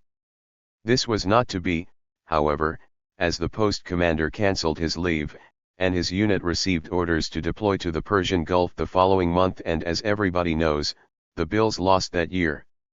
Part 2. The Big Lead-Up. Public Opinion Wins War. Gen. Dwight Eisenhower. Sometimes the effect of an error can be larger than the error itself. We shouldn't unearth the past except when new events remind us that old mistakes were not just a matter of coincidence. Saddam Hussein to April Glaspie, speaking about Iran Gate, July 25, 90. If 1960, Saudi Arabia, Kuwait, the United Arab Emirates, Iran, and Iraq, the Gulf countries that collectively controlled roughly 3/4 of the world's oil reserves, founded the Organization of Petroleum Exporting Countries to mitigate the influence of Western multinational corporations' manipulation and control of global oil prices. OPEC nations sought to stabilize oil prices, and strengthen and assert member countries' independence, and control of their own natural resources and economy. After OPEC nationalized their natural resources and placed an embargo on sales to the US in the 1970s, the availability and cost of oil skyrocketed worldwide. In October 1977, Iranian demonstrations began against the Shah and continued until he was forced to flee to America in 1979, where he was treated for cancer. Iranians demanded the Shah be returned to face trial and execution, to no avail. In April 1979, Iranians voted to become an Islamic republic, and that December, the Ayatollah Khomeini, who had led the Iranian Revolution, became supreme leader. During the Iranian Revolution, existing tensions concerning long-standing border disputes between Iran and Iraq increased, and Iraq, along with other neighboring countries including Kuwait and Saudi Arabia, feared Iran's revolutionary climate might spread and incite similar dissent within their own territories. Iran, which shared a border not only with Iraq but also with the Soviet Union, held high strategic value in the eyes of U.S. Cold Warriors. U.S. fears of Soviet encroachment into Afghanistan and the Persian Gulf, as well as anxieties over the supply and price of oil, which had risen during the Iranian Revolution, heightened after the Ayatollah Khomeini deposed the Shah, who had maintained a U.S. approved status quo in the region, albeit a shaky one. In November 1979, Iranian revolutionaries took 55 American diplomats hostage at the American embassy in Tehran, accusing them of being a nest of spies, where they were held for 444 days. The crisis ended with the signing of the Algiers Accords in January 1981, only minutes after the swearing-in of Ronald Reagan as U.S. President. Although no diplomatic relations had existed between the two nations previously, when Iraqi President Saddam Hussein agreed to help the US counter the Iranian revolutionaries, a working relationship was formed. In exchange for Saddam's assistance in the matter, the US provided Iraq with military intelligence, technology, and weapons. The Reagan administration viewed Iraq as a potential key to maintaining stability in the Gulf region. Iran's potential destabilization of U.S. friendly nations such as Kuwait, Saudi Arabia, and other Gulf states, would undoubtedly threaten vital U.S. oil supplies and push prices even higher. Thus, when Saddam invaded Iran in September 1980, commencing the 8-year Iran-Iraq War, he had the support of neighboring countries and the incoming Reagan administration. In the ensuing years, a number of factors threatened to dampen the budding romance between Iraq and the U.S. The United Nations repeatedly condemned Hussein's regime for human rights violations and other violations of the Geneva Protocol, including the use of chemical weapons. The UN eventually imposed an embargo prohibiting arms sales to Iraq. A standing executive order and the Arms Export Control Act prevented the U.S. from selling arms to both Iran and Iraq outright, as did the latter's inclusion on the State Department's 1979 list of nations known to aid and support terrorist organizations. Such considerations prevented the U.S. from overtly providing Iraq with material and economic support. Still, the war was good for business and led to a substantial increase in the production of oil and a decrease in price as both adversaries began to produce and sell more oil to help finance their respective war efforts. In 1982, despite Iraq's known ties to international terrorist organizations, its lengthy record of human rights abuses and the very vocal objections of Congress, the State Department removed Iraq from the list. In November 1983, President Reagan signed Presidential Directive 114. While the majority of the directive remains classified, it is known that part of it promised that the U.S. would do whatever was necessary to prevent Iraq from losing the war, including the continuation of intelligence and material support. Although Iraq's use of chemical weapons on a nearly daily basis was known to U.S. officials, a meeting between Hussein and Reagan's emissary Donald Rumsfeld in December 1983 strengthened the working relationship between the nations. In 1984, the U.S. initiated Operation Staunch, ostensibly to prevent the sale of weapons to Iran. That same year, the U.S. lifted its ban on arms sales to Iraq. Afterwards, and throughout the following 8 years, the Reagan and Bush administrations provided the Iraqis with over $5 billion of aid, secured vast amounts of loans for them and sold them an extraordinary arsenal of conventional weapons and weapons systems, including easily weaponized dual-use chemicals. An international weapons dealing free-for-all ensued. In violation of the UN embargo and despite their knowledge of Iraq's use of mustard gas and other chemical weapons against the Kurds and Iranian civilians and military, nations around the globe scrambled to sell arms to Iraq, often through clandestine deals with other governments and using multinational cutout companies and other covert channels. Iraq soon earned the dubious distinction of number one purchaser of weapons worldwide. In the opinion of one U.S. defense analyst, when it comes to Iraq, everybody's hands were dirty. Iraq's doomsday arsenal, the majority of which had originated in aid or sales from the US and its allies, came to include chemical and biological weapons. According to various reports, Iraq's stockpile of refurbished military hardware included tanks, armored personnel carriers, anti-tank and long-range missiles, rocket launchers, bombers, cluster bombs, MiG 163, 164, warplanes, Mirage jet fighters, rifles, and ammunition. Stockpiled Iraqi weapons of mass destruction included mustard and cyanide gas, nerve gas antidotes, anthrax, West Nile fever germs, botulism, salmonella, E. coli and other biohorrors similar to tuberculosis, pneumonia, and bubonic plague. The honeymoon between Iraq and the U.S. began to wane in 1986, during the Iran-Contra scandal, when it was learned that, throughout the previous 2 years, in exchange for hostages held by Iran, the U.S. supplied them with weapons to use against Saddam. Burgeoning tensions between Iraq and the U.S. became all the more apparent when, In May 1987, Iraq bombed a U.S. naval ship in the Persian Gulf that had been mistaken for an Iranian commercial vessel, leaving 37 American crew members dead and dozens injured. While the White House officially chalked it up to an unfortunate accident, Reagan publicly blamed Iraq and warned them that the U.S. would retaliate if the attacks continued. Further straining the relationship, in March 1988, the international community condemned Iraq for its scorched earth strategy and use of chemical weapons to kill thousands of dissident Kurds in northern Iraq. While U.S. officials paid lip service to the accusations leveled against Iraq, U.S.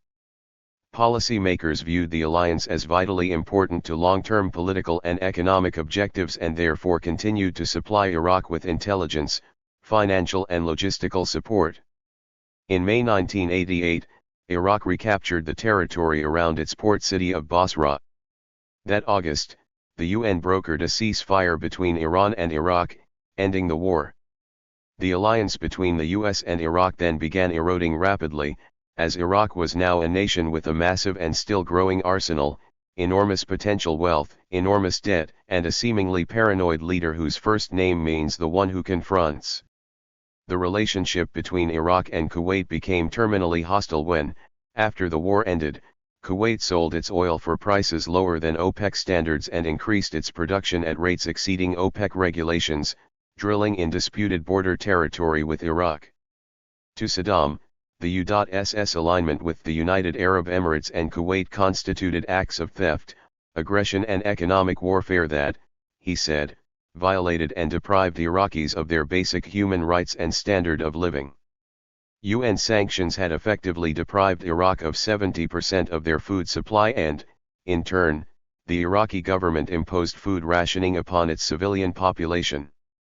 The offenses of the US were all the more egregious, Saddam protested, because for the past 8 years Iraqis had shed rivers of blood to secure the stability of the Gulf region and protect the interests of the US and its allied Arab nations. Saddam began to envision and speak of a grand global conspiracy orchestrated by Israel and their imperialistic Zionist minions, the US and Britain. Registered. While the US and Iraq remained superficially cordial, the US had long been aware that the relationship was fragile and prepared for the possibility of a future conflict with Iraq by establishing military bases and critical infrastructure throughout the Middle East. In 1988, the Center for Strategic and International Studies began a 2-year study to determine the outcome of engaging in a war with Iraq.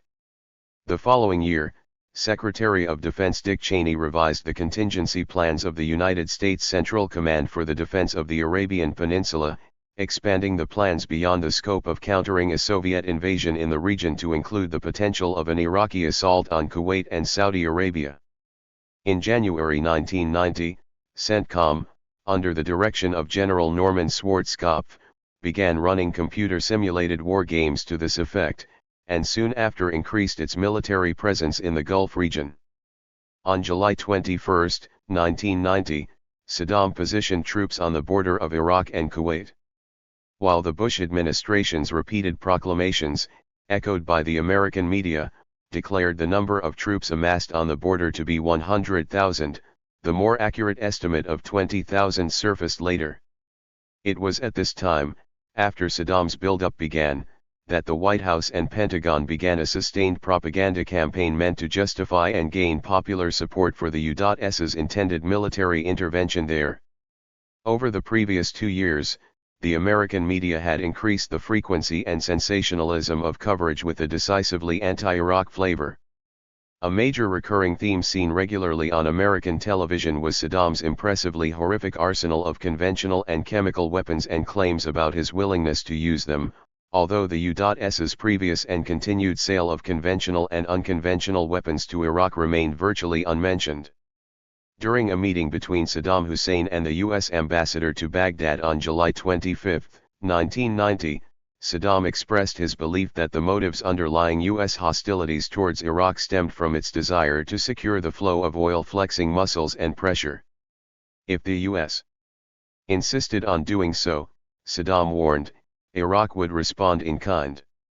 Saddam said that although the U.S. military undoubtedly had the ability to inflict significant damage to Iraq, Everyone can cause harm according to their ability and their size.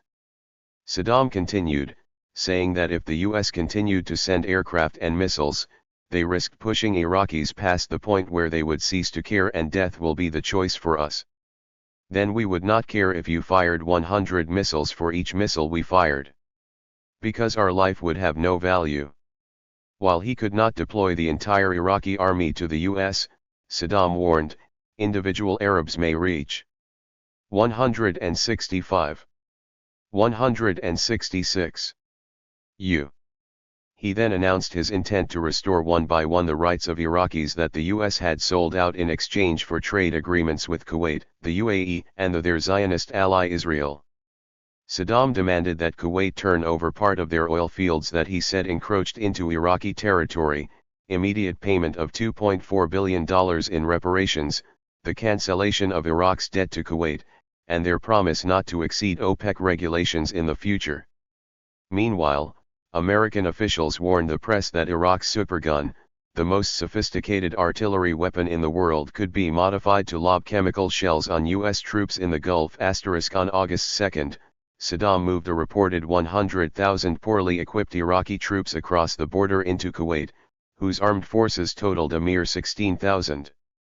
The invasion drew international condemnation, and the United Nations Security Council immediately voted sanctions against Iraq and demanded they withdraw. The State Department reinstated Iraq as a sponsor of terrorism, and a national security directive issued at this time included a list of U.S. motivations for an expected confrontation with Iraq, the first being access to oil. Bush prohibited all U.S. sales to Iraq and froze all U.S. held Iraqi assets. Subsequently, the profits of non-OPEC oil companies soared. Operation Desert Shield began on August 7, 1990, when, without congressional authorization, the Department of Defense dispatched an additional 40,000 troops to Saudi Arabia, along with 100,000 body bags. Americans heard conflicting predictions about expected casualty rates. On one hand, some military officials said that, within hours of the conflict's start, Allied field hospitals might receive thousands of casualties and, in the event of a full-scale war, expected up to 10,000 dead U.S. soldiers and 45,000 wounded. Estimated Iraqi casualties were 3 times higher. On the other hand, some insisted the conflict would not be another Vietnam but rather a clean war with minimal casualties, and that new smart weapons could avoid collateral damage through surgical strikes. Still, it remained unknown if, and to what extent, Saddam might use chemical weapons against U.S. allied forces, a threat dangled numerous times by the White House and Pentagon.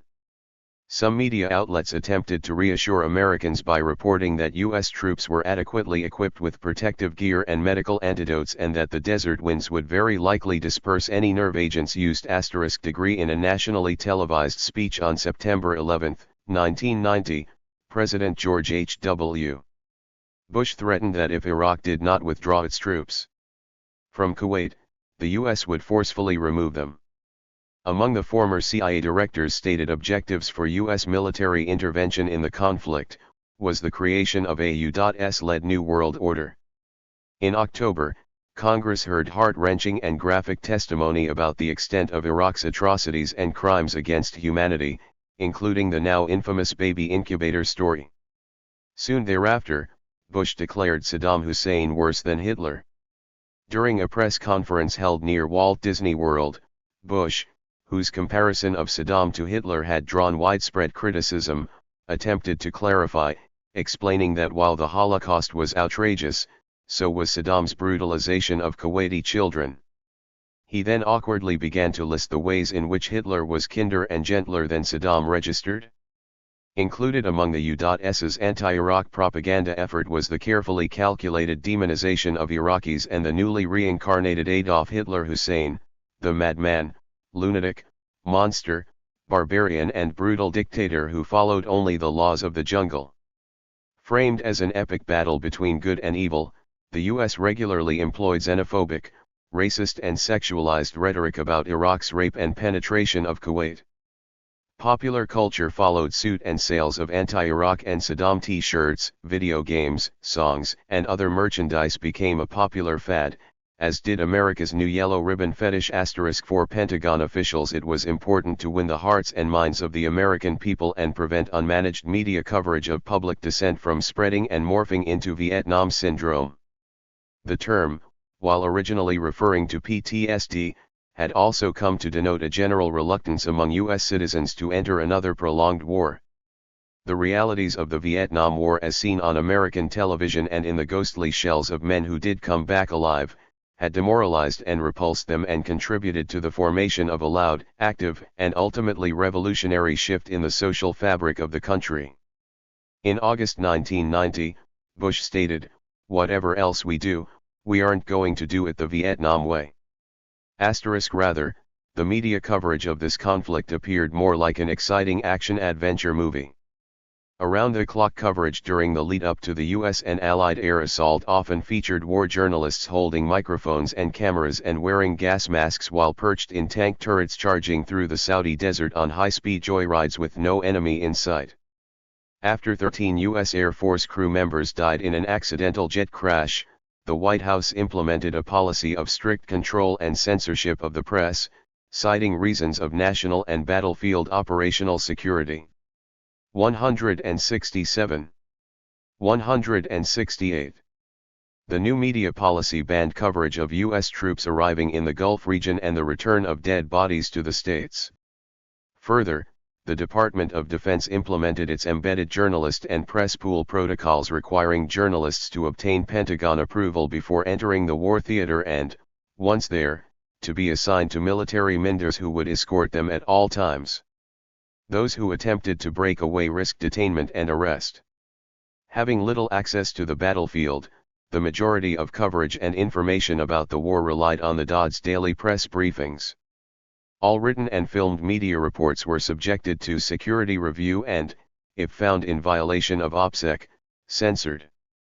From November 8 to 10, Bush announced he was doubling the number of U.S. troops in Saudi Arabia. Among the deployed were covert U.S. Special Forces units and their British counterparts. On November 29, the UN Security Council issued a deadline of January 15, 1991, for Iraq's withdrawal from Kuwait, authorizing military intervention in the event that he failed to do so. By this time, the Pentagon claimed that 250,000 Iraqi soldiers had massed near the border. As the deadline approached, President Bush informed Americans along with the rest of the world via television that, "We will not fail." The deadline passed, and Iraq did not withdraw from Kuwait. Just watch CNN. In November 1990, only days away from his long-awaited Special Forces tryout, the primary reason for his re-enlistment, McVeigh's unit, along with the rest of Ft. Riley's 1 Mechanized Infantry Division learned of their impending deployment to the Persian Gulf. McVeigh wrote to Steve, telling him that he did not know the details about where, exactly, in the Gulf he would be or what he would be doing there. All he knew was that he would be in the desert for a while. "You probably know as much as us," he admitted, instructing him to just watch CNN. "They told us today that if any of us were an only child, we wouldn't be deployed." Several cohorts later recalled how commanders told them that, if a ground war were to start, the majority of them, up to 75% even, could die, and described the fear they experienced upon learning this. "If there isn't a what," he wrote, "we stay for 1 year. If there is, I'll probably be back a lot sooner in a box, send goodies. A year in the desert is a long time." He continued, writing that, on the bright side, he had recently received a promotion to corporal and expected to receive his sergeant's stripes shortly. As far as his upcoming Special Forces tryout, McVeigh later told his attorneys that when he learned of his deployment to Iraq, that was all right. "I didn't know what would happen with the Special Forces training. I figured I could just reapply when I got back." Friend and commanding officer, SGT. Weathers, said that McVeigh disagreed with the decision to go to war, believing it to be just a political scheme. "McVeigh," said Weathers, did not think the United States had any business or interest in Kuwait, but he knew it was his duty to go where he was told, and he went. McVeigh himself later explained that he was aware of the wartime propaganda put forth by the U.S. At the time, I remember Bush refusing the Kuwaiti offer to pay each soldier $5,000. He said we weren't mercenaries. I remember multiple trips/junkets to Kuwait himself to receive gifts, etc. He expanded on this in a letter to his biographers, explaining how, throughout the big lead-up, a lot of rhetoric was flying around, including claims that all Iraqis and Saddam were evil. To him, the formulaic nature and logical progression of these amounted to kill Saddam equals kill Iraqis equals kill the evil/destroy the evil. Degree granted a brief leave prior to his deployment to the Middle East, McVeigh returned home to western New York. Like the other men in his unit, he was afraid and expressed this to the loved ones he visited with there, including the neighbors at whose homes he had taken shelter as a child. Mrs. Dangler said, "He told us he knew he was going to come home in a body bag. He was sure he was going to die. Wondered if there was part of him that may have wanted it to happen." Mrs. McDermott said it was the first time she saw him with tears in his eyes. While most of Charlie Company had already arrived in Saudi Arabia, when his leave was over, McVeigh returned to Fort Riley, where he and 37 others in his platoon remained awaiting deployment orders. In a letter written to Steve on January 6, 1991, he announced his flight to the Gulf would be leaving that night and a month would pass before he wrote his next letter. During a press conference in early November 1990, Defense Secretary Dick Cheney discussed the build-up and deployment of further troops to the Gulf and specifically mentioned Ft. Riley's famous 1 Mechanized Infantry Division, who were to join other armored units normally stationed in Germany.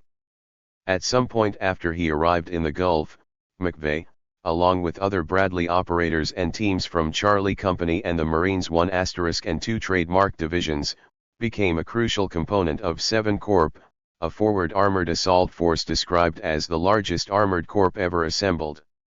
After an extensive U.S. and Allied air assault, 7 Corps would spearhead the ground war, conducting initial breaching operations into Iraqi-held territory. McVeigh, specifically, became part of 7 Corps' main effort, Task Force 337th or Task Force Iron, Alpha Company, 3rd Platoon. 169. 170. The Gulf War Spectacle. The first casualty when war comes is Truth U.S. Senator Hiram Johnson, 1917. If there is a war and if Bush has his way with the media coverage, the haunting and unforgettable face of battle will be masked for an American public. Patrick Sloyan, Washington Post, January 13, 1991. Thou shalt not be afraid for the terror by night, nor for the arrow that flieth by day, nor for the pestilence that walketh in darkness, nor for the destruction that wasteth at noonday. Psalm 91, reportedly read to by U.S. troops in January 1991, as Iraqi Scud missiles targeted Saudi Arabia. New York Times, February 4, 1991. Shield turned into a perfect shitstorm when, on the evening of January 17, 1991, U.S. and Allied forces began a massive aerial assault upon Baghdad and surrounding areas. Suddenly, flashy new U.S. weapons with catchy names including the Tomahawk, Maverick, and Hellfire missiles, F-16 Falcons, F-117 stealth bombers and Cobra and Apache helicopters, disrupted the darkness of the Iraqi night. Its silence exploded into mind-numbing noise, shook with reverberation. The ground was quaking as each new missile struck the city. The structure of swayed and shivered. The spectacular Allied air strikes were relentless, ceaselessly dropping an estimated 88,500 tons of explosives over the next 42 days in what one journalist described as the greatest bombardment in human history and heaviest bombardment any city on Earth had undergone since the destruction of Hiroshima and Nagasaki. Registered in violation of international law, the carpet bombings employed fuel-air explosives and napalm and burned through nearly 12 million gallons of fuel per day. Military spokespeople appeared on media outlets explaining that the air assault was necessary to shape the battlefield by destroying Saddam's stockpiles of weapons.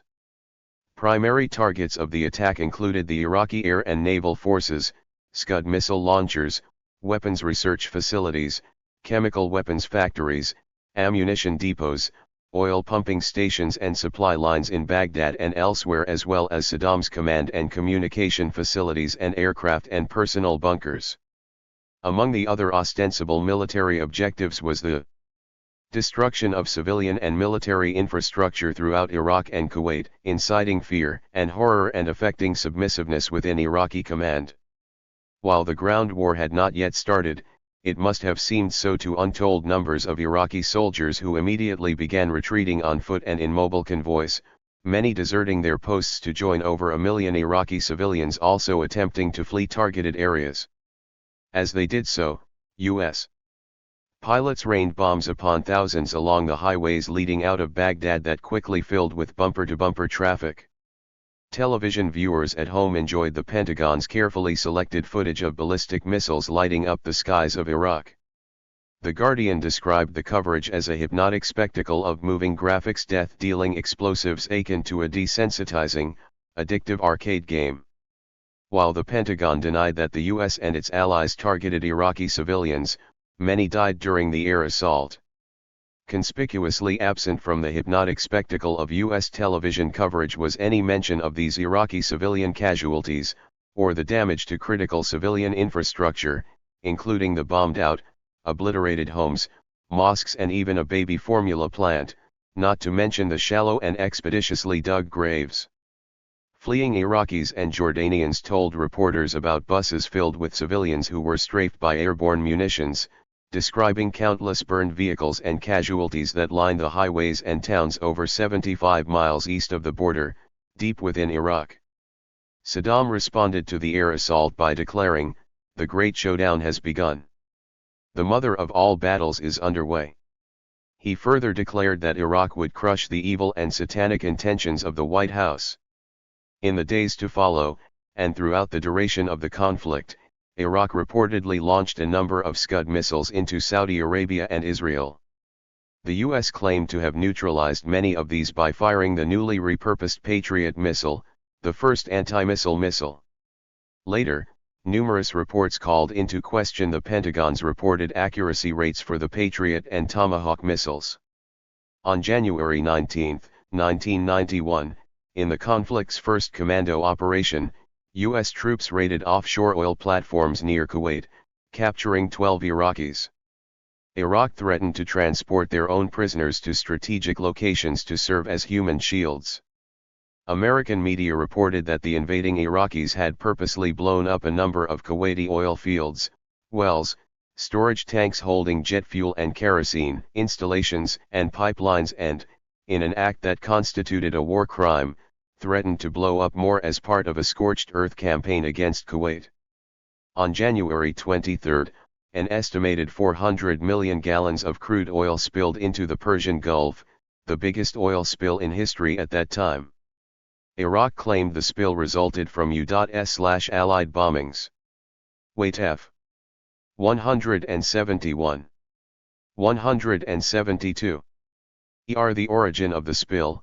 Winds carried the fumes in all directions and, within weeks, southerly winds pushed much of the oil into the Gulf away from the Saudi coastline, leaving behind birds and other wildlife covered with deadly goo.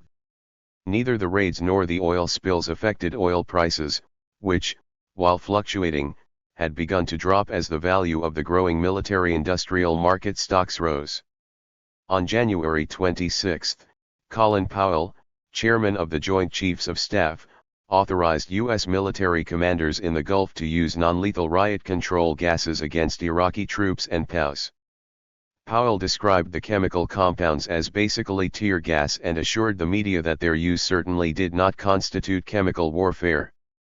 The non-lethal gases, delivered by hand grenades, mortar shells and aerial bombs, he said, would be useful in urban combat such as house-to-house situations, as they could effectively immobilize individuals, especially escaping or rioting POWs, but was less than explicit about the exact chemical agents the DoD intended to use.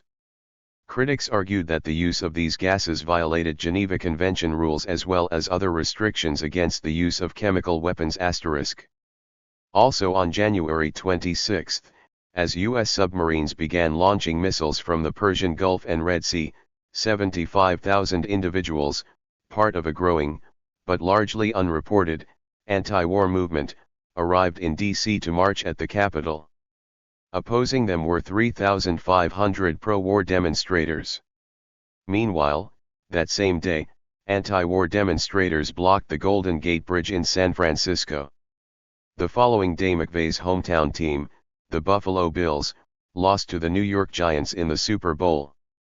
Bad company behind enemy lines, sitting ducks, sacrificial lambs and random death from above. The ongoing Allied air assault cleared the path for the impending ground war and, by February 4, 1991, the last stage of the biggest, fastest deployment and largest logistical move in military history began. More than 500,000 U.S. troops had arrived in the Gulf by this time, part of a growing number poised on the Iraq-Kuwait border. In Gen. Norman Schwarzkopf's war plan, praised by tacticians and military theorists, the 7 Corps 1st Armored Division was to lead the Hail Mary or left hook, northeast through the Iraqi desert, seeking out and destroying, specifically, the 4 best paid, equipped, and trained Iraqi divisions, part of the infamous Iraqi Republican Guard. Essential to Gen. Schwarzkopf's Hail Mary operation was the new Bradley fighting vehicle, boldly touted as one of the most extensively tested and safest vehicles at the Army's disposal and essential to combat power on the ground. The Bradley had the capacity to house 1 infantry squad consisting of a vehicle commander, driver, gunner, and up to 7 additional dismount soldiers. The multiple launch rocket system could fire projectiles that, arriving at their intended targets, exploded in midair, sending a spray of smaller bomblets designed to pierce the outside of armored vehicles or, if they hit the ground, exploded into shrapnel whose radius of destruction spanned the size of an American football field. Bradley manufacturers also claimed the vehicles had the capacity to drive over obstacles 3 feet high, trenches up to 8 feet deep, climb at angles of 60 degrees, and were designed with amphibious underwater capabilities. Both the military and the Bradley manufacturer claimed that it had 4 major advantages: mesh coats of low explosive reactive armor consisting of aluminum and depleted uranium, lightweight and rapid acceleration capability, thermal optic night sighting systems, and newly designed and more accurate aiming systems. Gunners had an array of weapons at their disposal. Mounted on top of the Bradley was a 25mm cannon, M60 machine gun, and an anti-tank missile system. Thus, McVeigh now found himself in the role of Bradley gunner in one of the war's foremost advanced units, tasked with breaching the front lines and trailblazing for the 64-ton Abrams tanks following close behind. As the Bradley driver plowed through the sand, McVeigh, aided by thermal sights, would look for, and, if found, blow up land mines, incoming missiles, enemy troops, and their vehicles. Painted on the side of McVeigh's Bradley tank was the name he had given it, Bad Company. On February 6, 1991, about a month after he arrived in Saudi Arabia, McVeigh wrote to Steve, telling him about his recent promotion to ES and the duties this entailed. "I key the entire task force," he explained. "Of course the glory has a price. Look where I am." He apologized to Steve, writing that although he had a lot he wanted to get off his mind, he could not seem to concentrate. His thoughts, he said, centered on one thing: the combat they had rehearsed during the previous 4 days. "I shouldn't say what I'm about to," McVeigh disclosed. "We're gonna burst through so fucking quick, the Iraqis will think it's a bad dream, and when they blink to wake up, they'll be dead. Other people will brag about being part of the initial attack, but you can't get more spearhead than my vehicle. For now, here's all I can say. Shot down in a daze of glory, LL make it though, I have my own fire plan." 3 days later, he wrote his sister telling her they had been very busy practicing for the attack and said he was not nervous because if it's my time, it's my time. Still, when he wrote her again 2 days later, he hinted at his denied anxiety by signing the letter Love, Tim, a closing unseen among his countless other letters written both before and after the Gulf War. 173. 174. Cheerleaders for the Bradley sometimes boldly claimed that the ground war depended upon its performance, but, despite his training, McVeigh had reason to be anxious. The Bradley was also among the most criticized vehicles in U.S. military history. At the time of the Gulf War, the Bradley remained untested in realistically simulated or actual combat situations. Its known failures and defects included susceptibility to catastrophic chemical fires when hit by anti-armor weapons, pyrotechnic prowess, amphibious capabilities, agility, mobility, and durability. Beginning around February 1, 1991, and continuing until after McVeigh penned his first letters from the Gulf, media outlets reported that the Army was conducting inspections of 300 to 500 of the 2,000 Bradley vehicles in the Gulf. As it turned out, many of the models positioned on the front lines had a possible transmission defect that could reduce the 6,000-pound armored personnel carrier's speed from 40 miles per hour to 10 or cause it to jam completely, essentially rendering those inside sitting ducks in combat situations. Plus, the massive size of the Bradley made it more visible, thus a prime target for improvised explosive devices, enemy gunfire and anti-tank missiles. In addition to the snafu, news outlets also continued to report Army field officers' ongoing investigations concerning the disappearance of more than 50 Bradley vehicles from a base in East Saudi Arabia, the location of the one armored. When contacted by reporters, some officers claimed terrorists stole them. Others said American troops stole them to obtain parts for their own fleet of Bradley vehicles.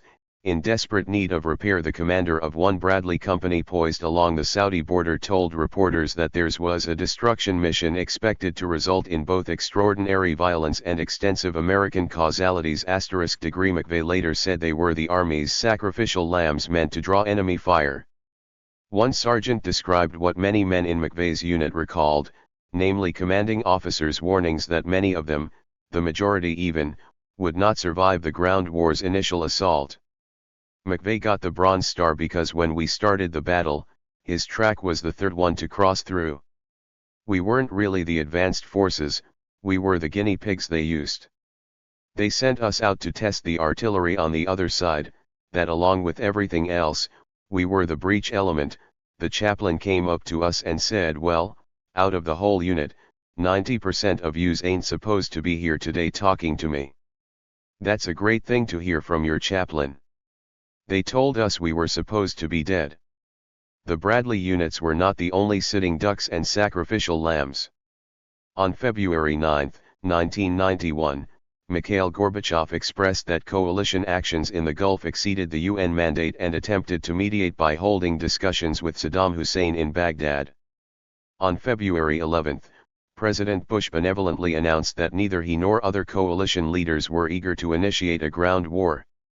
2 days later, in the early hours of February 13, U.S. stealth fighters dropped a 2,000-pound penetration bomb on a public shelter in Al-Amiriyah, killing anywhere from 300 to 1,500 Iraqi civilians, mostly women and children.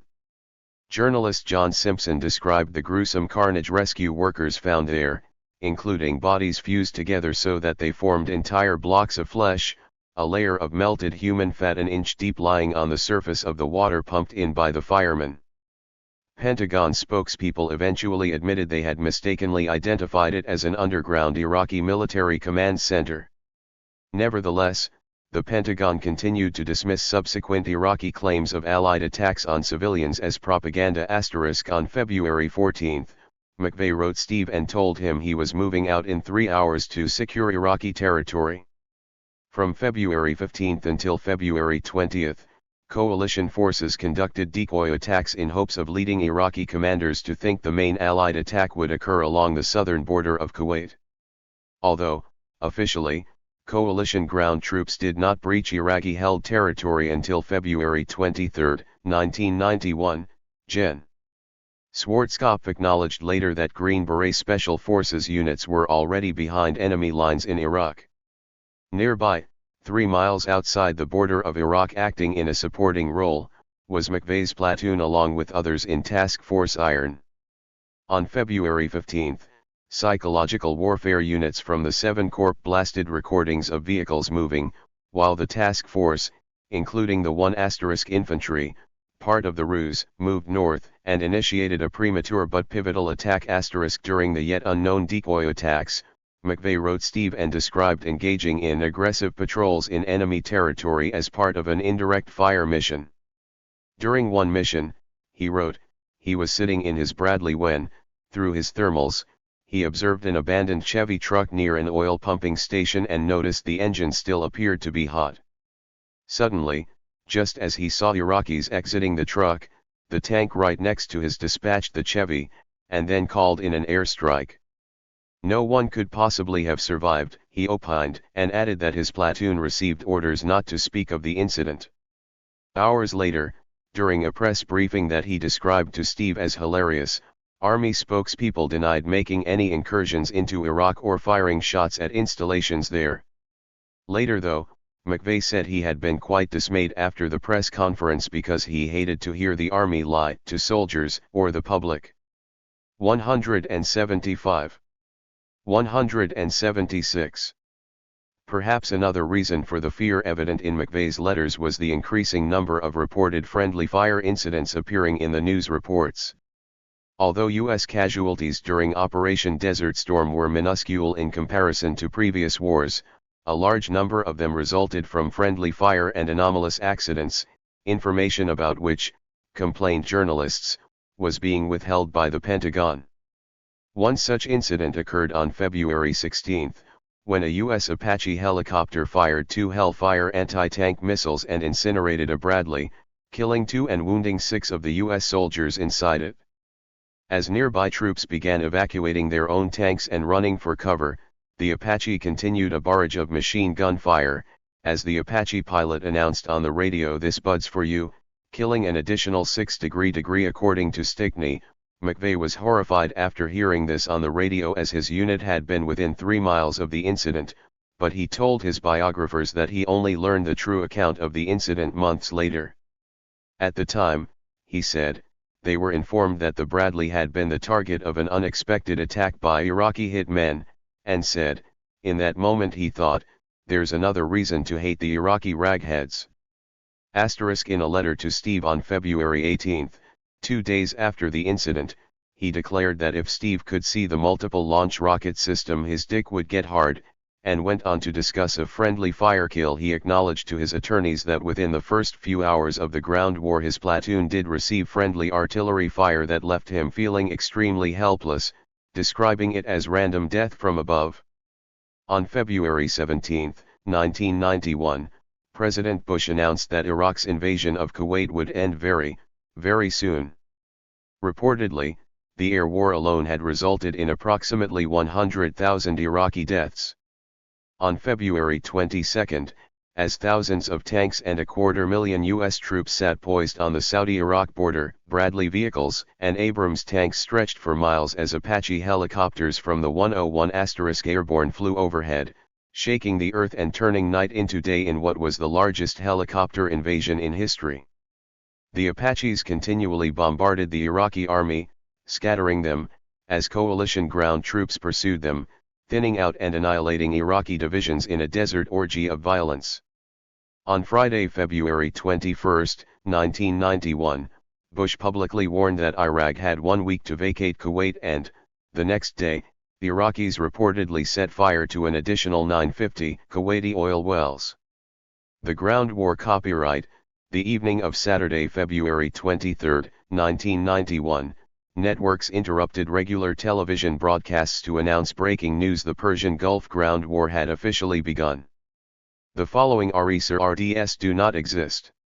George Bush Sr. declared, the liberation of Kuwait has entered the final phase, and Defense Secretary Dick Cheney issued a brownout, suspending media briefings for nearly 24 hours, citing the need to maintain operational security.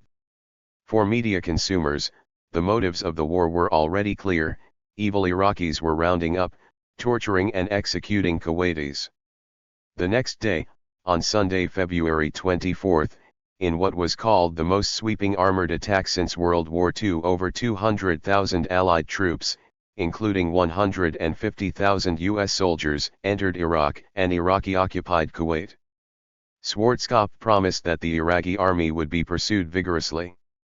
"We're going to go around, over, through, on top, underneath and any other way. We're going to pursue them in any way it takes to get them out of Kuwait."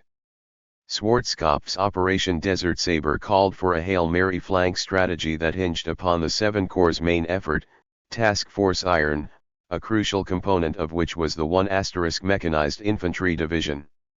The objective, to cross into Kuwait, head northeast towards Kuwait City and flank and cut off retreating Iraqi units along the way, clearing a passage through the desert for spearheading Marines approaching from the south.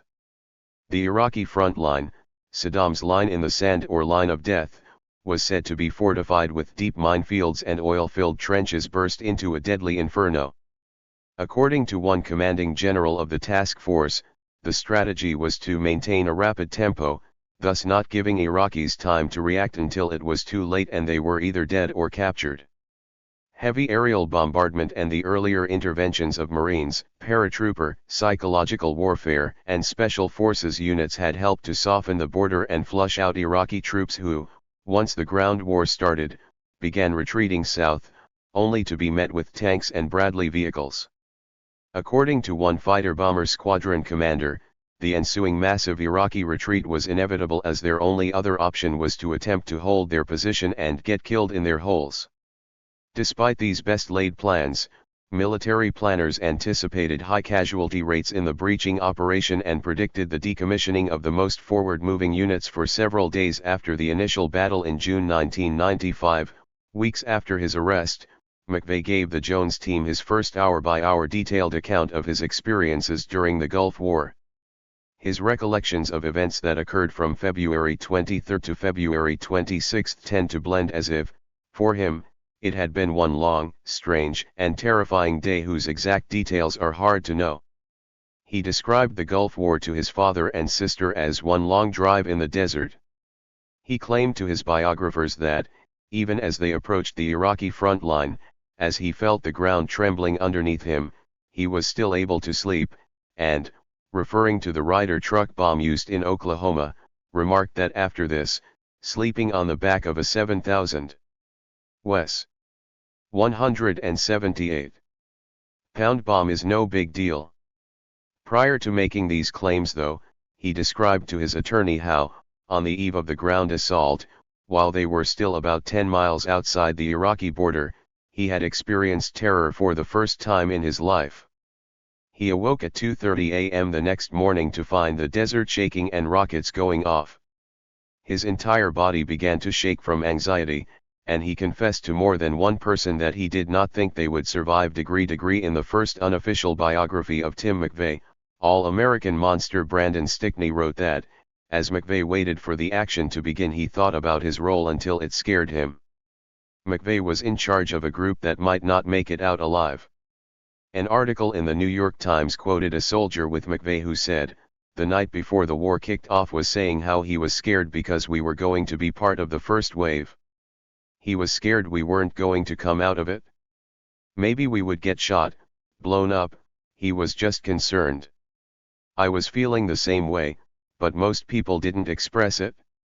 Playboy also quoted this same soldier as saying, we were in the desert, sleeping on the sand, and he really thought we were going to die. He was worried that we would be killed by our own helicopters or tanks. Other soldiers with him confirmed this, saying that McVeigh was afraid but added that, what he feared most was not enemy fire, but friendly fire from above or even being buried alive by U.S. tanks. Making matters worse, his commanding officer, Lt.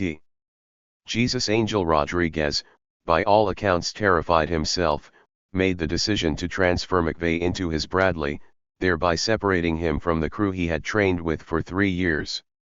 The stated primary objective for forming the cohort units was the prevention of psychological breakdown in battle by building cohesion and trust among fellow soldiers. For McVeigh, who thrived on his training and regimentation, Lt. Rodriguez's decision must have seemed unthinkable and could not have calmed his already fraying nerves. Markham wrote about the wild drives through the desert with McVeigh at the turret and Roger Barnett at the wheel, but Barnett himself described a very different scenario.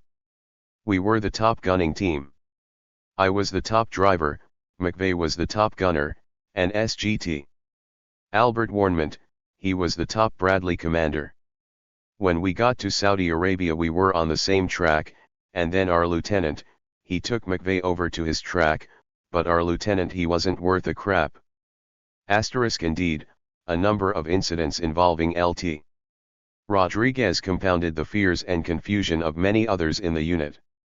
The evening before the ground war, as they headed balls to the wall towards Safwan, McVeigh tried to catch some sleep in the moving Bradley and, like the previous evening, found this difficult to do. He woke suddenly, only to find Rodriguez. The following records do nor exist. Who was supposed to be acting as lookout, asleep.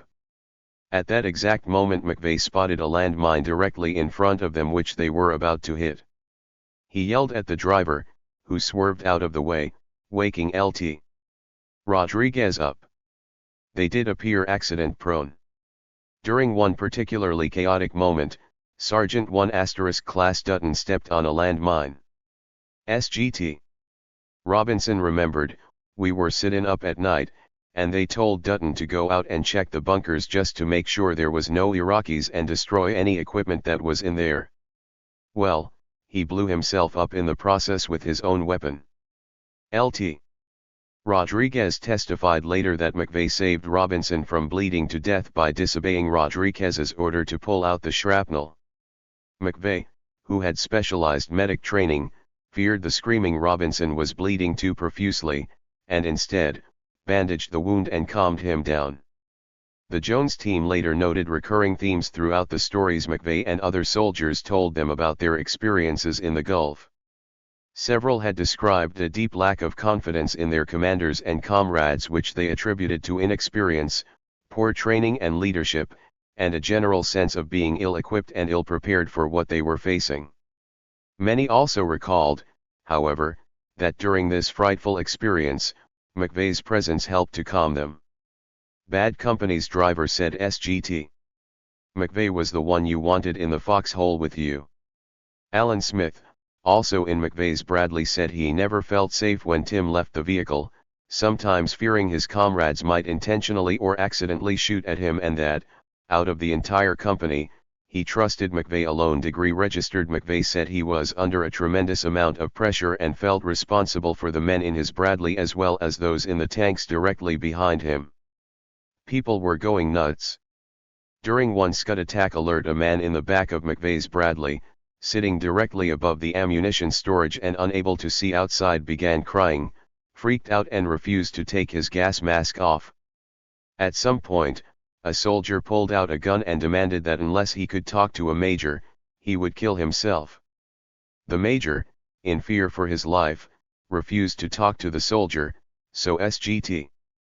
McVeigh requested permission to stay and talk him down. A request the major denied. The H-1GH Tech Turkey shoot. I.e. the weeks prior to the start of the ground war, reports about Iraqi and coalition POWs regularly appeared in the news. In the final weeks of January 1991, U.S. military police had begun building facilities to house up to 20,000 Iraqi POWs and defectors. Meanwhile, coalition spokesperson 179. 180. PLE accused Iraq of violating the Geneva Protocols in their treatment of Allied POWs. A number of international protocols existed establishing standards for the humane treatment of enemy and civilian POWs, not the least of which was the 1949 Geneva Convention. These protocols prohibited the torture, use of chemical weapons and the killing of both enemy and civilians prisoners, as well as exposing them to live fire in combat zones. McVeigh admitted that he was terrified even before leaving the neutral zone and crossing into Iraq, and had decided that if he was going to die, he would kill as many Iraqis as he could. In a letter written to Steve dated February 23, 1991, day one of the ground war, he complained that Geneva Convention rules regulating the treatment of POWs would end up getting everybody killed. Therefore, he wrote, "I've made up my mind, no prisoners. It may be on my conscience for years, and I may be accused of killing defenseless people, but when push comes to shove and my life is on the line, you gotta do what you gotta do." On February 24, while still in the neutral zone between Iraq and Saudi Arabia, Task Force Iron finally met with the Iraqi army. Rules of engagement dictated enemy troops be given the chance to surrender rather than be killed. Although the news brown out complicated attempts to construct an accurate picture of the early hours of the ground war, news outlets nonetheless described disheveled and disarmed Iraqi prisoners shambling single file across the desert, smoky oil fires smudging the skies of eastern Kuwait. Indeed, the Iraqis encountered by Allied forces were not wild-eyed rag-headed terrorists, torturers, and murderers. Rather, many had open sores, appeared covered in lice and were starving, demoralized, poorly trained, inadequately armed, or completely unarmed and in the process of deserting or surrendering. According to reports, very often, the elite Iraqi Republican Guard units stood behind Iraqi soldiers confined to holes and trenches in order to prevent them from deserting. The commander of one U.S. field hospital said the Iraqi POWs were terrified of airplanes, sometimes curling up into fetal positions upon hearing them, while others suffered from acute shell shock or combat stress. Some news outlets reported that Iraqi soldiers were extremely happy upon their capture. Many commanders felt overwhelmed by their inability to care for the thousands of Iraqi POWs and feared their presence would disrupt or impede the advance. According to McVeigh, it was on the first day of the ground war, heading north towards Safwan, that he first encountered surrendering Iraqis in a trench. After he fired at the trench, what seemed like thousands of Iraqis emerged waving white surrender flags. The voluntary POWs caused an extraordinary amount of tension as U.S. troops didn't know what to do with them, and there were an insufficient number of interpreters to make sense of it all. On this occasion, he said, feeling overwhelmed, U.S. soldiers ordered the Iraqis to the rear and to keep walking. "You stupid fucking Iraqis, we don't have time to deal with hostages right now." McVeigh told the Jones team that, when he first witnessed the surrendering Iraqis looking up at the huge guns pointed at them, he began to realize the gap between what the army had taught him about war and the reality of war, as well as the people who fight them. For the first time he felt sympathy for those he was supposed to kill. The Iraqis were not evil, as the media and military told him. They were pathetic, scared, hungry, and confused. His encounters with them were so visceral he could literally smell from a mile away our guys who had patted down the surrendering Iraqis. After the initial aerial assaults, the conflict had basically a war with civilians with guns. As soon as the Americans came upon, they surrendered. The narratives of other men with him in the Gulf echo McVeigh's, who said the army had not properly trained them to face the enemy they found in Iraq. One cohort, Royal Witcher, said that of all his experiences in the Gulf, the hardest to deal with were the surrendering Iraqis. Ray Barnes described the scene. "That first day when it went from Desert Shield to Desert Storm, as we were making our way to and across the border, all of a sudden there was an exodus. It was just like 5,000 people. They were walking to surrender. They were giving up. I don't think any of them had a gun with them. Well, yes, some of them had guns, but then they didn't have ammo, or they just had blanks. They were so hungry and dehydrated. They were offering stacks of money to the officers for a bottle of water. Offering bricks of hash for water because there it's legal to smoke hash. Can't drink whiskey, but can smoke hash registered." After comparing all the stories told to them by McVeigh's fellow soldiers, the Jones team found that their interactions with Iraqis, particularly those killed later, had left a profound mark on all those interviewed. One memo observed, "They did not encounter the enemy which they expected they could keep at arm's length, but rather saw the humanity and frailty of the people they were required to kill." In June 1995, weeks after his arrest, McVeigh told members of his legal team that this newfound feeling of sympathy for the Iraqis made what happened later a lot worse. What happened later depends upon whom you ask, when you ask, and, Sometimes, why you ask it? After the Oklahoma bombing, news reports described McVeigh firing upon and killing Iraqi soldiers that had been attempting to surrender, an act said to foreshadow and illustrate his later ability to kill without remorse. 181. 182. McVeigh described to his attorneys how, as they breached the Iraqi front lines, 4 Bradleys, including his own, lined up in front of an entrenched Iraqi machine gun bunker. He then fired at the trench from 1,600 meters away and, with one shot, hit his target and observed a red cloud emanate from it. After he fired several more rounds, everyone in the trenches surrendered, but, just at that moment, he observed to his right members of Bravo Company, shooting at the surrendering Iraqis and, at that point, tried to get Lt. Rodriguez to radio over and tell them to stop. He said that only later did he learn that he killed 2 Iraqi soldiers with the 1,600-meter shot. He described the incident a bit differently to his biographers a few years later. He said that as they approached a dug-in enemy machine gun nest still over a mile away, Lt. Rodriguez ordered him to fire. He instantly saw a flash of light, assumed it was enemy fire and, with the Bradley still moving, began to adjust his sights. As he did so, an Iraqi soldier popped his head up for a split second. McVeigh fired at him and the man's upper body exploded, his head just disappeared, like in a red mist. The shot, he said, also killed another Iraqi soldier standing nearby. Lt. Rodriguez ordered him to keep firing, but McVeigh hesitated because he noticed that the rest of the dug-in Iraqis had begun to surrender, but since Lt. Rodriguez started screaming at him, he just fired off a few more rounds, far off into the desert to appease him. For this he earned an Army Commendation Medal, and on the accompanying certificate, his commanding officer, Lt. Col. Moreno, noted that McVeigh had inspired others in his company by destroying an enemy machine gun encampment, killing 2 Iraqi soldiers and forcing 30 others to surrender. The incident is one of the few where the accounts of the cohort unit differ. Corroborating this story were the accounts of William Dilley and his commanding officer 1st SGT. Harris. Dilley, Tim shot an Iraqi soldier that he saw. We gave them so much time to give up and then we couldn't wait, so we had to clear the trenches so we'd go down and put rounds in them.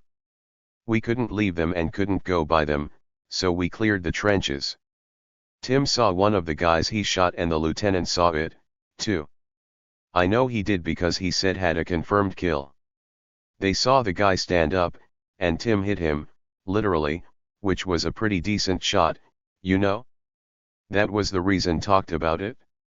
He was just there to do his job, was serious about the army. Harris, Tim did well in the Gulf. We all did.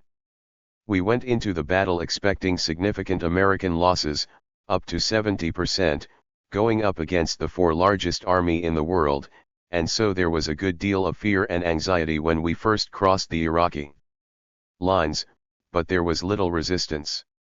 A few would pop up from their trenches and fire at us, and some of those Iraqis got killed as a result. It really couldn't be helped. However, according to others, it was McVeigh, not Bravo Company, who had continued to fire at the unarmed POWs. One man told the FBI that McVeigh had bragged on numerous occasions about an Iraqi soldier he killed while in Desert Storm, the story how he'd killed a fucking raghead. Lester Robinson also described an Iraqi man with an AK-47 who seemed to appear out of nowhere and started firing at them. Since Lt. Rodriguez was unavailable at the time, McVeigh, feeling the AK-wielding Iraqi posed a threat, took the initiative and, naturally, shot him, accidentally killing an unarmed man holding a white surrender flag standing close by. James Spencer concurred that McVeigh made the shot, but said the continued fire afterwards came from a different gunner on the tank Spencer himself was in, but did so only after their commander directly ordered them to open fire on surrendering Iraqis. The commander who issued the order, Spencer added apologetically, felt bad about it later. Ray Barnes offered his recollections. A lot of things that people said about him, like him supposedly snipering somebody with a 25 Mac at 1,000 yards. I never heard him talk about that. But did he do it? No. After the bombing, the FBI came and hauled me in and questioned me, and the SID come and paid me a visit and picked me up. Hauled me in. They were supposedly investigating possible war crimes with that 1,000-yard headshot. According to the Geneva Convention, that's overkill. That's one of my main gripes, what we're dealing with now with the terrorists. It's a reason a lot of our boys are dying, because we're playing by the rules and the other team isn't registered. Garrett Bessler, positioned in the tank directly next to McVeigh at the time, said he heard about the allegations but insisted they were absolutely false, emphasizing, Tim wasn't the type to be trying to get that first kill no matter what the cost. He did recall a related incident at an unknown time that caused McVeigh to lose his temper. Bessler said that, once, Alpha and Bravo Co. Bradleys were firing at a particular target for over 2 hours before it dawned on them that they had sufficiently destroyed it. As soon as they stopped, groups of Iraqis holding their rifles upside down with sheets tied to them, appeared, but Bravo opened fire on the Iraqis. Some of them went down, then others stood back up and the Bradleys opened fire again. Bessler was not sure how many they killed or even which specific Bradley vehicles fired, but said that later, Army officials conducted an investigation into the incident and Bravo's role in it. 183. 184. After returning from the Gulf, Bessler recounted the incident in sworn testimony and even confronted Lt. Rodriguez, who denied that he saw it, a claim Bessler thought impossible. Nevertheless, Bessler believed the people responsible for the deaths had been busted and discharged from the army. While speculative, I offer the possibility that perhaps among the reasons the soldiers' records later went missing were incidents such as this. McVeigh's friend and fellow cohort, Gordon Blackloud, recalled the chaotic killing during their combat. I was a Bradley driver for the first half of the war and then a gunner.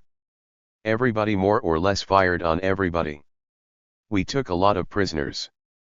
I know we killed some of them. Everybody had to. Everybody had to. My platoon sergeant got hit, and then I got hit in the back and then the back of the head.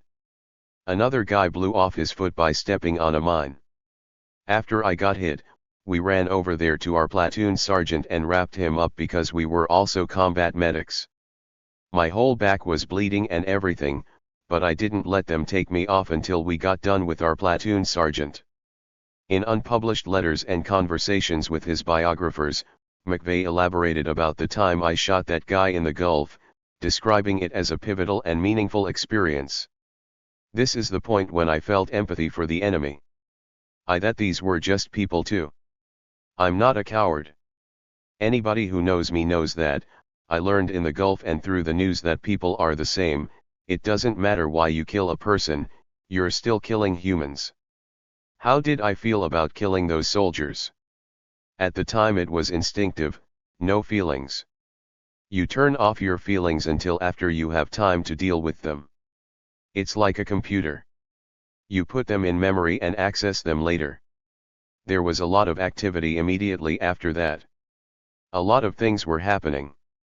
In the end, I can accept the fact that I did kill those Iraqis, and I think that in my heart maybe it would have been wrong, but that's life in the 20th century. Humans kill humans. I don't kill for pleasure, and I don't kill for personal gain. General Schwarzkopf heralded the initial assault as a dramatic success. Coalition troops encountered minimal resistance as they entered Iraq and Iraqi-occupied Kuwait, capturing thousands of POWs along the way. Although the U.S. refused to release casualty information, 7 U.S. Marines died as they passed through the Saudi village of Kafyi. Still, said Schwarzkopf, this was a remarkably light number of casualties, and he was delighted with the progress. Defense Secretary Dick Cheney told television viewers, "We have no interest in occupying Iraq, but there won't be any sanctuary inside Iraq for those forces who've been involved in occupying Kuwait." News reports later detailed how the majority of Iraqis simply did not want to fight and were killed as they vacated the vehicles and trenches they inhabited, waving white flags.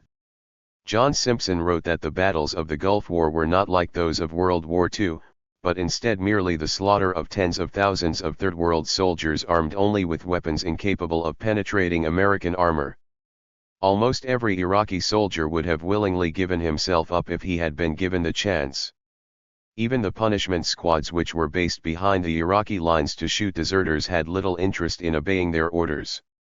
Many of them planned to desert themselves. The unnecessary slaughter of thousands of Iraqis came to be called by those who had been there, including McVeigh, a high-tech turkey shoot.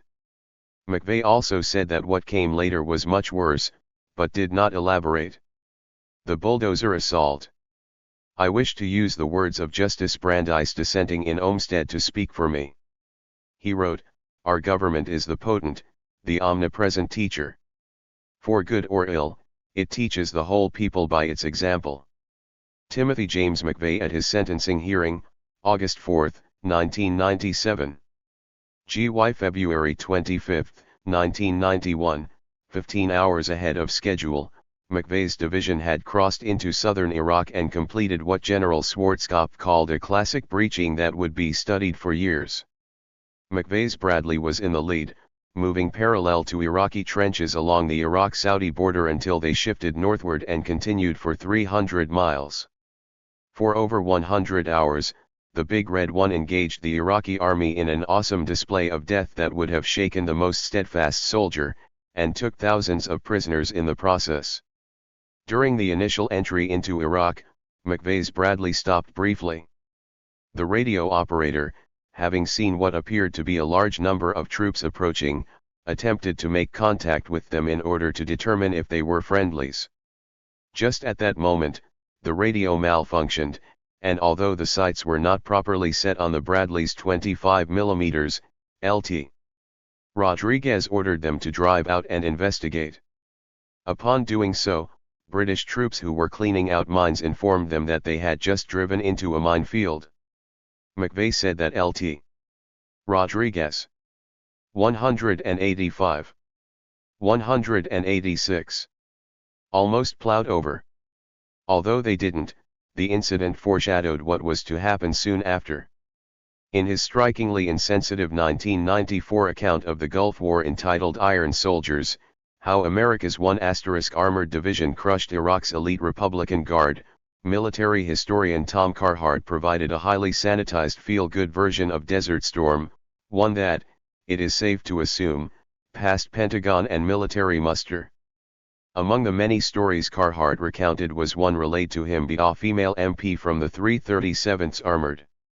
The MP was tasked with minding the few hundred Iraqi POWs the 337th had thus far captured.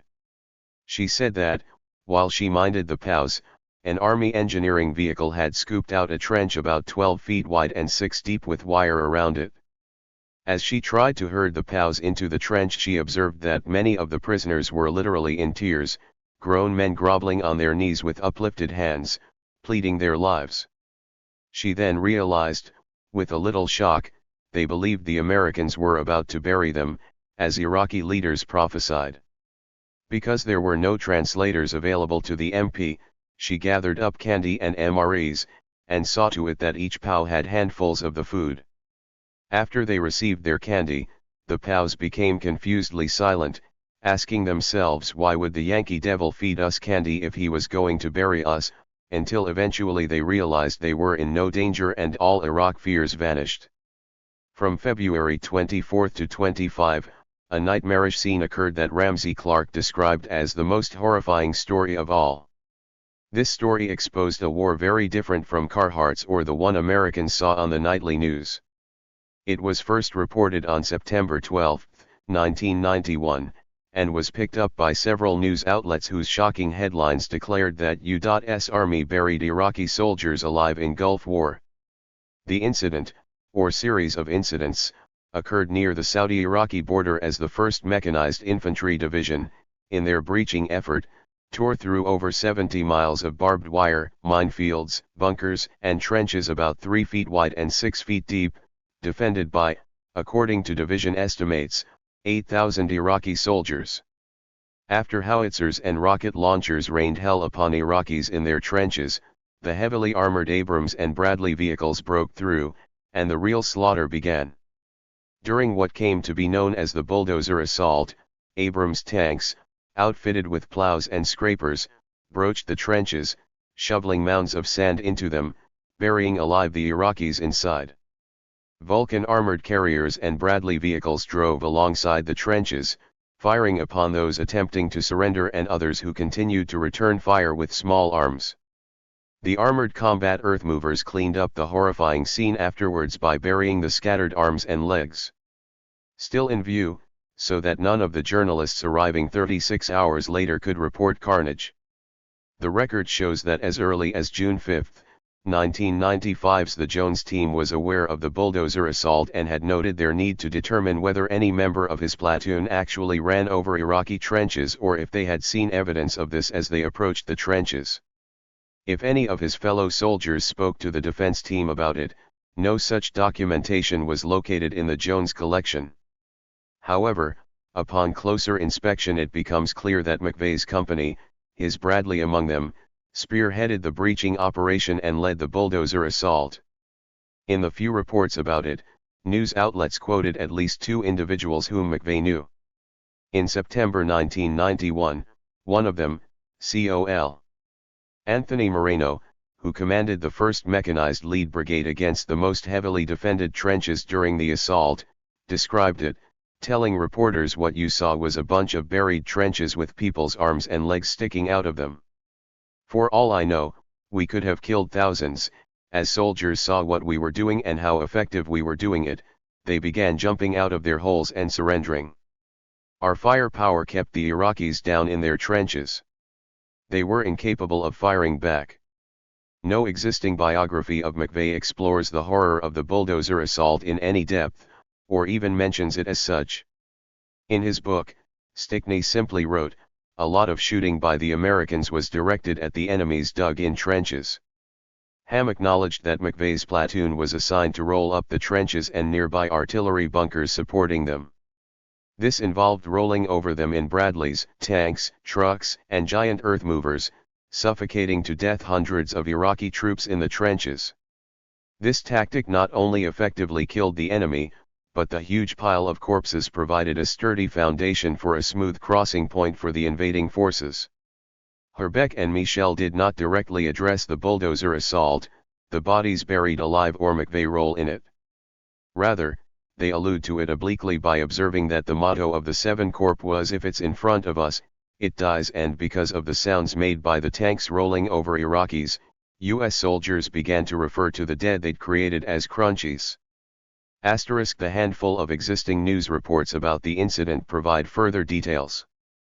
Participants later said that they had carefully planned and rehearsed the bulldozer assault weeks before it commenced, a claim confirmed by satellite photographs. One captain described the psychological trauma he later suffered because of his role in the slaughter. The Iraqis, he said, had been throwing down their weapons and were begging the U.S. troops to take them prisoner. "I wish we could have," he reflected. 187. 188. After so many thousands of prisoners, the order came down that it was endangering our men to capture any more, so we called in the bulldozers. I had to give the order men who drove the earthmovers to just cover up the trenches. I buried hundreds of men alive. If I'd disobeyed orders I should have been shot for insubordination on the battlefield. That's war. Others also provided vivid descriptions. CPT. Bernie Williams said, "There were times when we knew they were in a bunker and we gave them a chance to give up. I'd tell my guns to fire off to the side and give them a chance. I would say about 60% of the guys gave up. And there were some who decided to gut it out. A lot of guys were buried in bunkers, I'm sure. We just drove over them or backed into them to make the walls collapse. Once we went through there, other than the ones who surrendered, there wasn't anybody left." SGT. Joe Queen, who received a Bronze Star for his role in the attack, said, "Traveling at miles an hour just moving along the trench, You don't see him. You're up there in the half-hatch and you know what you got to do. You did it as much as you could close your eyes and do it. I don't think they had any idea because the look on their faces as we came through the berm was just a look of shock. I feel sorry for them that stayed in the trenches, but they did what they did for their country, just like we would. The military furnished us with this piece of equipment, and that's what it's designed to do. An unnamed Iraqi soldier who survived the attack said, some of the soldiers were walking towards the troops holding their arms up to surrender, and the tanks moved in and killed them. They dug a hole in the ground, and then they buried the soldiers and leveled it. I really don't know how to describe, it was horrible to witness, uncertainties and the need to minimize loss of U.S. lives. Military necessity required that the assault be conducted with maximum speed and violence. Other military planners claimed that, if an opportunity for the Iraqis to surrender had been announced over loudspeakers, U.S. soldiers would have had to exit their armored vehicles and engage the Iraqis in hand-to-hand combat or could even have become the targets of a chemical attack. Others said that while they had given the Iraqis a chance to surrender, the Iraqis declined the offer. When asked to estimate the total number buried, DoD spokesperson Pete Williams denied the Army had intended to bury anyone alive, but then continued, remarking that, "War is hell, I would certainly say many were buried. I don't mean to be flippant, but there's no nice way to kill somebody in a war. There is no provision in the Geneva Convention that would prohibit this operation." The Iraqi soldiers that were killed in this process were those who chose to stay in their trenches or behind obstacles and fight during the breaching operation. The motto of Ft. Riley's 1st Mechanized Infantry Division claims no mission too difficult, no sacrifice too great, duty first. Shortly after the bulldozer incident, Maj. Gen. Thomas Rames, the commander of the entire 1st Division, declared to journalists, "I didn't come over here to fight fair. Rather, he came to fight, win, and save American lives," a goal Rames achieved by burying what he claimed were 400 Iraqis during the front-line breach. When reporters questioned Army officials about the incident during a press conference at Ft. Riley, officials there said that the bulldozing method had saved American lives as the Iraqi barrier posed the biggest threat to U.S. troops. Rames said, "All I can tell you is that there were little hands and arms sticking up out of the dirt. They chose not to surrender. They chose to fight. So we buried them." Lt. Col. Stephen Hawkins, who helped plan the assault, said the point was to terrorize the Iraqis into surrendering, and thought it had worked. "It caused an instant hands up in many places," remarked Hawkins. When asked if this was the standard operating procedure for the U.S. Army, Col. Moreno said, "This was not doctrine. My concept is to defeat the enemy with your power and equipment. We're going to bludgeon them with every piece of equipment we've got. I'm not going to sacrifice the lives of my soldiers, that's not cost effective." Col. Lon Maggard, an officer from Ft. Riley whom McVeigh knew, said, "I know burying people like that sounds pretty nasty, but it would be even nastier if we had to put our troops in trenches and clean them out with bayonets." Degree in fact. 189. 190. Moreno and Maggard, both of whom McVeigh knew, were among the first to talk to reporters about the attack. Both said that they intentionally used the bulldozer tactic to minimize American casualties, although, in reality, those inside the tanks and Bradleys were likely in no danger from the small arms fire coming from the trenches. The entire ordeal, at least for their brigades, lasted about 17 minutes. The Army later condemned and punished Moreno for providing this information to reporters. No one can really say exactly how many Iraqi soldiers were buried alive or how many had attempted to surrender before meeting their deaths. Newsday and The Guardian cited military officials who claimed 2,000 Iraqis actually surrendered. Other sources put the number at between 11,000 and 20,000. An Iraqi soldier said he thought Americans had buried perhaps 300 of his comrades, while Iraqi military spokespeople claimed the number was between 1 and 2,000. Some U.S. infantry personnel told reporters they had no idea how many people they buried under the sand. Rames said 400. Dick Cheney withheld details about it to a congressional report on the war, but did state that the army buried 457 Iraqis in the sand. Maggart estimated that his brigade buried 650. A military source quoted in the Jerusalem Post said 6,000. Schwarzkopf's staff gave estimates of between $0,000 and 75,000 for the total number killed in the trenches. It was hard to obtain an accurate body count given the literal cover-up that, according to the Pentagon, claimed no American casualties *. While Geneva Convention protocols dictate that surrendering enemy troops be taken prisoner and not killed, the numbers of surrendering Iraqis would have been much higher had they not been summarily executed when attempting to do so. Many received medals for participating in the gory scene.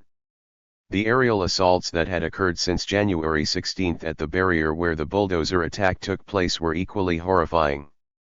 One report, on January 25, said that much of the Iraqi artillery were destroyed by aerial napalm and fuel air bombings, which consisted of over 11,000 pounds of high explosives dropped 30 minutes before the bulldozer assault began. Still, they claimed, U.S. soldiers continued to face a formidable foe and therefore had to ignite oil in some defensive trenches, among other methods. According to a FOIA request, the U.S. Marines confirmed they had dropped 489 napalm bombs on those poor fuckers in the trenches. The aerial and ground images of the aftermath in Basra, one military historian wrote, ranks up there with the young Vietnamese girl running naked from a napalm attack or the Zapruder film. This was the first, but by no means the last time, that McVeigh found himself at the center of a contentious moment in U.S. history. The word of God, much bandied by George Bush, whose word illuminated midnight sky and confused the Baghdad cock who was betrayed by bombs into believing day was dawning and crowed his heart out at the deadly raid and didn't live to greet the proper morning. Now with noonday headlights in Kuwait and the burial of the blackened in Baghdad, let them remember, all who celebrate, that their good news is someone else's bad, or the light will never dawn on poor mankind. Tony Harrison, A Cold Coming, Gulf War Poems 1991. Turkey shoot was not yet over. McVeigh said that, after destroying the Iraqi bunkers and trenches, his division received orders to head north as quickly as possible to an airfield in the city of Safwan, Iraq. Thus, throughout February 25 and 26, 1991, the third and fourth days of the ground war, they pushed forward balls to the wall, day and night towards Safwan. As they headed towards Safwan, they encountered a massive sandstorm, a world-class, biblical thunderstorm, and crossed paths with the Iraqi Republican Guard, whom they engaged in two famed battles. Commentators described the second, the Battle of Norfolk, which occurred in the Saudi village of Kafi, as the most costly and thus the most important battle of the war. McVeigh's division suffered the most extensive casualties with 40 wounded and 7 dead. At first, Pentagon officials told reporters as well as the families of the dead that enemy fire had killed them, but months later officials admitted that all the U.S. deaths resulted from friendly fire, mainly from American silver bullet sabot rounds coated in depleted uranium *. After Norfolk, McVeigh's company continued towards Safwan, traveling on Highway 8, a road that eventually connected with Highway 80, a 6-lane highway that connected Kuwait City to deep inside of Iraq, its center of gravity. By this time, the Iraqi army was in full retreat with untold thousands of Iraqi soldiers and civilians in tanks, cars, school buses, ambulances, and on foot, heading north on Basra Highway and nearby Highway 8. Throughout February 26 and 27, the retreating Iraqis on both roads met with wave after wave of extensive aerial bombardment consisting of laser-guided missiles, mortars, cluster bombs, and machine gun fire from Apache and Cobra helicopters, Warthog and Thunderbolt fighter jets, and other U.S. aircraft equipped with infrared optics. A U.S. pilot described the scene as the biggest 4th of July show you've ever seen.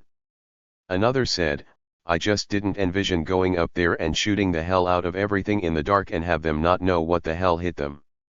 A truck. 191. 192. Blows up to the right, the ground blows up to the left. They had no idea where we were or what was hitting them, it looked like somebody had opened a sheep pen. U.S. Ground troops aggressively pursued and killed those who managed to avoid the air assault. Footage recorded from an Apache helicopter revealed terrified Iraqi infantrymen shot to pieces, some were blown to bits, fled their bunkers under a firestorm. An Iraqi survivor of the attack said, there were hundreds of cars destroyed, soldiers screaming, it was a nightmare as bombs fell, lighting charred cars, bodies on the side of the road and soldiers sprawled on the ground, hit by cluster bombs as they tried escaping from their vehicles. I saw hundreds of soldiers like this. Reporters on the ground described seeing over 60 miles of burning oil wells, debris, and burning wreckage from thousands of abandoned and bombed military and civilian vehicles, as well as the gruesome sights of wild dogs feasting on mutilated Iraqi corpses that numbered from the hundreds to thousands. One described, corps of soldiers, in and around the vehicles, mangled and bloated in the drifting desert sands, strafed, smashed, and burned beyond belief. Robert Fisk said he lost count of the Iraqi corpses crammed into the smoldering wreckage or clumped face down in the sand. *degree Although the official body count ranged from 200 to 300 to several thousand, nobody could be sure how many Iraqis died on Basra Highway and on nearby Highway 8. While some reporters observed the bodies, the majority of corpses on Basra Highway simply disappeared. Coalition troops buried, dug up, reburied and set ablaze those corpses not eaten by dogs. The Boston Globe reported, mile after wreckage jammed mile of highway appeared as if frozen in mid-battle, and all along the way, Allied soldiers worked, burying hundreds of dead in shallow graves. An aerial photo revealed Iraqis being dumped in a group grave by means of a front loader, a scoop fixed to a truck. The aerial footage released by the Pentagon, however, showed shreds of Iraq vehicles and equipment and no bodies. It was as if the desert were a sandbox and all the children had run away, leaving their toys behind. *degree Gen. Schwarzkopf said he ordered the attack for two reasons. First, he wanted to destroy Iraqi equipment and, second, the retreating Iraqis were a bunch of rapists, murderers, and thugs who had raped and pillaged downtown Kuwait City and were now trying to escape. The slaughter on and around Basra Highway was so utterly incomprehensible that, to this day, it is called the Highway of Death. Even warhawks described the ensuing mother of all defeats as one of the grisliest scenes of the war. The world learned about the massacre through the reports of journalists who arrived shortly after, and some credited their graphic descriptions with catalyzing George Bush's February 28, 1991 ceasefire declaration. The declared objective of the coalition's military intervention had been to force the Iraqi army out of Kuwait, which ultimately was exactly what occurred. Ham wrote that it was on the Highway of Death where McVeigh witnessed one of the greatest massacres of modern warfare, the slaughter of thousands of retreating Iraqi soldiers and civilians on the Basra Road, and quoted his CPT. Terry Guild, who said they wandered for miles through hundreds of blackened bodies. His official biography dedicates less than one paragraph to details of the gruesome sights they witnessed on their trek to Safwan. Saw unspeakable carnage, hideously charred bodies, some of them with their heads or limbs blown off.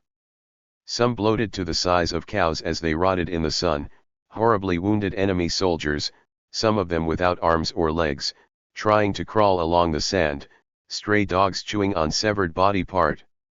At one point, members of McVeigh's unit were told to help bury the Iraqi dead in the sand.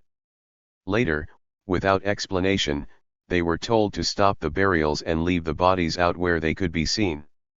At his criminal trial, Lt.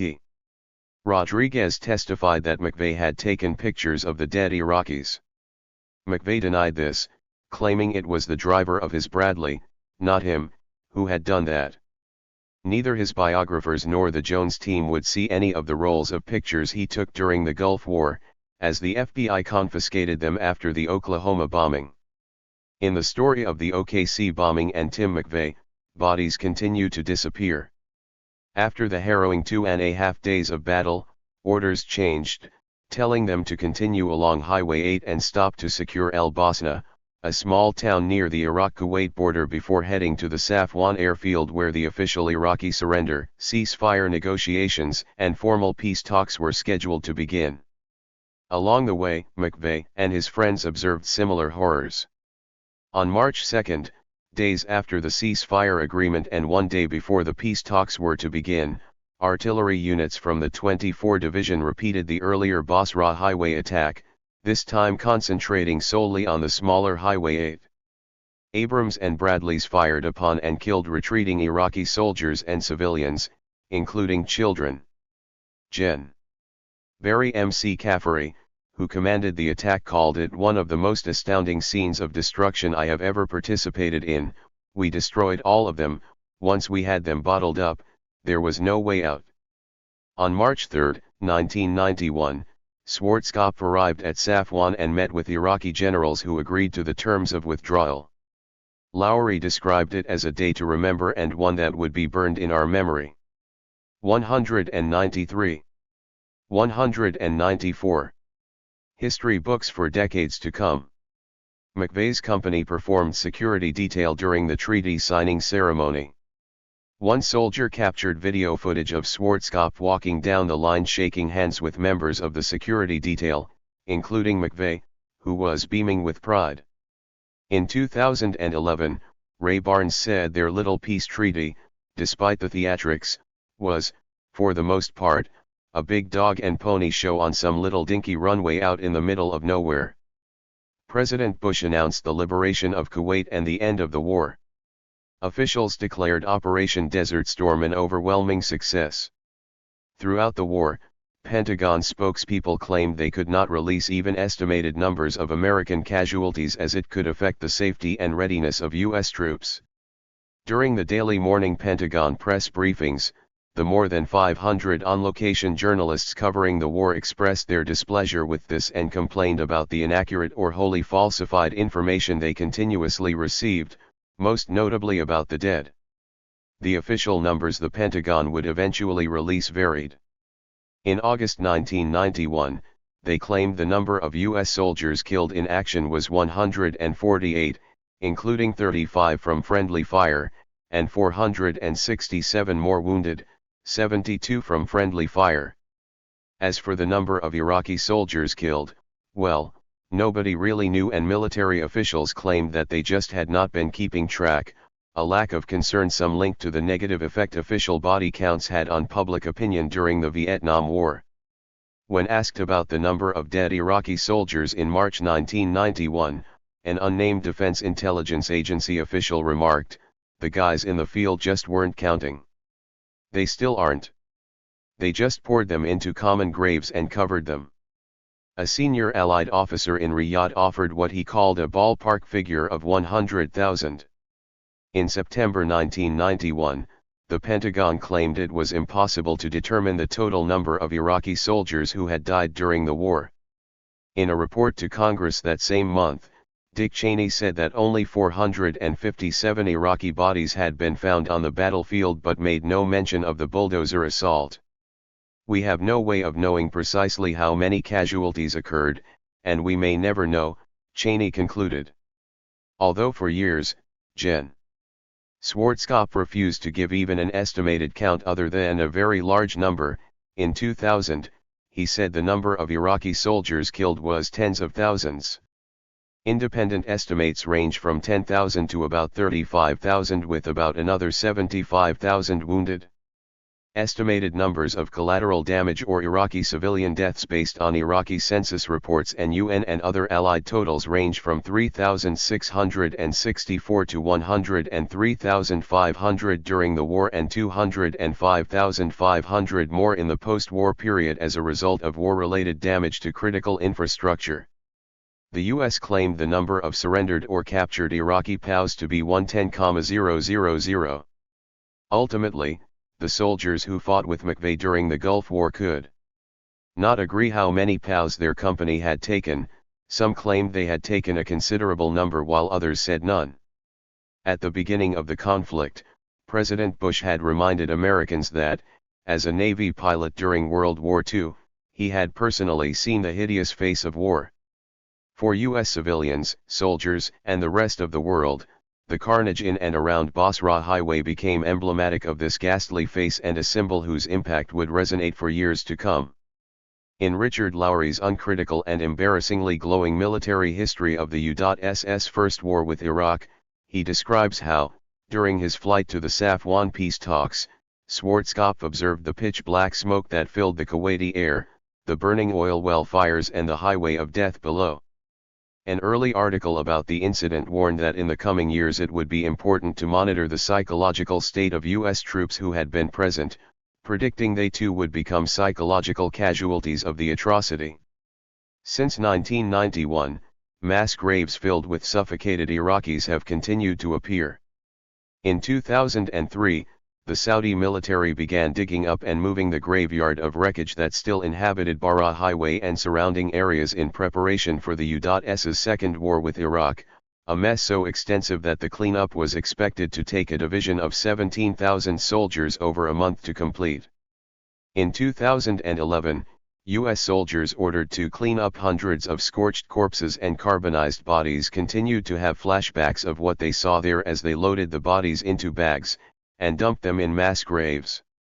In 2011, one soldier on the cleanup crew described frequently waking up from nightmares about dead women and children melted together. Ham described the end of the Gulf War as the high point in McVeigh's life but also the beginning of his downward spiral. The grim and grisly impact McVeigh's travels on the long road to Safwan had on his frame of mind should not be underestimated. Degree. A sick, dog-eat-dog world. On March 8, 1991, McVeigh and his cohorts arrived at a small farming community off Basra Highway, where they remained for the next 10 days. McVeigh said the majority of Iraqi civilians, mostly women and children, were hungry as hell and continuously begged them for food. Sometimes he and the others shared their MREs, despite Lt. Rodriguez's contrary order because of what happened in Vietnam, when the children would carry bombs. McVeigh even wrote home expressing his displeasure with the orders not to feed the starving Iraqi children. The actions of his fellow soldiers towards the Iraqis upset McVeigh as well. He spoke later about some of them who watched the women going to the 195, 196 bathroom at night with thermals as they passed civilian houses, an observation that led him to understand how technologically advanced Americans were and recalled how he felt offended by how much we intruded into their lives. Once, Ray Barnes found a chest of tools and was in the process of taking them when a group of Iraqi civilians ran up screaming and accusing Barnes of stealing their tools. Another time, when they arrived in the town, the COS ordered McVeigh and some others to raid an abandoned motor pool, where they procured an Iraqi tank and dragged it away as a souvenir. On March 17, 1991, McVeigh wrote to his sister, telling her they were pulling back from the demilitarized zone and that the war had been a success for the United States, but added, "It's a sick, dog-eat-dog world out there." That same day, Lt. Rodriguez returned to the States due to a death in his family, and McVeigh became the Bradley commander, in charge of about 36 men. That evening, McVeigh and 2 other soldiers he'd grown close to thumbed their noses at Rodriguez by placing cases of MREs and cans of fruit cocktail on the road for the hungry Iraqis. On March 24, 1991, a commanding officer pulled SGT. McVeigh, now 22 years old, from routine duty and informed him that he had 30 minutes to pack his bags and prepare to leave. McVeigh and cohort Mitch Whitmire had received their long-awaited orders to head back to Ft. Riley, gather their gear and then report to Ft. Bragg, North Carolina by April 5 for the 21-day Special Forces Selection and Assessment course. Gordon Blackloud said McVeigh was excited and happy. He always thought he was ready in the Gulf when they transferred him. Cohort Maurice Ray said that when McVeigh left the Gulf everyone thought he would make it. This had always been his goal, and he had, in the years they'd known him, trained very hard for this chance. While McVeigh also claimed later that he had been happy to receive the orders, other soldiers said he felt conflicted about it. Ray Barnes said, before he left the Gulf he was nervous because he wasn't able to train. I know people that's gone into Ranger School at 180 pounds, come out 150, 145 pounds. In a letter he penned during his flight home to Steve on March 26, 1991, McVeigh admitted that he was concerned because class starts April 1. I'm not in shape and predicted, my list of headaches to come is about a mile long. While many people spoke of dramatic changes they observed after McVeigh's return from the Gulf War, a handful said they saw the subtle beginnings of this process before he left. They emphasized that his experiences there had made an immediate, marked, observable impression on him. Maurice Ray explained that many soldiers, including McVeigh, were very disappointed when the war ended and felt they should have been allowed to go into Baghdad and finish what was begun, a sentiment McVeigh expressed to his cousin who had also fought in the Gulf War. According to SGT guest and fellow cohort Garrett Bessler, McVeigh's change in attitude became apparent after witnessing the deaths of surrendering Iraqis, which, they said, he found terribly disturbing. McVeigh, said Guest, had been visibly shaken up by the death and destruction and started to feel disappointed about the views of the military the unit. Bessler said McVeigh was upset that they came all the way over and risked their lives for people to shoot at nothing. Many soldiers became disillusioned by the amount of unnecessary firing at Iraqis in the Gulf and, Bessler admitted, I thought I was losing my mind over there. Curtis Chandler explained how, it was just very frustrating to have fought a war over oil, then to be pulled off and never complete the mission. All of us kind of wondered whether it was our war to fight and why we were fighting it. We all knew that nobody cared about Kuwait, all we cared about was that damn oil. It was kind of a common consensus among us that we were fighting a war over oil. Plus, of all the prisoners we took, I'll tell you right now, ain't a one of them wanted to fight. Not one. They were without question just stuck out in the middle of nowhere with nothing. McVeigh later explained that he had previously believed they entered the war to protect the country, the U.S. Constitution and innocent people, and only at the end did he wake up and realize that the war was all economics and that he and his cohorts had been sent over there to protect big oil companies. He recalled their superiors' warnings of a horrible and evil enemy, but he now began to understand that the Iraqi soldiers he saw on the front lines were just as human as the Americans. In an internal memorandum, the Jones team noted that when McVeigh spoke to them about the war, he often welled up with emotion and, while his expressions were unquestionably genuine and real, the sympathy he displayed seemed irreconcilable with the striking insensitivity he showed towards the victims of the Oklahoma bombing. It was almost as if he had an insensitivity switch that turned off his feelings and, while his ability to do this had allowed him to get through the Gulf War, they believed it had also allowed him to do what he did in Oklahoma City without thinking about the human beings he was about to kill. The Jones team soon learned the full extent and capabilities of McVeigh's switch. In 1997, Mark Ham noted an overrepresentation of combat veterans among the prison population and, drawing from a number of studies, discussed possible underlying psychological factors that led McVeigh to bomb the Murrah. Among them was the Army's training, fine-tuned over the years to remove soldiers' aversion to murdering other humans through highly calculated conditioning, which leads to a reflexive willingness to obey any orders, including killing. Once conditioned, soldiers retain the learned aggression and desire to kill, sometimes enacting this in the civilian world. Indeed, Lee Harvey Oswald, Texas Bell Tower sniper Charles Whitman, D.C. Beltway sniper John Allen Muhammad, Fort Hood shooter Major Nidal Malik, Naval Yard shooter Alex Alexis, serial killers Jeffrey Dahmer and son of Sam David Berkowitz, and of course Timothy McVeigh, all had one thing in common: U.S. military training awakened their lust to kill and refined their ability to do it. A June 9, 2001 article in the Ottawa Citizen warned of the inevitability of other McVeighs strolling the streets of Canada with undiagnosed or untreated post-traumatic stress disorder, rendering them ticking time bomb waiting to explode. The article urged Gulf War and other combat veterans to seek treatment for PTSD symptoms, which included hyperawareness, sleep disorders, social isolation, panic attacks, anger management issues, depression, and suicidal thoughts. Registered in his 1995 book, On Killing, The Psychological Cost of Learning to Kill in War and Society, Lt. Col.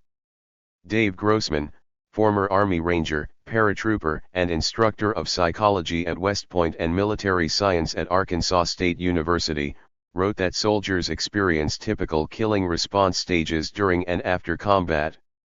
The first, fear and concern, occurs prior to engagement with the enemy. In the second, soldiers rely upon their previous military training and desensitization to killing, and during the actual fighting, act reflexively and mindlessly. Immediately after, the heightened awareness and adrenaline produced during combat causes an exhilaration stage which, for some, becomes addictive. According to Grossman, more often than not, soldiers come to experience remorse for their acts, eventually rationalizing and accepting them, but that the period between their exhilaration and remorse is the most powerful and overwhelming time for them. Nearly 20 years after the end of the Gulf War, Ray Barnes described exactly the type of combat exhilaration Grossman wrote about. "I'm not gonna lie to you, I was scared over there, but at the same time I felt exhilarated. I mean, especially when you went out, you just didn't know if that was your last time. In a strange way, I'm a fear junkie. I like it. I felt alive. Your endorphins get going, and I remember seeing this, laying on my cot reading a book, and I look up and there's a glowing ball, a shooting star. About that time another little ball slams into it. Boom. And you can hear the shrapnel. They shot a Scud down. Then I remember we were securing the forward position for the battalion and sitting out there, and all of a sudden the sand just erupts. Our own people lobbing mortars at us. Actually, when I was over there I wasn't worried about the enemy. Was worried about our guys killing us. We had chopper pilots melt down a 113 Scout vehicle because it was out there in the horizon. It was all melted down. Degree. Following closely on the heels of the thrilling heights McVeigh experienced was a looming boredom. As he sat in the small Iraqi farming community coming down from his battle high, he admitted to Steve in a letter that he was itching to torch something. The Army appreciated such itches and rewarded McVeigh for taking out the Iraqis. Included among these were the Good Conduct Medal, Army Commendation Medal for Valorous Achievement, Southeast Service Medal with 2 Bronze Stars for Meritorious Achievement, a Combat Infantry Badge for proficiency in the performance of duties under hazardous combat operations, National Defense Service Medal, and the Kuwait Liberation Medal. McVeigh's fellow soldier and friend, Ted Thorne, reflected on this and told the Jones team, "We were supposed to be tough guys, you know? They taught us how to be killers and then they send us back home to the real world. We are supposed to be normal people again, but it just don't quite work like that. An infantry unit is trained as killers, that's what an infantry person is. You can't just take a normal person and put them in there. It wouldn't work out." Another cohort later relayed his opinion that the post-OKC bombing media reports depicting McVeigh as a psychopathic killer were inaccurate.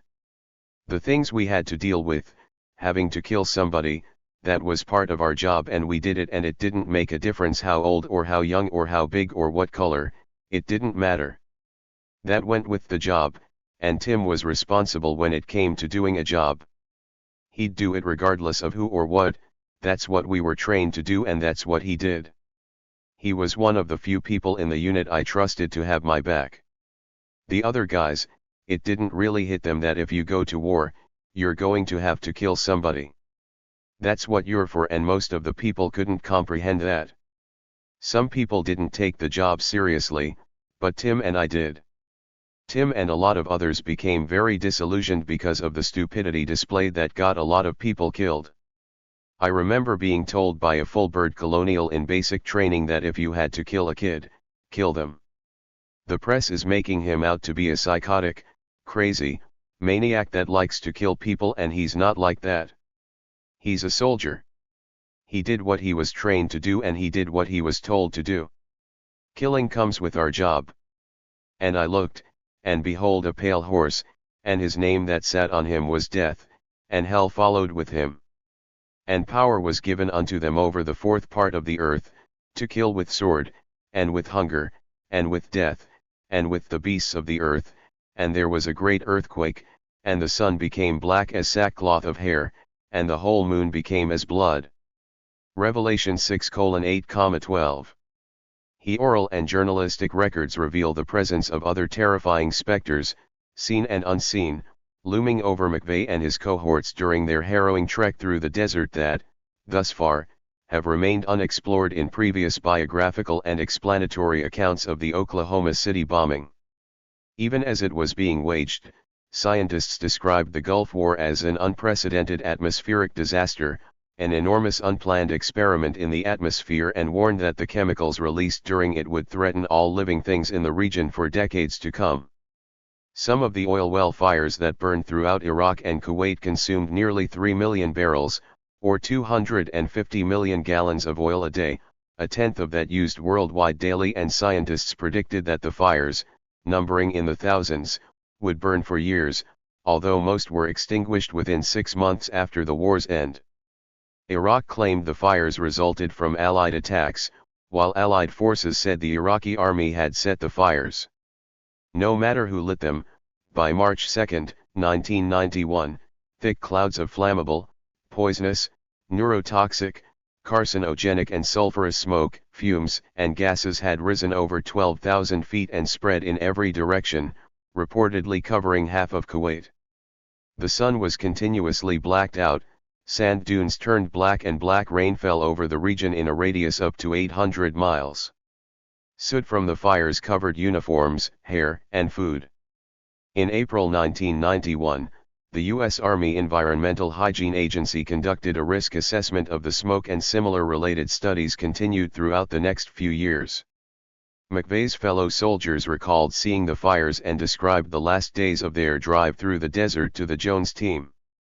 SGT host remembered seeing entire oil fields burning and said, "The sky was black. It was gray the entire time we were there. At night when you'd go to the telephone you couldn't see the stars. At the time, it wasn't hard to breathe because all the fumes seemed to be going up high, but then later we really got hit with it when it started to rain, and it all came down."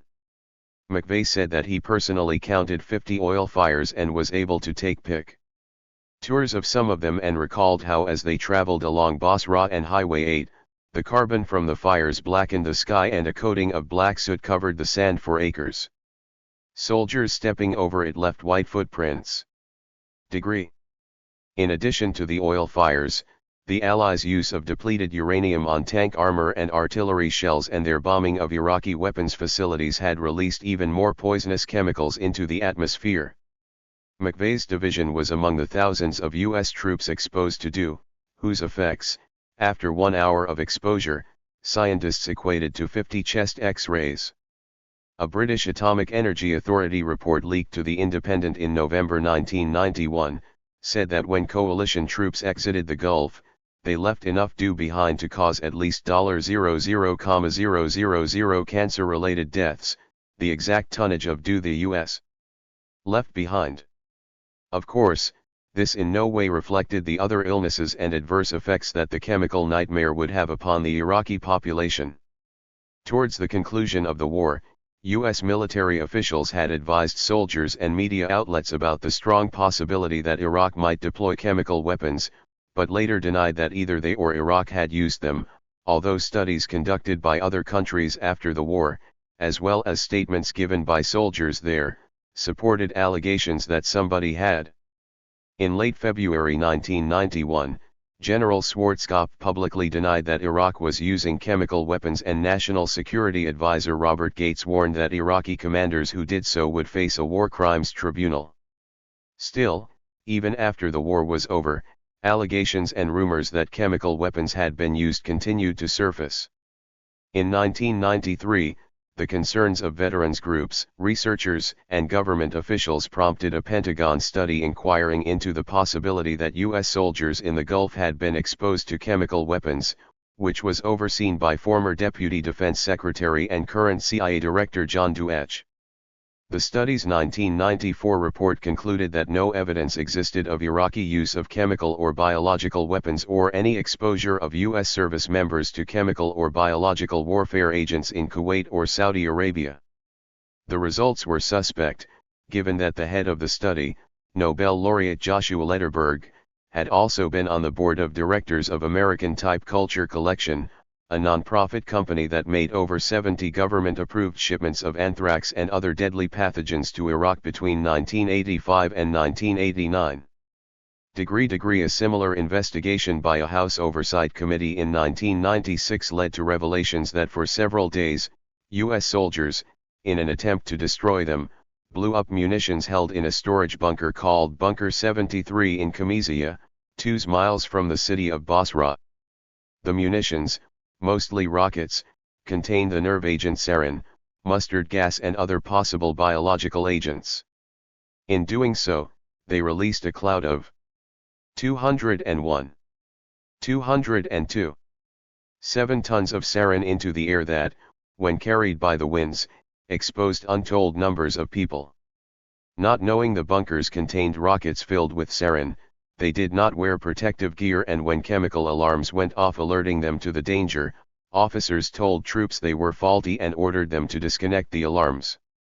While the number of Iraqis exposed to and affected by the sarin release remains unknown, over the years the official number of U.S. soldiers exposed continued to grow.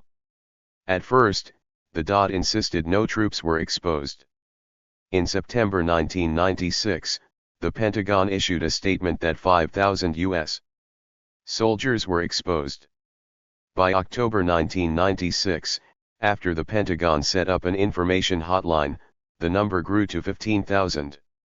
A retired Army general, whose troops had been camped within 15 miles of Bunker 73, put the number at 24,000 and expressed concern, as his soldiers had not worn gas masks. Newsday estimated the number at 29,000. As of 2013, the Pentagon's estimate of how many U.S. soldiers could have been exposed to the toxins released at Qamishiyah alone, reached 100,000. Years later, the Defense Department revealed that the Pentagon's nuclear, biological and chemical warfare logs, which tracked the chemical alarms, had mysteriously gone missing, a circumstance one military officer compared to the 18-minute gap on the Nixon-Watergate tapes. The missing records pertained, specifically, to entries from March 3 to 12, 1991, the period during which McVeigh and company trekked through the desert with the spoils of war darkening their path. One cohort said, "They me out in the middle of this wide ocean of desert and there's about 50 dead sheep around me with no blood in sight on 'em. That's a good indication that some chemical agents used." Similarly, cohort Sam Stansky recalled, "They still say to this day that there were no chemicals released, but I think there was.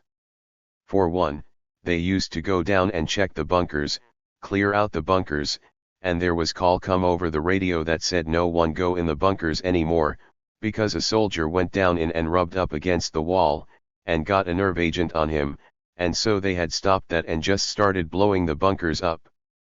There's a lot of things about the war that haven't been told and the government don't want told. One night when I was on guard duty in Desert Storm, a guy was standing next to me, and this is gonna sound funny to you, but all of a sudden I saw a bright green glow that just floated through the air, and it was all over the place. And I asked the guy next to me if he saw it, too, and he said he did. That's stuff that's not being told."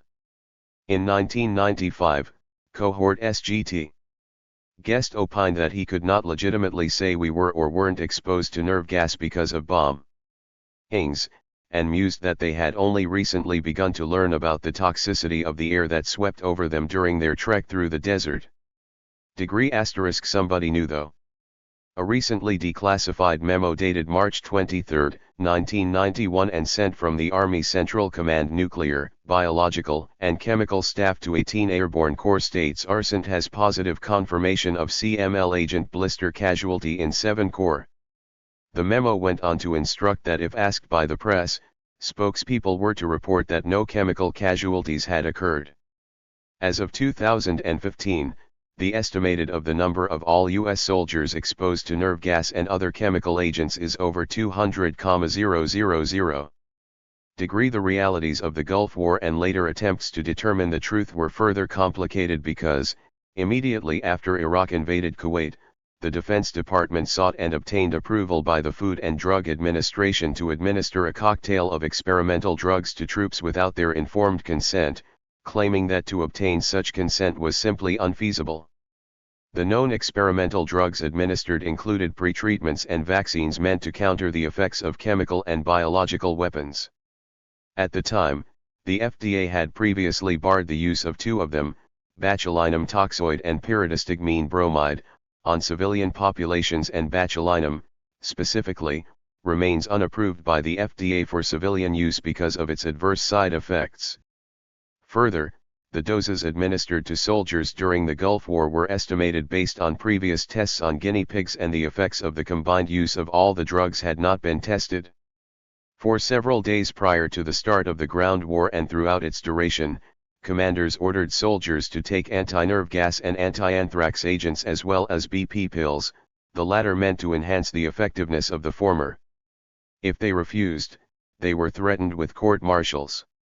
Worse still, not only had informed consent requirements been bypassed, but the military kept no records of those who received widely distributed anthrax vaccines, BP pills, or botulism shots, or the dosages administered.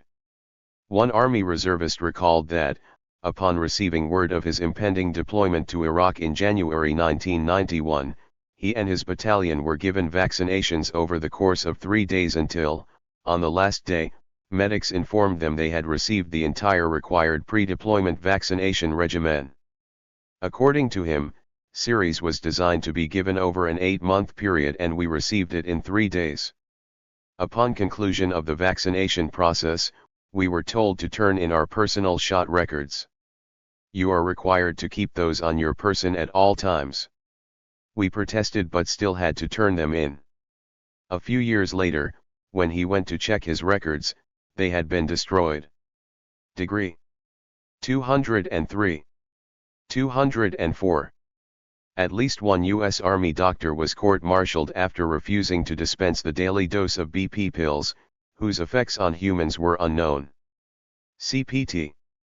Yolanda Hude-Vaughn, a former U.S. Army doctor, applied for conscientious objector status during Operation Desert Storm in December 1990, citing as her reasons the Nuremberg principles and the experimental vaccines that her superiors forced her to administer.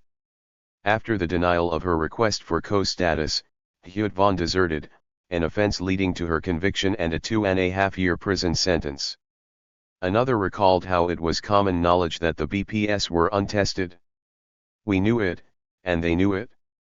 Basically, the drugs came down through Army channels as a prophylactic remedy for nerve gas. The orders were, just give 'em. You didn't have any choice. Their reasoning was, we're in a war, and we have to do unusual things. One soldier said, I took the tablets, and I had a shot. They told us the tablets could possibly make us sterile, they said they didn't know, but you had to take them anyway. Some guys refused, but they made them. Yet another said, we popped the pills like aspirin.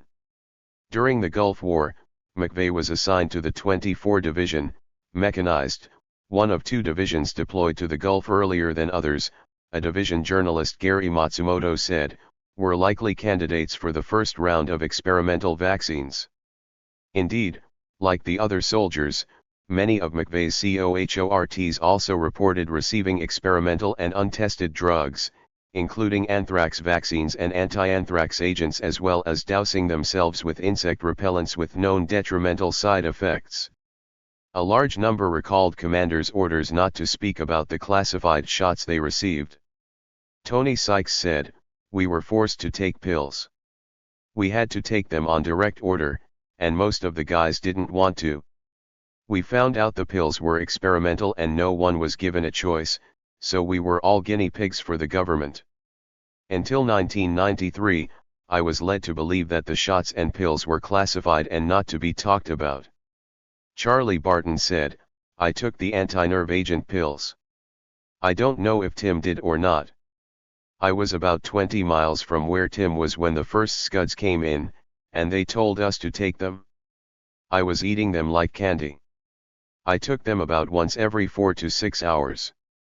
McVeigh's cohorts also recalled warnings of what would happen to them if they refused. Ray Barnes said, we had to take the antibotulism toxin. Everybody had to take that. This is how they put it, you volunteer to take it, and take it, or don't take it and you'll get an Article 15 and you'll be tried because you're disobeying an order in a time of war. Sam Stansky elaborated. We were required to take shots for anthrax in case of a chemical attack. They brought around a consent/non-consent form for the anthrax shots, and there was a soldier or two in our company that said no. I'm not consenting to this shot, and they called up to battalion, and the battalion commander sent down word his response which was, I don't give a damn, they're taking the shot anyhow, and we were made to take the shot. Right on the box it said for test purposes only, not for human use. They were just forced to take the shot whether they wanted to or not. We also took anti-nerve agent pills. Shortly after the Gulf War ended, veteran advocacy groups became concerned about the growing number of returning troops suffering from a constellation of debilitating physical symptoms, which, despite their unknown etymology, was collectively termed Gulf War Syndrome. In late 1991, the Department of Veterans Affairs obtained congressional approval to create a Gulf War registry for veterans in order to track their movements in the Gulf, the extent of their exposure to toxic fumes from the oil well fires and their current health status. Officials urged Gulf War veterans to report to their nearest VA for a medical screening to determine their exposure to a growing list of toxins beyond petroleum poisoning, including parasitic infection, depleted uranium, and chemical weapons such as sarin nerve gas, all later acknowledged as possible culprits in the GWS epidemic. In June 1993, officials in the Clinton administration publicly acknowledged that the depleted uranium used on U.S. tanks and artillery shells may have contributed to the growing number of Gulf War veterans displaying symptoms related to GWS. The commander of Walter Reed Medical Center agreed and, during a congressional hearing that year, added oil well fires to the list of suspected causes. However, despite the ostensible efforts to understand GWS and help the soldiers suffering from it, many times, soldiers who later reviewed their military medical records found that several of the vaccines and medicines they were administered prior to and during the Gulf War were not noted in them. Other times their records contained outright falsifications. And some were told their records had been destroyed because there had not been enough space to ship them back to the U.S. The Jones team found it odd that, given the barrage of shots and pills described by McVeigh himself as well as his fellow soldiers, upon their inspections of the available portions of his military medical records, there was no appearance of the shots and pills. Also absent from McVeigh's records are consent forms for any of the extensive medical treatments he received, including his military immunization records. In fact, the only entry in the available portion of McVeigh's military records for the entire duration of his Gulf War service appears on February 17, 1991, when he received the experimental botulinum toxoid inoculation shot. When asked about the lone botulism shot entry, McVeigh said he believed it was some kind of test vaccine and that he and the others were used as guinea pigs. Although at the time, he had asked around about what, exactly, the shots were, nobody would speak with him about it. Only later did he learn that one of the shots was an anti-anthrax inoculation and that his unit had been given additional immunizations whose names and chemical compositions he still did not know. McVeigh further explained that upon arriving in the Gulf, they were ordered to take two kinds of pills, but after taking the first dose, he refused to take any more. He identified one of them as a nerve agent pill but was unable to identify the other. He also described widespread use of the insecticide called DEET, one of the 67 insecticides and insect repellents used in the Gulf War now linked to GWS. McVeigh said he never actually used the DEET because there were no insects, but did find it to be a good fire starter. Among the other Gulf War exposures McVeigh described to his attorneys was radioactive armor-piercing ammunition coated with depleted uranium, and he even had a picture of himself holding the weapon whose ammo he thought was radioactive, a 25mm APST. Having explained these exposures, McVeigh then helped his defense attorneys identify other strikingly absent portions of his records, including, among others, the entire Gulf War period and his later Special Forces tryout. The Jones team informed the court about the withholding of this critical information about their client and obtained permission from the court to hire 2 experts to review the records they did possess and to obtain those they did not. However, neither expert was able to do so. According to FBI records in the Jones collection, as early as July 1995, an inspector general from the New York State Military Affairs Office with the rank of major provided the FBI and the Army's Criminal Intelligence Division in Fort Sill, Oklahoma with some of the records. When he did so, the major advised the FBI that the documents can only be used for government purpose and are covered by the Privacy Act. On March 12, 1996, the Jones team's military records expert visited Ft. Riley, but upon his return notified the team that he was not able to look at division files for the Desert Storm period, as these records had been sent to the Office of the Joint Chiefs of Staff in Washington, D.C. at their request. 2 days later, when the legal team contacted Captain Rodriguez to discuss certain aspects of Tim's records, he declined, explaining that 2 FBI agents instructed him not to discuss his knowledge of McVeigh or the contents of the records with anyone, especially the defense team. The Jones team soon realized Fortier's military records were incomplete as well, and that immediately after the arrest of McVeigh, Nichols, and Fortier, the Pentagon had sealed the records of all 3. In March 1997, the Jones team noted that not only did they have incomplete military records for McVeigh, but also for Fortier and Nichols, and that further, within the records they did have, there were no medical or promotion records in Fortier's file and no promotion orders in Tim's file. Registered from October 1996 until the time of McVeigh's trial in May 1997, internal defense memos reflect the Jones team's frustration with their efforts to locate and obtain the records and, ultimately, their failure to do so. Almost as if McVeigh had known the records would be important later, he had, on at least 3 occasions prior to the bombing, requested a complete set from the Army including his medical records, had then sent them home to his father for safekeeping and instructed him to put them in a secure location. However, after his son's arrest, when the FBI appeared at Bill McVeigh's door, he willingly relinquished the records to the FBI. Indeed, the military records taken from Bill McVeigh's house appear within the U.S. Attorney's receipt for materials from the FBI. However, the Jones team realized that included among those items missing from the FBI's own search warrant inventory of what they took from the McVeigh home were McVeigh's pre-Gulf War military records, a record of the commendations from Desert Storm, and another packet of military records undescribed. Hence, the exact nature of the shots and pills administered, the location where he received them, or the doctors and medical staff present was, and remains, unknown. The Jones team's search for McVeigh's records coincided with national headlines that detailed the increasing number of Gulf War veterans who had developed the unexplainable Gulf War syndrome, an illness defined by multiple, highly individualized symptoms. Unknown and unreported in the media after his arrest, was that McVeigh and many men in his unit were suffering from these symptoms. Like him, their records had been confiscated, misplaced, or destroyed. Soon after McVeigh's arrest, the FBI confiscated Cohort Ray Barnes' Army photos and his service-related records, and, in 2010, Barnes emphasized that, despite promises to return them, the FBI had yet to do so. Further, in September 1995, the FBI attempted to obtain Barnes' extensive post-Gulf medical records, and ultimately issued a grand jury subpoena for them. Barnes was not alone. The FBI confiscated and misplaced or destroyed vital military records, photos, and other SAR 207. 208. Vice-related mementos of several men in the cohort unit. Woody Davis recalled, "Somehow the FBI got my name immediately and came and took all the stuff, all the Army stuff, all my papers." Similarly, a frustrated Gordon Blackloud said, "After the bombing the FBI came and took my picture ID, social security card, medical records. I don't know why they took those. They never sent them back."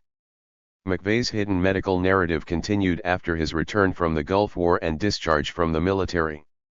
So too did the attempt by many Gulf War veterans to obtain answers and treatment for their strange illness, though the very existence of GWS continued to be dismissed by many as psychosomatic hysteria and conspiracy theory. The National Defense Authorization Act for the 1997 fiscal year includes regulatory protocols for medical research involving human subjects, budgetary allotments totaling $10 million for independent research regarding Gulf War syndrome, and a clause regarding a Comptroller General review of healthcare activities of Department of Defense relating to Gulf War illness. The clause dictates that the Comptroller General would analyze the effectiveness of the medical research and clinical care programs, analyze the scope and effectiveness of DoD policies with respect to the use of investigational new drugs used during the Gulf War, the current use of investigational new drugs to treat Gulf War syndrome, and analyze the administration of medical records by the military departments in order to assess the extent to which such records accurately reflect the pre-deployment medical assessments, immunization records, informed consent releases, complaints during routine sick call, emergency room visits, visits with unit medics during deployment, and other relevant medical information relating to DoD. A 1998 report by the Senate Veterans Affairs Committee described the story of soldiers' toxic exposures, which included the preventive measures administered to counter them, as one of inaccurate records and claims of Pentagon cover-up after the fact. It illustrates issues common to many other events during the Gulf War. In 2008, the DoD recognized GWS as a legitimate service-related illness, although, by that time, other related concerns had arisen. That same year, The Guardian reported that the dangers faced by soldiers in Iraq currently extend far beyond enemy fire or PTSD. The article described the region as among the most polluted on the planet, so toxic that merely to live, eat, and sleep in these zones is to risk death. Finally, in the early 2000s, newly returning soldiers began to report symptoms similar to their Gulf War I predecessors, the combination of which was dubbed the new Gulf War illness and the new Agent Orange. In 2012, after years of similar requests, denials, and appeals and strong opposition from the DoD, VA and Halliburton, the DoD agreed to create a registry to track soldiers exposed to harmful chemicals in Iraq and Afghanistan. In June 2014, the VA launched the Airborne Hazards and Open Burn Pit Registry. As it turns out, thousands of soldiers returned from Gulf War II had likely been exposed to chemicals linked to the development of respiratory illnesses, cancers, and neurological problems.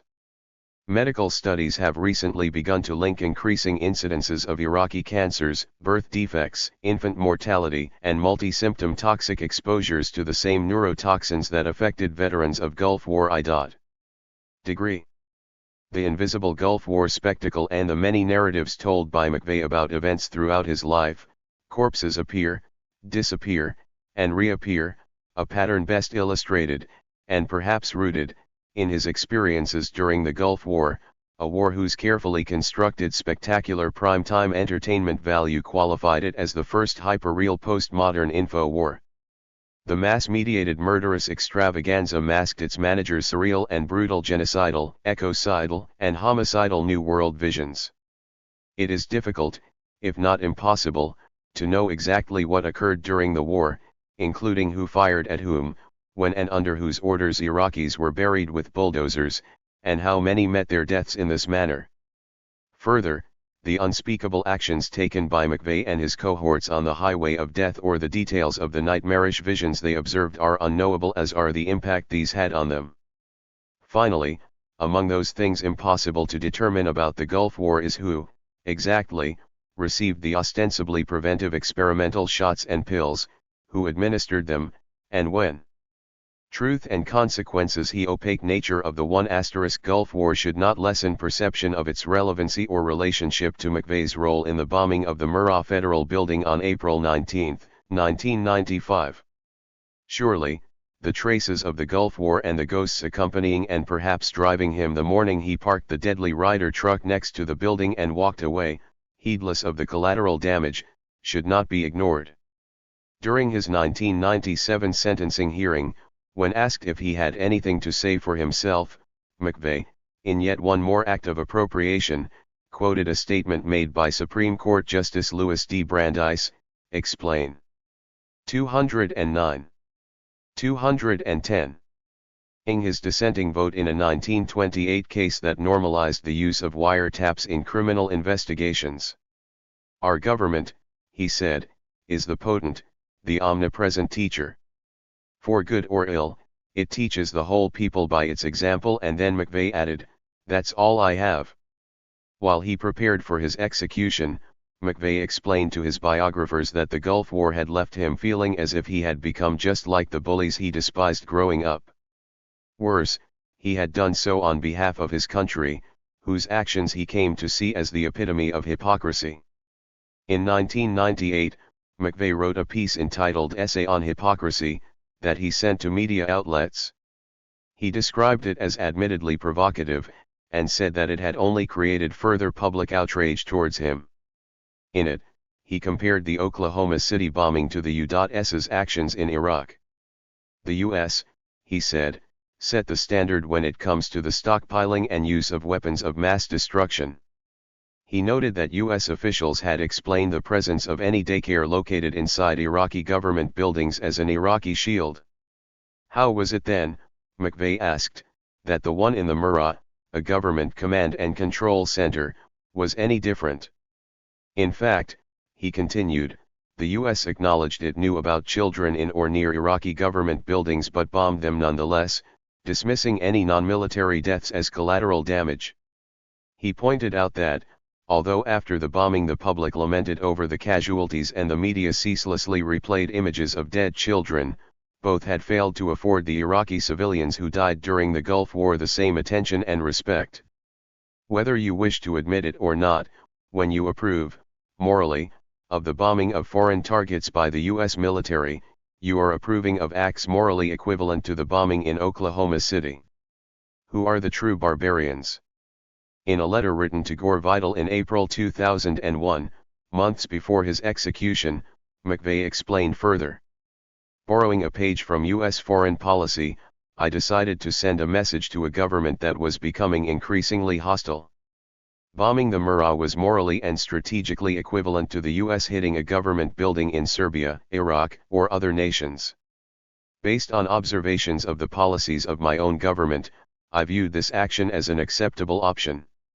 From this perspective, what occurred in Oklahoma City was no different than what Americans rain on the heads of others all the time, and, subsequently, my mindset was and is one of clinical detachment.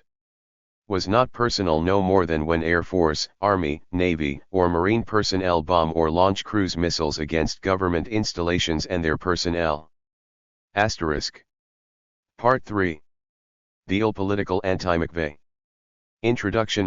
Time after March 26, 1991, Special Forces hopefuls Timothy McVeigh and Mitch Whitmire left the deserts of Kuwait and Iraq and returned to Ft. Riley. On April 3, 1991, both arrived at Ft. Bragg to begin the 21-day Special Forces Assessment and Selection course. In all later accounts written about McVeigh or the Oklahoma bombing, the Special Forces tryout is a pivotal moment, a crossroads after which his later act of domestic terrorism became a foregone conclusion for reasons that vary depending upon the particular narrative being told.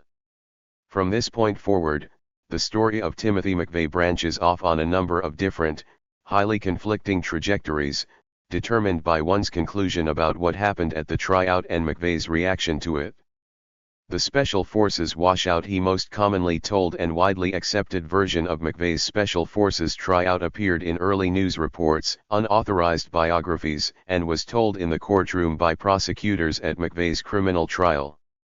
It is best encapsulated in McVeigh's 2001 authorized biography, American Terrorist.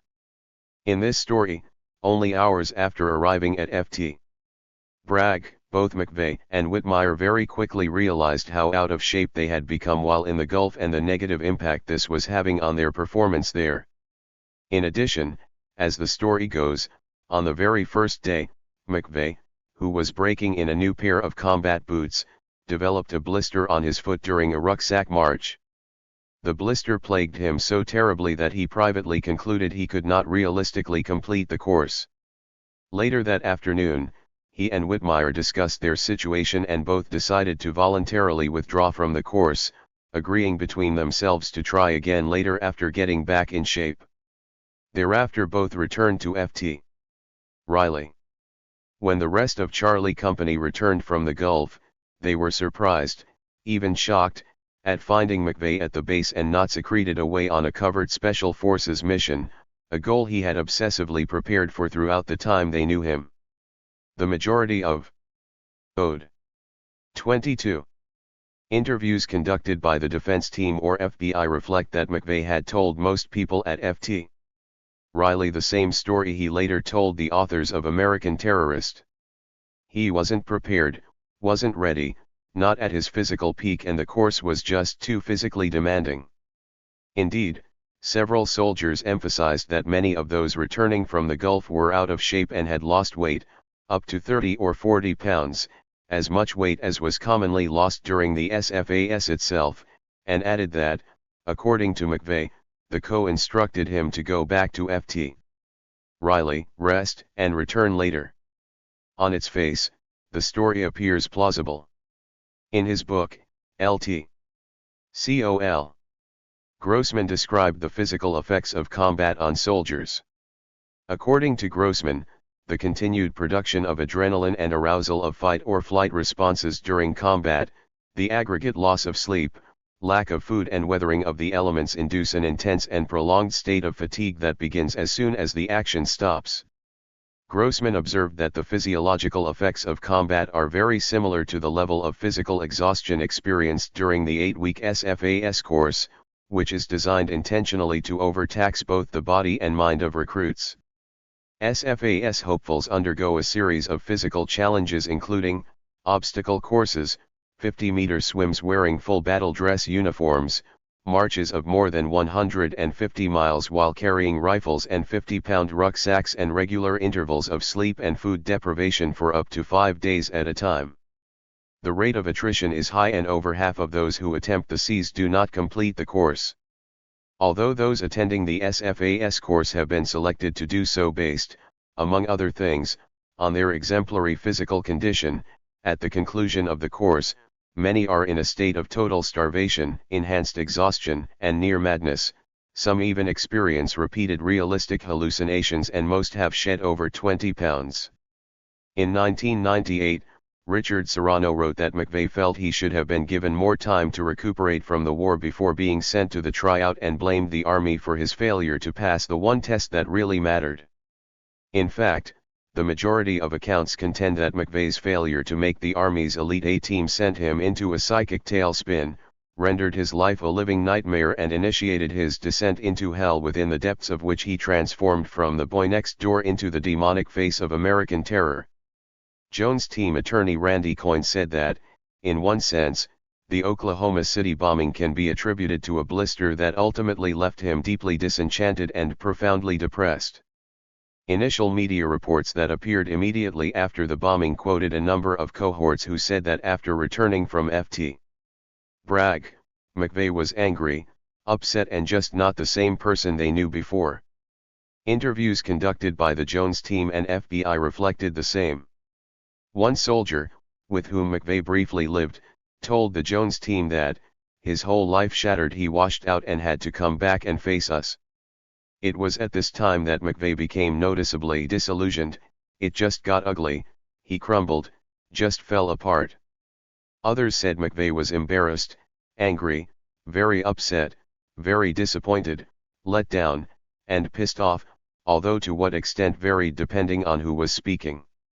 During his interview with David Hackworth, published in the July 1995 edition of Newsweek, McVeigh denied that his failure to complete the SFAS course had any such profound effect on him and said it wasn't the straw that broke anything. Other writers, while still keeping with lone wolf stories about the bombing, have rejected the blister theory and attribute different causes for his SFAS failure and the subsequent change in personality, including Hackworth, who thought McVeigh may have been suffering from a post-war hangover. Hackworth opined that McVeigh, mentally and physically depressed, simply gave up, like many combat veterans who stumble home without a sense of danger or purpose and lose themselves forever. Still, other versions of what occurred at the SFAS exist. On the first day of the SFAS, newly arriving recruits are administered a battery of psychological evaluations, including the SACS sentence completion test and the Minnesota Multiphasic Personality Inventory. The SFAS psychological testing was an ordeal specifically structured to put the maximum psychological pressure on those being tested. Passing the evaluation required that recruits demonstrate adaptability, ambition, cooperation, dependability, stamina, ingenuity, and tact under constant physical and mental stress. The military also uses tests like the MMPI and SSCT to construct nuanced predictive psychological profiles meant to determine placement suitability, especially those of a high-risk nature. As early as May 1995, news outlets, citing unnamed military officials, reported that McVeigh had failed the psychological evaluation portion of the SFAS, and once designated mentally unfit would have been unable to try out again. A number of soldiers gave statements to the press that supported such allegations. Stickney wrote that, in 1995, he spoke with a confidential source who confirmed that McVeigh was found not suitable for the Special Forces because the answers gave on the psychological tests were apparently a bit off-center. Not the answers of a man capable of long-term assignments with the exclusive and tight Special Forces. In other words, McVeigh did not fit the psychological profile. Jones told reporters that such claims were impossible because, as McVeigh left the SFAS 2 days after it began, the battery of psychological tests he took, 213, 214, had been filed away and remained unevaluated until after his arrest. For his part, McVeigh vehemently denied allegations that he failed the SFAS psychological evaluations, and his biographers wrote that in 2000, an unnamed Army official confirmed McVeigh's denials. Despite the insistence of McVeigh and others to the contrary and the denials and counterarguments Jones floated to the press, the defense team nonetheless sought, unsuccessfully, to clarify the allegations. During their August 1995 interview with a soldier with whom McVeigh briefly lived after the Gulf War, he conceded that while McVeigh had not been in top physical shape during the SFAS, a number of the other cohorts believed he washed out on the paperwork, Fruit Loop. Rather than resolving the issue, the more the Jones team learned about the Special Forces tryout, the more questions they had. FBI records obtained by the Jones team revealed that, rather than withdrawing on April 5, he remained there for 5 days, from April 3 until April 7, 1991. Initially, when the FBI questioned C's Commander Capt. Gore about the tryout, he said he could not recall McVeigh, but upon viewing the Army's own records presented by the FBI, he remembered that, in fact, he had personally supervised McVeigh as he filled out and signed the entrance forms on April 3 and the SFAS voluntary withdrawal statement on April 7. The form requires soldiers to explain their decision, and on his McVeigh wrote that he was not physically ready. 4-mile rucksack march should not have hurt as much as it did. Capt. Galland, who also personally approved the request, wrote on the form that McVeigh is not physically ready. Maybe having a change of heart also. Galland told agents that the 4-mile march was one of the course's earlier and easier activities, especially for someone in the physical condition that McVeigh displayed during his Army physical fitness test, and said he told McVeigh to return in 6 months and try again. *degree further, Included among the partial records the Jones team eventually obtained were the results of McVeigh's psychological exams, which he took on April 5, 1991, 2 days into the tryout and the day he reportedly withdrew. The military records specialist retained by the defense team noted that the results of the SSCT were of particular note but did not elaborate. In addition, he remarked that he was unable to evaluate the results of McVeigh's Army MMPI profile report. But Jones' team mental health expert Dr. Tony Seamany did and, in his subsequent memo, cryptically described the results as revealing and consistent with what we are learning about Tim. The subsequent confusion about how long he had attended the SFAS, what occurred there and the reasons he left caused his attorneys to ask in an internal memo distributed to the entire legal team, did he drop out of SF after 4 days, or did he flunk the psych exam? Their understanding of McVeigh's psychological state became even more muddled given the combined diagnosis of the Jones team mental health experts and revelations about various incidents after he left the military. Included were recurring visits and telephone calls he made to various VA facilities in the years leading to the bombing and claims about having been implanted with a microchip while in the Army. While the issue remained unresolved, they opined that no matter what had happened at the SFAS, his experience there had left McVeigh humiliated. Similarly, according to Stickney, the SFAS failure had devastated McVeigh as now, he would never have a chance to tell his friends and family about long-anticipated secret missions he would go on and simply could not understand how he, the Army's model soldier, had become an outcast, unfit to perform with the best. Perhaps this explains why, both prior to and after the bombing, McVeigh told a number of conflicting stories other than the blister story about what occurred at FT Bragg and what caused him to leave. When he arrived back at FT Riley, McVeigh told one soldier that the SFAS had been cancelled. He once told his mother and later, on one occasion, his attorneys, that he became disillusioned during the SFAS when he learned the special forces were college book-oriented rather than field-oriented.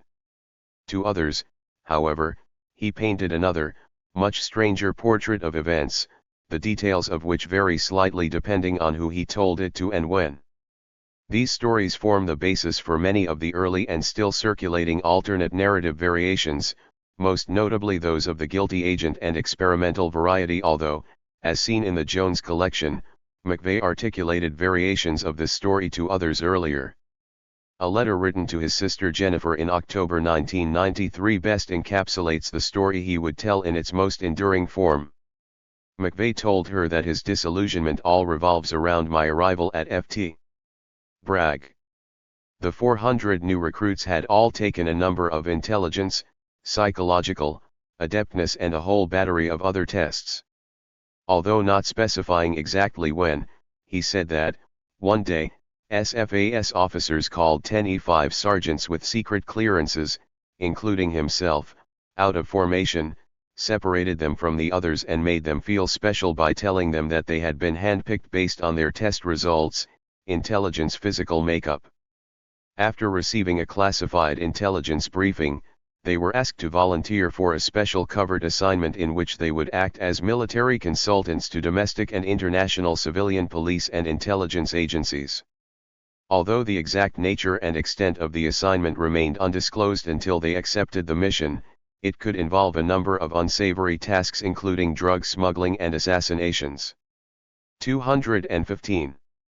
216. In subsequent letters he informed his sister that, while at first he played along and returned to Buffalo where his handler made occasional contact with him, as time went by, the more he learned about his secret mission, the more distraught he became until, eventually, he became suicidal and, in a near-nervous breakdown, confided the entire ordeal to his grandfather. Soon after, he decided to hit the road, go on the run, and keep my path cool, in case someone is looking to shut up someone who knows too much. He acknowledged that, because of the drastic change in his personality after leaving the Army, the entire family now believed he was mentally disturbed, but assured her this was an act, all part of the game. He asked her to keep what he disclosed to herself and warned that if she betrayed his confidence, his life could be in danger. He apologized if what he told her had fuck up, but said that he had an urgent need for someone in the family to understand me and needed someone to know, in case I'm found floating in a river. In this story, arguably among the stranger ones to circulate, McVeigh does not leave the Special Forces tryout because he is unfit, either physically or mentally, but rather, based on his superior mental and physical qualities, becomes part of a covert group acting independently from the army or other government oversight. Out of principle and personal conviction though, he goes rogue and is forced to go into hiding and live on the run because of the secret knowledge he learned.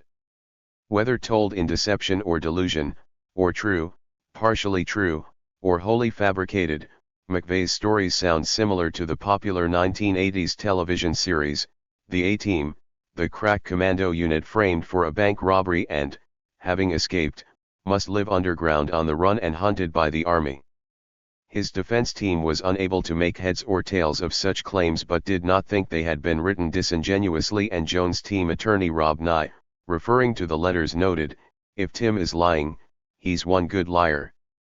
McVeigh later explained to his biographers that he fabricated the entire story based on news reports about just such scenarios and had done so in order to introduce his sister to his mindset at the time and illustrate his distrust of the government.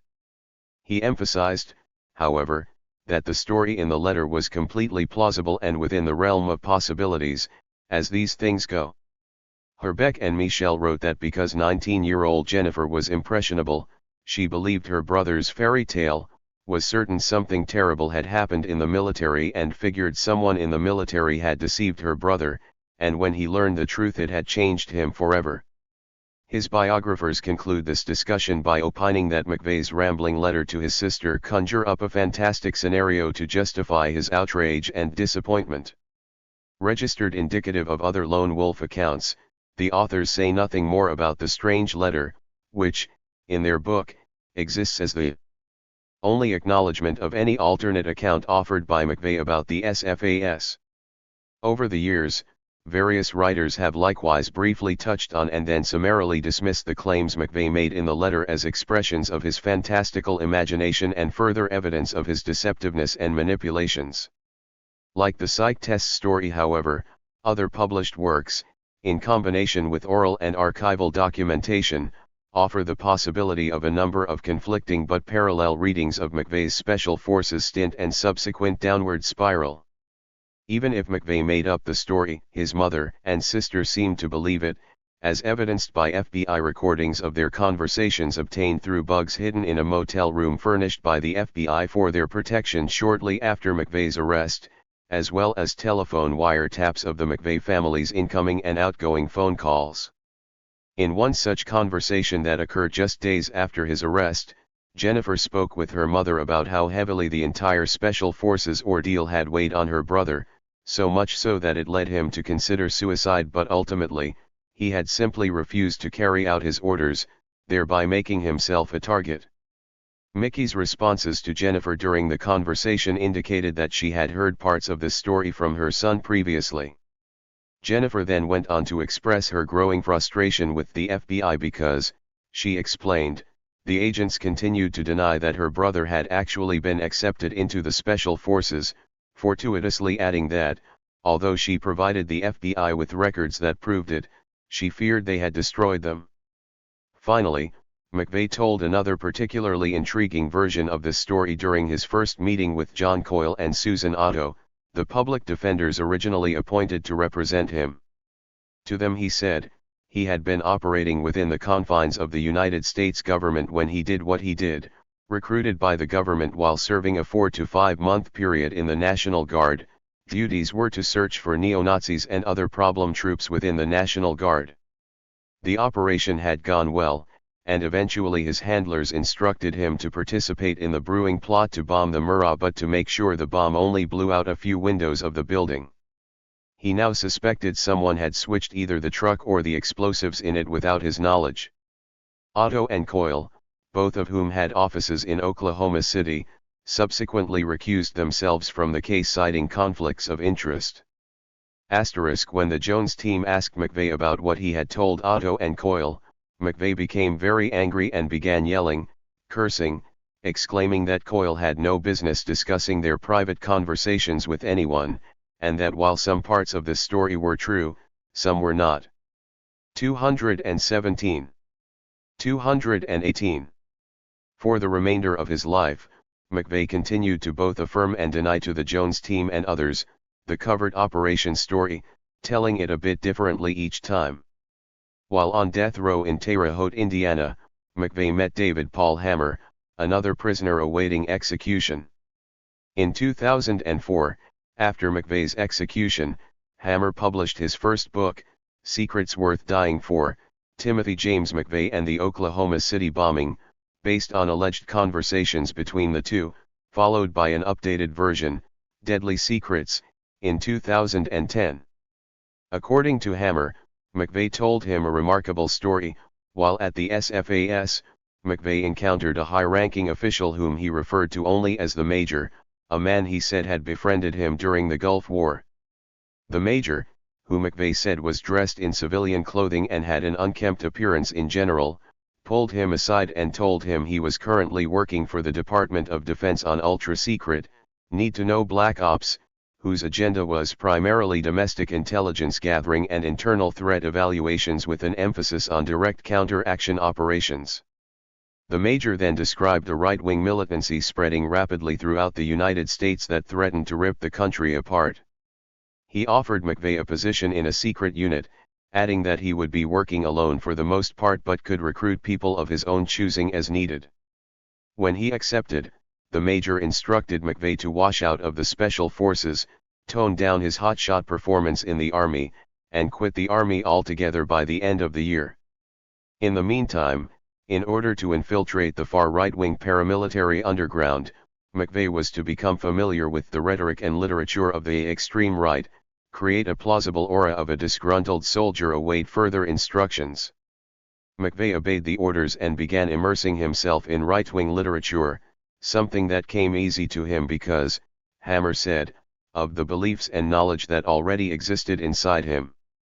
Eventually the Major instructed McVeigh to participate in the bombing.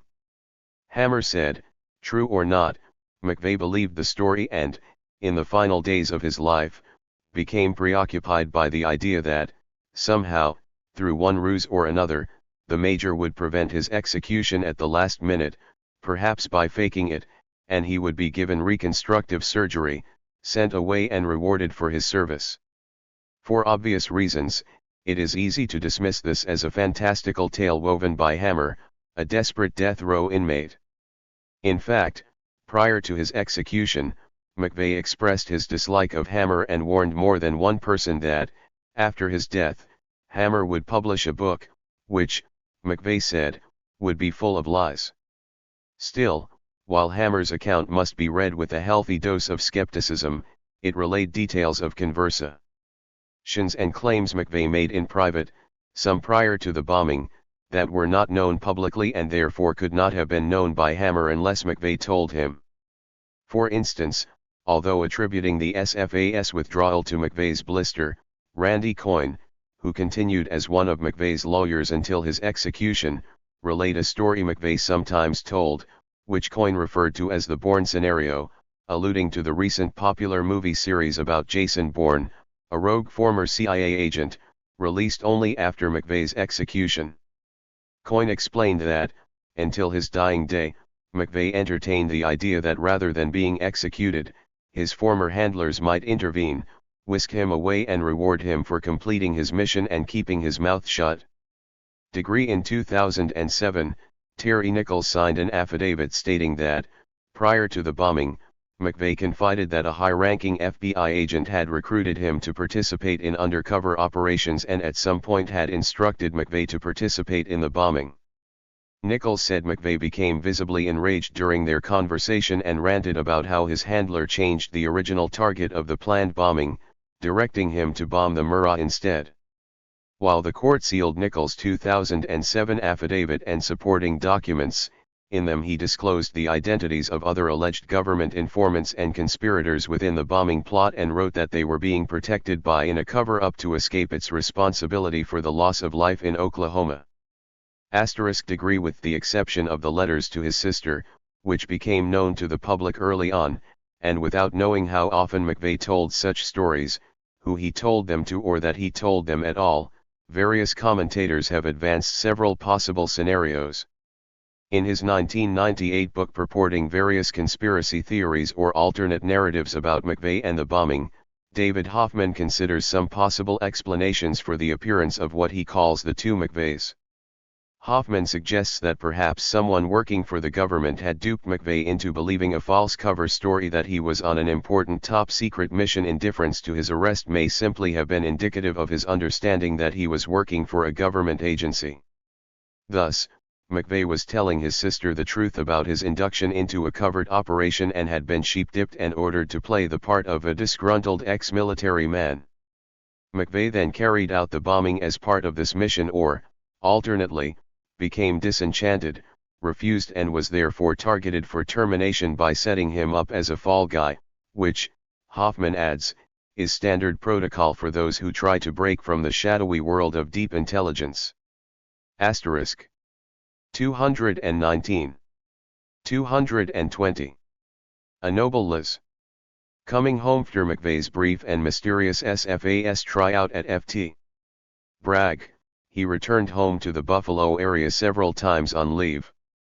Friends and family members immediately noticed changes in his personality and, as reflected in the Jones team's interviews with them, attributed it to his experiences in the Gulf War, rather than the failed Special Forces tryout. It seemed he had a vision of himself irreconcilable with what he saw and did in the Gulf, and was now cognizant of things his friends and family back home could never understand. Even his official biographers Herbeck and Michel came to feel that much more than his failure to make Special Forces, his experience had soured him on the military. The more he thought about it, the worse he felt about the killing he had done for the American government, and stressed that the real reason for his disillusionment was the lies he heard in the Persian Gulf. When he saw Steve Hodge after returning from the Gulf War, McVeigh emphasized that he had not done anything heroic during the war and called the medals and commendations he earned overblown. To Steve, Tim seemed greatly troubled by what occurred during the war and described it as a waste of life due to the inability of the Iraqis to fight.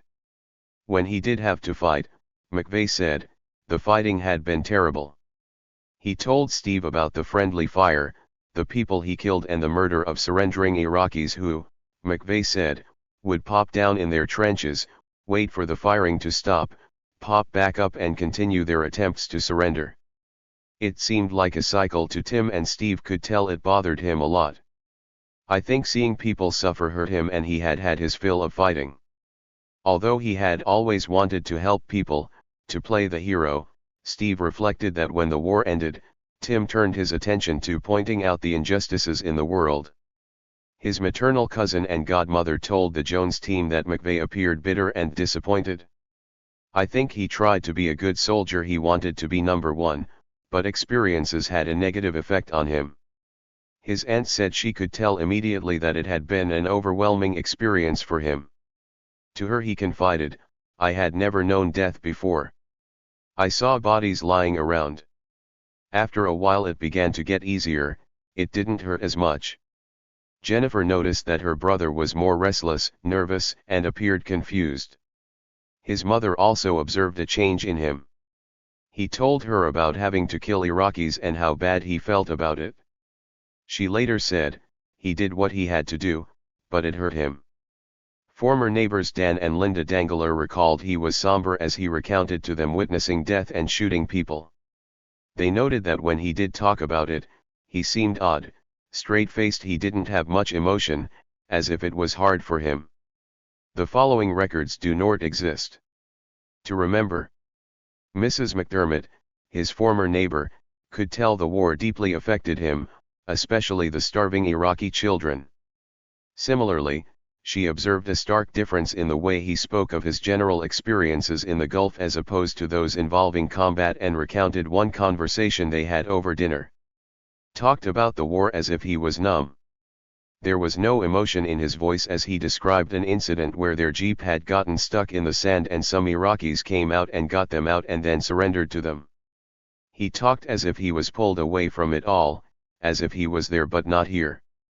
That's the way he was when he talked about anything to do with fighting or the Iraqis, but when he talked about things that had happened in the barracks, he was his usual self, the old Tim we knew. It was eerie. According to Lt. Col. Grossman, the intensity, trauma, and guilt soldiers suffer post-combat inevitably result in a web of forgetfulness, deception and lies. This dramatic personal matrix reflects cultural and institutional practices of forgetting inconvenient truths and is exacerbated by the eventual understanding that history is written by victors. This, combined with the soldiers' simultaneous yet unconscious cover-up of the reality of their own combat actions, results in a larger socio-cultural conspiracy of silence about the realities of war. Particularly difficult is the impact of realizing one's participation in unjust killing and wartime atrocities, an epiphany that wreaks havoc on a soldier's indoctrinated belief that, while violent, the actions taken on the battlefield are nonetheless noble. This is especially so for witnesses or participants in the killing of surrendering or captured enemy troops or civilians, who develop a deep, lingering and unresolvable need to justify such actions. Although Grossman wrote very shortly after the conclusion of the Gulf War, he failed to mention incidents like the bulldozer assault or the mass killing on Basra Highway, but he might as well have been writing specifically about them as well as McVeigh's own responses to them when, while discussing wartime atrocities, Grossman remarked, "Killing comes with a price, and societies must learn that their soldiers will have to spend the rest of their lives living with that they have done." Mass murder and execution can be sources of mass empowerment. Each soldier who actively or passively participated in is faced with a stark choice. The soldier can resist the incredibly powerful array of forces that call for him to kill, can bow before the social and psychological forces that demand that he kill, and in doing so he will be strangely empowered. He must believe that not only is this atrocity right, but it 224 pi is proof that he is morally, socially, and culturally superior to those whom he has killed. It is the ultimate act of denial of their humanity. His mental health is totally invested in believing that what he has done is good and right. The worst part is that when you institute and execute a policy of atrocity, you and your society must live with what you have done. The ill-political anti-McVeigh. Why the time McVeigh returned to Ft. Riley in May 1991, the majority of his original cohorts and Gulf War buddies had fulfilled their enlistment obligations and left the army. Perhaps not knowing what else to do, McVeigh re-enlisted on May 21, 1991, and served one final year before also deciding to leave active duty service. Throughout the summer of 1991, he lived off base in an apartment with two other soldiers, SGT. Richard Cerny and Corp. John Kelso, who said they quickly became offended at the way he spoke ill of his mother and were frightened by his erratic driving habits. Kelso remarked to the Jones team that, to him, it seemed McVeigh had no respect for laws and described his memories of this time. A nice guy, had different views than most people, didn't act normal like did. He was real serious, read a lot, a loner to be by himself. He'd rather sit in his room and read books than do what we were doing. Sometimes he'd hang out with Fortier. Me and Cerny were different then. We drank and chased women, and he was a really private kind of person. Stayed up all night, went to work, was totally opposite. Hell. He never had a girlfriend in his life that I knew of. Never used drugs, just Mr. Clean. I would see him drink some, but it was a minor amount. He drank more after the Gulf. He had a lot of guns, and I found it unusual. I'm a hunter and I hunt a lot, and I've got guns for every type of hunting, ducks, deer, geese, but he wasn't a hunter at all and still had a ton of guns. His were more for self-protection. He was a shooter. He shot a lot with anybody that wanted to go out, he always went. There was a big change in him when we got back from the Gulf. When he didn't get into special forces, his whole dream shattered. He had to come back and face us. No one was really harassing him about it, but he knew that we knew. I think he thought we saw him as a failure. He had no other thing on his mind before except the special forces and military, and after that, he just crumbled. It was a 100% change.